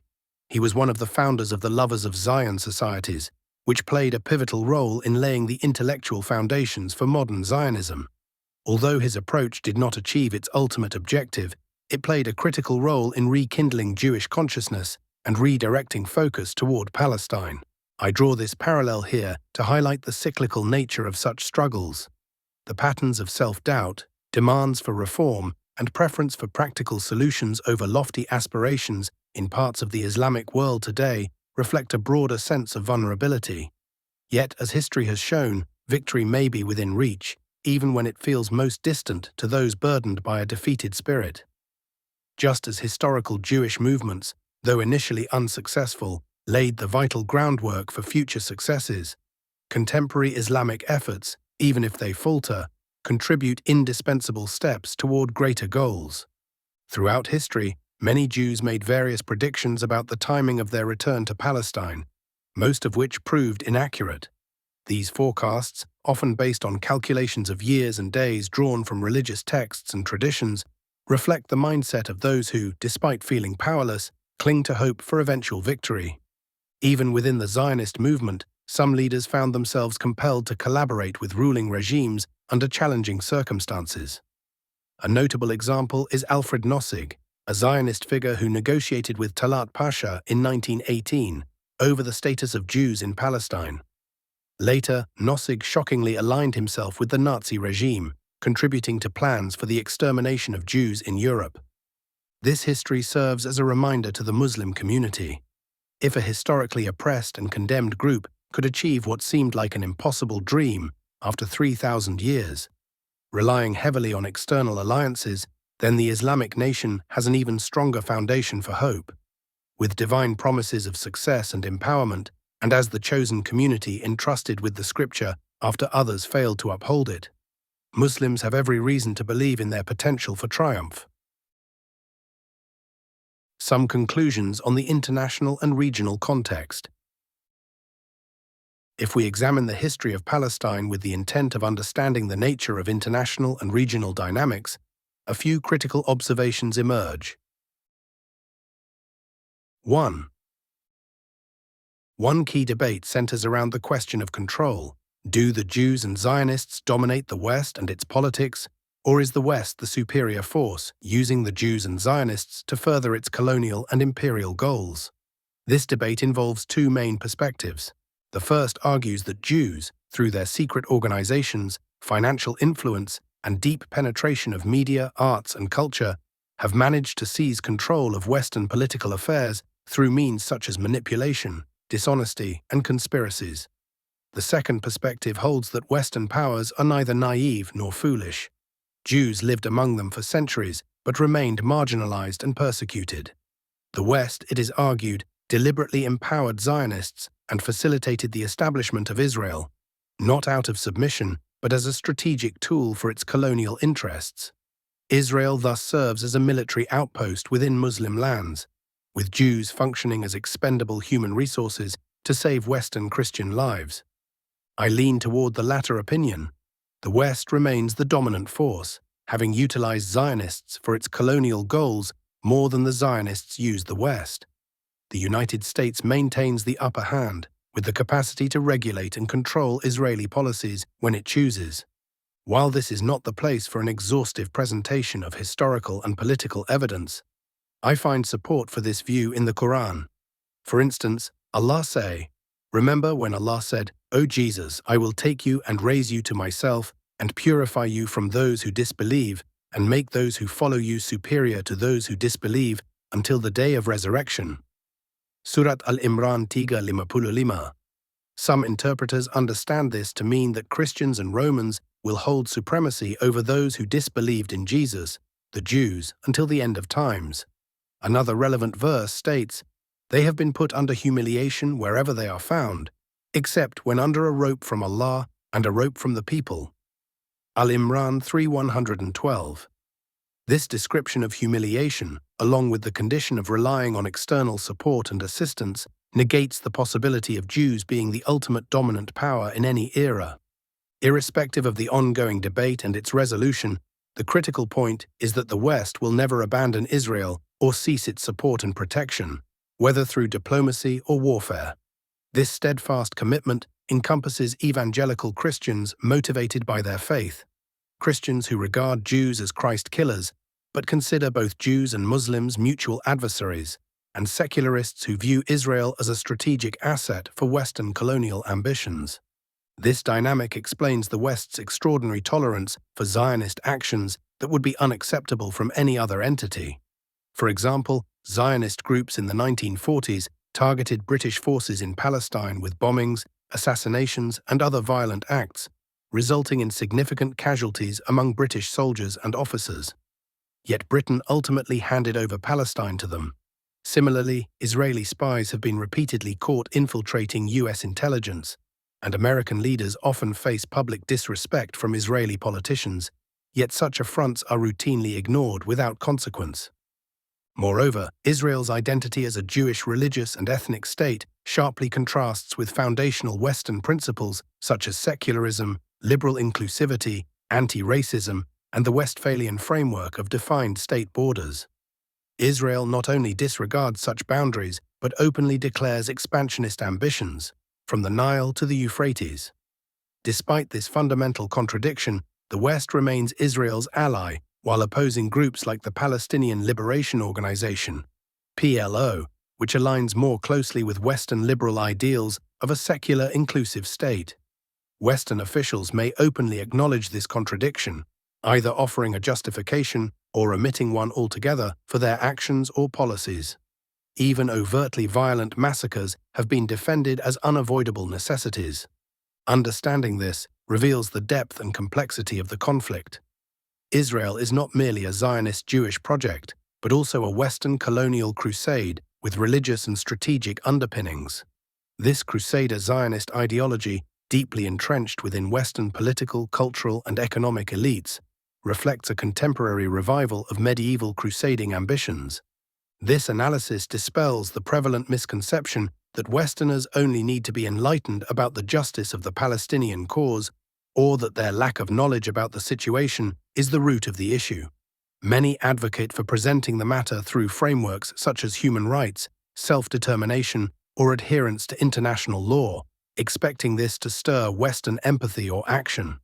In truth, a significant portion of Western society fully comprehends and adheres to a belief system that views the land as divinely promised to the Jews, restored to them to displace the Arabs, described by some as an unfortunate historical anomaly, even a stain on the face of civilization. In this worldview, the Jews, bolstered by Western crusaders, are seen as fulfilling a divine mission to reclaim, develop, and possess this land, while expelling its so-called malign Arab occupants.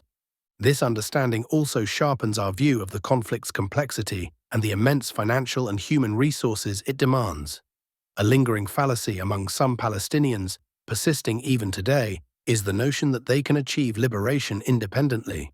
Inspired by isolated successes, some have even dreamt of extending their struggle to liberate other territories after freeing Palestine. Although these aspirations are often born of good intentions, they tend to overlook the sheer scale and ferocity of the conflict. A comparison with Algeria's successful independence in 1962, which once inspired Palestinian resistance, underscores critical distinctions. France, debilitated by World War II, faced mounting international pressure from both the US and the Soviet Union, ultimately relinquishing its colonial grip. In contrast, Israel enjoys unparalleled Western support. Algeria's larger population, expansive territory, and abundant resources significantly outweigh Palestine's capabilities. Moreover, Algeria benefited from a geopolitical environment that was at worst neutral, whereas Palestine's neighbors often act in collusion with its adversary, lending support to its opponent's efforts. This sentiment has been echoed by numerous Western leaders, even those with opposing ideologies, underscoring Israel's importance as a strategic asset to the West. They assert that without Israel, the West would have had to bear immense financial and human costs to establish and maintain military bases in the Middle East. As a result, support for Zionism before the founding of Israel, and for Israel afterward, has remained a consistent policy among Western political factions, including competing groups like the Democrats and Republicans in the United States and the Liberals and Conservatives in Britain. Netanyahu highlighted this dynamic in his memoirs, recalling a statement from an American congressman: "If we had an Israel in Afghanistan, we'd save ourselves $1 trillion and have a reliable ally against the bad guys." This perspective aligns with Herzl's vision, articulated over a century ago, of a Jewish state serving as part of a defensive wall for Europe in Asia. This connection has led some analysts to conclude that the broader global struggle finds its epicenter in the conflict over Palestine. However, this dynamic does not suggest that Jews or Zionists act as mere agents of Western powers. Instead, they are people with their own independent vision and agenda, actively working to strengthen their state, expand their influence, and further their reach within Western institutions. Nevertheless, the dynamic favors the West, as it retains the upper hand in this relationship. Disagreements between the two parties are ultimately managed within the framework of their shared strategic goals. Building upon this conclusion, the following insight emerges. 2. If Israel serves as a central pillar of the Western project for dominance in the region, it follows logically, without requiring exhaustive political or historical analysis, that the current Arab regimes are likewise components of this same project. Whether by directly safeguarding Western interests or prioritizing the security of Israel, the linchpin of this agenda, these regimes have played their roles accordingly. Arab regimes were the first to recognize this imperative. Every contender for power has sought to demonstrate their ability to advance Western priorities, with a particular emphasis on securing Israel's position. Despite their sharp ideological and structural differences, be they monarchies or republics, socialist or capitalist, civilian or military, these regimes share a unifying commitment: the protection of Israel. Internal rivalries often compel factions to outdo one another in signaling their willingness to normalize ties with Israel and deepen engagement. Moreover, when the stability of any of these regimes, especially those in frontline states, is at risk, they commonly warn that their downfall would imperil Israel's security. This sheds light on a critical reality. Since Israel's inception, no Arab state has ever launched an offensive against it or devised a concrete strategy for the liberation of Palestine, not out of religious solidarity, Arab pride, or even the pragmatic goal of mitigating a severe national security threat. This paradox persists, despite these regimes frequently posturing as protectors of Islam, champions of Arab identity, or defenders of national sovereignty. A candid acknowledgement of this reality came from Jamal Abdel Nasser, who, addressing the Palestinian National Council in Gaza, remarked, "Anyone who tells you they have a plan to liberate Palestine is lying. And if I were to claim I have a plan to liberate Palestine, I would be lying to you." These regimes not only fail to support those wishing to resist Israel, but actively worked against them, pursuing, imprisoning, torturing, and even killing resistors. This occurred consistently in both wartime and peacetime. The conditions faced by those who fought for or attempted to fight for Palestine within these regimes' prisons were often so harrowing that they defy comprehension. Furthermore, an examination of Palestine's history reveals a telling pattern. Palestinian resistance thrived only under weaker regimes. In contrast, stronger regimes strictly prohibited resistance activities within their borders.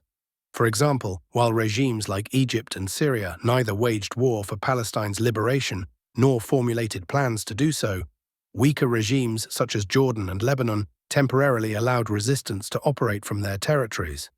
However, when such resistance gained momentum, these regimes intervened to suppress it.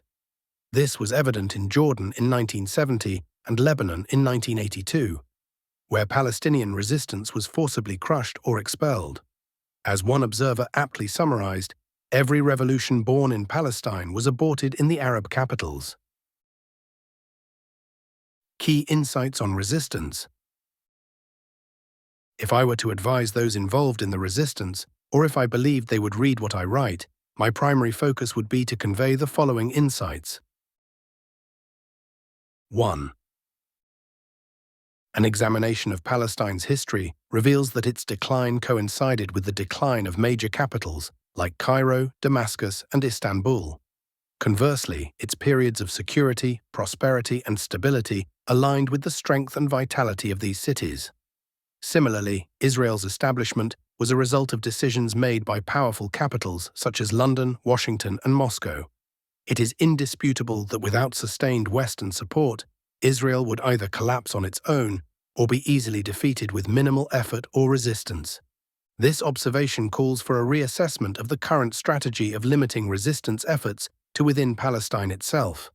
While this focus may have been understandable in a specific historical context, it was driven by assumptions that have since proven to be misguided, namely the belief in the sincerity of Arab regimes toward the cause of Arab unity or even their own national interests. The keys to liberating Jerusalem lie in Cairo, Amman, and Damascus.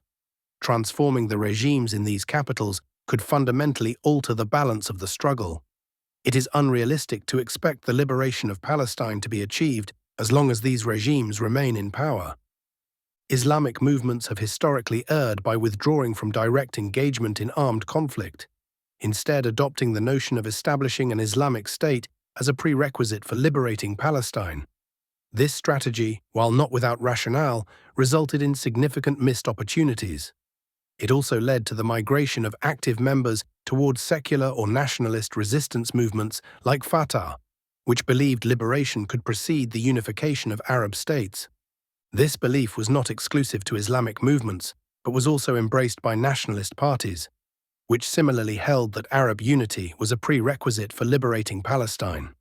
This divergence in strategy has shaped the trajectory of resistance efforts and highlights the complex interplay between regional politics and the struggle for liberation. Yes, the Islamic movement recalibrated its strategy in the early 1980s, stepping into the liberation struggle rather than waiting for the establishment of an Islamic state. However, this does not invalidate the earlier argument that Palestinians alone cannot achieve liberation.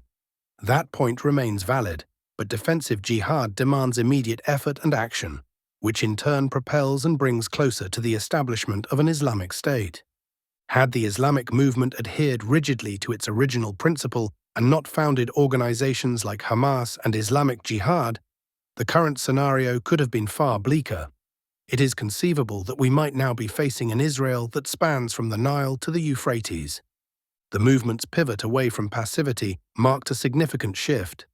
Despite the asymmetrical power, it engaged in the struggle and achieved results that were extraordinary given its limited resources.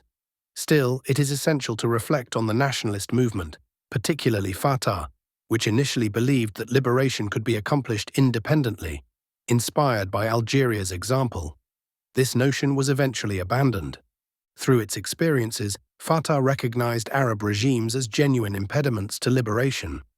Salah Khalaf, Abu Iyad, famously remarked that Palestinian resistance posed a greater threat to Arab regimes than to Israel itself. He illustrated this with an analogy. Imagine someone shaking an orange tree to get tis fruit, but in doing so, he causes the other rotten oranges to fall first. In this analogy, the desired fruit is Israel, while the rotten fruits are the Arab regimes, destined to collapse before Israel. 2. Achieving power is an unavoidable necessity, whether through elections or other means, in Palestine and across Arab and Islamic capitals. Initially, resistance movements, including most Islamic groups, operated as either militant or missionary organizations. However, when Hamas entered the 2006 elections, it made a pivotal decision. Had it not participated, Mahmoud Abbas might have dismantled the Palestinian cause, neutralizing these movements under the pretext of legal authority supported by regional and global powers. Instead, by entering the political arena, Hamas obstructed attempts to eliminate the cause and defended itself against betrayal, ultimately securing autonomy in Gaza. This autonomy turned Gaza into a resilient bastion of resistance, despite its harsh conditions. Elections today are a recognized path to legitimacy, particularly when conducted transparently. This legitimacy is paramount. Any Islamic or resistance group failing to pursue or create pathways to power risks its demise in the short or medium term. Movements that remain steadfast to their principles, though rare, may still decline due to internal weakening or eventual submission to dominant forces under duress or temptation. The distinction between Gaza and the West Bank underscores this point. In Gaza, Islamic leadership has achieved significant advancements in missile development and territorial defense. Meanwhile, resistance in the West Bank is reduced to individual acts like stabbings or vehicular attacks, often ending in the perpetrator's death. Similarly, comparing Mohammed Morsi's brief but impactful tenure in Egypt with Mubarak before him and Sisi after him highlights the disparity. Even a fragile Islamic government achieved far more meaningful results than any authoritarian regime. 3. Undoubtedly, one deep-rooted issue that has impacted the trajectory of Palestinian resistance since the British occupation is the internal divisions among Palestinian leadership. These divisions, which the occupation worked to exacerbate, were further fueled by Arab regimes. There is no question that these disagreements have drained significant time, energy, and resources. However, we must also recognize that true progress in the Palestinian cause only materialized when Gaza achieved military resolution and freed itself from the Palestinian Authority, which had acted as another treacherous force, undermining the resistance. In fact, the Palestinian Authority, with its local knowledge, experience, and nature, was able to achieve what even the Israeli occupation could not. For any resistance movement, one of the most perilous challenges is balancing two conflicting priorities: unity of purpose, or at least the effective management and containment of internal divisions, and the fight against collaborators and the treacherous projects masked by these divisions. Striking a balance between these often requires flexibility and swift situational decisions rather than rigid principles. One criticism of Hamas, however, is that it has consistently adopted a strategy of silent endurance, absorbing the crimes committed by Fatah. Even the blessed military resolution in Gaza was a tactical battlefield decision, not a political one. To this day, the approach towards Fatah and the Palestinian Authority remains one of passive coexistence, which I believe has missed numerous opportunities to delegitimize this authority, expose its weaknesses, and, at times, confront it in the West Bank. The Palestinian Authority and its allies, including those who hide behind affiliations with Fatah, have reaped significant benefits from this approach. However, they have shown no hesitation in tracking down, killing, and torturing resistance fighters, exposing their most reprehensible behaviors. This was particularly evident during the ongoing Flood of Al-Aqsa battle, which has persisted for 9 months as of the time of writing. The same strategy that applies to dealings with Fatah also applies to interactions with Arab regimes. Adopting a policy of avoiding antagonism with these regimes and steering clear of their internal conflicts has helped the movement avoid many problems, taking lessons from Fatah and the Palestinian Liberation Organization. However, it is essential to recognize that such a policy requires flexibility and cannot rigidly stick to a single course of action. Adherence to one fixed approach has caused missed opportunities, especially during the Arab Spring. Given that Arab regimes are consistently opposed to Hamas and other resistance movements and are disconnected from nationalistic principles or national security concerns, the situation naturally raises the need for action to remove these regimes. Such a policy might make sense if these regimes were genuinely nationalistic, but the reality proves they are not. Therefore, maintaining a stance of avoiding antagonism, appeasing these regimes, and neglecting opportunities to challenge them would be a serious historical error for the Palestinian resistance. It is crucial to emphasize that the approach toward the PA and Arab regimes should be flexible, with an emphasis on seizing opportunities, rather than a rigid policy that treats internal struggles as off-limits or considers opposition to Arab regimes as a deviation from the overall strategy. 4. One crucial observation when examining the history of Palestinian resistance is that the organizations that emerged in the 1950s and 1960s were modern or even modernist in nature. These were hierarchical structures that disregarded traditional social bonds such as family, tribe, or community. This shift can be traced to two primary factors. First, the social upheaval within Palestinian society, particularly in the refugee camps where these organizations were established, which altered its social fabric. And second, the negative view these new leaders held towards the resistance strategies of the 1930s and 1940s. They viewed that form of resistance, which was largely based on the concept of Fazar, a spontaneous, grassroots mobilization to assist those in need, as disorganized and short-term, lacking long-term planning or centralized leadership. From their perspective, this kind of mobilization was one of the factors that contributed to the Nakba and needed to be avoided. This reflection leads to another critical issue that contributed to the successive failures in Palestine: the exclusion of the people from active participation in the struggle. This issue has several facets, including 1. The nature of the modern state. The modern state's culture and system have a pervasive influence, even on resistance leaders, shaping their view of the struggle as one reliant on a well-organized, armed military with specialized branches, which excludes popular participation. In fact, there is often a reluctance to involve the people, as the military sees popular resistance as a burden rather than a resource in the fight. 2. The nature of modern weaponry. Modern warfare is no longer about basic weapons like swords, spears, or arrows. Even the simplest arms, such as rifles, pistols, and shells, are the result of a complex production process. This issue is directly linked to the nature of the modern state, where the state's structure and its military affect the production of weapons. The result has been harsh. We are a nation not lacking in fighters, but one in which fighters often cannot access the necessary weapons and ammunition. This shortage was a major factor in the Nakba. The occupier and its allied systems deliberately denied Palestinians access to arms, and those who did not die in battle were forced to flee due to the overwhelming superiority of the Jewish military arsenal. 3. Technological and military superiority. The overwhelming technological and military advantage possessed by the Zionist enemy and its Western supporters often renders bravery, courage, and even large numbers of fighters ineffective. The situation is compounded when our forces are fragmented into factions that lack cohesion, formality, and heavy weaponry, while the enemy fields a highly equipped, technologically advanced army, continuously supported from behind. These factors, among others, force us to rethink the approach of an armed people, one where we seek to involve as many people as possible in the struggle, equip them with whatever weapons we can, and provide resources within the constraints of the environment available to us.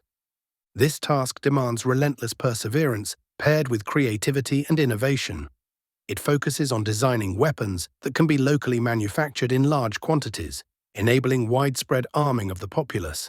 Innovative minds have already proposed numerous ideas addressing this challenge. The central question is, how can natural resources and civilian tools be transformed into weapons of resistance? This requires engineers, technicians, and inventors to channel their expertise toward practical solutions. Equally crucial is the question, how can a deterrent weapon be developed? If producing or importing anti-aircraft systems proves unattainable, addressing aerial bombardments becomes critical. For over a century, airstrikes have posed the greatest challenge in regional conflicts. Neutralizing this threat would drastically alter battle outcomes and potentially rewrite history. If countering air power directly is not feasible, could resistance forces innovate within their means? While concerns about an armed populace and the availability of weapons are understandable, history shows that a well-armed population is difficult, if not impossible, to subjugate. Disarming communities has often been occupiers' first step in exerting control. Many of the region's greatest setbacks stemmed from stripping its people of weapons, leaving them vulnerable to superior forces. Moreover, widespread armament can foster balanced social dynamics among societal factions, between citizens and authorities, and between populations and occupiers. Armed communities tend to experience lower crime rates compared to disarmed ones, where unchecked criminal elements dominate. The imbalance becomes even more dire when those enforcing laws are themselves corrupt or oppressive. An armed population also develops a stronger sense of dignity and resilience, fostering courage and greater willingness to resist occupation. It creates a robust base for popular resistance, offering steadfast support to organized movements. While fears concerning these matters are natural, they are not insurmountable. Organizing a group of lions into an army is far from impossible. What is truly futile is attempting to turn sheep or chickens into soldiers.